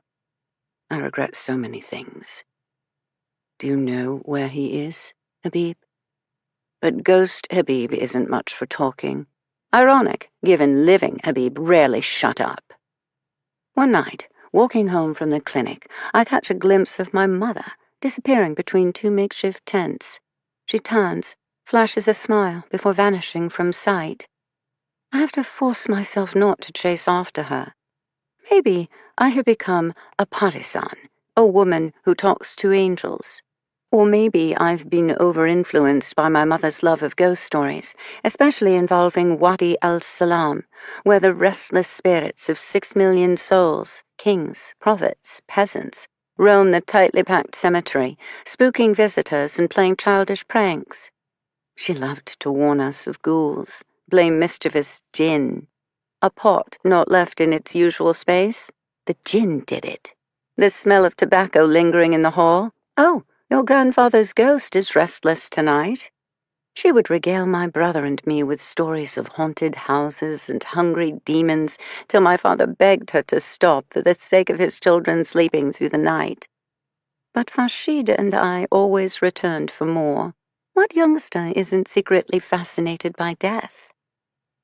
And so, I talked to my dead cousin, Habib, while waving at my beautiful mother's spirit and gazing upon my beloved Jamil's shimmering form. So many mornings I wake to discover him lingering next to you, Zahira, sitting cross-legged on the floor as he admires your slumbering form, stroking your cheek while you cry, beaming with pride the day you take your first step. Like Habib, some days he's as smartly garbed as the first time I saw him walking across the university lawn. Other times his brains leak out of the hole in his skull. The first time that happened I screamed hysterically, and you burst into tears. which led to murmured conversations between Assad and Dr. Richard. Then more pills poured down my throat. I quickly learned to honor each of Jamil's forms. Shrieking in panic, I learn, gets me heavily medicated. Talking to shadows, on the other hand. Look at her, Jamil. Our little girl is growing up.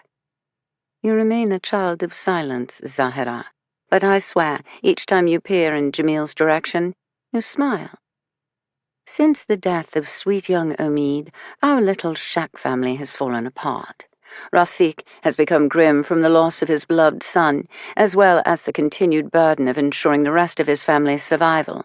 Malala gazes upon you, Zahira, with such longing it hurts. Who lives and who dies in this place? How are we to know? How can we possibly protect the ones we love? Assad is sweet and patient with you, Zahira, and yet, as I chat about childhood days with Habib, or delight in your progress with Jamil, he grows positively thunderous. You must stop this insanity. Shadows aren't real. Good God, woman, are you trying to drive me crazy too? I shake my head as he doles out more meds, then discreetly spit out each pill behind his back. It's not his fault he can't see what isn't there. Dr. Richard eyes me with concern, but then he has many concerns, most of them much more pressing than my idle prattling. I ask him about the kind nurse who tended to me while I was sick, the one who claimed she overheard me talking with Habib. He has no idea who I'm talking about, which is strange, given our clinic's tiny staff. Maybe she was a ghost too, I muse thoughtfully. Oh, the number of souls who died in this place. Thank goodness I can't see them all. Such a thing would surely drive a person mad. Sabra, he begins, how are you sleeping at night? Eating, drinking. You know it's important to keep up your strength for Zahira's sake. Do you know how I know they're real? I ask him seriously. He slowly shakes his head. My brother, Fashid, is not among them. I see my cousin, my mother, my beloved.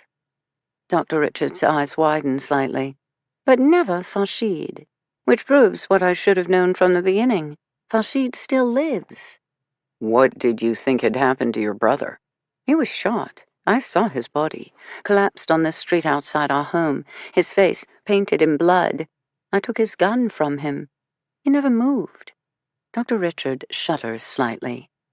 My father was not so lucky. Those men used machetes. My father was a literature professor. Did I ever tell you that? He liked to wear sweater vests and debate poetry. I could see his teeth through the gashes in his face. His left ear, totally gone. The tip of his nose. What kind of men cut off someone's nose? Sabra. Head wounds bleed. I didn't know it then, but I've seen it working here. Meaning, maybe Fashid wasn't as grievously wounded as I believed.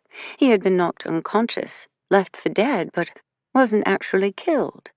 It's possible. Dr. Richard doesn't answer. You don't have to believe me, I allow at last. I know Assad doesn't. Just tell me, if Fashid didn't die that day, if by some miracle my brother lived, what would have happened to him? Dr. Richard pauses, seems to genuinely consider my question. We're outside, locking up the clinic for the evening. Even this time of night, the camp teems with activity, though now most of it's furtive, and the low muffled noises carry dark tones of warning. Whimpers here, groans there, an occasional sharp scream. I peer into the dimly lit space, hazy with smoke from campfires. I'm looking for my mother, who has a tendency to stay tucked at the edges of my vision. I haven't spied her for days. Do ghosts take vacations? Have other places to be? Other souls to haunt? Or do they simply grow tired of walking among the living, roaming an endless buffet from which they can never eat? I don't want to remain here 1 minute more as a living person. I certainly wouldn't choose this place to haunt once I'm dead. Your brother would have been taken to a hospital, Dr. Richard replies at last. Upon recovery, he'd try to make it to the border, like you did. meaning it's possible he's at another camp. You could post his name on the bulletin board out front. Maybe someone has news of him. And if he couldn't make it to the border? A young man, already attacked by the Taliban once and identified as an enemy of the state? Go underground? Hide out with other members of your family or friends? I like this idea, the fantasy of it. But I can already see Jamil standing behind Dr. Richard, shaking his head. In the corner of the room, Habib smirks. Yes, his expression tells me. Believe in fairy tales. I will enjoy watching your eventual disillusionment break you. I understand the truth of that sentiment. The Taliban don't kill everyone immediately, I state. For having worked in the clinic for nearly a year, I haven't just seen things, I've heard things as well. A slight hesitation, Dr. Richard shakes his head. I've caught stories of torture camps, I continue.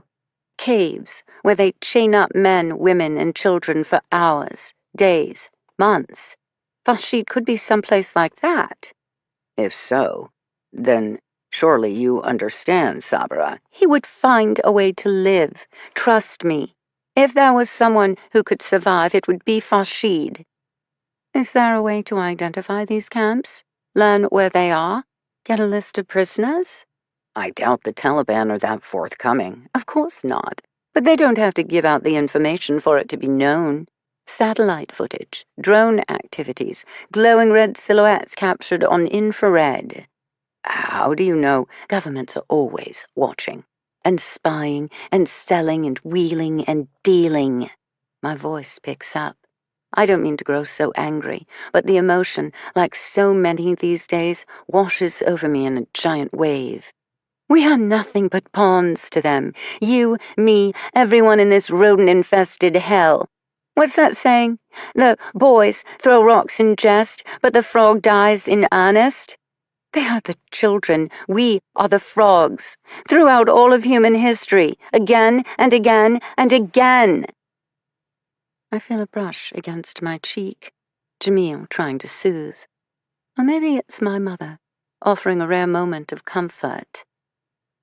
I'm pacing, outside this impossibly understaffed, under-resourced clinic, where sweet, innocent Omid died, and I killed my own blood relative, and now I can feel Habib starting to stir, pushing away from the wall in genuine interest, preparing to enjoy the show. Why? I demand to know, from Dr. Richard, from my encircling ghosts, from the universe in general. Why? Sabra. Dr. Richard touches my arm. Take a deep breath. You need to breathe. It's been over a year. My country gone. My family gone. And for what? Can you tell me? For what? I'm panting.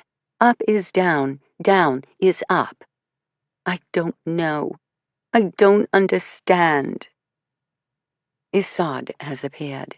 He stands next to Dr. Richard as they confer in low tones. There will be more meds. There are always more meds. The Prozac protocol. I have watched it play out at the clinic countless times. From raging nightmares to vacant stares to trembling anxiety, have a Prozac. And another, and another. Take 3. They're small. I start to giggle.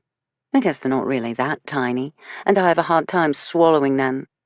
Jamil strokes my cheek again as 2 white pills appear in the palm of my hand. Isad hands me a bottle of water. I know the drill by now. Toss it back, swallow it down. Prepare for the numbness that takes nothing away, just stifles it under a too heavy blanket. She needs real treatment. Dr. Richard is muttering. I'm sorry, but this is all I got.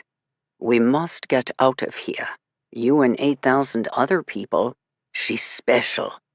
Isad jabs a finger in my direction. You can't tell me you haven't noticed.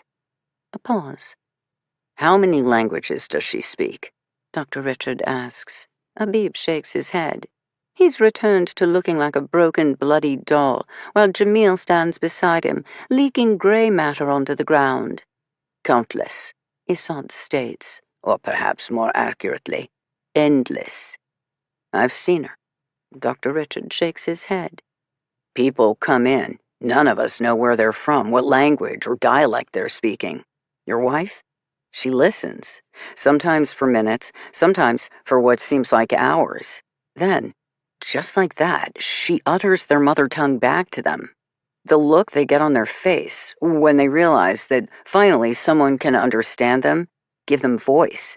It's nothing short of miraculous. We must get out of here, Isad repeats. Silence. Habib dances a strange little jig that ends with his broken arm locked at an awkward angle, till brain-splattered Jamil reaches over and snaps it back in place. I applaud their efforts, sway in a circle. Farshid, possibly still alive. Farshid, having been tortured, still being tortured, for an entire year. Are there other frogs in the caves? I see dripping wet tunnels lined with helpless green amphibians. I might have a possibility, Dr. Richard says abruptly. Anything. I have some military contacts. I recently learned they're active in an organization that helps get former interpreters out of Afghanistan and Iraq. I could reach out, see if there's any favors they might be able to call in. But we didn't assist. Let's just say I might be able to call in a single favor. Praise be to Allah. Isad clutches Dr. Richard's hand in gratitude. It's just a possibility. It will work. I know it will, because it must. Isad glows with his newfound conviction.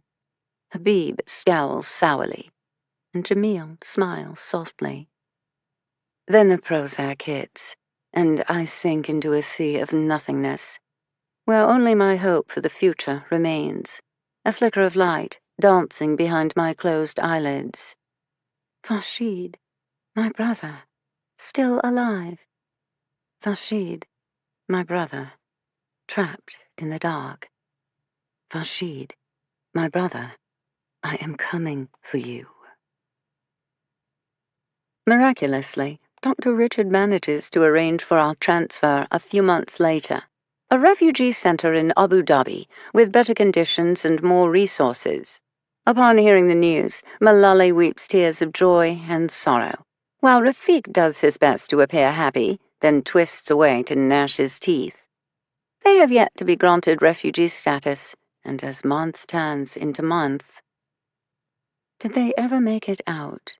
Or, one day, were they unceremoniously sent back to Afghanistan, where they and their 3 children would be ground to dust beneath the Taliban's relentless heels?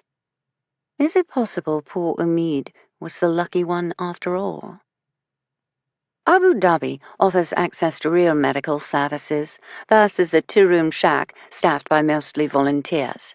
The doctors and nurses cluck at my rudimentary diagnosis and one-note pharmaceutical regimen. They have questions about my ghosts, which they refer to as visual and auditory hallucinations. I don't bother to correct them. Postpartum depression with psychosis, they murmur, as they start adding meds here, taking away there. With access to adequate sustenance, you start to sprout up Zahra. Still a silent, serious-eyed toddler, but now one who motors about on increasingly steady legs. Your face fills out. Your gaze begins to brighten. Isad learns to sleep at night, while returning to math tutoring during the day. And I stop talking to shadows and weeping over minor incidents I can't explain. Next up, we're on a plane heading to the United States, someplace called Texas, where we spend months answering questions, getting shots, learning the ropes of American life. Once a week I speak to an eagle-eyed psych doctor who asks me even more questions and seems to know every time I dissemble. She drills me on my ghosts, sleep patterns, lack of concentration and constant irritability. She updates my diagnosis to major depressive disorder, recurrent, with psychotic features, and attempts to teach me things like reality testing. The problem, she informs me, is that I'm too smart. My genius doesn't make me crazy, but it drives much more complex illusions. Habib, Jamil, my conviction my brother Fashid is still alive, while enabling me to rationalize the visions. I nod, and she smiles indulgently. We both know I don't believe in her truths any more than she believes in mine. After those appointments come endless interviews with many military types, plus a linguistics professor. This agitates Isad, but the testing isn't anything I haven't handled before. Number of languages I speak? Where did I learn? How did I learn? I fall back upon my mother's instructions. I offer vague details that sound like I'm cooperating while sharing nothing. The psych doc, who observes from the sidelines, makes notes on a clipboard while suppressing more smiles. She knows that I'm holding back, but she never says a word. We are two brilliant female minds, carefully navigating the limited thinking of the male powers that be chirping around us. More adjustments to my care. Better night's sleep as they exchange the Prozac for Lexapro. Fewer nightmares with the addition of the Haldol. We all three begin to relax, Isad, you, me, as my entourage of dearly departed souls slowly fades away. Isad declares me fully recovered. I don't bother to correct him. Personally, I believe the spirits of the dead simply aren't as strong in America, where I suspect sensitive Jamil is too overwhelmed and arrogant to be too intimidated. But trust me when I say this, my beautiful Zahira. My mother had it right in the beginning. Ghosts do exist. They're just not always who we expect them to be. Chapter 38. Who are you? The brunette demands to know. A striking older woman, she's dressed in head-to-toe black and speaks with a crisp British accent.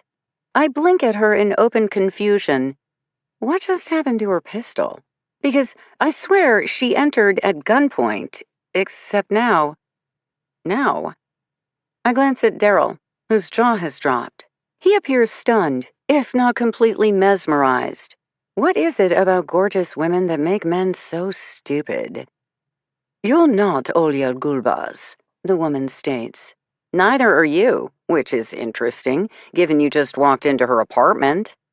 She gives me a charming smile that lets me know I haven't fooled her for a second. I'm a friend. Really? What kind of friend enters another friend's apartment heavily armed? One who notices two strangers being where two strangers shouldn't be. And this? By American standards, I hardly think this even counts as a weapon. A flick of her wrist, and the snub-nosed firearm reappears in the palm of her hand. Second flick, and it vanishes. Up her silk sleeve? She treats us to a playful look, then stomps her right black stiletto, which causes a slender silver dagger to materialize. Second stomp, it retracts again. I'll admit, I'm impressed, if not a little terrified. Daryl finally joins the party, making a show of puffing out his broad chest. Okay, friend, what's Alia's favorite tea? Slight flare of the woman's nostrils. Mint, she deduces. Snack? Pistachios. Maybe pears. No, I'm going with pistachios again. I count at least 4 shells on the rug in the family room. All right. I hold up a hand. This has gone on long enough. I turn to Daryl. She knows who we are, just like we know who she is. We do? British accent. Knows how to pick a lock almost as skillfully as you do. Has a penchant for concealed weapons. I turn toward the woman. Sabra Ahmadi has been looking for you. And so, I understand, have you. Lila, no last name necessary. At your service. Don't you mean MI6's service? I ask dryly. That smile again. Another world, another life. Nice to finally meet you, Frankie Elkin, Daryl D. Daniels. She nods in his direction. Now, shall we chat? We take a seat in Alia's family room because it seems the most logical gathering point. I want to know how she found us here. Followed you, of course. How long have you been watching? Only for a few days. Few days? Then, as the implication of that sinks in, wait, did you see the men grab Alia? As a matter of fact, but you didn't intervene? I was too far away, puppet. I'm not your puppet. I did give chase. Unfortunately, I'm new to these streets, and they clearly are not. I lost them at the third intersection. I managed to snap a few photos that might have value, however. I have others working on that now. I thought your spy days were another lifetime ago, I remarked sullenly. Old habits die hard. Do you know where Alia is? Daryl again. No. Do you know what they want with her? He presses. Same as everyone else, I'm guessing. They want Sabra Amadi. She is the key, after all. The key to what? I ask, having had it with riddles by now. Apparently, to untold riches. Or at least that's what she told me 2 weeks ago. I found Sabra easily enough. It helps, of course, that I trained the woman who trained her. Her mother, exactly. Spycraft 101, often the best place to hide, is right under the enemy's nose. So I started with the resort where Sabra had been working. Lila grants us a sparkling smile. Apparently, we were a little late on that one, but still get an A for effort. Sabra had quite the story to tell, discovering her mother's work, taking up the charge. Captain Kurtz said her mother's assignment was simply to socialize with the movers and shakers in Kabul, gathering intel on private relationships and personal finances along the way. The most interesting tidbits can be gleaned from the most innocuous of sources. Okay, but whatever secrets Mariam was passing along, that would have been at least 10 years and an entire regime ago. How could any of her mother's duties still be relevant? Excellent question. Mariam was working on something when she first became ill. She was following a trail of rumors, government ministers buying up a string of mines. For illegal mining. I feel like I finally know something. But Lila is already shaking her head. The properties could have once held gems, minerals, rare earth elements, except these were old work sites, basically already depleted. Why would they want exhausted mines? Daryl asks. Indeed. These are men of wealth and access. Why purchase used-up properties? That was the question Mariam was investigating, but never got answered. She was diagnosed with breast cancer instead. You didn't offer to get her out? I asked quietly. Bring her to London for treatment? After all she'd done for your government? I offered, but she considered Kabul her home, and she didn't want to leave her family. In the end, Poppet, there are very few things we have control over. Mariam couldn't beat the illness killing her. She could, however, choose where she would spend her final days. And she was not the kind of woman you could sway once she made up her mind. Lila's expression softens. It was one of the many things I quite admired about her. Daryl and I exchanged troubled glances. So far, this conversation isn't helping us. You said Sabra decided to continue her mother's work, I prod, trying to get us back on track. Mariam kept extensive notes, including avenues she'd only recently begun to investigate. She encoded everything, but Sabra had no problem deducing the key. A magic square. I attempt to skip ahead, only to once again miss the mark. I have no idea what that is.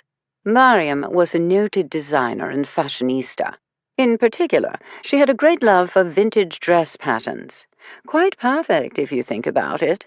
Dimensions make for an excellent cipher. Well, what man would ever consider utilizing McCall's as an encryption key? Sabra figured out the system on her own. That, as much as anything, convinced me to take her seriously. Lila pauses. Daryl and I nod dutifully. According to Sabra, her mother had hidden a series of coordinates, the latitude and longitude of the mines in question. But even before Sabra engaged the services of a fellow student, a geology major, to investigate the sites, Sabra had her doubts. A geology student? Jamil helped to track down the fast abandoned property. As suspected, the mine was exhausted of natural resources. Except it wasn't. Jamil of Sabra's dreams. Jamil, whose name is forever incorporated into Zahira's. I recognize the sadness of that. Young love that never stood a chance. Forget countries, culture, religion. In the end, we're all the same, wanting to love and be loved, and wanting to believe such sentiments can last forever. If only for Zahira's sake it had. What do you mean the mine wasn't exhausted? Daryl is asking. The tunnels were filled with bars of gold. You want to know what 2 decades of corruption, kickbacks, and bribery looks like?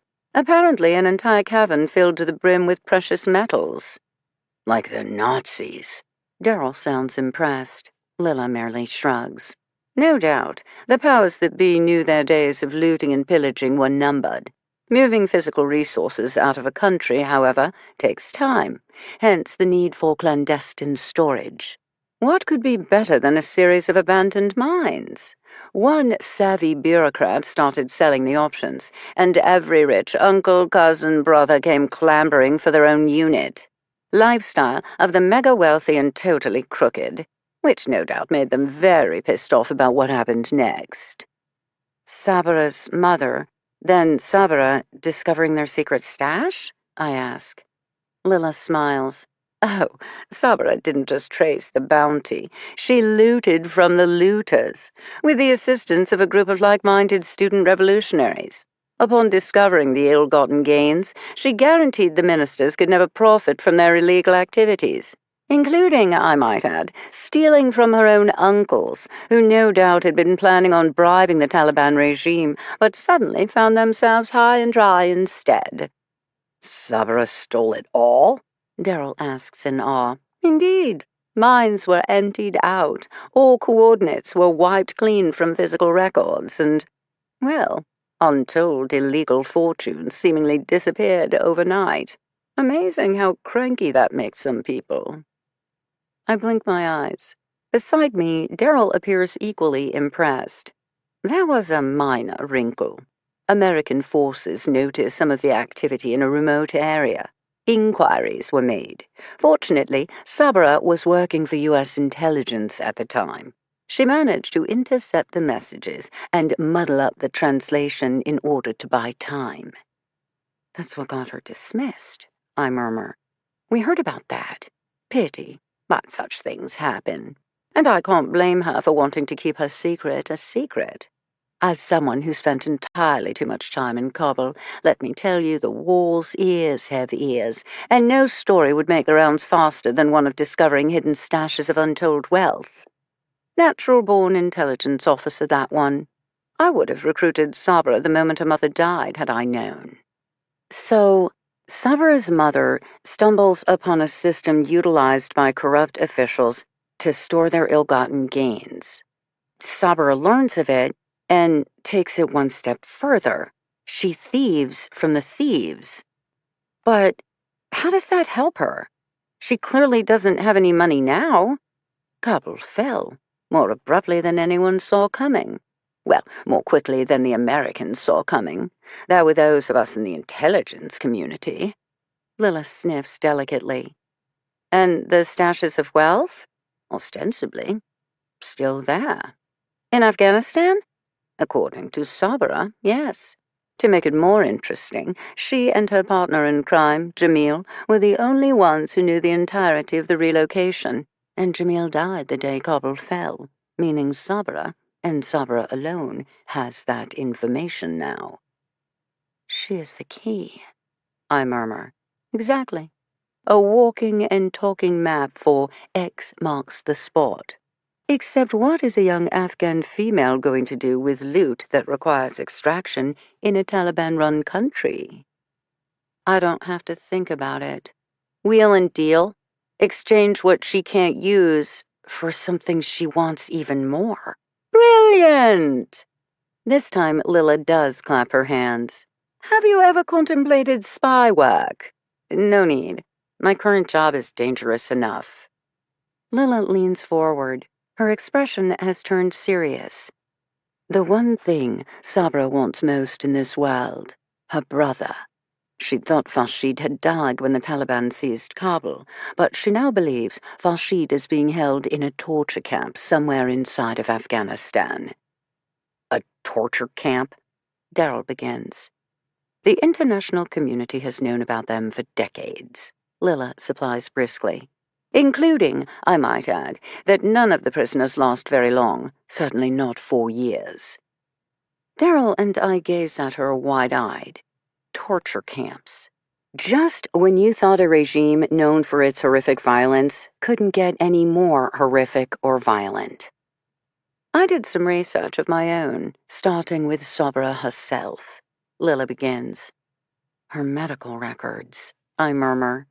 You unearthed news of her hospitalization, mental health issues. You're the one who left the file for Captain Kurtz. Lila stills for a second. Then another smile splits her face. She seems pleasantly surprised I connected the dots between the records and her handiwork. Pity, but Sabra and pregnancy don't exactly get along, she murmurs. You think this is all some kind of psychotic episode? Possible. By the time I arrived in the States, it appeared Sabra had already left the apartment she shared with her family. When I tracked her down to the resort townhouse, however, Lila frowns. My first thought, she looks so much like her mother. I'd seen photos, but still. Something about how she holds herself, the angle of her head. I hadn't expected the way it would hit me. I wanted to say yes to everything she asked. Very silly in my line of work. Did she say why she was at the townhouse? What had made her go into hiding? I'd assumed a spat with the hubby. Glowering old corker. Not really my concern. I was more focused on what Sabra had to say about her mother. That there's more to the string of abandoned mines than Sabra had fast deduced. Something about her mother planting a code within a code. Sabra was willing to hand all of it over to me, including the current location of the plundered wealth, in return for rescuing her brother, which, even she understood, might prove a smidge difficult for an international intelligence agency, the Taliban being, well, the Taliban and all. I see the issue. I agree. While Daryl nods beside me. You agreed? To bringing Farshid back from the dead? Why, Poppet, thank you for having such faith in me. Trust me, nothing would make me happier than assisting Mariam's son. Realistically, however, Lila arches a brow.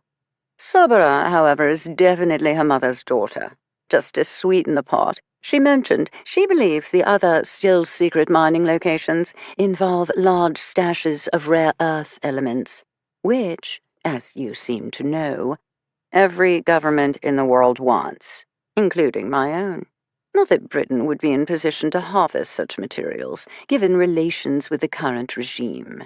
On the other hand, ensuring the Taliban and the Chinese, who are meddling everywhere, do not have access to REEs would be considered quite valuable as well. According to Sabra, the trick to locating these massive sites of massively important resource just happens to include Farshid. Only her brother knows how to unlock the code to the second half of her mother's riddle. Something about her mother always referring to them as 2 halves of one whole, I fill in. Clever, if you think about it. Lila sits back, sighs heavily. And pure Mariam. God, that woman was brilliant. The gears churning inside that one pillbox hat-topped head. A thought occurs to me. You said you tracked down Sabra once you arrived here. Does that mean you were following her as well? Do you know how she ended up in the warehouse district? Who killed the 2 Afghan men? Lila sits up. Dead men? The ones who kidnapped her, I begin, while Daryl states, the 2 Afghans bludgeoned to death with a hammer. Homicide by hammer. Oh, I heard about that on the news. Wait, that had something to do with Sabra? Lila appears genuinely surprised. Sabra was caught on video near that scene, and afterward, we found a bloody scarf in the townhouse where she'd been hiding. It would seem she was somehow involved. Do you think she killed them? Lila sounds delighted. Do you think she killed them? I try out. A former university student and current maid. I sincerely doubt it. Sabra's gift is with patterns, which makes her a brilliant linguist, mathematician, and encryption analyst. Natural-born double murderer? Not so much so. What about her husband? Darryl presses. A professor who specializes in math, so esoteric most couldn't even recognize it as an equation? No.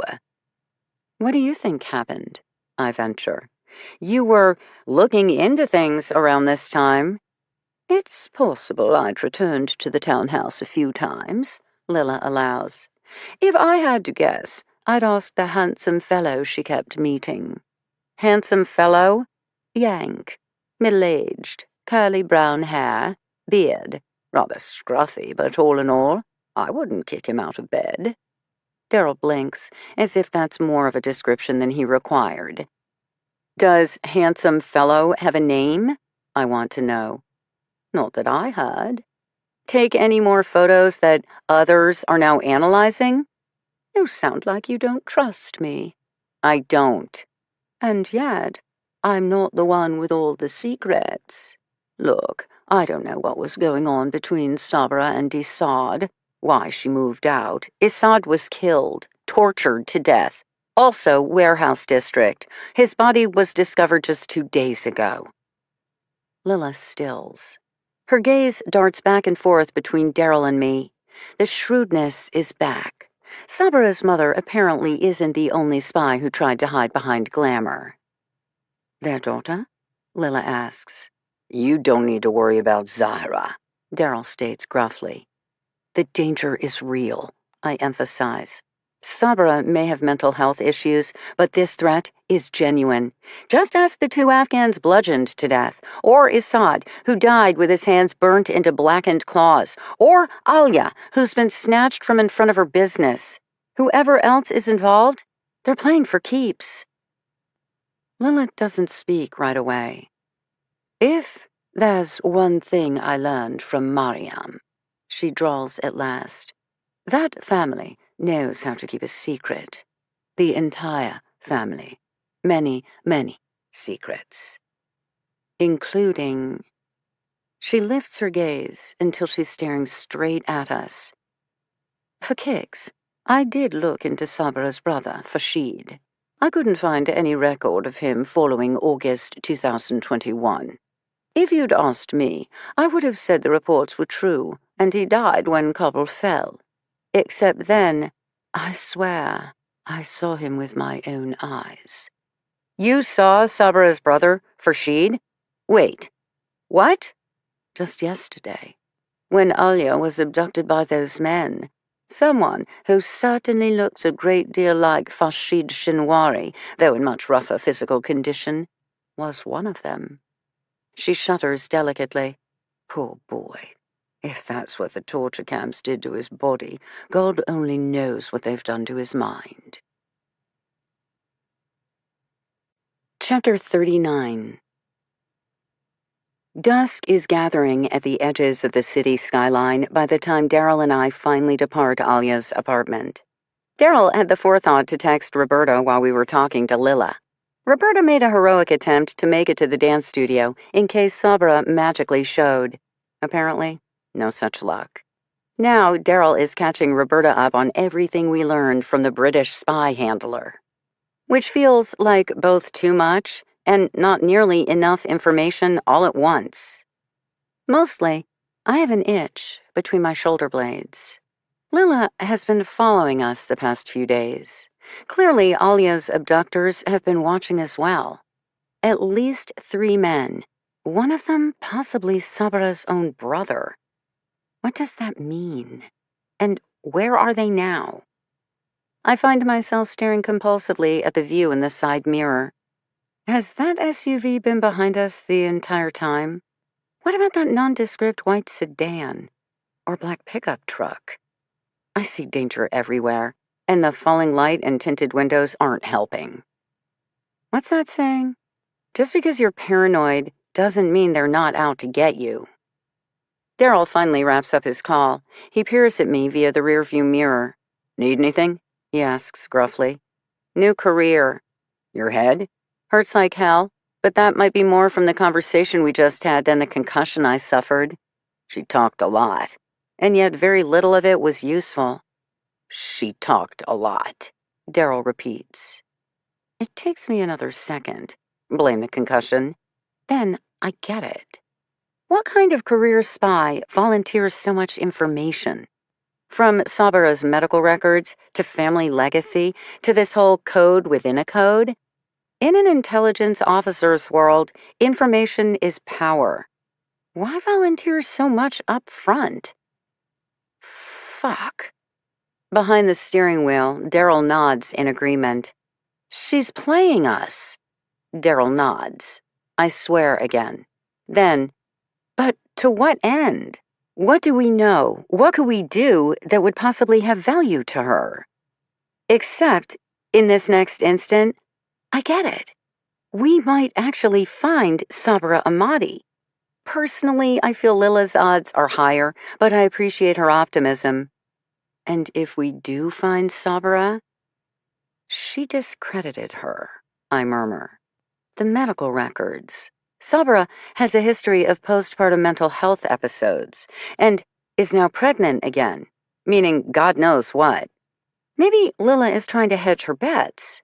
If she can't reach some sort of agreement with Sabra to learn the location of the REEs, she needs to at least sow enough seeds of doubt so no one else is interested in what Sabra has to say. Though that doesn't explain her brother's possible return from the dead. Also, if he's the one who kidnapped Alia, what exactly are his intentions? Dear Lord, my head hurts. No spook double talk necessary. Two halves of one whole, Daryl states. Yes, Sabra has alluded to that enough times, it must be real. The code, hidden gold, secret mines. My voice lowers. These are things worth killing for. Alia. Daryl murmurs softly. I sigh heavily in agreement, staring out the window at the darkening sky. The white SUV behind us finally turns off. I breathe a little easier, till the truck behind it gains ground. I don't have to say a word to Daryl for him to take a sudden left, then right, then left again. All vehicles disappear from our mirrors. A few more defensive maneuvers and we're back on track, unfollowed. Or so we hope. I rub my temples. We can't continue on like this. And neither can Alia. I check a few things on my phone, sigh again. Daryl, I speak up at last. I may have a plan, but I don't think you'll like it. Try me. I walk him through it. I'm right. He doesn't like it. But he also agrees we don't have any other choice. The compound is ablaze with cheery lights when we finally pull through the gate. The outdoor torches light up the trunks of the soaring palms while bathing the barrel cacti and giant aloes in an amber glow. I start taking inventory of everything I haven't paid attention to before. The number of decorative walkways around the giant mansion, the chest-high wrought iron fence that extends out from the main house and wraps around the 3 freestanding bungalows as well as the pool, the sheer number of sliding glass doors and low-access windows. A security fortress it is not, but maybe we can use that to our advantage. We find Roberta, Jenny, and Zahira gathered in the kitchen. Zahira is helping Jenny frost animal-shaped cookies, while Roberta sits at the kitchen table amid a sea of graph paper. For a moment, she looks so reminiscent of the last time I saw Alia, my heart catches in my chest. Please, let us not be too late. Roberta glances up excitedly at our entrance. I think I got it. She holds up the grid sheet covered in scribbled numbers. The moment Daryl mentioned Sabra's claim to know the location of hidden treasure, it got me thinking in terms of coordinates. Check it out. She taps her notes. Zahira drew 3 magic squares. At the mention of her name, Zahira glances up. She flashes a shy smile at Daryl and me. then returns to studiously decorating the cookie in front of her, which I now realize is shaped like an iguana. But of course. Speaking of which, Petunia is staring at me pointedly from her perch in front of the glass sliders. I hastily cross to the refrigerator to grab her dinner. The top magic square, Roberta is explaining, has the largest numbers. I didn't notice that before. The two bottom squares all involve numbers smaller than 20, while the top one goes higher. Made me wonder, why the difference? Factor in the repeated digits that make the square trivial, and those particular numbers written out in a row? Roberta beams. Latitude and longitude. I'm certain of it. Afghanistan's latitude falls between 30 and 38 degrees, longitude 60 to nearly 74. Separate the repeated digits in the top square and line them up in 2 rows of 4 units and ta-da! It's a GPS coordinate just outside of Kabul. I'm a genius! Color me impressed. I set Petunia's salad bowl down next to the sliders, as I don't want to miss the rest of the conversation. Petunia seems a little confused by this change in routine, but with a swish of her tail, decides she can adapt. From the kitchen island, Zahara giggles. She's clearly enraptured by the iguana, adding more blue and green candies to her heavily frosted cookie. Now, as for the lower 2 squares, only 4 numbers repeat in each. I line them up, and I get 2 30-something digits, latitudes that fall within Afghan borders. But only latitude? Daryl asks with a frown. In the next instant, he answers his own question. 2 halves of 1 whole. Ah, got it. Roberta nods emphatically. I'm guessing the 2 bottom squares come from Sabra's mother. She taught Sabra the grids that provide the latitude of the 2 mineral sites she discovered. She gave Sabra's brother the grids, or some kind of other puzzle, that provides longitude. But the top magic square provides both. Like Daryl, it comes to me. Because that's the code Sabra herself created, with the location of where she hid the looted gold. Okay, I get why Sabra would use a magic square as an encryption tool, but why would her mother, a fashion designer, utilize a math riddle? For her daughter. Jenny speaks up from the counter. She needed her daughter to understand, and Sabra likes math, yes? She wanted to make sure Sabra got the message. Does the son like math too? No idea. I glance at Daryl and Roberta, realizing for the first time how little we know about Farshid, Sabra's brother, and possibly Alia's abductor. Which is a glaring oversight, given we're hoping to lure him through these front doors. Let's talk decoys, I begin. Roberta's hand immediately thrusts into the air. Dibs! Wait a minute, Daryl blusters, but Roberta's already dismissing his objection with a shake of her head. Gotta be me. 1, Frankie is way too white to pass for... Roberta cuts herself off, given Zahara's listening ears.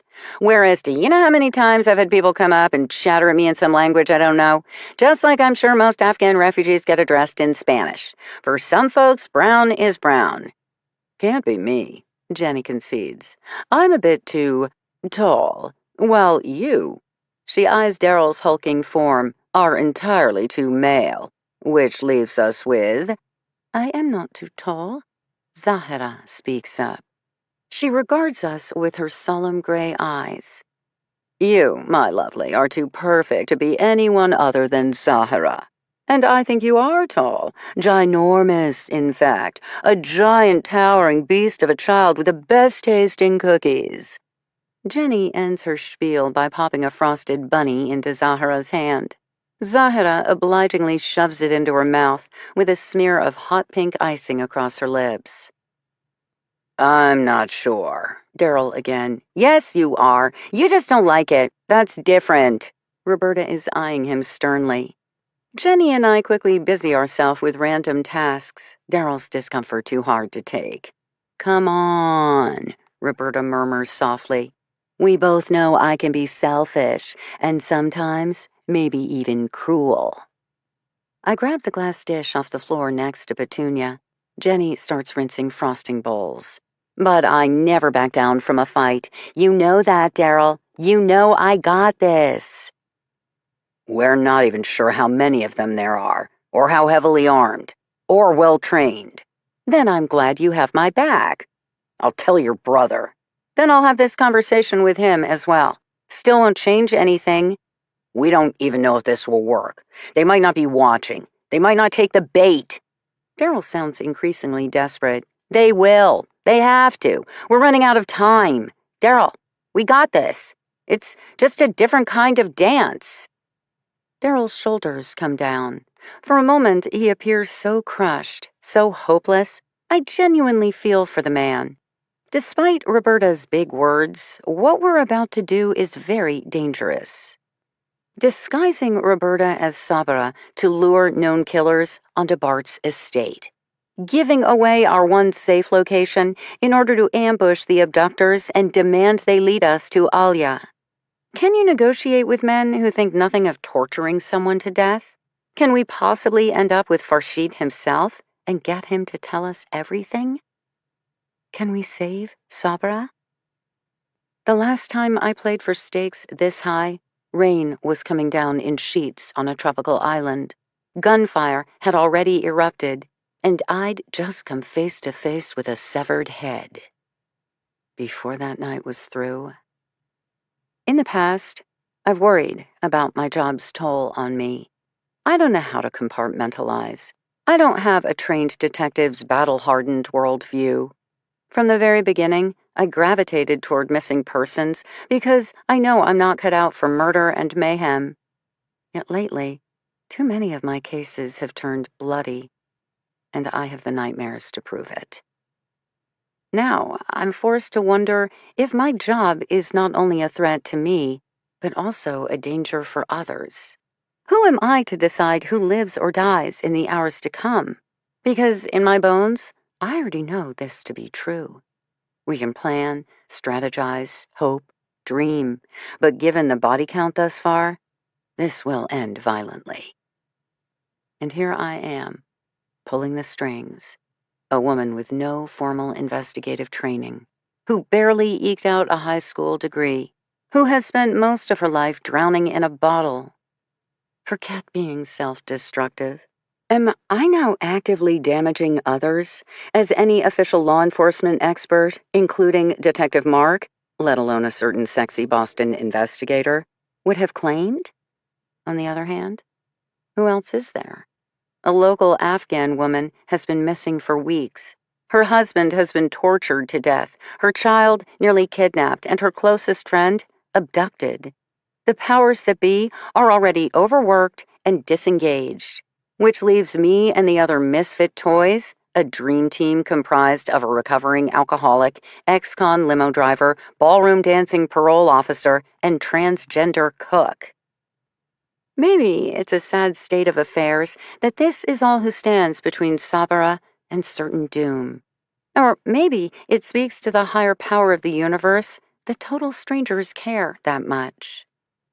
I want to believe in the positive, but mostly, as I look at the people around me, I wonder, how many times can I cheat death? And how many times can the people I befriend survive? Because they haven't always. I carry that weight as well. Jenny starts packing up the cookie supplies. We have other preparations we need to make in the kitchen now, as well as to the hallway, pool area, and heavily landscaped grounds. Even Petunia has a crucial role to play. And no, iguanas aren't bulletproof, adding to my sense of dread. I have one last trick up my sleeve. Might be a long shot, but given the stakes, I'll take it. And now, Roberta pushes away from the table while Jenny leads Zahara out of the kitchen. We each know our roles. A final quiet nod of acknowledgement to one another. Then we start prepping for the night ahead, which for me means a hushed phone call where I won't be overheard, and then a visit to the snake room. Chapter 40. 4 of us pile into Jenny's vehicle, which turns out to be, naturally, a 1950s vintage Chevy truck in shades of soft white and mint green. Zahara is already cooing over the pretty pastel bench seat as Jenny lifts her in. Roberta and I climb aboard more awkwardly. Roberta now sporting a dark blue scarf around her head, as well as a blousy white shirt and loose gray skirt. Given the ensemble came from Jenny's closet, many safety pins are involved in keeping the wardrobe in place, but so far, so good. We leave Daryl behind for the finishing touches. Again, we all have our assignments. Jenny's primary responsibility is Zahara. For the occasion, she has ditched her vintage costumes and sky-high heels. Instead, she's as demurely clad as I've ever seen her, in sleek black trousers and a wraparound leopard print top. There's an alertness to the way she moves, head on a swivel, feet poised for action. I can see remnants of the street kid she used to be, constantly vigilant, never relaxing. I wonder how many rusty blades she's packing, and for Zahara's sake, I'm already grateful for each and every one. Roberta has her disguise, Jenny her ensemble, and I'm, once again, just me. I'm not a superhero, and I know it. Jenny will drop Roberta and me off at the edge of the strip mall where Alia's Deli is located. We've chosen Jenny and her truck because, to the best of our knowledge, no one knows about her, making her the safest option for secreting us about. She will depart with Zahara and head to a public place. We don't know where, and we don't want to know. That way, should things go awry. In what will hopefully be an excellent piece of theater, I will hastily escort a cowering and frightened Sabara-clad Roberta to the front of Alia's Deli, where Alia's car is still parked. Our job is to look both rushed and terrified, while also taking enough time to attract notice of anyone who might be watching. Next step, commandeer the car and drive to the warehouse district, where we know our evildoers like to operate. More theater. Drive about here and there. Not too fast, not too slow. Always looking, as if we actually know what we're doing and at any time might discover Farshid and company's lair. With any luck, we will officially grab their attention. The moment we pick up the hint of a tail, rush back to the estate, bringing our shadow with us, where we will transition from warm-up act to the main event. Is this plan terribly brilliant? No. Can it totally, absolutely fail? Yup. And yet, the police have made no progress locating Alia or Sabara. We've been equally unsuccessful. Best results thus far have been others finding us, from Captain Kurtz to Lila No Last Name. At a certain point, might as well play to our strengths. If we can pull the kidnappers away from Alia, get even one of them to take the bait, and follow us back to the estate where we're all set up to turn the tables and ambush them. We need a win, and there's not much time left on the clock. Jenny gets us to the brightly lit strip mall. 9 p.m. Still plenty of people strolling about, loading up groceries, grabbing takeout. So many ordinary people going through just another day in the life. The one thing I've never been able to do, no matter how hard I've tried. Jenny pulls over at the edge of the main parking lot. Zahara gives us all a questioning look. Roberta and I paste on our brightest smiles. All good. Nothing to see here. We slide out. They continue on. And the show begins. Roberta is particularly excellent as a nervous Nellie.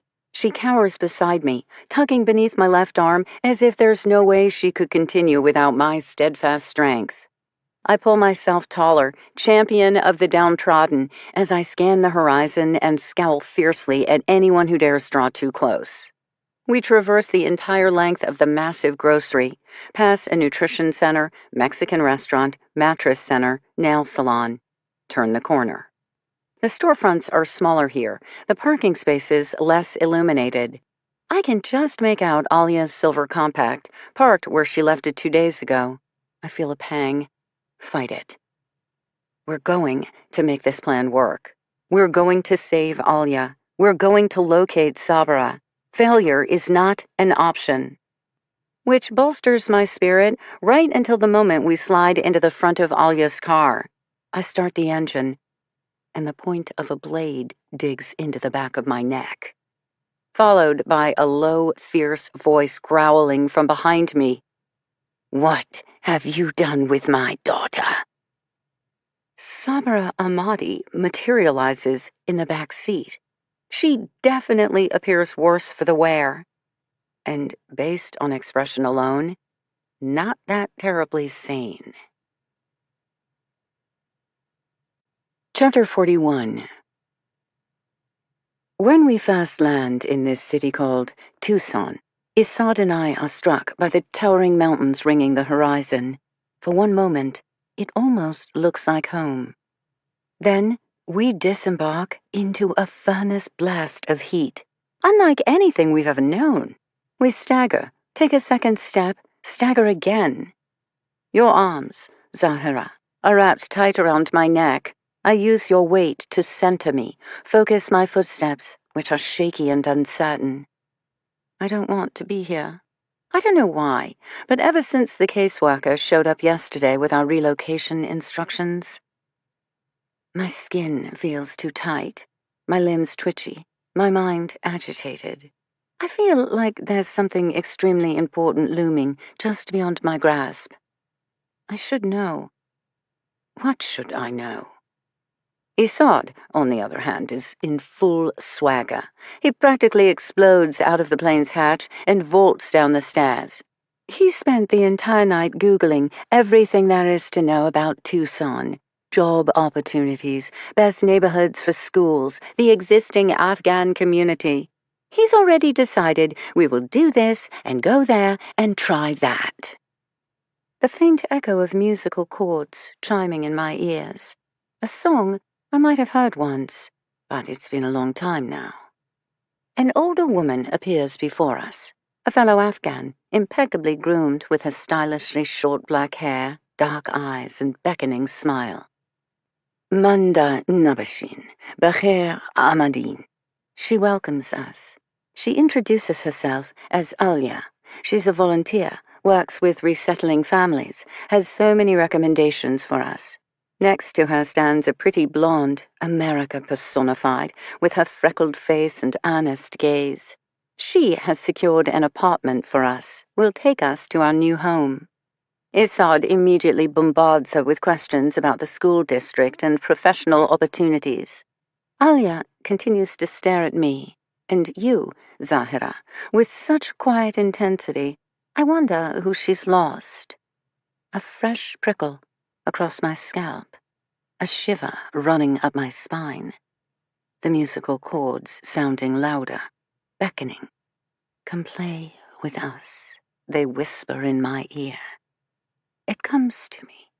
Patterns, the warp and weave of the world, a whirlwind of numbers, a cacophony of words, the shimmer of chaos right before I pluck apart the tumbling bits and string them together in an order of my own making. It's been so long since I've peered into the abyss and seen the divine. Not since my days of Haldol and antidepressants. I try to weave the pieces together now. A stranger's look of yearning as she gazes upon me for the first time. The feel of the searing desert air baking my unprotected face. The fierce clutch of my child's arms tight around my neck. Threads tangling and untangling, knitting together, falling apart. And for one moment, the click eludes me. The universe resumes its random spinning, moving too fast for my medicated mind to follow. She's beautiful. The woman Alia speaks at last. How old? 4, I manage. The woman flashes another smile. I think you will be very happy here. Isad and the chattering housing coordinator start moving forward, while Alia and I fall in step behind. And you, Zahira, my child of silence, murmur a single word against the crook of my neck. You have intuited what my mind couldn't follow, like recognizing like. You whisper, Auntie. And I know in that moment you are right. At the first sight of our living quarters, Isad is horrified. I'm indifferent. I drift through the dingy rooms capped with water-stained ceilings, while you patter along beside me, holding my hand. I don't care where we stay. Mostly, I inspect each corner for signs of Habib's sulking spirit or Jamil's gentle presence. I inhale in the hallway, sniff the kitchen, hoping to catch a whiff of my mother's perfume. I want my ghosts to be happy. Otherwise, I will have nothing of home left. A cockroach scurries down a wall. Ashley apologizes profusely. Issad comments the ones in Abu Dhabi were bigger. You giggle. Finally, Alia leads us to the modest sitting area, where she pours cups of fragrant saffron tea and sets out dishes filled with sweets, nuts, and fruit, welcoming us to our new home. Traditional Afghan hospitality. It has been so long. I feel my eyes begin to sting, while across from me, Issad is clearly moved. "Auntie," you whisper again. I don't know that Alia hears you, but she once more has that look on her face. Issad drills Ashley on rental contracts and how to contact the landlord and who is responsible for the grounds and, oh yes, we will need a better air conditioner. I flip through a binder Alia has prepared with information on local halal grocery stores, mosques and medical centers, not to mention bus lines, language classes, community events. I pause long enough for you to scan each and every page. I know your gift for memory already, Issad suspects. He seems delighted rather than appalled, which is promising. As for your other talent, seeing what others cannot see, knowing what others cannot know, neither you nor I will ever speak of such things with him. It's our secret, just as the one I had with my mother. As she protected mine, so I will protect yours. Then it is time for both women to depart. The apartment immediately feels completely alien. Not a home, just a new and differently designed box. We have been in so many the past 4 years. We will make this work, Issad declares boldly, his immense size already dominating the space. I don't bother to correct him, as Habib has finally appeared, spinning his favorite knife upon his fingertip, while eyeing us both with his too knowing gaze and triumphant grin. I feel it again. A shimmer in the air, a clang of discordant notes, a pattern I should be able to recognize. I'm left with a fresh shiver down my spine, while you gaze at me with open concern. I do my best to summon a smile, but I already think Tucson will prove a dangerous choice. Issad buys a car to deliver takeout food to people. I get a job cleaning rooms at a beautiful resort. Many of the other women are from Afghanistan. During breaks, their cheerful chatter in Dari and Pashto washes over me like a comforting stream. If I close my eyes and just listen, for a minute or two, I can believe I'm home. I do my best to make friends, but I have journeyed too far from my country and myself. I can't remember how to act or what to say. Mostly, I sit in silence. My twitchy feeling from our initial arrival refuses to relent. I have a constant itch between my shoulder blades, often whirling around for no reason. The other women begin to whisper, especially when Habib and Jamil start following me to work, and I have to remind them again and again not to bleed on the carpet. I come home exhausted, but fall asleep, only to suffer terrible nightmares. I dream of blood and death and bullets, of my father's mutilated face, of young Omid's blue-tinged lips, of strangers whose names I recorded on a whiteboard only to watch them die hours later. I take to once again watching you sleep, Zahira, holding vigil, because I can feel the threat growing closer, a near constant pressure against the base of my skull. When you wake up, we work on recreating the matrices, over and over. You have the memory. It's just a matter of teaching you a steady hand. It's very important you get them right. I don't have much time left. One day, I catch Issad counting out pills, checking to see if I'm still taking my Haldol. In his mind, my hallucinations have returned. I don't have the heart to tell him Habib, Jamil, my mother, are more than mere figments of my imagination. They are my burden to bear, as well as my only true comfort. I trust their senses better than my own. He flushes and returns the bottle before getting to my stash of antidepressants. It's just as well. So many nights I've stared at the line of orange bottles and yearned to just open my mouth and pour, pour, pour.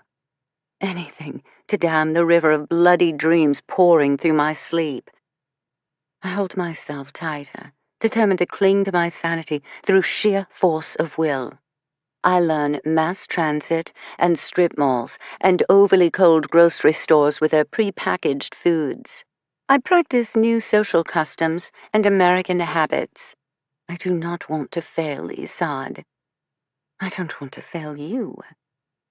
Then, one day, riding home on the bus, I see him. Right there, in flesh and blood. My brother, Fashid, standing on the sidewalk. He's turned slightly away, but the hair, his profile, the set of his shoulders. He holds himself differently, too rigid, as if in terrible pain. And yet, I clamber to my feet, shouting at the bus driver to stop. Then, as the other passengers start yelling at me to sit down, the man twists around. He finds my frozen form standing in the bus window. He stares straight at me. Except it is not my brother, Fashid. It's our cousin, Habib. The one I killed, thought I killed, tried to kill. But now, very much alive, and clearly coming to get me. I don't remember starting to scream. I mostly remember not being able to stop. Once I got out of the hospital, it took several precious days more to get Isad to believe me, to understand the full danger, not just to me, but to you and him. We made the decision I should disappear, while Isad takes the necessary steps to protect you. It only cost me one last secret, kept from the man I have grown to love.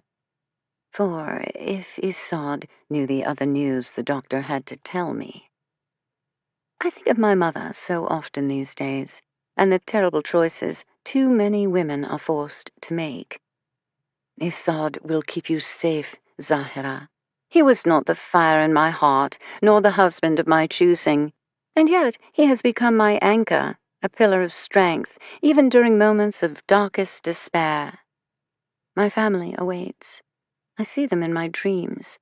My mother and her fashionable ensembles, my father and his parting look as he heads out the door, my brother teasing me as we race between dark green branches heavy with bright red fruit, two halves of one whole.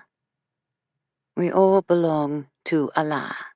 Into his graces we shall return again. There's no sorrow, just the comfort of his all-encompassing embrace. I miss them more than I can say. I love you more than I have words. And now, my precious daughter, I will honor my mother one final time. Chin up. Chapter 42.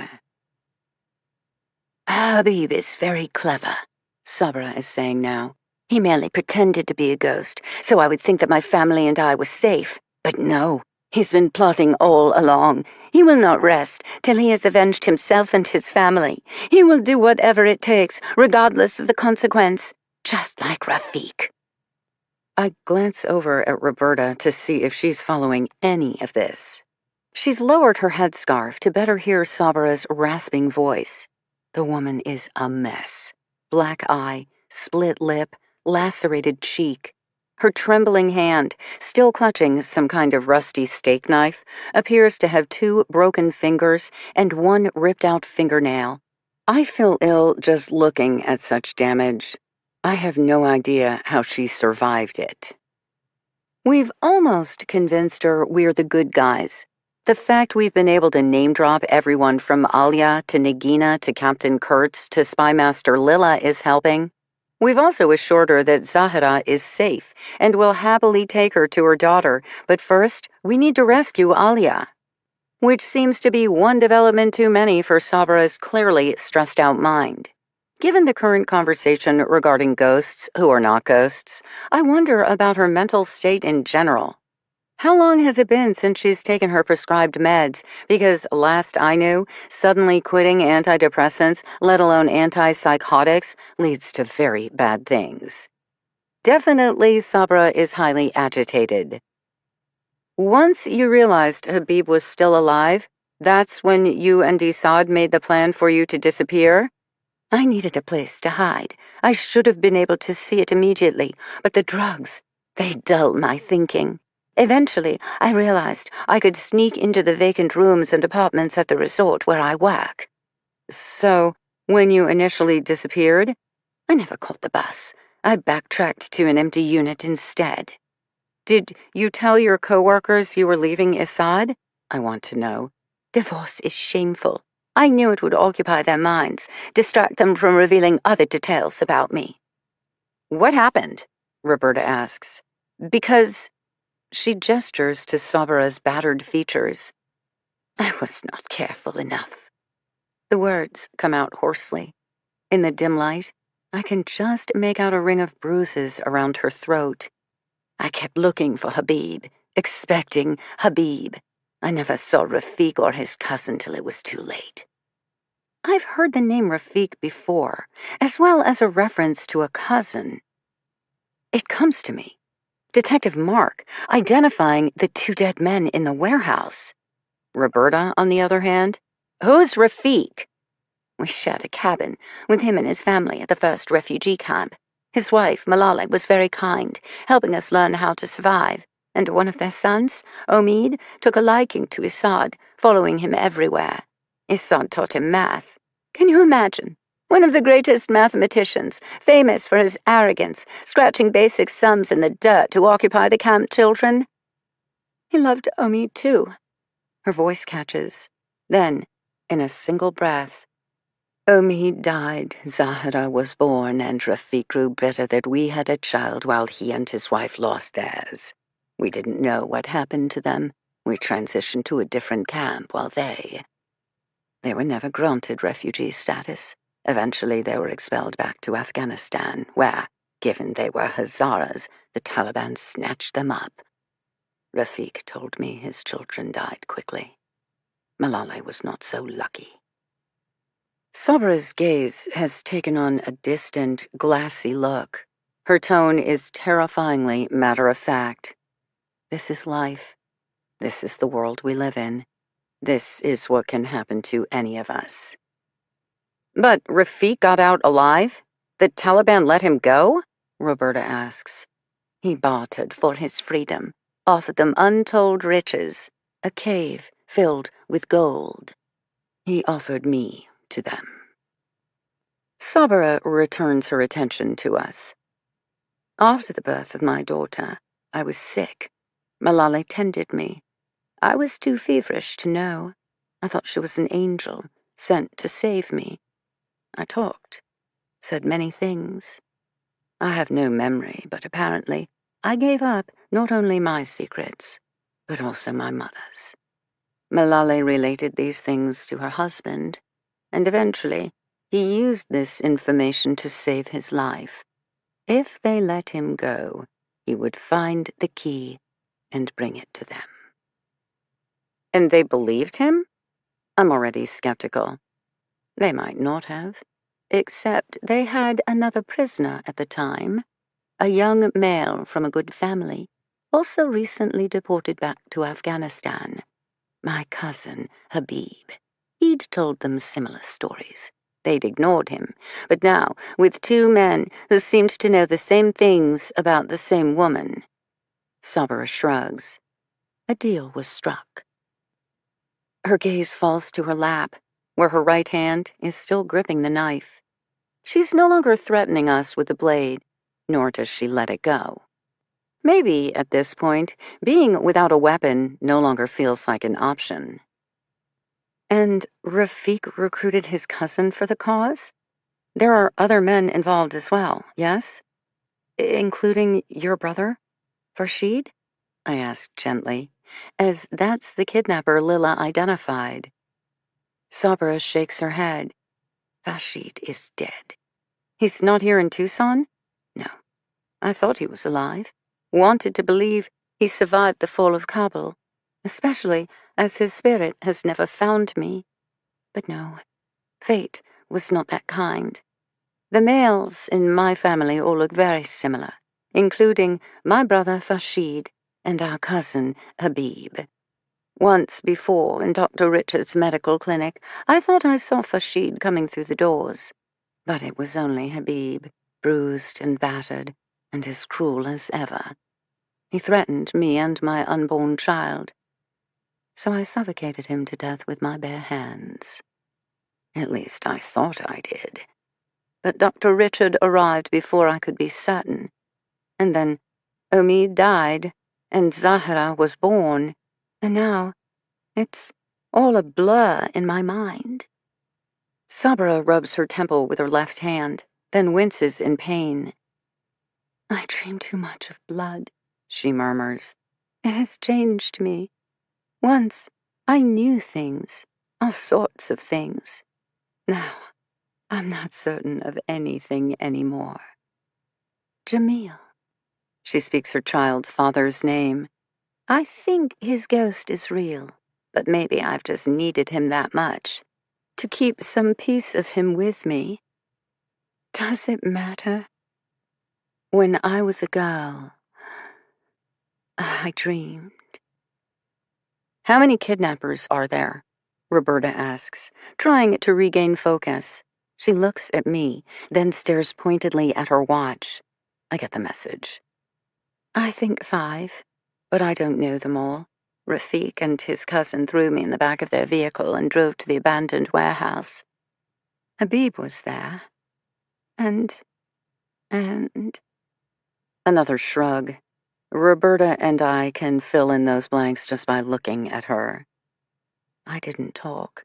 I wouldn't talk. I already knew Habib would kill me. In many ways, it's only fair. I did kill him first. But you got away? Assad. Habib decided if I didn't care about my life, maybe I would care about his. He cut off my hair, put it in a box, and had it delivered. That was quite a riddle, I comment. I wrote it as a warning. Assad would read it and know exactly what happened. He was to take Zahra and leave. He didn't. Assad is a good man. Better than I deserved. He understood the warning, but he chose a different course. An ambush of sorts? I don't know the details, but he appeared earlier than they'd planned, before the other men had returned. Rafik started yelling at him. Assad replied with insults of his own. I was able to get loose from my bindings. I ran, assuming Assad and thinking my husband would be behind me. But no. I don't know what happened after that. I catch the stutter. Assad and? I wait to see if she'll elaborate, but she doesn't. I try a different tack.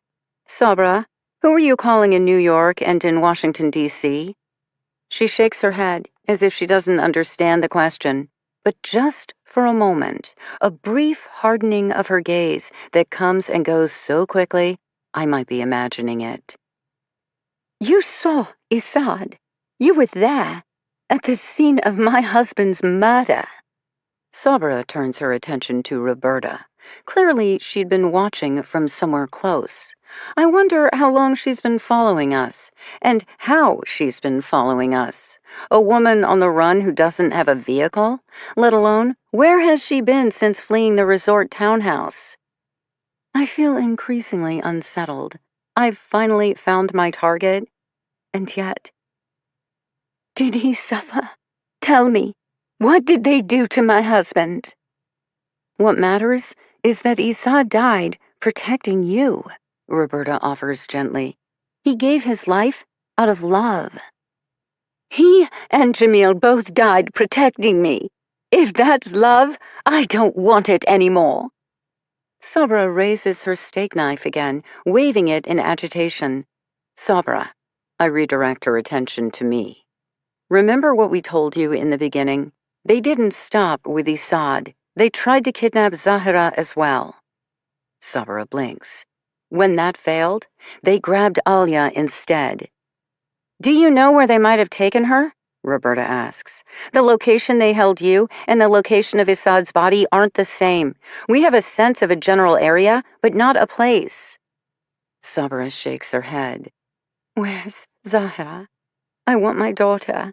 Zahira's fine. She's someplace safe and well protected. Take me. The thin, serrated blade, waving again.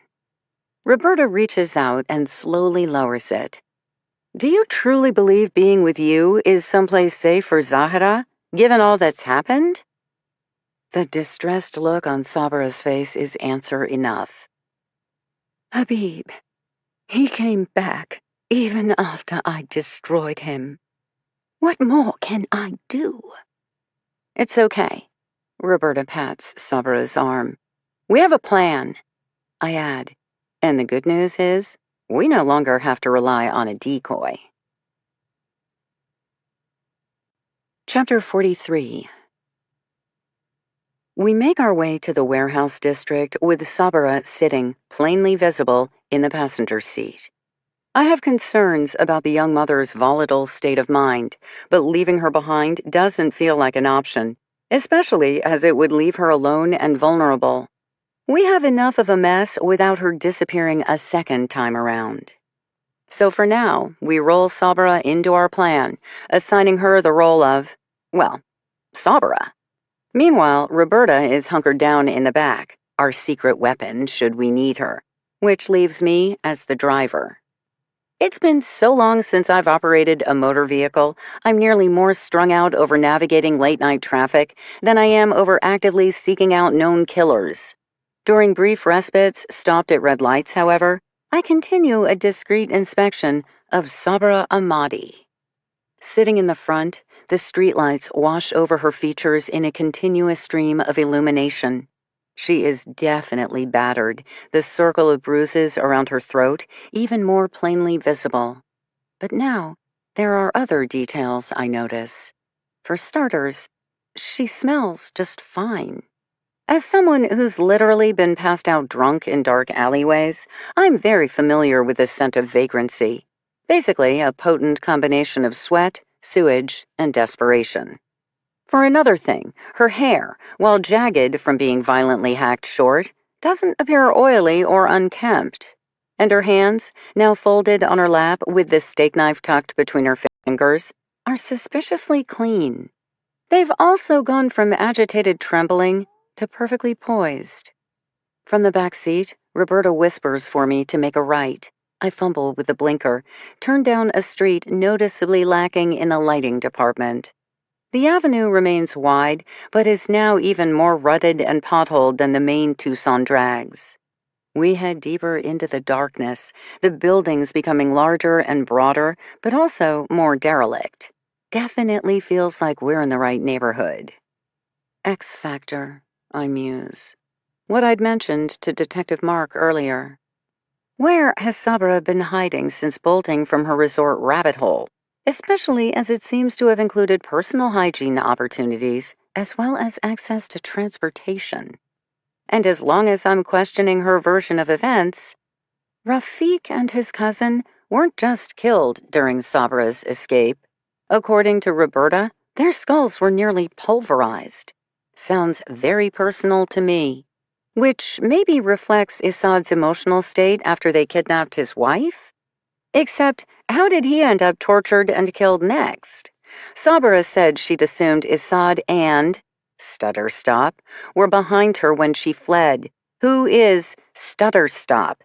And why not simply tell us? MI6 handler Lila had mentioned seeing Sabra meeting with a curly-haired, handsome Yank. If I were the betting type, I'd say curly-haired Yank equals X Factor in my world and stutter stop in Sabara's. But again, why the secrecy? Who is Sabara trying to protect? Because from what I can tell, there aren't too many important people in her world left. I don't like not knowing things I should know, especially as we roll by another hollow-eyed industrial space, a lone spotlight illuminating shattered windows and graffiti-covered walls. Roberta delivers more directions. We cruise past where Sabra was originally held, then toward Issad's site, a grand tour of crime scenes, complete with yards of yellow tape.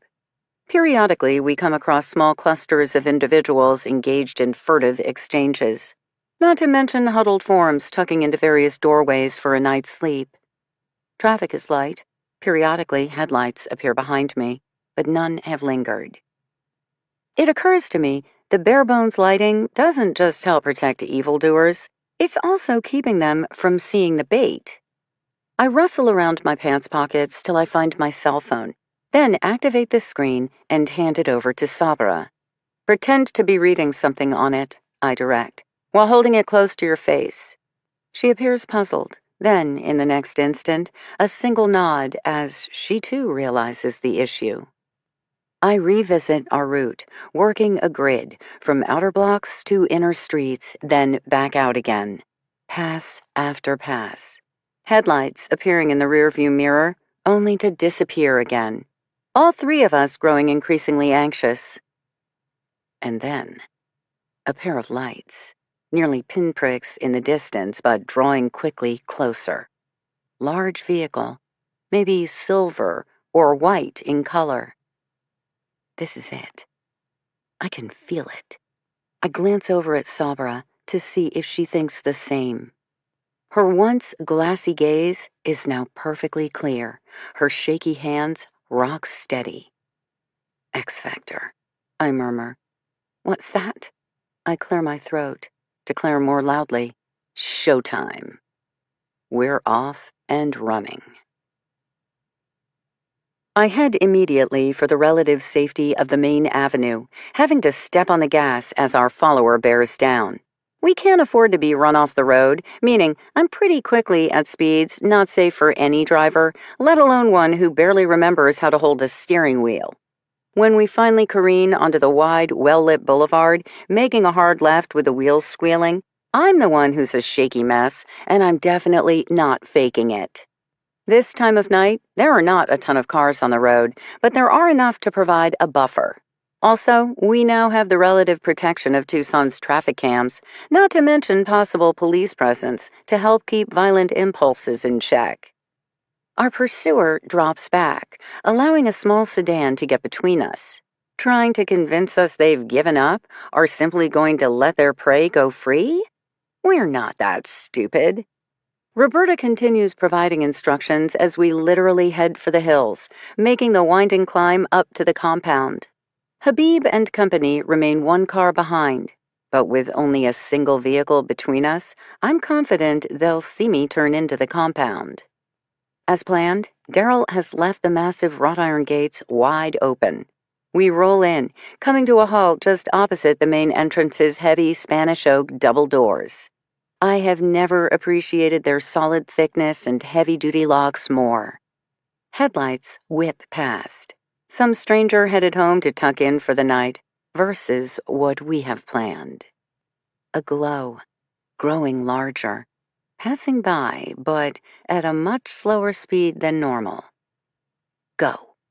Sabra and I pop out of Alia's car. The property is aglow with all of Bart's fancy landscape lighting, illuminating palm trees, the circular fountain, and the main house in a wash of warmth and splendor.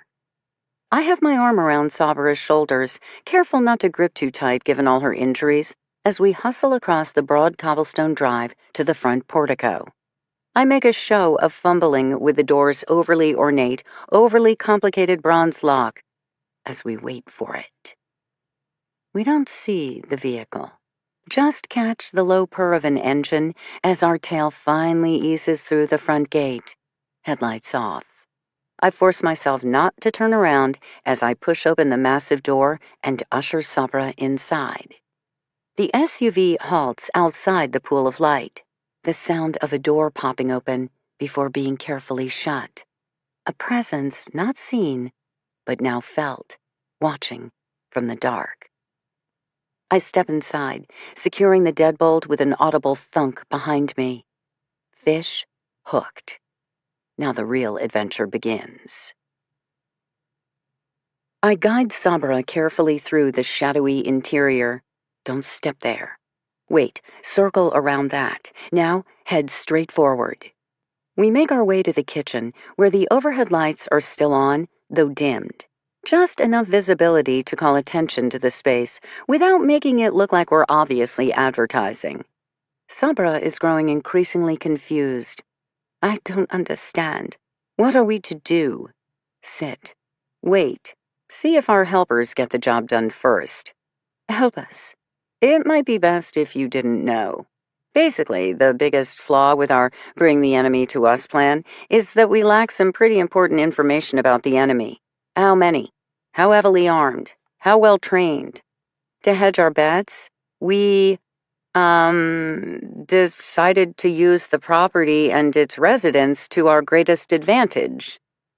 If anything, Sabra appears more bewildered. She's still gripping her rusty steak knife. More power to her. Look, you said there were 3 other kidnappers, yes? She nods. Last time, they left 2 men to watch over their prisoner. You. With any luck, they'll follow this same approach, meaning 1 man followed us to see where we were going. The 2 others stayed behind with Alia. Though it's possible, I allow, that 2 followed, 1 stayed. See, these are the things we can't predict. Another nod. So Daryl, big guy, heart of a lion, soul of a lamb, you'll like him. He's already Zahra's favorite. At the mention of Zahra's name, a spasm crosses Sabra's face.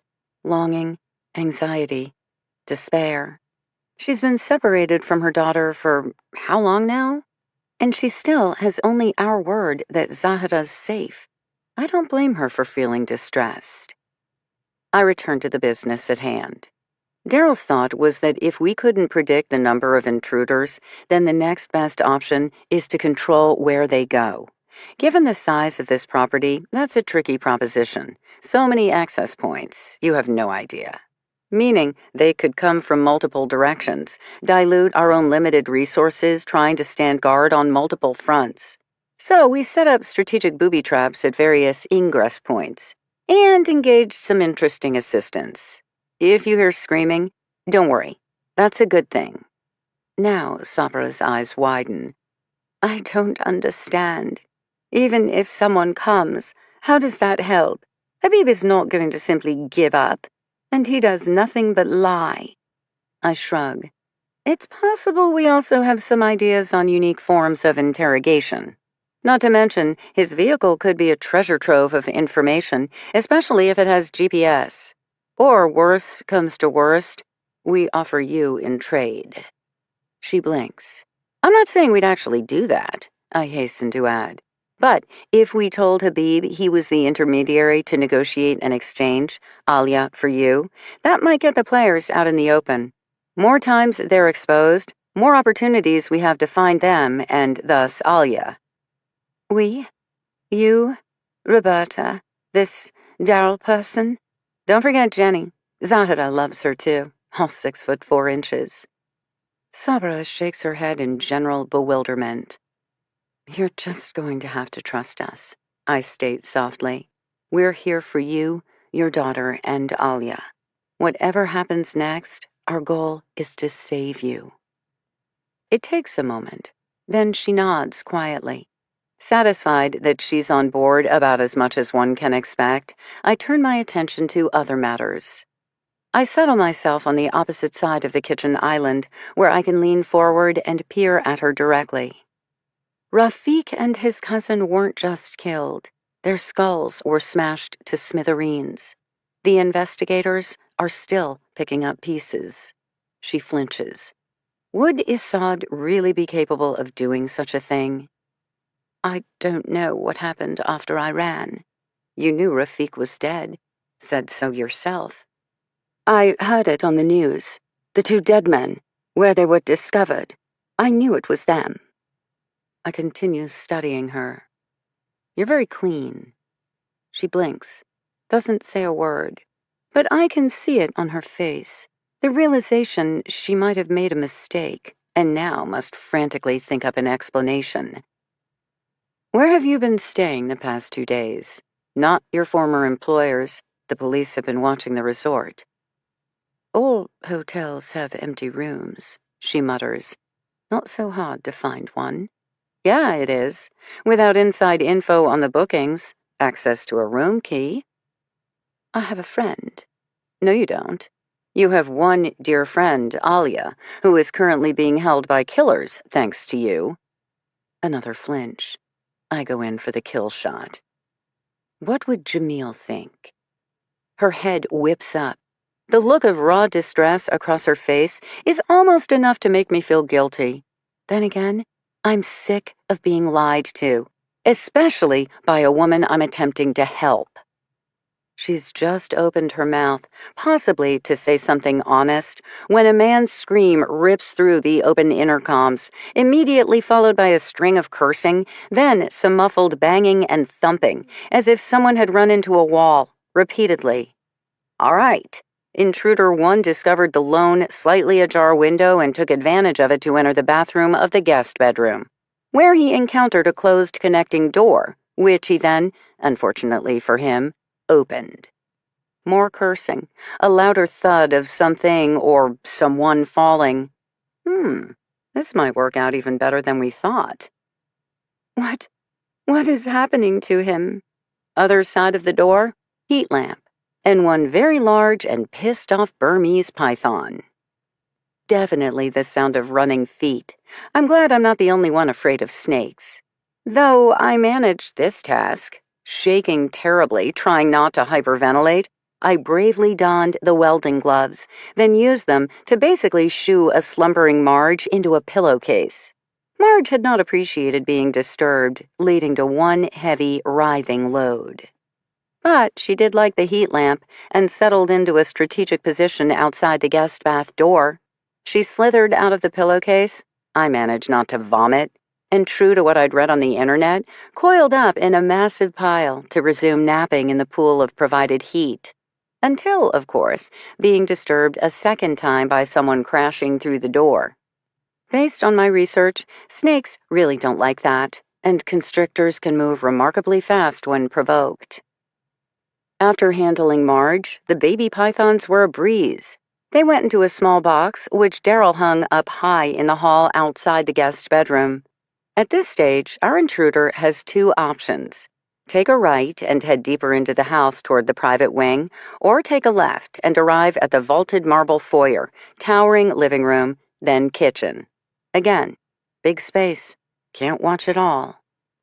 Daryl is currently stashed to the right, in Bart's bedroom, which has a retractable glass wall opening onto the pool area.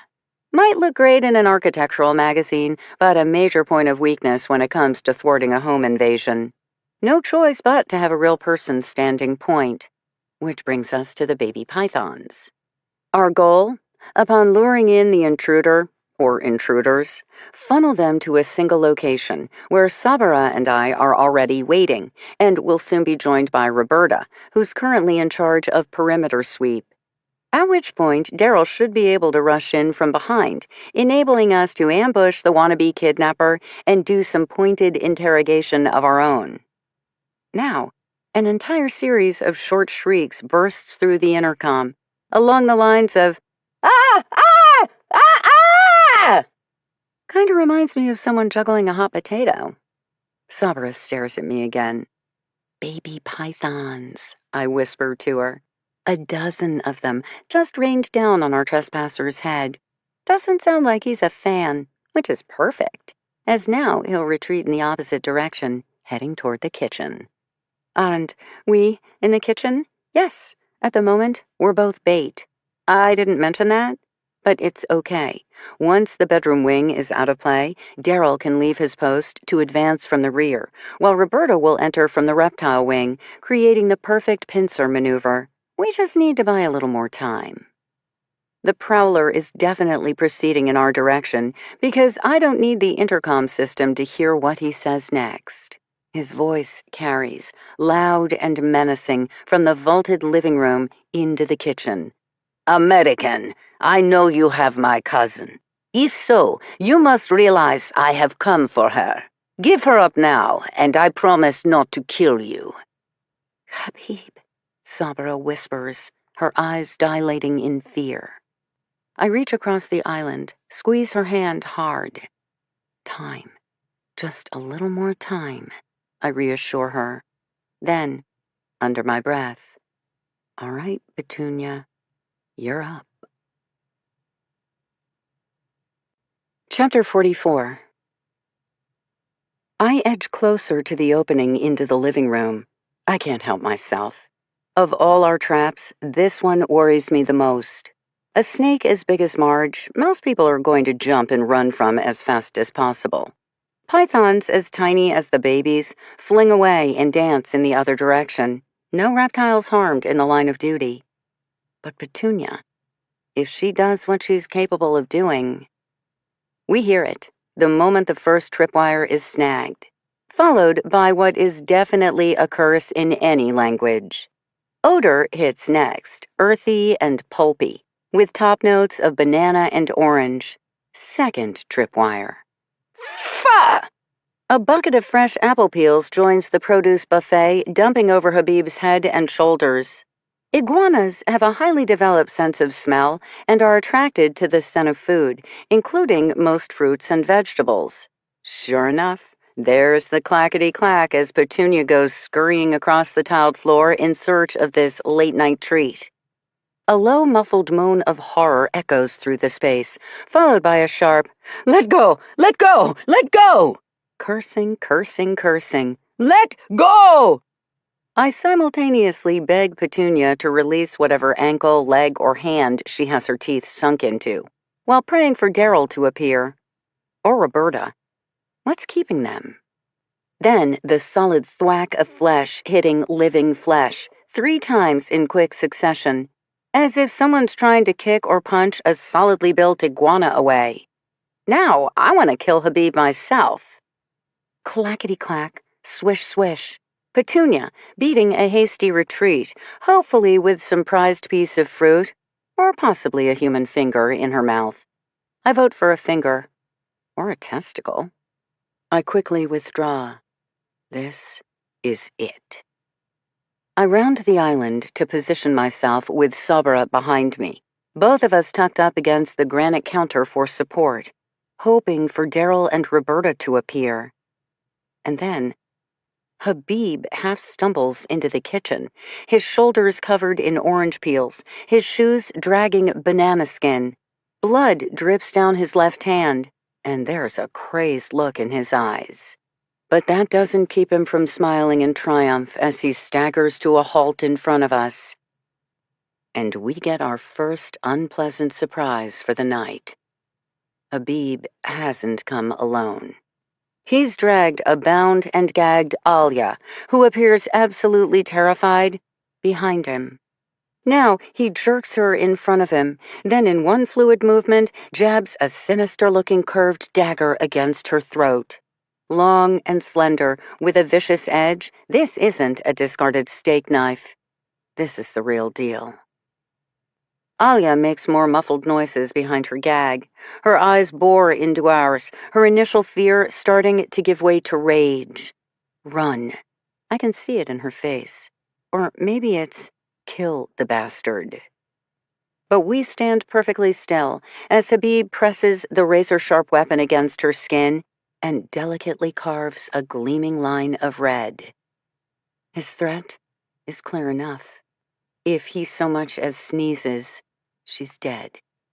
Which leaves Sabra and me rooted in place, just as Daryl finally looms in the doorway, only to immediately draw up short.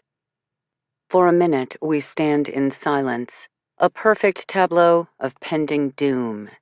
Finally, Habib laughs harshly. All right, cousin, this is it. The key. You will write down everything, or I will start slicing up your friend piece by bloody piece.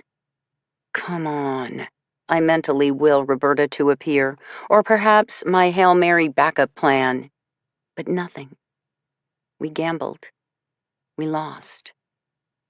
And now we face the consequence. I need paper, Sabra manages finally. A large sheet to draw the map. I don't know of any map, just magic squares, but I do recognize stall tactics when I hear them. I leave her side, rounding the island to start scrabbling through kitchen drawers, making a show of searching for pen and paper. Honestly, I have no idea where Jenny keeps her art supplies. Mostly, I'm praying I'll come across something useful, except I'm so rattled I can't fathom what that might be. What happened in the warehouse? I ask now, trying to keep Habib talking, distract him, possibly open up a window of opportunity for Daryl to pounce. At the moment, there's no way he can ambush Habib without leading to Alia's slit throat. I mean, 2 of your teammates, pulverized to death by a math professor, while his wife escapes? Not exactly a good showing on your part. I wasn't there. We'd left Rafik and Ahmad in charge. They paid for their mistake. The way he says the words. I pause, glance up at him. Issad didn't kill them? Issad gave them a tap or two. My compatriots, on the other hand, when confronted by their failure. Habib shrugs. Rafik and Ahmad were Hazaras. They should have known it would end badly. I feel slightly ill, especially given the casualness of Habib's delivery. Just another day in the life of ethnic cleansing. I open a fresh drawer, discover whisks of every conceivable size. I know you're not supposed to bring a knife to a gunfight, but what about a whisk to a knife fight? My entire head hurts, from major concussion to this. I might black out after all. Except I can't. Issad was too slow. We caught him just a few blocks away. Another careless shrug. I honor the man's courage. No matter what we did, he would not reveal your secrets, Sabra. Pity for him. They were not easy on him, as I have experienced myself. There's an edge to his voice at the end. According to Sabra, the Taliban had tortured Habib first, before he sold her out in order to save his own skin. Now, he's apparently grown comfortable with the business of death. Or perhaps just inured to violence. You would aid such people, Habib, Sabra asks harshly. They destroyed our country, murdered our family. My father had a plan. You betrayed him. His blood is on your hands.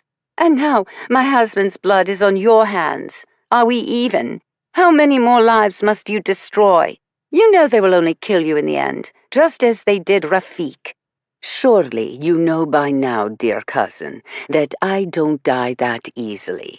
I had squeezed the final breath from your lungs, Sabra cried. My last sight was your bitch-whore face looming over me. My next, the bright glare of a hospital room. It is not for me to question the will of God. Sabra looks like she wants to scream in frustration. I hastily open a 4th drawer. Graters. Again in a full range of sizes. What the hell does Jenny do in this kitchen? The information I possess has no value. I explained this before. 2 halves of one whole. You heard my mother say that our entire childhood. Without Fashid, I know only one piece. Deliver such useless results to your compatriots, and your fate will be even worse than Rafik's. I don't care about mineral mines, Habib grits out. I want the gold, the piles you stole from my father and his friends. I know you know where it is. You're the one who moved it. As you wish. I'll draw the map. You'll deliver it. Then you'll die.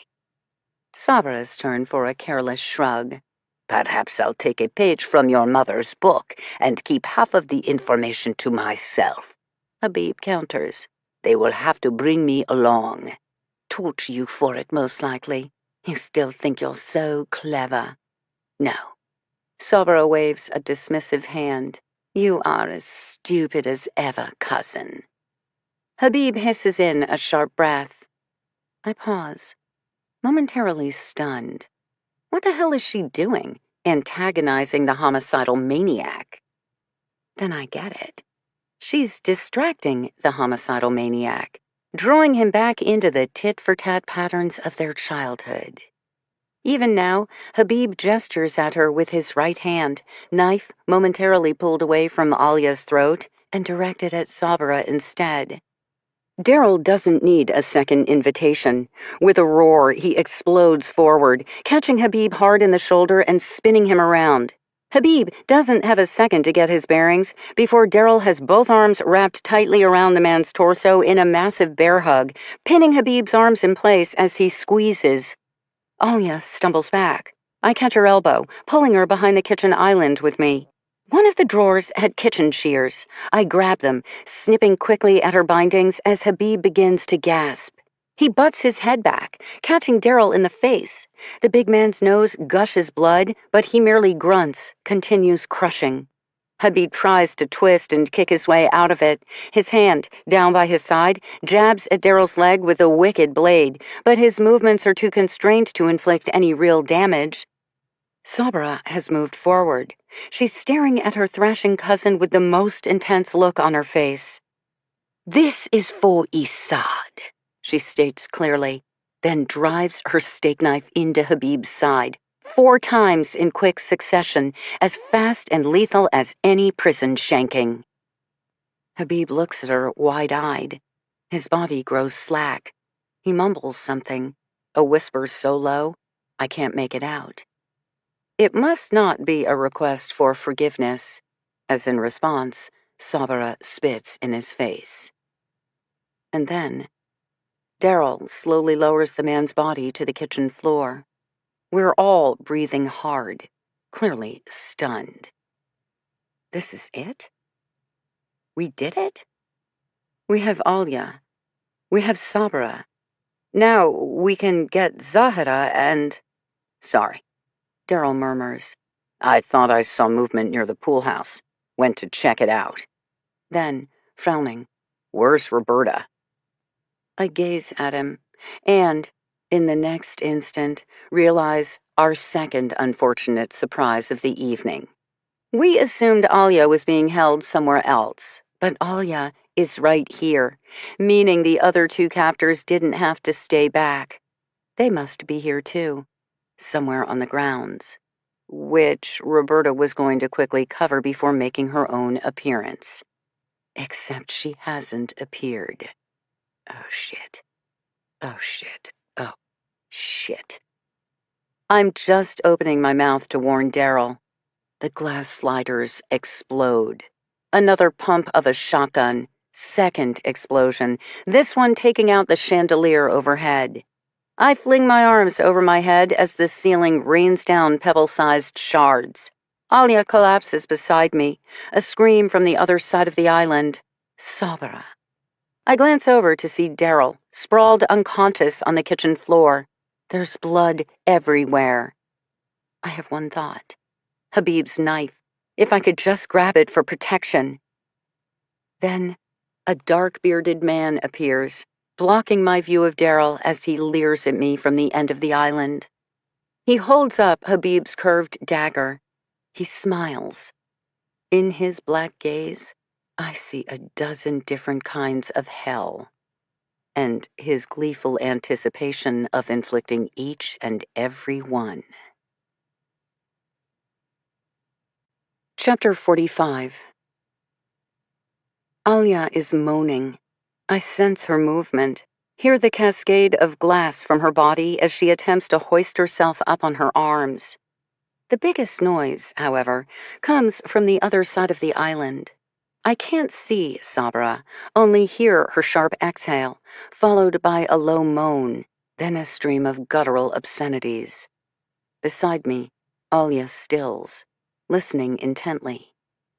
Our leering invader has drawn back. I don't know whether to be grateful or insulted by his lack of interest. Sabra is the key. They came for her. They want her. Standing on the other side of the counter, closest to the blown-out sliders, she would have been struck by the force of the first shot, transforming the tempered glass to a hail of pebbles. Second shot went high, however, a sign they still wanted her alive, because otherwise she would have made for an easy target, just like Daryl. I can hear her, a mix of tiny screams and fierce hisses, as one of the attackers drags her to her feet. She's gotta be hurt, but she's clearly still fighting. It pisses me off. How dare these insurgents come here? This home, this city, this country. I don't fucking care. They're evil, awful men, destroying entire countries, subjugating generations of women and children.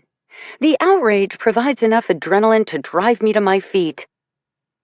I'm immediately sorry. Daryl, to my left. His face is a mask of red, his torso a glittering pincushion of glass and buckshot. So much blood, a growing pool surrounding his body.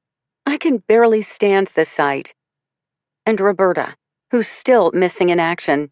What the hell did they do to Roberta? My gaze lights upon Sabra, her arms wrenched behind her back as one of the men slides a knife around her ear, across her cheek, down her neck, in a sickening imitation of a lover's touch. She's shaking, clearly terrified, and yet, the expression on her face. She didn't break the first time they had her. She has no intention of breaking now. Which should have clued me in, as the next moment, the first leering bearded man steps forward and drags me around the end of the island, placing his own vicious dagger against my throat. My knees buckle. He hauls me back up. I attempt bravery, but mostly I suffer an out-of-body experience. Dear Death, been searching for you for a really long while. About time we get this right. Sabra stills. It's harder to be stoic when someone else will pay the price. I want to tell her it's okay. I've been running from a bullet for years now. It was bound to find me eventually. I assumed I'd suffer flashbacks of Paul, who took that bullet for me, or scenes from Wyoming, or a certain Boston cop. As unfinished business goes, I could fill a warehouse. But mostly, I think of Seattle, of a brief interlude where I felt safe, seen, and heard. A gift, I realize now. Why do we never realize these things till it's too late? Will he cry for me? I honestly hope not. I've already been a big enough pain in the ass. Before me, Sabra's expression hardens. I don't have to be a genius to understand the math. There's nothing we can do that won't result in our deaths. It's merely a question of how slow versus how fast. Her gaze is faintly apologetic. I get that too. She never intended for her actions to harm others. Welcome to my life. I let my gaze fall to her belly, hope she gets the message. She's still fighting for two, and, well, I'm only me. The first razor slice down my cheek is so harsh and unexpected, I scream. The second, a matching cut, has me writhing and thrashing against my captor's impossibly strong grip. I shriek. I can't help myself. But it's not so much a wail of pain as a roar of outrage. Son of a bitch. When I get my hands on him... Then the blades nipping at my throat, gouging, slicing, but I no longer fucking care. There's something wrong with me. I've always known it. Where others would cower, lick their wounds, seek to pacify, the more this fucker hurts me, the more I want him dead. When he moves to carve a fresh hole in my shoulder, I smack back my head as hard as I can, catching him in the nose, while Alia rises to standing and pelts him with 1, 2, 3 objects in a row, whisks, or maybe graters, it's hard to tell. He stumbles, momentarily outraged, while his partner shouts out at him in a language I don't understand, but I'm pretty sure translates to, "Get the fucking woman under control." In response, Alia beans Sabra's captor with a colander, while Sabra starts cursing a long string of words I definitely get. Clackety clack clack. Swish, swish. One last play. I slam my foot into my attacker's insole. Then, when he jerks his foot away reflexively, I jam my elbow into his gut. He doubles over, dragging the blade down my neck and torso. I'm so intent on my mission, I don't even notice. I twist out of his grip and shove him to the floor, dropping a banana peel atop his face as I do so. Petunia. God bless her. Now the screaming is real, as it should be. The motherfucker dares to try to stab my iguana. I stomp my foot on his wrist 3 times for good measure. Then I snatch the knife from his nerveless fingers while Petunia takes a second snap at his nose. I twist toward Sabra and her captor. I'm not human. I'm not real. Blood pours down my cheeks, neck, shoulder. I have a wickedly curved weapon in my hand, and I want to drive it into the fucking horrible, awful piece of shit in front of me, who tortured Sabra, killed Isad, abducted Alia. Is this bloodlust? Because I feel nothing but a roaring in my ears.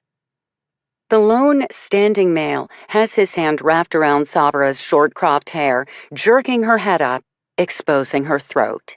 The shotgun he used to blast their way in here dangles from a strap around his torso, but we are much too close quarters for that. A woman possessed, I advance. He glares at me, jabs his own knife into Sabra's throat. I can see it plainly on her face. Do it. Strike, even if it kills her. It doesn't matter, as long as he's dead. Alia advances around the island from the other side, the classic pincer movement after all.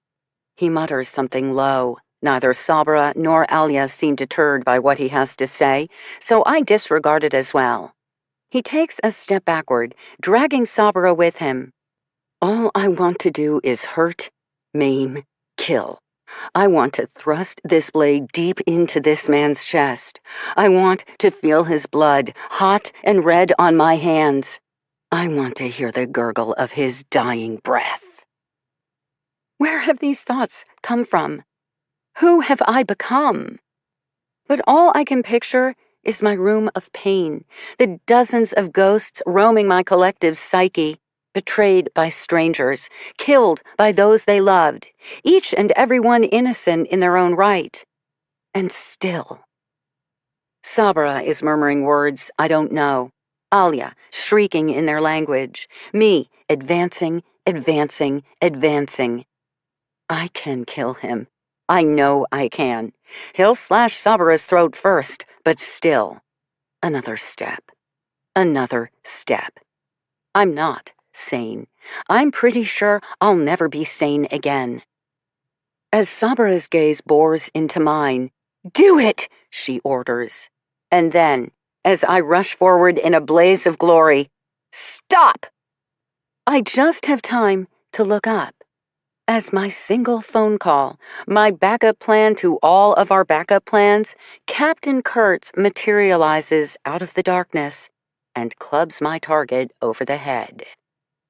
Totally terrifying, absolutely evil Taliban soldier folds to the ground, Sabra extracting herself just in time.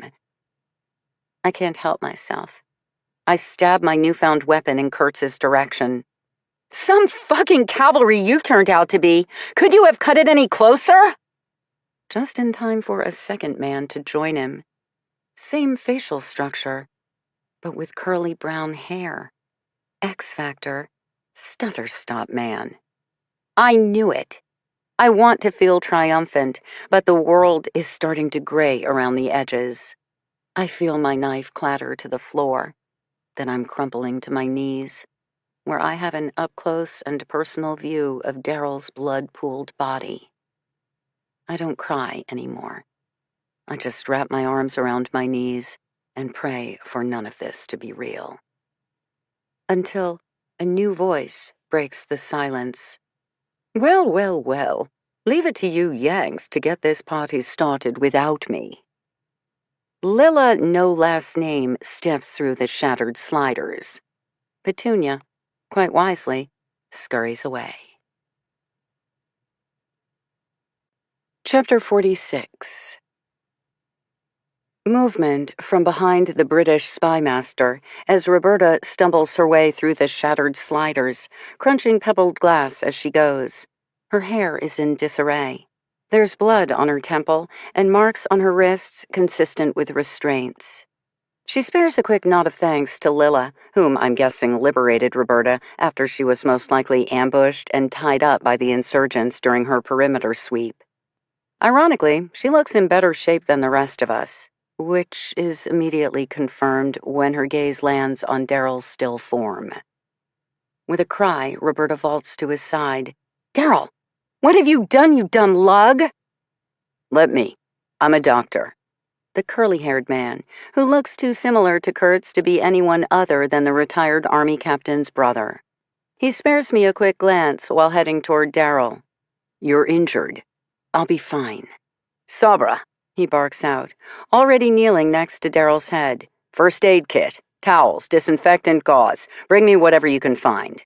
Sabra spins in the direction of the kitchen, her face an angry display of small cuts and glittery glass shards. Alia is also in motion, rifling cabinets and drawers just as I'd been doing moments before. Meanwhile, Kurtz deftly binds the wrists and ankles of both intruders, then drags them into a sitting position next to the kitchen table. The lower face of the man who attacked me is a study of gore. There's too much blood to be able to determine if he still has his nose, or how much of it. As he gazes at me with fresh hatred, I make a show of delicately stroking my own pert snout. Lilla wanders over to Habib's body, squatting down low and inspecting his red-soaked abdomen. "Your work?" I jerk my head in Sabra's direction. "Well played." "Sabra!" the doctor barks again. She comes flying over, bearing towels, a sharp knife, and a whiskey bottle, deposits her load, awaits his next instruction. They've done this before, obviously. Many times. "You know him." I state the obvious. "I volunteered at Dr. Richard's clinic at the first refugee camp." "Dr. Richard? But of course. Any chance, Dr. Richard, you now work at a hospital in New York?" "Yes." His hands are dancing all over Daryl's body, taking vitals, inspecting injuries. Roberta appears in a state of shock, Daryl's head cradled on her lap, as the doctor leans over and rips open Daryl's jacket, then takes the knife from Sabra and slices down the front of his shirt, pinging buttons as he goes. "Sandy," he commands his brother. "Here. Plenty of damage, but here's the main issue. Penetrating wound, lower left side. I'm going to dig out the obvious buckshot. Sabra, you will pack. Then Sandy, you apply pressure, as much as you can. Ready? 1, 2, 3. They move in startling synchronicity. Daryl groans once, but thankfully doesn't regain consciousness. Dr. Richard moves up to his head, inspects the big man's neck, feels around the back of his head. He gazes up at Roberta, his face merely an inch from hers. "Your friend? Good news. Your friend is going to have one hell of a headache from smashing his head against a hard-tiled floor, and definitely requires a surgeon's touch. But a lot of this looks worse than it is. Little rest, plenty of fluids, he should recover." Roberta chokes back a sob, sniffs out, "Okay." Dr. Richard turns his attention to me. I shake my head. He turns next to Sabra. "Your face." "I've got her," Lilla interrupts. "As you say, better than it looks, whereas—" I've forgotten about Alia. She's standing at the other end of the long island, and for the first time, I realize that she's swaying on her feet. Her hand is pressed to her side. When she pulls it back, it's covered in blood. Dr. Richard wastes no time as I scramble to assist. Together we ease Alia to the floor. I expect to see buckshot or glass. But instead, when he pulls up her blouse, we discover a crude bandage covering a previous injury that's resumed bleeding. Dr. Richard peels off the tape. I gag slightly and have to look away. A symbol of some kind has been carved into her flesh, ugly, brutal, and already bright red with infection. Dr. Richard, who clearly understands its significance, murmurs, "I'm sorry." I take her hand, squeezing her fingers with my own. She trembles, but keeps her chin up. She didn't give them the satisfaction of breaking before. She's not going to do it now. I glance over at Lila and Sabra, who seem to be doing okay.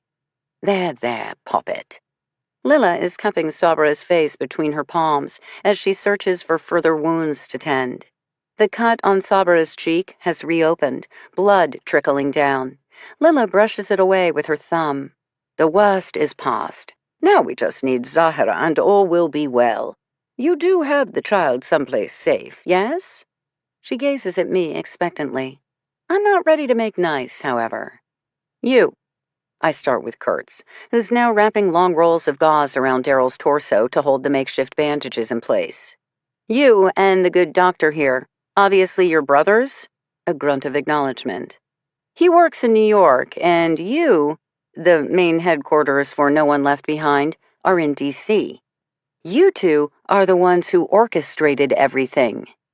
This earns me a look from Kurtz. Define everything. You got Sabra and her family moved to Tucson.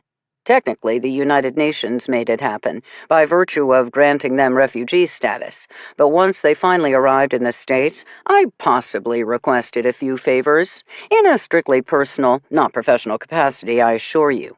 What can I say? I've always been a sucker for my little brother's lost causes. Dr. Richard rolls his eyes. Why Tucson, I want to know. Alia started it. She'd already been working official channels at the resettlement agency, claimed she was family so could assist with the Ahmadi's transition. Add to that, my organization was genuinely looking to open a satellite office here, meaning there'd be two of us to look after Sabra and her family. Because she is the key. And you worried something like this might happen? Hope for the best, plan for the worst. I scowl. And you couldn't just tell me all this from the very beginning? Kurtz gives me a look. Some mystery woman who shows up out of the blue, barely has basic background info and almost zero digital footprint? Honestly, I figured you for CIA. I blink, which flicks blood in my eye and makes it sting. I can't decide if I should be insulted or honored. I'm still trying to piece this together in my head, which is no mean feat after the past 24 hours. So, you two rescued Sabra when she was kidnapped the first time. Assad contacted you, and all of you went to save her? Assad reached out to me, Dr. Richard corrects. After Sabra spotted Habib in Tucson, he knew there'd be trouble. I'd just flown in to figure out options when Sabra was kidnapped. Once Assad received the ransom note, ostensibly from the kidnappers but created by Sabra with encoded instructions, Assad chose to go on the offensive. Assad would distract her abductors. I'd get Sabra out of there. It nearly worked, until it didn't. He keeps his gaze fixed on Alia's wound, which he's deftly bandaging. I had to help Sabra out of the warehouse. Once she was steadier on her feet, I sent her in the direction of the car, then returned for Assad. But it was already too late. Rafik and his cousin had attacked, Assad grabbing a hammer. They were in the thick of things, Assad yelling for me to go. He'd catch up. I never saw him again. You picked up Sabra, I fill in, several blocks away, as no traffic cameras caught a glimpse. She was keeping out of sight in the back seat. We returned to the resort long enough for her to get cleaned up, tend her injuries. But it was no longer safe. I ended up reaching out to a buddy of mine. We've been crashing at his place. Hang on. I might be slow, but I'm not totally stupid. Any chance this buddy has a South African accent? Now Dr. Richard does look up, his expression clearly annoyed. Exactly. And he wasn't trying to kidnap Zahra. He was trying to bring her to Sabra. But no, that became a bungled mess, and then... Sabra couldn't leave town. I finally get it. Without Zahra, she was stuck. Brava! Lila claps her hands. And now that we're all caught up, where is the solemn-faced munchkin? Because this place is about to become very crowded. I scowl. This is the second time she's pushed for Zahra, and I don't like feeling rushed, Especially as I still have doubts about so many things, up to and including everything. Police and ambulance will be here shortly, Roberta speaks up. She has her cell phone out. Daryl and Alia need immediate medical attention, and as for them, well, better someone else's problem than ours. She stares at the two trussed-up Taliban fighters. I would like them to be someone else's problem as well. My gaze automatically goes to Lila as our official international woman of mystery. She's staring at Sabra with a strange look on her face, almost like regret. Sabra raises a hand, rubs her forehead, once, twice, harder. I start to get a very bad feeling about things, just as Dr. Richard clambers to his feet, looking equally concerned. Sabra? He asks sharply. Her head comes up. She looks at him, almost surprised, her mouth opening, closing, opening. A sudden wrenching gasp, as if she can't get enough air, will never get enough air. She pitches forward at Lila's feet. Sabra! Dr. Richard is there, rolling her over, feeling for a pulse. She's not breathing. What did you do? Then, shouting straight at Lila. What did you do? He's already starting chest compressions, while the rest of us stare at Lila in shock. He's right. Lila did something. Had to be. I catch a glimpse of a large, surprisingly ornate piece of jewelry on her finger. A woman who carries a pistol up her sleeve and a dagger in her shoes. Why not also a poisoned ring on her finger? Kurtz is now on his feet, homing in, just in time for Lila's snub-nosed gun to make an appearance. I wouldn't get any closer if I were you. You didn't have to do this. I can't even. Sabra, we found her. We saved her. And now this? She is the key, Lila states softly. Come now, Poppet. They're never going to stop looking for her. The first time they succeeded, it cost Sabra her husband. And next time, who do you think they'll hurt then? Zahra. I almost get it, but I can't accept it. You killed her!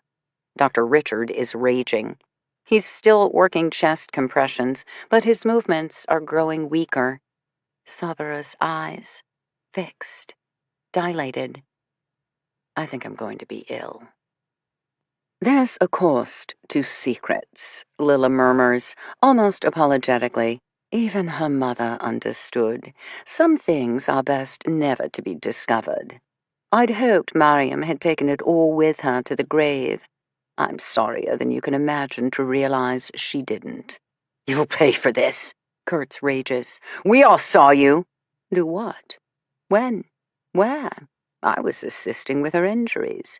She took a turn for the worse. Terribly sorry. Such things happen. I can't. I can't. She was pregnant. You killed both of them. Lila pauses with one foot through the destroyed sliders. Oh, Poppet, don't believe everything you read. Then she's gone, slipping back into the shadows, while sirens split the distance. Daryl begins to moan, and Dr. Richard gently gathers up Sabra's lifeless body and cradles it against his chest. I'm sorry, brother, Kurtz offers softly. I have to turn away. I can't take any more of his pain. I can't take any more of my own. I ease over to Alia's side, We sit together and wait for this nightmare to end. Chapter 47. The next few hours pass in a blur. Police, EMTs, Detective Mark. Me scrambling to check on Petunia, who, fortunately, seems no worse for the wear. I coax her into her room, strawberries all the way, as first responders and spiky lizards don't mix. Marge gets to stay in the guest bedroom, basking in her new, larger digs with the door firmly shut. I managed to wrestle up 8 out of 12 baby pythons. Having done my research beforehand, I set up heat lamps to attract the remaining 4, which may or may not work. But then Bart isn't exactly the type to complain about a stray snake slithering across his bed. What we've done to his house, on the other hand? Speaking of which, Bart must have finally checked the video feeds from his home cameras, which earns me an immediate call. I'm not in the mood to explain things I don't have the words to explain. Just, everyone's okay. All good. Well, not Daryl. More irate chatter. I provide a rough assessment of Daryl's condition, which hospital. Bart demands to know the name of the doctor, surgeon, pretty much the entire board of directors, way above my pay grade. He clicks off. I'm guessing to rustle up the trauma surgeon of his choice. What is it Daryl had said? Bart takes care of his own. Please let that be the case. Dr. Richard asks to ride in the ambulance with Sabra's body. Dead, apparently, is not dead until the authorized official makes it so. I don't want to know. I can't even. Daryl is rushed away, as well as Alia. EMTs gaze at me with concern. I keep waving them off, shaking my head. I catch a brief glimpse of myself in a hall mirror, twin tracks of gore down both sides of my face. I give my attacker points for symmetry. I look like a clown crying rivers of blood.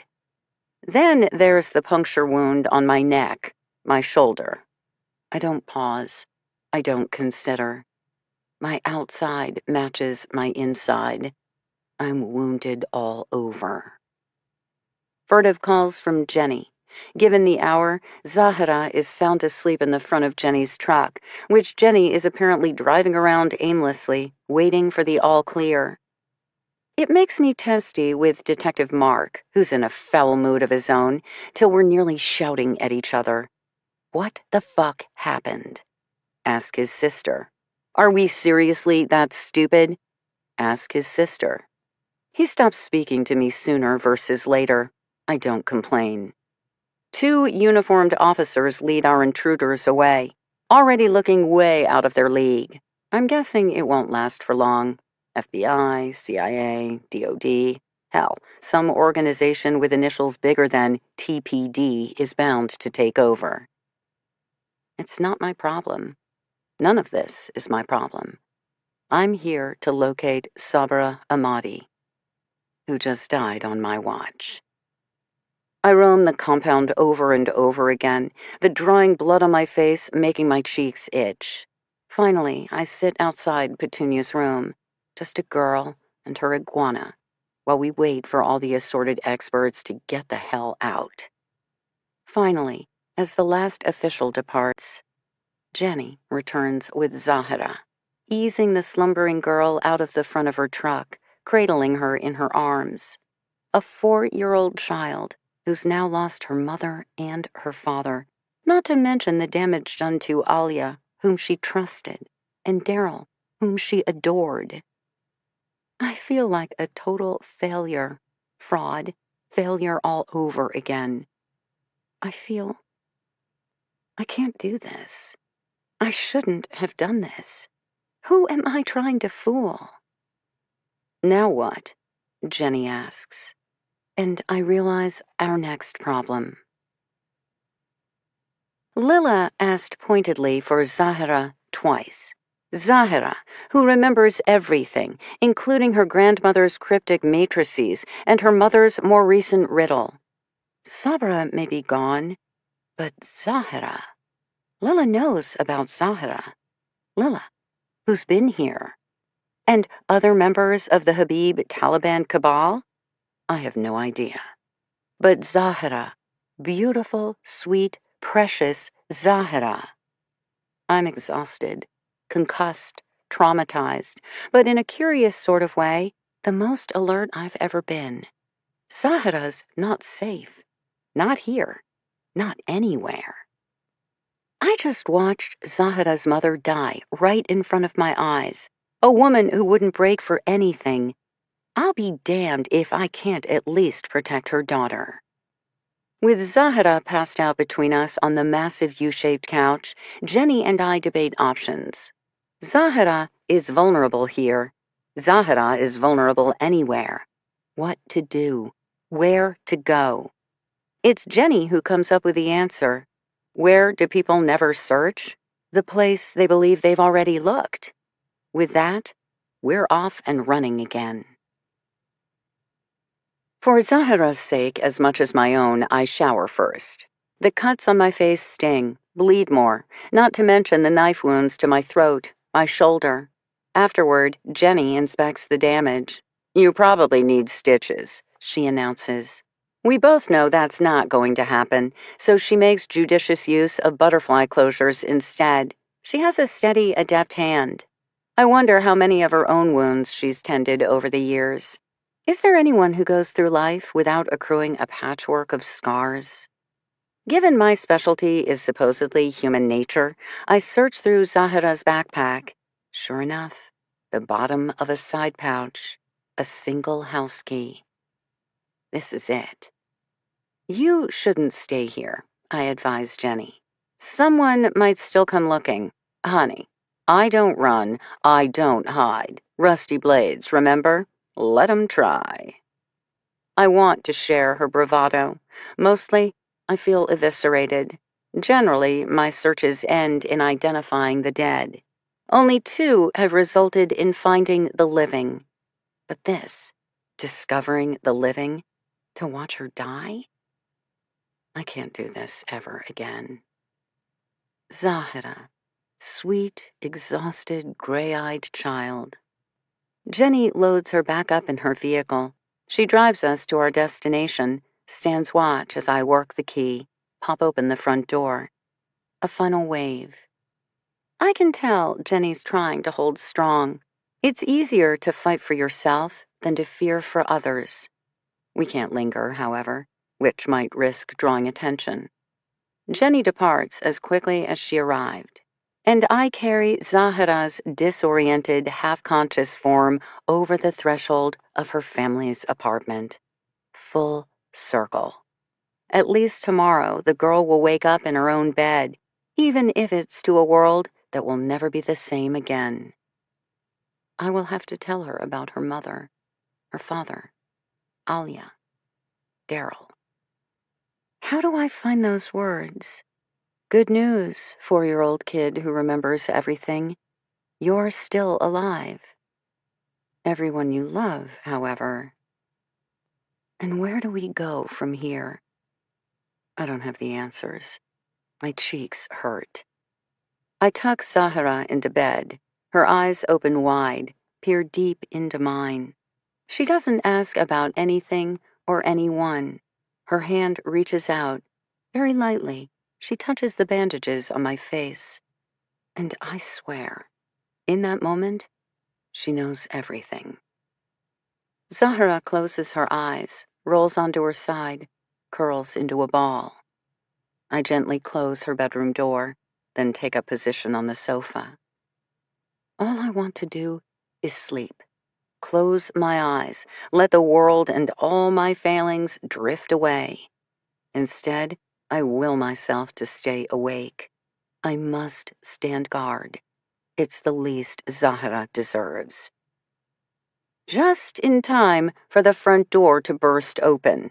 Spymaster Lila strides brazenly into the Ahmadi's apartment, and she is not alone. It takes me at least a minute, if not 2 or 3, because I'm not an international woman of mystery, and in my world, people who die generally stay dead. But now, Lila, Sabra, and Dr. Richard. I say what first pops into my head. Thank God!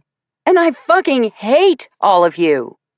Lila positively beams. Sabra and Dr. Richard at least appear chagrined. I don't have the patience. I took a dagger for you, and I'm doing everything in my power to protect your child. Start talking, and don't stop till I'm fully satisfied.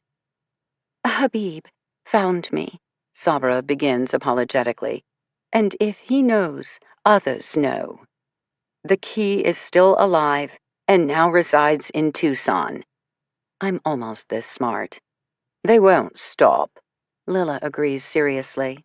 This would be the beginning, not the end. Unless you're dead. And, in fact, there are witnesses to your death.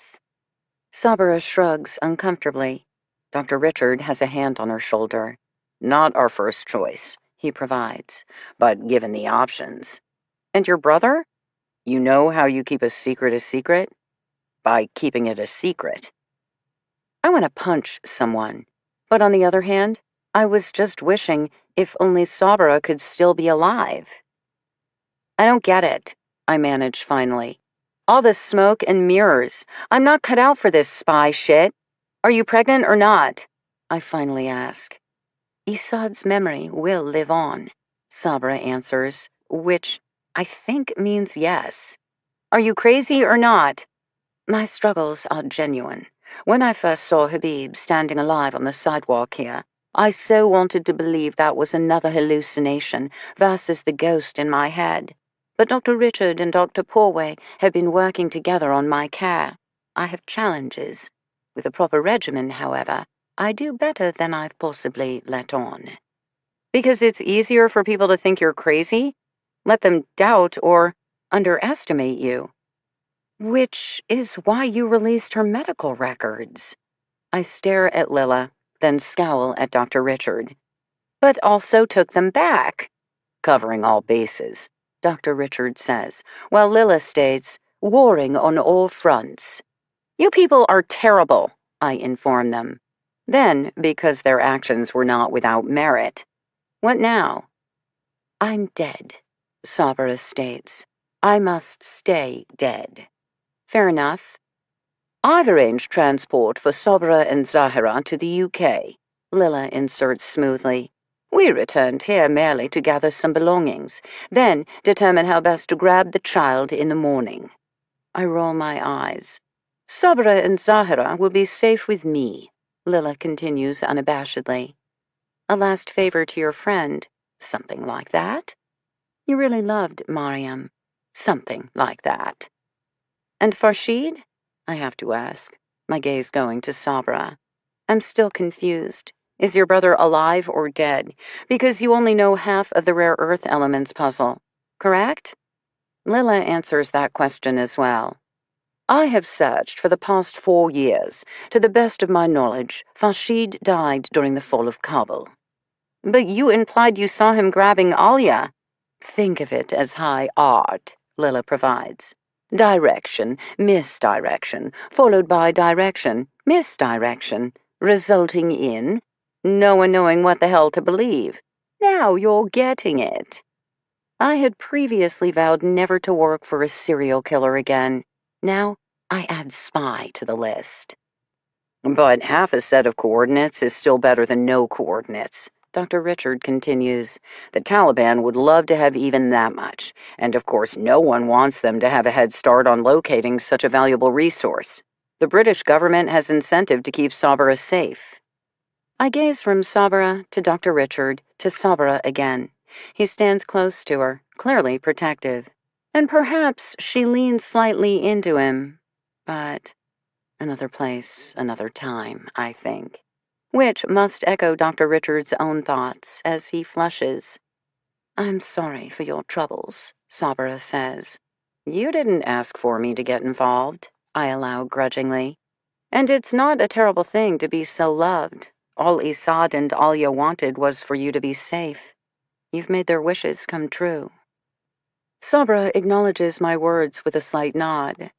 What do I tell Alia? I ask, though I'm pretty sure I know the answer. You cannot, Sabra begins. Lila all but flashes her pistol again. All right, got it. Alia, Daryl, Jenny. They will raise a glass in your honor each year, I'm sure. Sabra appears miserable again. She crosses to a small side table, opens the top drawer, and pulls out a batch of ragged-looking notebook pages, each folded into thirds and meticulously tied together with a ribbon. I would like you to have this, she states abruptly, thrusting the bundle at me. I take it reluctantly. I've been documenting, she begins, moments of my life before the Taliban came, letters to Zahra, trying to explain what happened and how much I love her should the worst happen. It is not the greatest reward to bestow upon someone who has sacrificed so much on my behalf, but perhaps it will help you understand my journey, the choices I made, the true gift you have given me. I'm honestly dumbstruck. I can't take this. These writings are for your daughter. Thanks to you, she will have me. I think she would agree that is a much better result. My hands start to shake. Tears sting my eyes. I clutch the tied pages close to my chest, honestly too choked up to murmur a reply. I can't. I wonder if my own mother had ever thought of doing such a thing, and I wish that she had, because there's nothing I would like more, now that she's gone, than to hear her speaking to me, even if it were only words on a page. We are in agreement? Lila arches a brow. I saw nothing. I know nothing, I acknowledge. That's my story, and I'm sticking to it. Always liked you, Poppet. Always terrified of you, Lila no last name. That earns me a grin. And now? She states crisply. I can take a hint. I rise slowly off the sofa, nearly staggering from exhaustion. Tell Zahara she's my favorite 4-year-old. I don't have to ask that she remember me, or Daryl, or Jenny.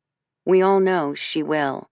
I just hope someday those memories will make her smile. Dr. Richard has a vehicle tucked just around the corner. Another awkward round of farewells. Then we leave Sabra, Zahara, and their new handler to the business of disappearing.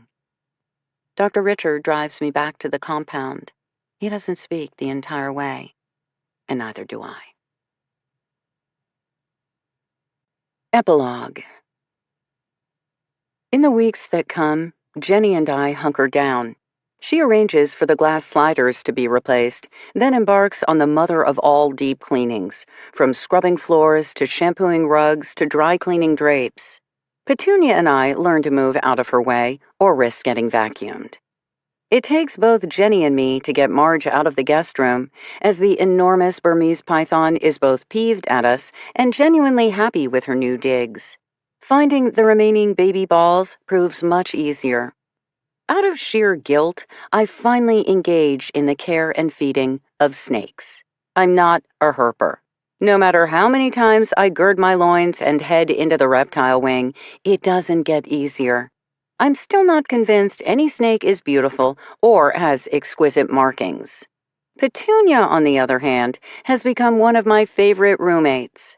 Thus far, she's resisted biting or clawing me, which puts her ahead of Piper the feral cat. And she's definitely less threatening than Wolfie, the ginormous wolf spider who liked to creep around my cabin at night, snacking on unwary geckos. I do still miss my shy ghost crab neighbor, Krabby, who brought me flowers.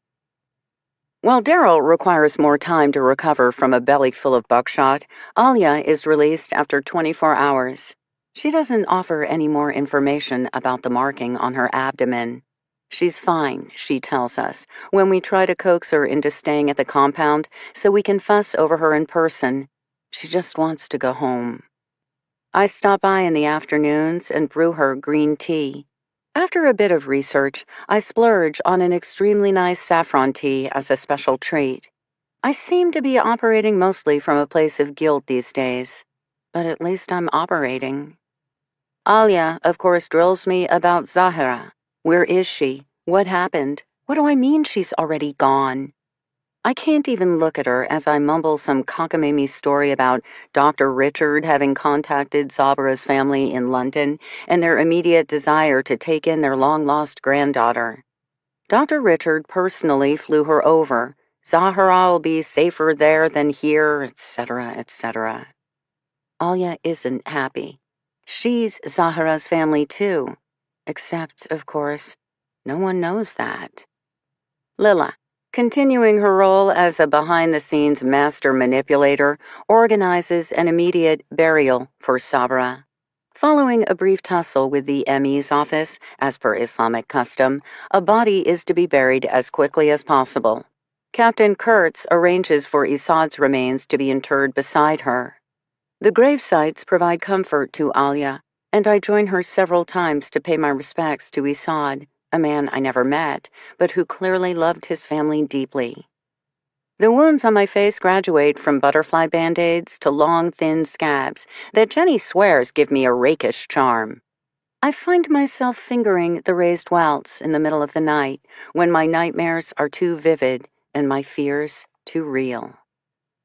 I stare at my phone a lot, waiting for it to ring, knowing full well I could call. Long, drawn-out debates with myself, the universe in general. I failed, but not really.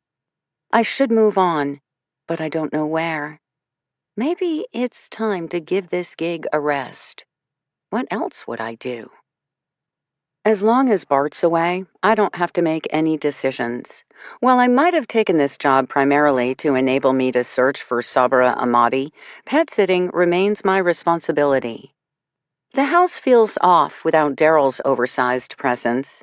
When he goes from the hospital to some shishi rehab center coordinated by Boy Wonder, Jenny and I take to staying up later and later, sharing stories of her days on the street, my own misspent youth. We laugh a lot, marvel at the fickleness of a universe that allowed us to survive when we probably shouldn't have. One night we do mani-pedis. Another, she gives me a total makeover, complete with a Marianne pigtail wig. I look pretty good. She offers to take me to her favorite bars, but I'm not strong enough to be around booze right now, and I know it. Instead, Jenny makes us elaborate mocktails with dried strawberries and fresh basil, or sliced apples and cinnamon sticks in sparkly water. Some of them are pretty good. Then one morning I get up, step out onto the patio, and there's Bart, lounging in the middle of the pool on the inflatable unicorn. Just like that, my time is up. How do you discover little-known, generally unreported, often totally overlooked missing persons cases? How do you not? There are entire websites now dedicated to calling attention to the vanished, at-risk, minority, and socially marginalized members of our society, from small children on up. The numbers make for staggering and somber reading. Then there are community forums and various chat rooms where neighbors, loved ones, family friends beg for assistance. Bart asks me to stay for Daryl's homecoming in a week, so I use that time to start reading and reviewing. I tell myself, if nothing catches my attention, that'll be a sign. But as is often the case, dozens of profiles immediately tug at my heart. A 14-year-old boy here, a 7-year-old girl there, a young mother, a struggling college student, Black, Hispanic, Indigenous, missing weeks, months, years. There's a whole world out there many will never know, and most will choose never to see. I start to get that hum in the back of my mind, that jittery feeling in my limbs. Memphis, Austin, no, maybe Oakland. I've never been good at turning a blind eye. Maybe it comes from years of living on the fringes myself, or spending well over a decade sitting in church basements with fellow addicts, where even when we look nothing at all alike, we know we are exactly the same. Some people go through life thinking, why should that be my problem? I guess I'm more likely to think, why not? I show Petunia photos of smiling children and selfie-snapping teens. I read to her stats on various cities and communities. By the third evening, she blows me off to watch The Simpsons with Bart. I take the hint. I spend my last full day in the kitchen with Jenny, cooking up a banquet of Daryl's favorite foods. Alia joins us with a feast of Afghan treats from her store, including firni pudding. I don't care if Daryl's the one who's spent weeks recovering from a grievous injury. I grab a bowl of the rose petal custard first. Roberta shows up with both her husband and Detective Mark in tow, bearing a platter of tamales and jars of homemade salsa. Her husband proves to be much smaller than I would have pictured, perhaps even slightly nerdy. And yet there's a quiet steadiness to him that's immediately compelling. Daryl might match Roberta quick step by quick step through a mad, passionate tango, but Luca is clearly her port in the storm. I get that. By the time the guest of honor arrives, the kitchen smells unbelievable, and even Petunia, sitting on Bart's lap, is practically vibrating from the pent-up energy. Then, Daryl, moving a little slower, definitely a tad weaker, and yet still absolutely, positively Daryl. Roberta bursts into tears. Her husband pats her back while her brother rolls his eyes. A round of genuinely heartfelt hugs, then Daryl being Daryl says, "Let's eat." Later, people ask me where I'm going next. Roberta votes for the Austin case. Jenny's always wanted to visit Memphis. Detective Mark tells me to get a real job. Bart merely nods a lot. Daryl never stops eating. Alia loads me up with bundles of tea. I think life is pretty good. In the morning, I will wake up, head to the bus depot, and, probably based on the first bus I see, make my final decision. By the time we wrap for the evening, I'm humming to myself as I head to my bungalow for my last night of unparalleled luxury. I'm just stepping through the door when my phone rings. After staring at it so many times, the sound startles me. I glance at the screen. It's not from the area code I was expecting, and yet, as his name flashes across my screen, I find myself smiling. "Hey," I answer softly, cradling the phone against my shoulder. "It's so good to hear from you." And just like that, I know where I'm going next. Dear listener, as most of you know, I'm an avid traveler. From hanging out with the penguins in Antarctica, to swimming with sea turtles in Palmyra, to hiking with wallabies in Australia, I love to see it all. Exploring the world enables me to refill the creative well, while also introducing me to incredible people doing amazing things, which oftentimes inspires my next thriller. Case in point, in March 2023, I spent a week playing with gray whales in Baja California's Magdalena Bay. Highly recommend. On board the Lindblad vessel, I met Dana Narder and Ed Baruch from Tucson, Arizona, who volunteer with the Jewish Family and Children's Services of Southern Arizona to assist with resettling Afghan refugees. The more they describe the challenges facing their latest family, from how to navigate American mass transit, to incorrect Social Security cards messing up school enrollment, to the sheer enormity of adapting to an entirely new country while still mourning the life you used to live, but is no more. I knew I had my next Frankie Elkin project. So, bearing in mind that all mistakes are mine and mine alone, first up, I offer my complete and utter gratitude to Dana Narder and Ed Baruch, who personally took me around Tucson while also introducing me to an entire world of resettlement agencies and refugee communities I had no idea even existed. Being a fiction writer, I have dramatized many details, but so many of the issues encountered by Sabra and her family in this novel are sadly quite real. Along the same vein, I never could have written Sabra and Izad's story without the assistance of so many Afghan refugees, courageously sharing their, often harrowing, experiences with me. This is by far some of the hardest research I've ever done, and I'm a writer who loves to learn. But whereas in the past, most of my pre-book work involved speaking with experts about a specific, well-defined process, how to track a person using GPS coordinates, how to survive in the wilderness, how to train as a sniper, this was a study in the human experience.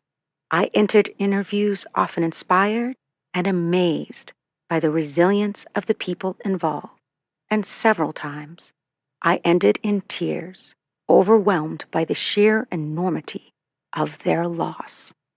I appreciate everyone who shared their stories with me, many of whom prefer to remain nameless. I respect your wishes and cherish our time together. Several key people, however, were particularly involved in helping me understand Afghanistan and the refugee experience.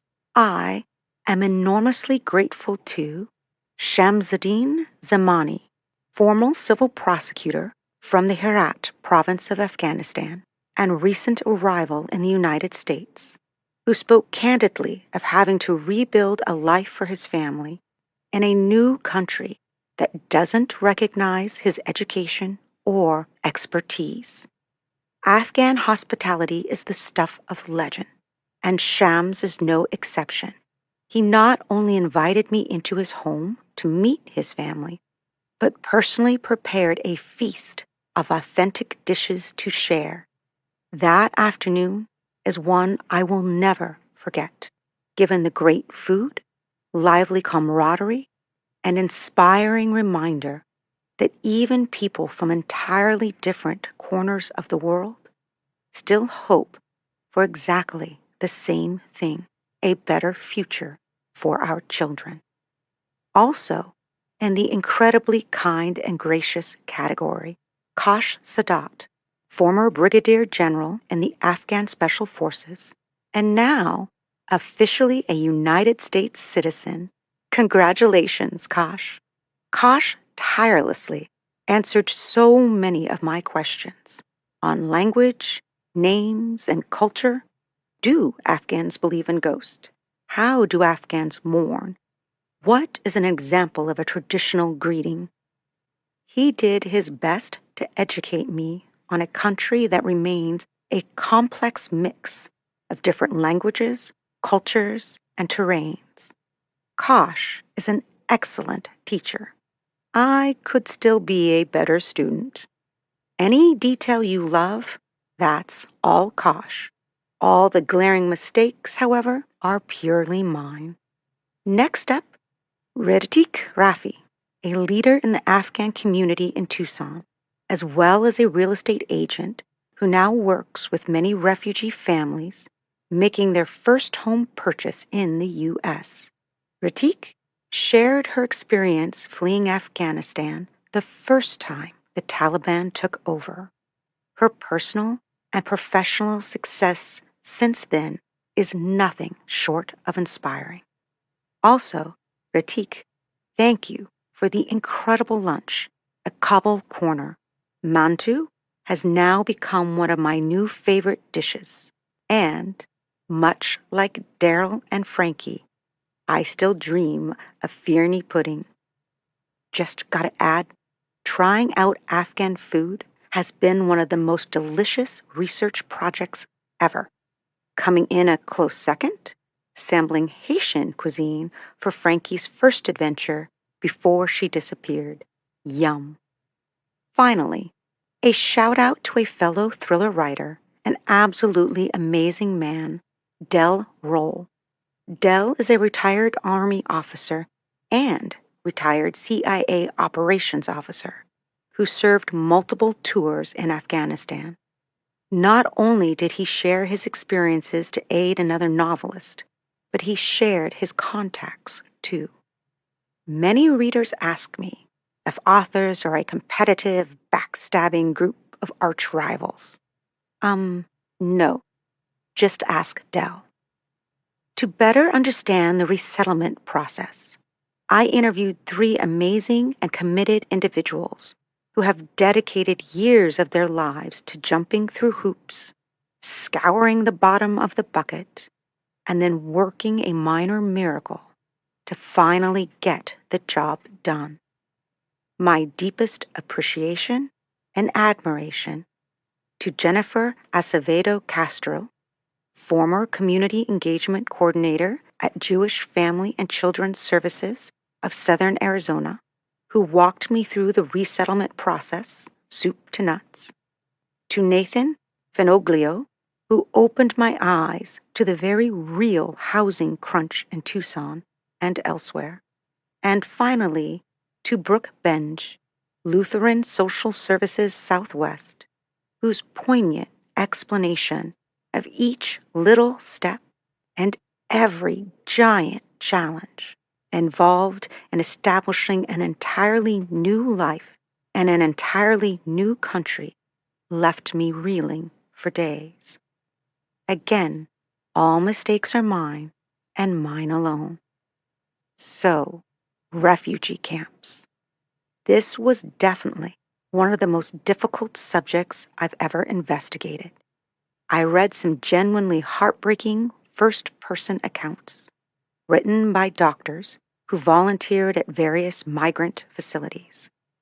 I also interviewed a volunteer who spent time at the Moria refugee camp, Lesbos, a place where conditions grew so grim, Pope Francis infamously likened it to a concentration camp.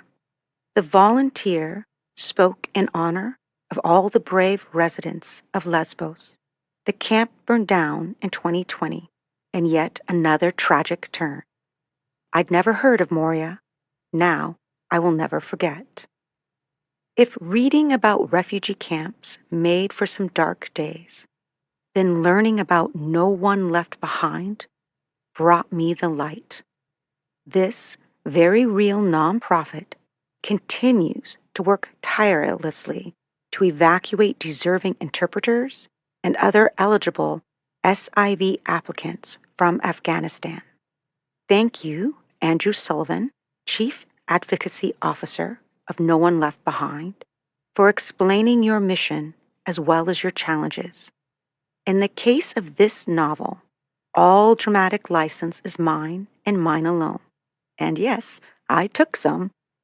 Readers, you should definitely check out The Real Deal at www.nowoneleft.org. My deep appreciation to Sarah Walker, MD, psychiatrist, for providing a basic overview of PTSD, postpartum depression, and psychosis, even when I wasn't smart enough to use those terms or have any idea what might actually be wrong with my character, just definitely something. She went above and beyond, providing treatment options for not only here in the States, but also what might be done at an under-resourced refugee camp.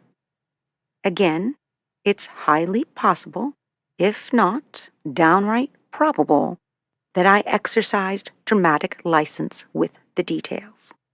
What's the point of writing fiction if you can't have a little fun? Which brings us to more fun. Math puzzles. Thank you, Michelle Capozzoli, PhD, University of New Hampshire, Department of Mathematics and Statistics. Michelle likes to drag me up mountains.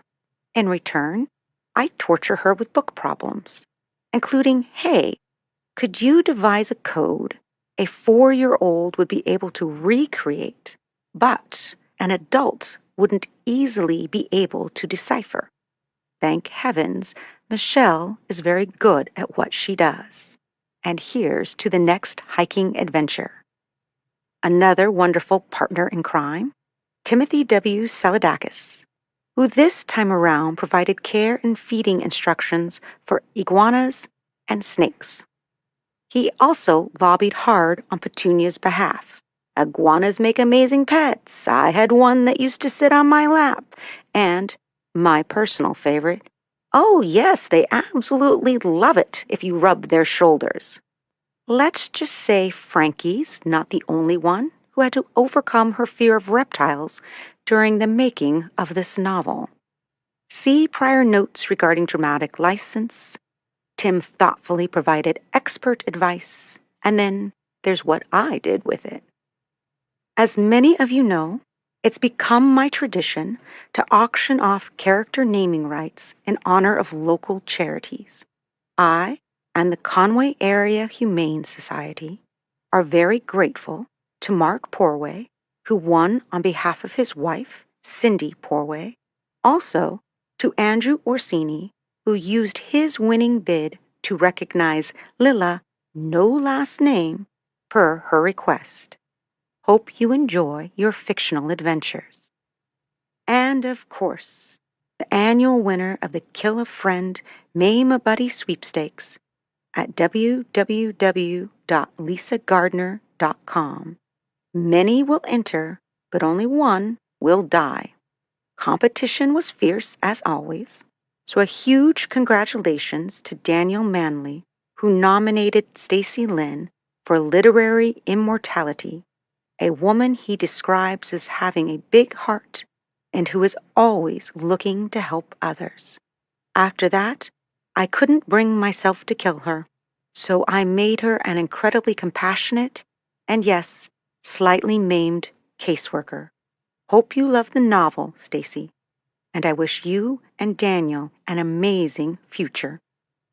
Finally, under the care and feeding of authors, Betsy Elliott and Lori Lottie, thank you for letting me turn Ladies' Weekend into a let's plot Lisa's next novel extravaganza. I couldn't bring back everyone from the dead that you wanted, but it wasn't for lack of trying. Also, to Glenda Davis, Andrea Masters, and Elaine Stockbridge for our fabulous Dominoes nights, which often lead to yet more book assistance. Clearly, it takes a village. In that spirit, I must thank Grace for the final sentence in Chapter 1. I still don't think that qualifies as having written the entire book, given, the number of sentences in a full-length novel, but it is a damn good sentence. You win. This time. As for what happens next, I'm once again off to see the world. First Patagonia, followed shortly thereafter by a trip through the Panama Canal. What will I see? Who will I meet? And which will become the basis of my next thriller? Dear listener, stay tuned.